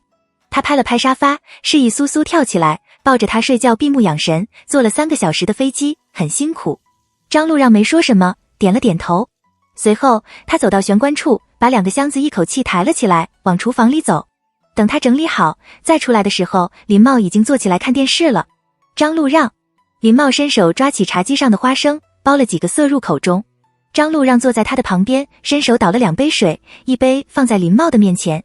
林茂换着台，忽然想起件事情，轻声道：你外公外婆给你的红包我放行李箱里了，还有你爸妈那边的。张璐让没说话，拿起透明的玻璃杯，慢腾腾地喝了口水。你弟弟今年也没回去过年。林茂打了个哈欠，把电视关上。不行，我得去睡一觉。昨天通宵跟朋友打麻将了，很快客厅里就只剩下张璐让一个人。他在沙发上发了会儿呆，没过多久就走回房间。张璐让看着手机，叹息了声，正想给家里打个电话的时候，铃声恰好响起。他没怎么犹豫，直接接了起来。那头没有立刻说话，声音也不像以往那般带了命令的语调。阿让。张璐让垂眼看着桌子上的书，抚平了边缘的皱褶，没得到他的回应。张母也不在意，自顾自地说：你弟弟说他在那边还有课程，时间太匆忙就不回来了。电话里沉默了一瞬。很快张母的声音忽然有些哽咽：为什么你跟阿里从来都不会主动给妈妈打电话？你舅舅就过来这边3天，妈妈都听他接过你好几个电话。张璐让拿笔的动作一顿，指尖慢慢地收了回去。他早就没了脾气，也忘了自己该有什么情绪，而且也不知道该说些什么。张璐让思考了下，想了想，有些生硬地开了口：我这边没发生什么不好的事情，你不用担心，新年快乐。他等了一下，没等到张母说话，正想跟他打个招呼就挂电话的时候，耳边传来了张府的声音。张府的声音沉沉的，听起来跟以前差不多。听你舅舅说你大一拿了奖学金。张璐让下意识地应了声那边又没了声响。张璐让的精力渐渐分在了电脑屏幕显示的一连串代码上。他放下笔，将通话按了扩音，手指在键盘上敲打了起来。良久后，静谧的房间里响起中年男人的一句话：挺好的。张璐让停下了动作，表情没有什么波动。他拧着眉，似乎在思考着怎么回答，最后只是道：你们早点休息。说完他便挂了电话。随后张路让看了眼时间，习惯性的给苏在打了个电话。苏在接得很快，清脆脆的声音在耳边响起：让让，到家了，刚到，明天就不用再去亲戚家了，我们出去玩呀。张路让想了想，问：你想去啊？闻言，苏在立刻道：去看电影啊，而且商业街那边的店都开着，我们还能去吃点好吃的。好，我这3天收的红包快破万了。苏在激动的床上打了个滚，我才19岁啊，你敢相信吗？我19岁的时候日收入破3000了。张路让，苏在那边偷着乐。让让，你傍大款了。听着他的语气，张路让的嘴角扯了扯，说：差多少破万？苏在重新翻出红包，慢慢的数着，现在好像9500左右。但算完之后，苏在也不太确定，他犹豫了一下，决定再数一次。还没等他开始数，苏在的手机突然响了一声。苏在拿过来看了一眼，耳机也因这动静掉了一只，落到身旁。那头传来一声闷笑，似乎心情很好。我帮你一把。苏在点开支付宝看了一眼，见他赚了520块钱过来。他正想说些什么，张路让认认真真的补充了一句：这样算的话，你还欠我20块。苏在瞪大了眼，不可置信道：你居然跟我计较那么多。见他这么无情，苏在也开始翻旧账。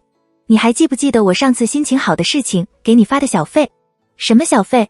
就有一天晚上你伺候的特别好啊，反正我后来不是给你发了个红包吗？你现在还给我。张路让仔细的回忆了一会儿，想到之后，他有些无言以对。苏在的话太引人遐想，他回答的时候还有些犹豫。我陪你去上晚课的那次。对呀。张路让抿了抿唇，彻底想了起来。随后他一字一顿，冷声道：苏在那是1分钱，可我那时候微信里就剩1分钱，我把我的全部都给你了。苏在毫不心虚，厚颜无耻道：而你现在刚拿了全额奖学金，却连20块钱都要跟我计较。他这话让张路让开始怀疑，刚刚自己是给了他500块，还是借了他20块。半晌后，苏在下了个结论：让让，你大概是那种典型的飞黄腾达之后就抛妻弃子的男人。虽然张路让已经习惯了他每天都这样一副不正经的模样，但听到这句话的时候，他还是忍无可忍。还没等张路让皱眉反驳，苏在笑嘻嘻的补充了句：不过你放心吧，我会努力一直当个有钱人的。张路让口中的话瞬间吞回了肚子中，嘴角弯了弯。下一秒，他向后往椅背一靠，懒洋洋地喊了他一声：在啊。张路让回忆着，将他以前说的话稍加改动：明天下午1点出门，你早1分钟出门，20块钱就不用还了；早2分钟出门，我给你20块钱，以此类推。苏在沉默了一瞬，很快电话里传来他轻飘飘的一句话：让让，如果我残忍点，现在就出门，你大概要宣布破产了。大2下学期开学后，两人的生活变得忙碌了起来。张路让除了上课，就是在准备移动互联创新大赛的事情，要设计一款 App， 然后变出这个 App， 主题和是医疗通讯相关的。张路让跟同寝室的3个人组队，还要准备答辩。除此之外，他还参加了很多和系里合作的 workshop， 因为这个甚至还逃过几节课，每天忙得焦头烂额。另一边，苏在的专业课开始变多了起来，因为大一参加部门的原因，他认识了不少人，也因此跟同系的几个师兄师姐一起参加了校内组织的一个广告大赛。时间过得飞快，忙碌期1过去，大2也就结束了。苏在的最后一门考试比张路让早2天，考完之后他也没着急着回家，陪着张路让在图书馆里复习。苏在打了个哈欠，戴上耳机，打开了个广告视频来看。注意到他犯了困意的表情，张路让思考了下，随后从一旁的书堆里拿出个本子，在上面给他写了句话：移动互联创新大赛，我参加的那个队伍拿了特等奖。苏在瞟了一眼，视线顿了下来。下一秒，他猛地抱住他的手臂，兴奋地晃了晃，无声地笑。张路让的心情被他感染的也有些愉悦，他任由他晃，用空着的那只手再度写了一句话：但我逃了课，拿不到奖学金了。看到这句话，苏在有些骄傲，桃花眼向下弯。他松开了他的手，拿过他手中的笔，认认真真的写了一句话上去：我拿到了，送给你。暑假有2个月的时间，两人上网看了一下实习招募的信息，找到适合的之后，投了好几份简历过去。之后便是等待答复的时间。面试时间出来前，张路让在微信上问苏在你想去玩吗？看到这话，苏在将腿上的电脑放到一旁，愉快地回：想啊。回复完之后，他他思考了下，正准备提议去店完成完，就看到张路让再度发了一句话过来。那去游乐场。比较起来，苏在在还是比较想去店完成，但他想起了某些画面，果断收回了口中的话。好啊。隔天，两人一早就动身，上了开往游乐场的公交车。因为游乐园所在的位置差不多在终点站，所以苏在在挑了最后一排的位置坐下。张路让默默地跟着他，坐到他旁边的位置。苏在在把头上的鸭舌帽摘了下来，顺手也把他的扯掉。随后，他翻了翻书包，拿出自己的防晒霜，挤了一大坨在手背上。苏在在侧身，勾住他的脖子，往下压了些。张路让乖乖配合。这么近看，他的瞳孔在眼前放大，颜色有些浅，清澈又明亮。目光流盼时，像是有星星在里头流动。他的指尖带了点凉意，伴随着轻柔的动作，格外舒服。苏在在仔细地替他抹着防晒霜，边抹边说：大热天过去那边肯定很晒的，防晒的弄好，我给你买的都是不油腻的，涂着应该没那么难受。张路让低低地了声。面部涂完后，苏在在又挤了点到掌心中，涂抹着他的颈部。他的动作很轻，之前涂面部的时候，张路让没什么感觉，但到颈部就产生了点若有若无的痒意，一点点的挠，从下至上划过他的喉结，像是刻意，又像是不经意。张路让忍了一会儿，最后还是忍不住将脖子向后倾。苏在在无辜地眨了眨眼。你干嘛？张路让别过脸，平复了呼吸，缓缓地开口。涂好了。苏在在上下扫了眼，面不改色地继续道。你锁骨也露出来了，我给你涂。下一秒，张路让一把将衣领向上扯了些，憋了半天，最后只是不自然地说了句：在外面别这样。听到这话，苏在在猛了下，猛地笑出了声。张路让被这笑声弄得面色一僵，冷冷地看了他一眼。很快，他将自己的帽子戴了回去，向下一扣，遮住半张脸。苏在在弯腰，顺着缝隙看他的表情。很快，他将手伸了进去，摸了摸他的脸，声音带着安抚的味道，更多的是在忍着笑。好，在外面不这样。两人进了游乐场。苏在在一手被张路让牵着，另一只手看着地图看。他仔细地扫了一圈，听到张路让问他吃不吃雪糕也没回答。半分钟后，苏在在终于在地图的其中一个位置看到鬼屋2个字。苏在在连忙扯着他换了个方向走。张路让愣了下，问：你要玩什么？我们进鬼屋玩吧。说完后，他回头看了他一眼，然后再去玩别的。张路让顿了顿，认真道：鬼屋晚上再去比较有氛围吧。苏在在瞪大了眼，一副理解不了的模样。你在说什么？晚上去鬼屋？大白天跟鬼屋才是标配啊。张路让的额角一抽。那去吧。鬼屋的位置在游乐场的角落，是一个大型的水泥房子，暗灰的颜色，墙面长了些青苔，还刷上了些红色的油漆，看起来斑斑驳驳。房子里头偶尔响起压抑的怪声和人的尖叫声，烘托了几分恐怖的气氛。入口前面排着长长的队伍，隔一段时间放几个同行的人一起进去。苏在在舔了舔唇，牵着他走了过去。等待的时间里，苏在在从书包里拿出水瓶，拧开，递给他。听着那毛骨悚然的声音，苏在在忽然有些紧张，小声地问：你怕吗？张路让单手拿着伞，另一只手接过水润了润唇。听到这话，他神情寡淡，漫不经心地摇头。苏在在小声地哦了下，垂着头，不知道在想些什么。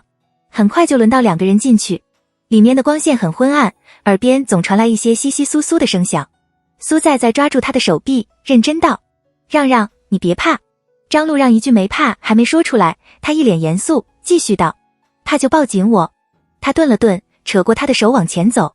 里面的鬼都是人扮演的，固定在其中一个位置，突然扑出来吓你一跳。苏在在好几次被吓得快叫出来，转头看张路让时，他都一脸平淡。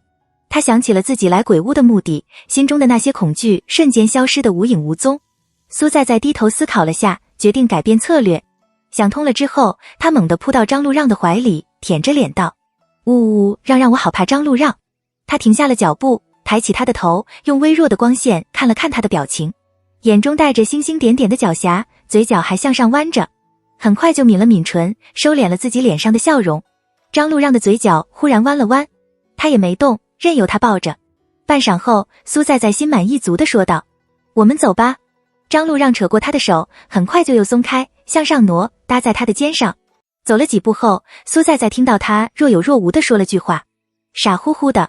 他望了过去，正好看到他带了宠溺的眼。出了鬼屋，张路让拉着苏在在走到一旁，给他买了根雪糕。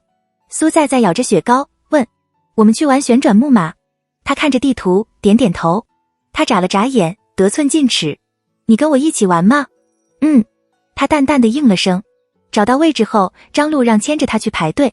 苏在在舔着嘴角的雪糕，思考了下，然后说：我之前跟佳佳一起来游乐场，她都不肯跟我一起玩，说太幼稚了。我跟你说，她跟现在的男朋友已经互见家长了。说起这个，苏在在瞪大了眼，我们怎么还没见？张路让默默地从书包里拿出纸巾，递给他。你不要每次都用行动扯开话题。苏在在一脸严肃。见他不接，张路让直接帮他擦掉嘴角的污渍，轻声道：我爸妈那边，我想再过一阵子再带你回去。他们都知道你，我跟他们提过。说完这句后，他想了想，补充道：你要不要先见见我舅舅？听到他前一句话，苏在在愣了下，好奇道：你什么时候说的呀？张路让回忆了一会儿，一脸认真。之前打电话，他们让我说些这边的事情，然后我就说了你。好像也只有苏在在是值得说的事情。苏在在忽然有些紧张，小声道：那他们怎么说？张路让也记不太清，犹犹豫豫地说：让我带你回去给他们看看。沉默片刻后，苏在在悠悠地开口：让让，你先见我爸妈吧，让我看看你是怎么做的，给我点经验。吃完午饭，两人在周围逛了一圈，消消食。1小时后，恰好再度走到过山车的游乐设施那。苏在在提议了句：要不我们去玩过山车吧？张路让看了一眼，差不多60米左右的高度。他抓了抓头发，这次有些犹豫了。你确定不怕？你不喜欢吗？苏在在也不在意，那不玩了。没有，你不怕的话，我们就去。闻言，苏在在笑嘻嘻地扯着他走了过去。不怕呀，这个过山车是游乐场的热门设施之一。苏在在和张路让等了差不多20分钟才上去。工作人员检查完安全带之后，张路让还有些不放心，仔细的再检查了一遍苏在在的。苏在在弯了弯眼，笑道：让让，你不是物理很好吗？他没说话，握住了他的手。很快，过山车慢慢的动了起来，速度渐渐加快，从低处向高处，到最顶端之后，猛地向下落。耳边的风声格外大，盖过了一半的尖叫声。苏在在淡定地侧过头，看着张路让那依然没什么波动的脸。他忽然觉得有些好笑，稍稍提高的声音喊他：让让。不知道他有没有听到。苏在在没想太多，正想继续说话，过山车的速度越发的快，身体也顺着转向开始转动。苏在在心脏一跳，乖乖地闭上了嘴。1分钟后，过山车到了终点，速度慢了下来。苏在在转过头看他，继续说出刚刚没说出来的话：让让，我们现在也是经历过生死的关系了。张路让沉默着望了过去：所以你来我家吧。他的话音刚落，过山车随之停了下来，乘客解开安全带，发出感叹的声响。张路让也解开安全带，见他没动静，便伸手替他解开。随后，苏在在扯着他站了起来，继续道：我让你岳父岳母请你吃顿饭，报答一下你。2日后，恰好是周日。张路让提前跟苏在在说好了时间，一大早就上门拜访。他在门口站了一会儿，眉眼含了几丝紧张。下一秒，张路让弯了弯嘴角，伸手按了下门右侧的门铃。几乎是同时，门从里开，苏在在探了个脑袋出来。他笑嘻嘻地拉着他的手腕，把他往里扯。张路让站在玄关，往里边看了一眼。一个中年男人坐在沙发上，视线往这边看，脸上带着温和的笑意。中年女人从厨房里走了出来，手上端着一盘水果，恰好看到了张路让的身影。她笑道：路让来了，过来坐。张路让正好脱完鞋子，换上苏在在递给他的室内拖鞋，而后走到茶几前。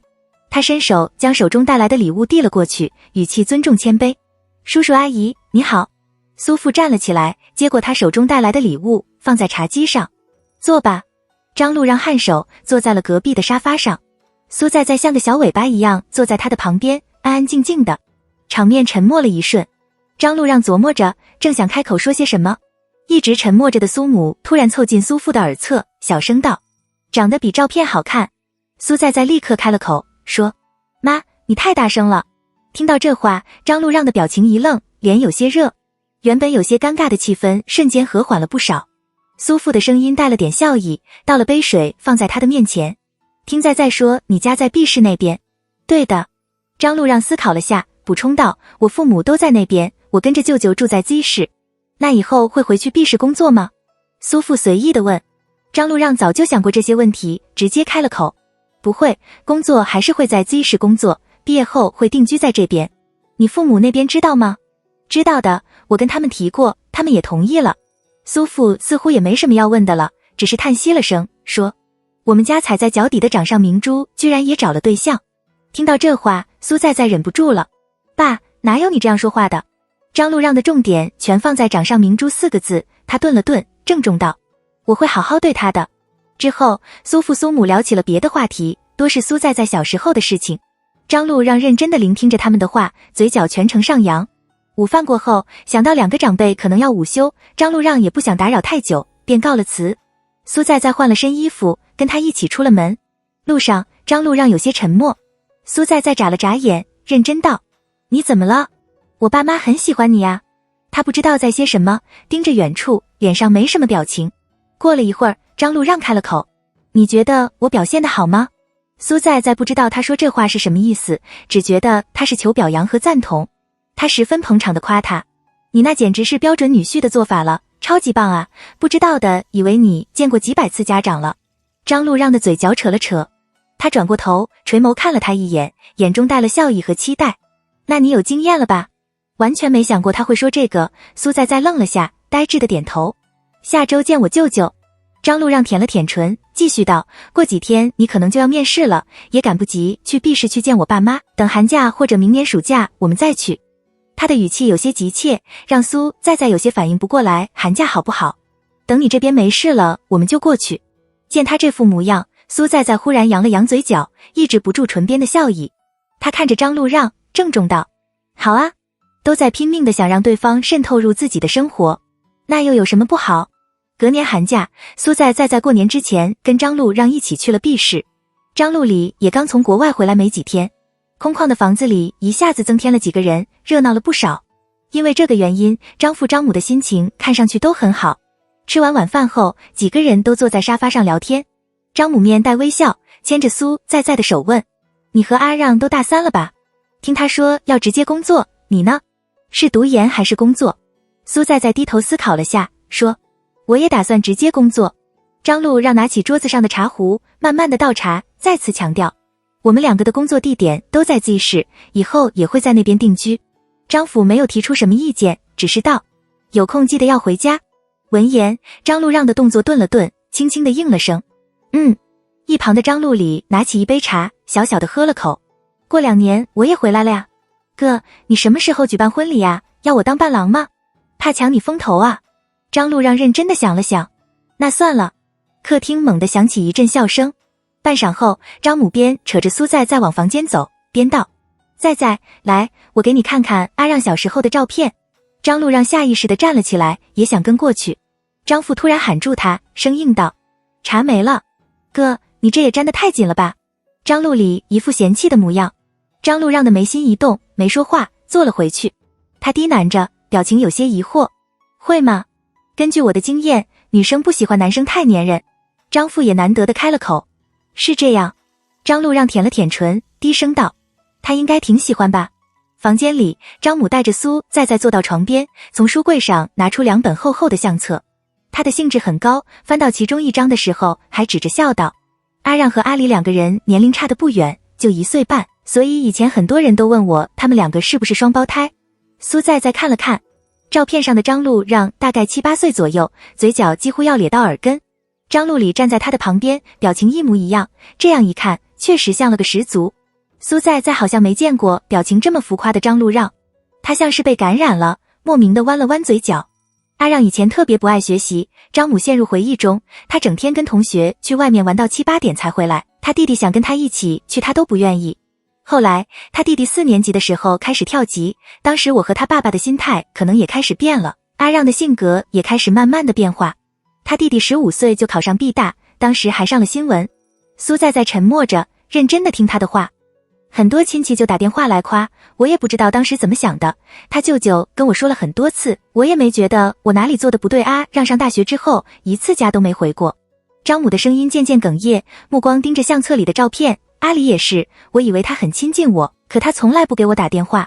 他的眼泪掉了下来，终是忍不住单手捂住了眼。原来我一直做的都不对。苏在将手搭在他的手上，也不知道该说些什么。阿姨，我的2个孩子，因为我和他爸爸一直都过得不开心，我还以为给了他们很好的生活，原来根本不是，原来只有我和他爸爸觉得好。苏在鼻子一酸，伸手轻轻地拍了拍他的背。阿姨，张璐让现在变得很好，你不用不开心，一切都会好的，所有一切。时间也不早了，苏在跟张父张母道了声别，准备回酒店住。张璐让拿了张父的车钥匙，跟他一起出了门。2人上了车，张璐让没立刻发动车子。沉默片刻后，他忍不住问：我妈跟你说什么了？没说什么呀，她给我看了你小时候的照片。提到这个，苏在瞪大了眼，让，你小时候嘴巴超级大。他瞟了他一眼，发动了车子。苏在的手肘靠在车窗上，看着窗外一晃而过的景色。天已然暗沉了下来，带了几许的压抑。沉闷中，苏在忽然开了口，轻声问道：你还怪你爸妈吗？听到这个，张璐让明显一愣，不过很快就回答道：谈不上吧，谈不上责怪，也说不上原谅，但大概是再也亲近不起来了吧。苏在没发表什么意见，扯到另一个话题上：以后我们不生孩子了吧？他半开玩笑。张璐让没说话，似乎在等待他接下来的话。因为我肯定会只偏心你啊。闻言，张璐让的嘴角勾起，也道：那他真的是没爸妈疼。听到这话，苏在愣了一下，他的视线重新放回车窗外，弯了弯嘴角，但还是认真道：那都分一半出来吧。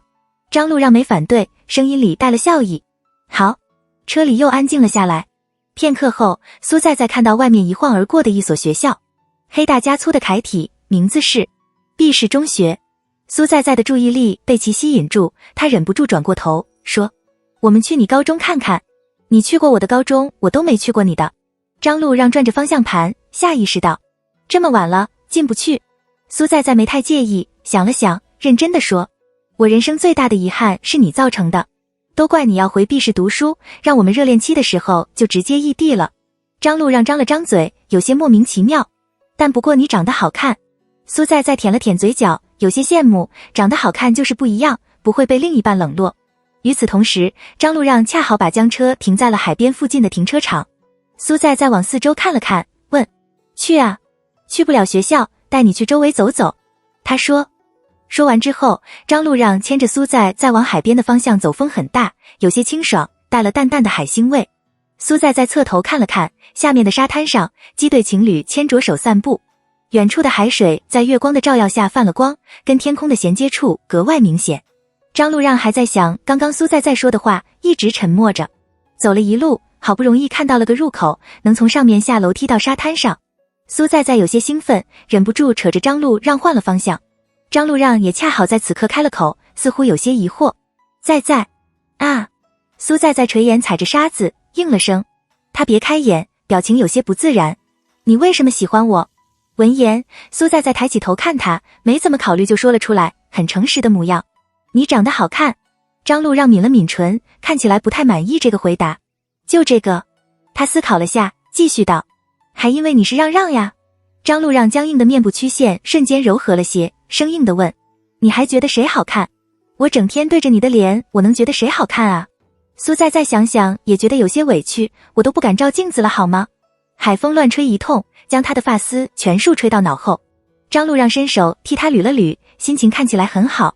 他垂下眼，稍稍弯了弯腰，盯着他的脸看了一会儿。很快，张璐让下了个结论：你好看。听到他的夸奖，苏在嘿嘿直笑，抱住他的手臂，一脸好奇：你第一次见我觉得我长得好看吗？张璐让回忆了下，沉默了下来。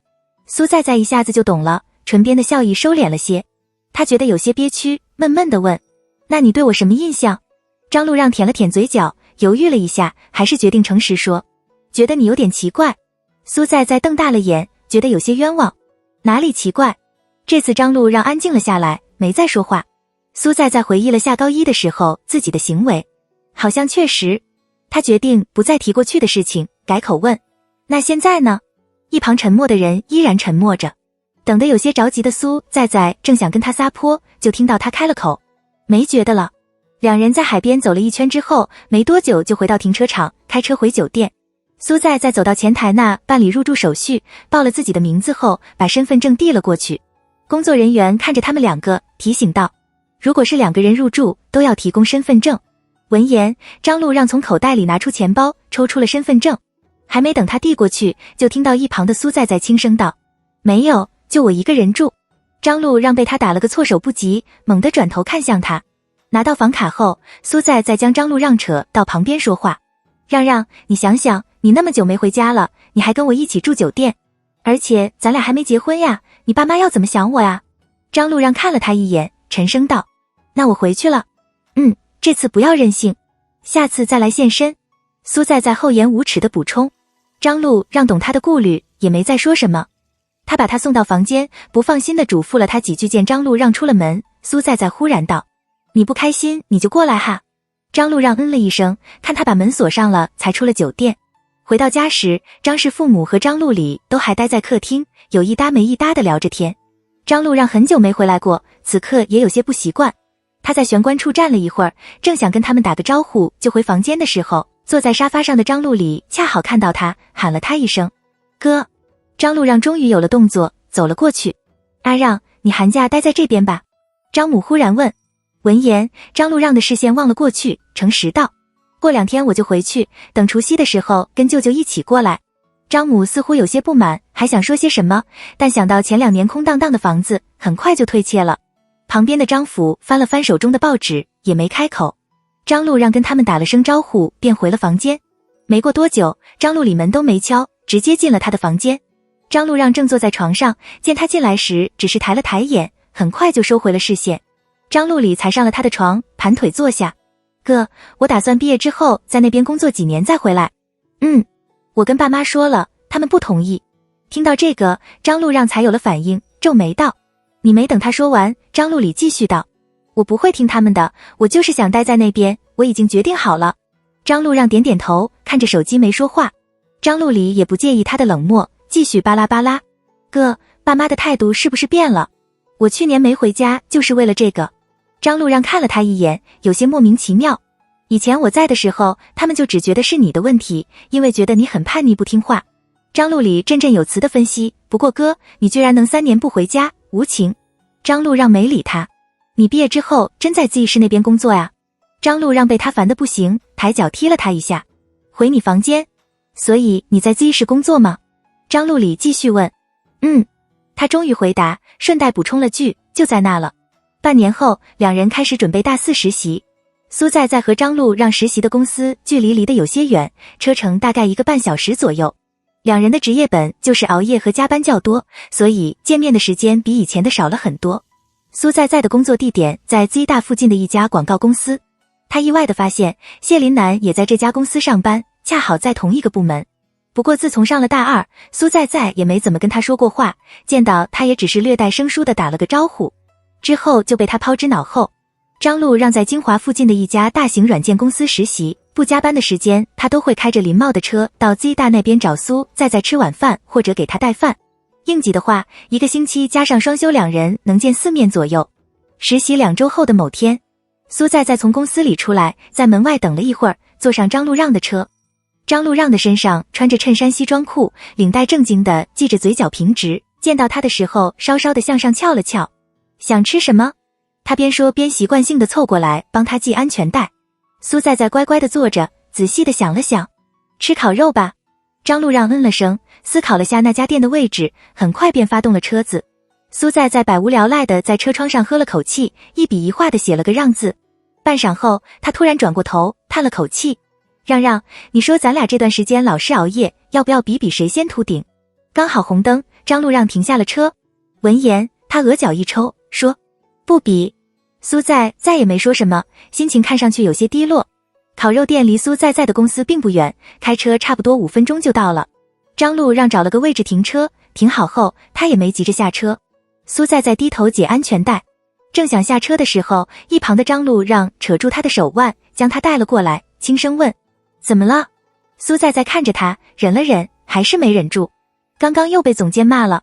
张路让顿了下，伸手揉了揉他的脑袋：“怎么骂你？”他说：“我写的文案很烂，说了很多遍，改出来的东西都很烂。”大概是因为张路让在身旁，苏在在的情绪彻底爆发。我也想像你那样，什么都做得很好。他像是回到了高考的时候，一步一步的磨砺，其中的多少辛酸崩溃都是成长的代价。但幸好的是，每次都有张路让在他的身边。张路让的双眸暗沉沉的，喉咙上下滑动，像是在压抑着什么。很快，他凑过去，将他整个人抱到自己的腿上，垂眸看他，声音带了哄人的腔调，说你文案哪里做得不好？苏在在吸了吸鼻子，将眼泪蹭在他的衬衣上，说我写得太死板了，太书面化。张路让用鼻尖蹭了蹭他的额头，半开玩笑，你怎么可能写得出死板的东西？听到这话，苏在在用泛了红的眼眶看他，没说话。别太把别人的话放在心上。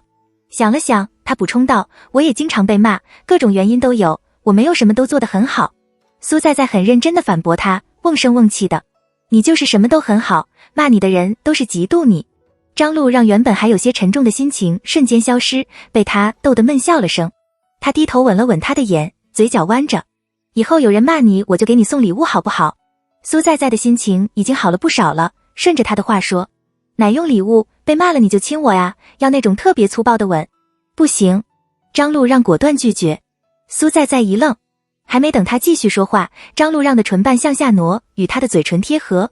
他咬了咬他的饱满的唇，像是把他刚刚的话听进去了，力道有些重。苏在在听到他含糊不清地说了句，要是没人骂你了怎么办？他的眼睛稍稍瞪大了些，听到他补充了句，我也觉得你什么都好。两人在车里厮磨了一阵子，才进了烤肉店。张路让拿着夹子平铺了几块肉到烤盘上，仔细地翻转。苏在在咬着他烤好的肉，忽然想起了件事情，让让，还有不到1年我们就毕业了耶。张路让腾开手，把他调了点酱料放在他面前。听到苏在在说的话，他的眉眼一动，沉下了声音，苏在在，别什么都跟我抢。苏在在眨了眨眼，无辜道，我没抢什么呀。张路让瞟了他一眼，没说话。苏在在盯着他看了一会儿，有些疑惑，我怎么感觉你总是在生气？他叹息了声，认真地问，你不想我对你好点吗？啊，苏在在仔细地想了想，你对我很好了呀。没等他说完，张路让继续道，你也得给我点机会。他的声音带了几许懊恼。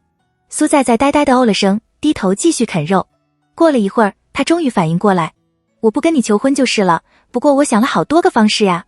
提到这个，苏在在忽然有些不甘心了，不行，我也想用，要不我们一人求一次。张路让又往他碗里夹了几块肉，淡淡道，你什么时候能正常点？苏在在笑嘻嘻的，厚颜无耻的问，你不喜欢？张路让的眉眼抬了抬，稍稍的看了他一眼，眼中的情绪没有什么大的波动，顶着一张面瘫的脸，声音温润如玉，像是窗外零落的雨点。喜欢。烤肉店里吵吵闹闹的，暖黄色的灯光照射下来，与周围的声音融合在一起，带了几分温馨的感觉。周围的世界像是离他们很远很远。眼前的张路让因为年龄的增长，面部的曲线越发的冷硬，以前能遮盖住眉毛的发丝剪成短短的，少了几分慵懒，看起来利落分明。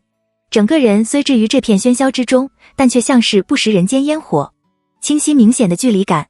可这样的人，前一秒却还板着脸跟他告着白。苏在在的心上一暖，忽然喊了他一声，让让。听到他的声音，张路让抬了抬眉眼，像是在等着他接下来的话。见苏在再没继续开口，他看着桌上空着的好几个盘子，问，还饿吗？一句话将所有的隔阂全数打散，你把你微信给我。苏在在莫名其妙地扯到另一句话。张路让愣了下，也没多问，下意识地把桌子上的手机递给他。苏在在笑了弯眼，没接，回复了他刚刚的话。张路让疑惑地看了他一眼，很快就嗯了声，把手机放回了原处，又夹了几块肉放在烤盘上。苏在在托着腮，盯着他的动作，修长的手指拿着铁刷，动作慢条斯理，刷掉烤架上的残渣，偶尔用夹子将肉块翻个面，在其上刷些烧烤油。注意到他基本没怎么动过的碗筷，苏在在垂下头，伸手夹起碗里的一块肉，放到他的嘴边。张路让一口咬下，慢腾腾地嚼着。随后，苏在在拿起另一个夹子，把烤盘上烤好了的肉夹到他的碗里，开口道，让让，你想好时间了吗？张路让的动作顿了顿，没反应过来什么时间。他没解释，继续说，你提前跟我说啊，我得穿好看点。苏在在这句话再加上两人之前说的话题，让张路让瞬间明白了。他犹豫了下，问，这个要提前说的？你说啊，我还能教教你。张路让原本还是认真询问的状态，听到他这句话，顿时收回了思绪。他看了他一眼，沉声道：“不用你教。”苏在再也没在意他的回答，一副笑嘻嘻的模样，心情看起来格外好。感觉我们这样就挺好的，找个时间你把婚求了，不然我来也行。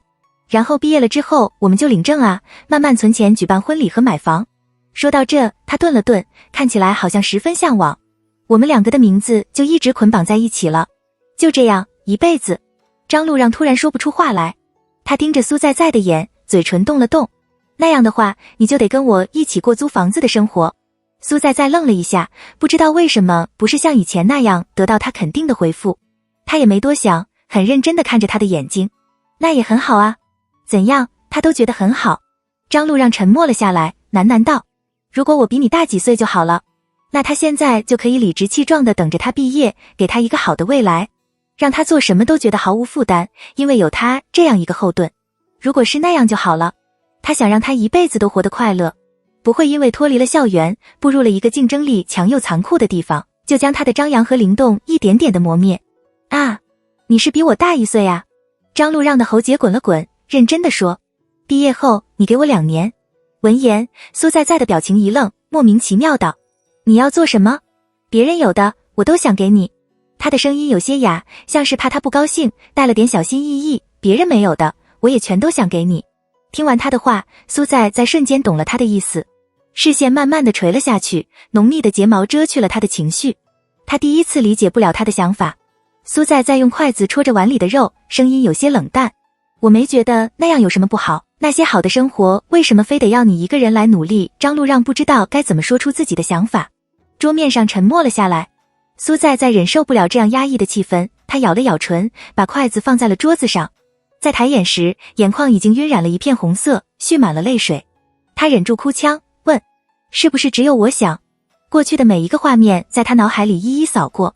你又不肯给我一个名分，那你亲我一下我才让你去。如果你要跟我一起去的话，酒店你得跟我住同一间。张路让急了，立刻抽了几张纸巾，站了起来，走到他旁边。还没等他开口，苏在在就站起身，呜咽道：什么都是只有我想。说完，他就推开他往门口的方向走。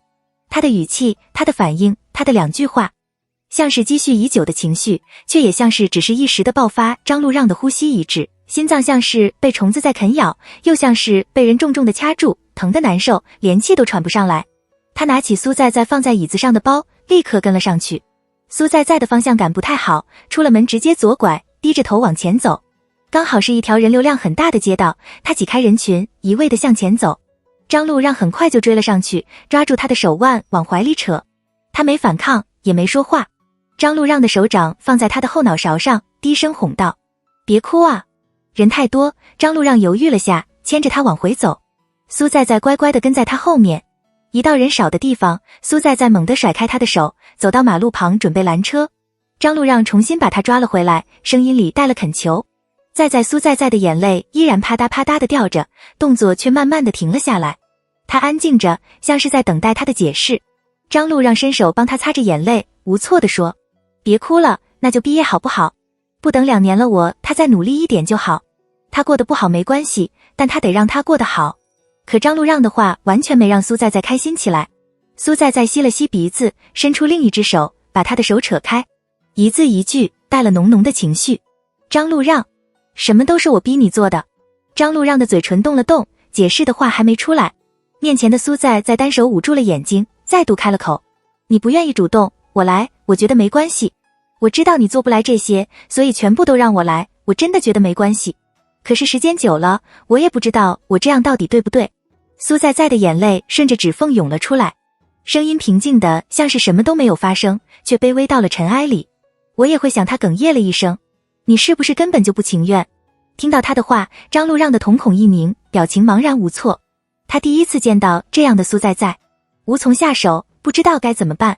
张路让小心翼翼地握住他的手腕，将他脸上的手扯了下来，露出那双红彤彤的眼，里头带了满满的怯懦和崩溃。他的心头一涩，我怎么可能不情愿？张路让的喉结上下滑动着，语气低沉晦涩：是我做的不好，我以后会。苏在在没听他说完，从他手中拿过自己的包。他的脑袋下意识地垂着，用手擦了擦眼睛，打断了他的话：你回去吧。张路让还抓着他的手，固执地说完：我以后会改的。苏在在压抑着情绪，声音带着浓浓的鼻音。我没想让你改，是我自己心态不好。你回去吧，明天还要上班。下一刻，他掰开了他的手，轻轻说：我今天想自己回去。张路让的掌心一空，下意识地在空气中虚握了一下。苏在在往马路那边看了一眼，伸手拦了辆的士。他往那边走了2步，很快就转了头，看他。苏在在的表情已经恢复了平静，唯有那双眼睛还泛着红。他似乎有些失望，嘴唇动了动，说出来的话冷冰冰的，让他一时却了步。张路让，我不喜欢强求而来的东西。说完之后，苏在在便上了车。张路让沉默着，记下了出租车的车牌号。他看着车子发动，向前移动着，泛着红光的后尾灯越来越远。张路让回过神来，走回停车场去取车。他坐在驾驶位上发着呆，心中的恐惧越来越剧烈。随后，张路让发动了车子，往 B 大的方向开去。车子开不进学校，张路让在附近找了个位置停下。他下了车，往女生宿舍的方向跑，边跑边给苏在在打电话。苏在在很快就接了起来，没出声。张路让喘着气，眼睛不知是因为风吹还是别的什么原因，又酸又疼。他的脚步慢慢的停了下来，轻声问：你到宿舍了吗？苏在在嗯了一声，淡淡道：快了。之后是短暂的沉默。张路让听到他那边响起了几个女生嬉笑的声音，还有上楼梯的脚步声。电话里只剩下2人浅浅的呼吸声。张路让忽然开了口，说：我在 Z 大。那头依然安静着，完全不像平时那般鲜活明朗，气氛也随之沉闷了起来。张路让的脚重新抬了起来，继续往前走，声音脆弱的不堪一击，像是下一秒就要碎成一团。苏在在，除了分手，别的什么你都能想。想骂他，想打他，想对他不好，什么都可以。苏在在干涸了的眼睛又浮起了一层薄薄的雾气。他安静地走进了宿舍里，打开灯。舍友都在外面实习没有回来，狭小的房间里空荡荡的。苏在在走到阳台，趴在栏杆上向下看，一眼就看到了站在楼下的张路让，他似乎也感应到了什么，抬头往上看。苏在在启唇，开了口，视线一直放在楼下的张路让身上，距离有些远，看不清他的表情。没想分手。他伸出手，隔空摸了摸他的脸，然后认真地说：我离不开你的，你不是知道吗？张路让的心下一松，还没来得及开口，苏在在突然苦笑了声，平静地问：但你呢？说完之后，他沉默了一下，急匆匆地说了句话，便挂了电话。回去吧，你最近也老是熬夜，好好休息。接下来的几天，恰好遇上了公司最忙的时候，张路让被硬性要求加班到晚上10点11点。时间太晚，他怕会把苏在在吵醒，只能给他发短信联系。苏在在基本到隔天中午的时候才回复，空暇时间给他打电话，也只能得到很安静的呼吸声，像是进入了一个冰冻期。以前被苏在在的话填满的微信聊天窗，也只变成了张路让寥寥无几的几句话。他的情绪像是堆积了很久，迟迟都散不去。张路让走到办公室的茶水间里，边打着电话边垂头倒着咖啡粉。不知道苏在在今天发生了什么，比平时的话多了些。我的好多朋友见过你之后都觉得我的运气太好了。其实不光是他们，就连我也是这样想的，你多好啊，因为我从来不跟别的女生说话，给足了我多少安全感。那头的他呼吸顿了顿，很快就问：是不是我太得寸进尺了？以前希望他能不讨厌他就好了，现在呢，似乎对什么都不满足了，好像得到的越多就越来越惶恐。你为什么不呢？张路让手上的动作停了下来，声音低低压压的：谁说不让你得寸进尺了吗？苏在在吸了吸鼻子，细细的思考着，好像没有。张路让的表情失了神，慢条斯理的按住水机的开关，看着热水坠入杯中，升腾起一大片热气。你觉得是你运气好，那你怎么不想想，幸运找过你之后，下一秒他也来找我了。那头沉默了下来。张路让抿着唇，嘴角渐渐变得僵硬平直，再次提起了最近几天一直在说的话：我今天下班之后去找你。你不是要加班吗？他低声说。张路让有些烦躁地抓了抓头发：不加了。苏在在思考了下，认真道：等你有空了再说吧，我今晚可能也要加班。他的嘴角扯了扯，直接拆穿他：你不想见我？张路让重复了一遍，语气有些委屈：你是不是不想见我？我最近苏在在的话还没说完，电话里响起了一个男人的声音：喂，苏在在，我们去外面吃饭，要不要给你打包？格外熟悉的声音。张路让在电话这边听着他在跟那边的人说话，他听着那个男人的声音和脑海里的人物一一对比，终于出了个结果。谢林南。张路让握住杯把的手紧了些。很快，苏在有些距离感的声音又回到了耳边。我先去吃午饭，晚点给你打电话。张路让的脸上看不出什么情绪，轻轻地嗯了声。下午，张路让直接拒绝了主管说的加班，一到点就出了公司，开车到苏在的公司楼下。他翻出手机看了看时间，已经6点半了，也不知道他走了没。张路让正想给他打电话的时候，眉眼一抬，就看到他从大门那走了出来。他正想下车喊他，就看到跟在他身后的谢林南。张路让的目光一顿，直接下了车。两人边往这边走边聊着天，没有注意到张路让的到来。张路让走了过去，轻声喊：在。苏在下意识向声源望了过去，见到他的时候也没多大反应。他转头跟谢林南道了声别，直接往张路让这边走。还没走几步，张路让就到了他的面前，牵着他往车的方向走，手中的力道格外紧，像是按耐着什么情绪。苏在舔了舔唇，轻声道：你怎么那么早？张路让打开了副驾驶门，没说话。苏在犹豫了下，看了他一眼，很快就坐了进去。旁边响起了关门的砰的一声。苏在垂着眼，低头系着安全带。驾驶座那边的门被打开，灌进了一阵风。苏在也没看他，转头看向窗外。我在公司吃了饭了，如果你吃了的话，把我送回宿话。还没说话，耳边又响起了一阵巨大的关门声，他的下颚猛地被人捏住，转了个方向，重重的吻伴随而来，带着撕咬。苏在瞪大了眼，下意识地张了张嘴，方便了他的掠夺。他从来没遭到过他这样粗暴的对待，忍不住把他往外推。张路让用一只手压制住他，加深了这个吻。很快，他停下了动作，黑如墨的眼盯着他，用带了些凉意的指尖摸了摸他的眼角。在，他低喃。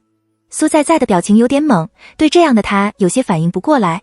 下一秒，张路让忽然笑了下，轻声道：毕业就结婚。苏在别过脸，想说些什么。张路让捏着他的手，语气有些强硬：我明天就去找你爸妈。听到这话，苏在抬了抬眼，静静地看着他，双眸渐渐变得暗淡了下来，失了神采。很快，他挪开了视线，轻声道：如果你来就是要跟我说这个。张路让猛地打断他的话。在。苏在顿了下，低低地应了声。张路让的喉结滚了滚，似乎也有些紧张。前2年我陆陆续续接了好几个私活，毕业后办婚礼的钱大概是够的。我跟你保证，毕业2年内我一定会赚够房子首付的钱。苏在看着窗外往来的行人，忽然红了眼。他转过头看着张路让，表情和5年前的他重合在了一起。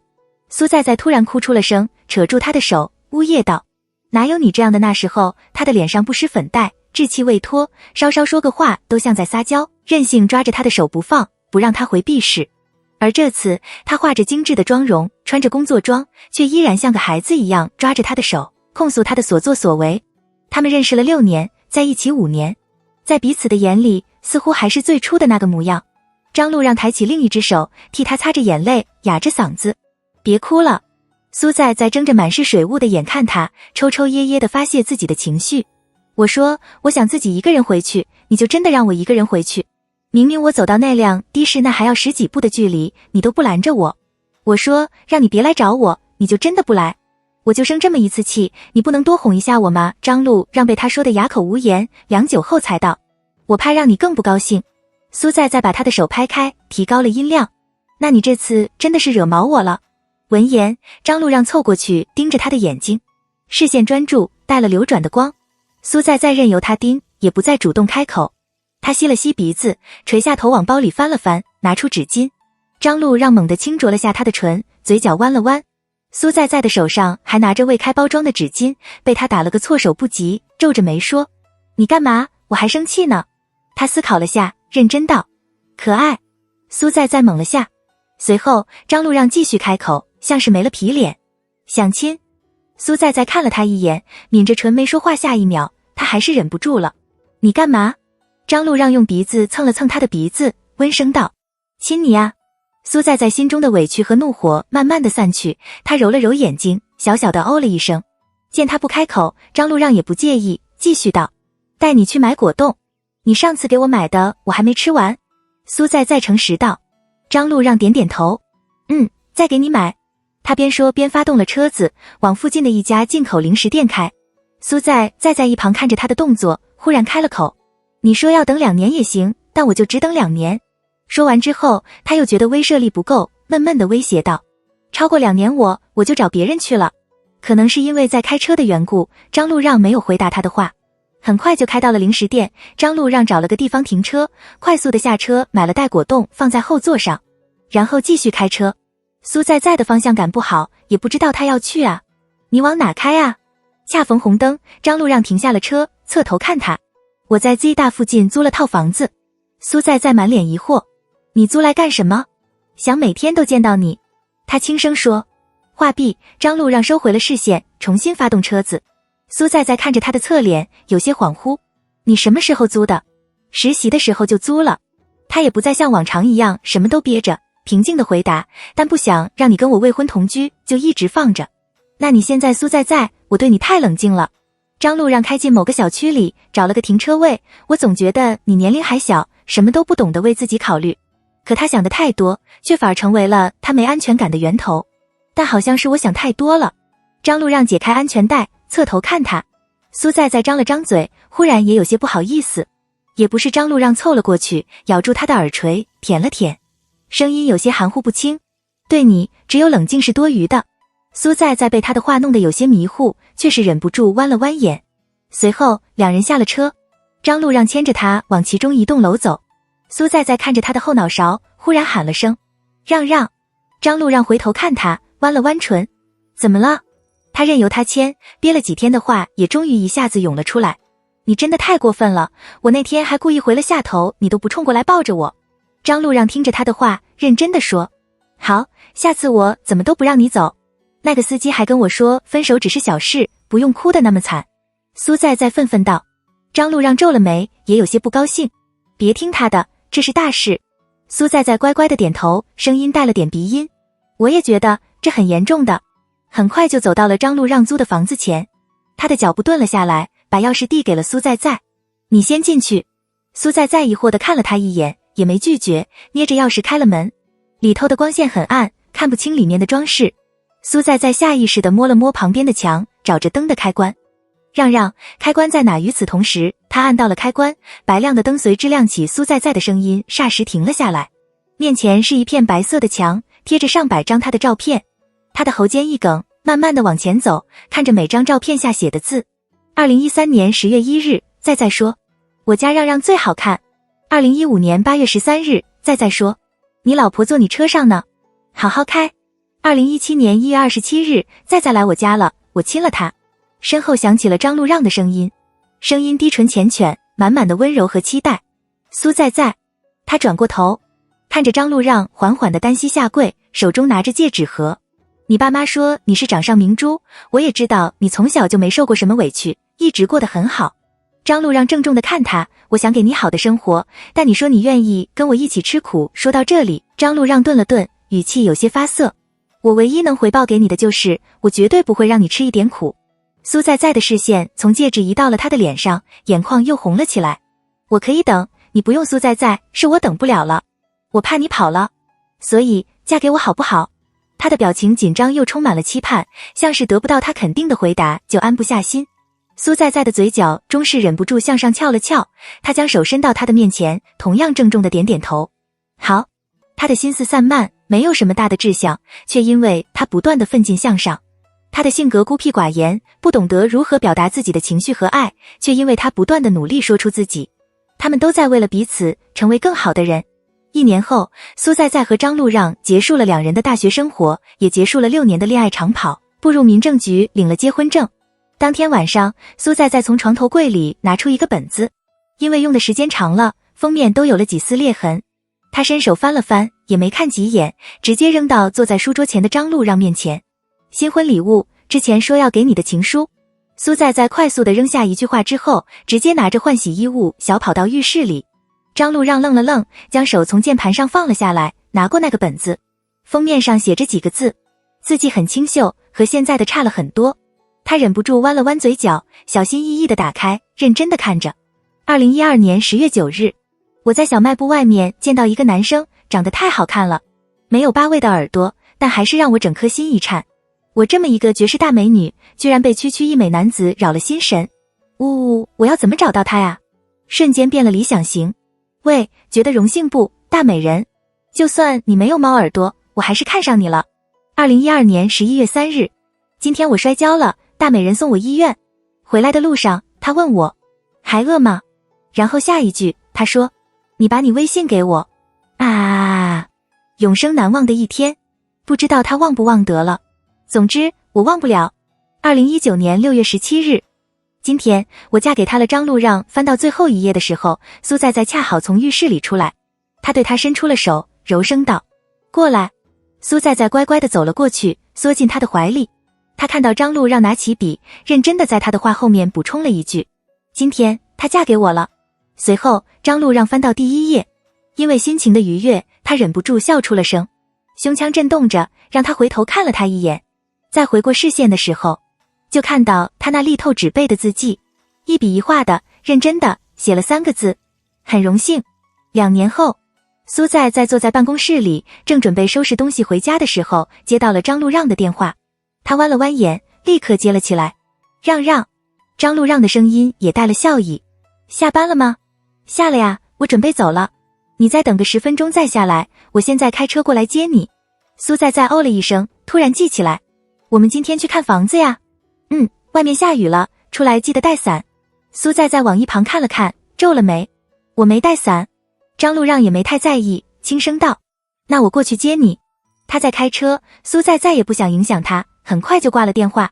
他往窗外看了看，莫名的晃了神，随后开始收拾东西下楼。苏在走出公司的大门，在门口等着。不一会儿，他看到了张路让的车开到了附近的停车位上，随后他打开一把纯黑色的伞下了车。苏在盯着他从雨幕中走来，像是回到了9年前的记忆中。张路让的五官硬朗，身姿挺拔，全身都散发着成熟的气息，像是那个时候的张路让，却又不再像是他。他缓慢的却又大步的走到他的面前，眼睛里全是温暖的光。苏在站在台阶上，看着台阶下的他，两人的视线对上，像是回到在小卖部外的那一刻。那惊鸿的一瞥，就是那么的一眼，仅仅只是那样的一眼，似乎就把他们的一生给定下来了，如此确切的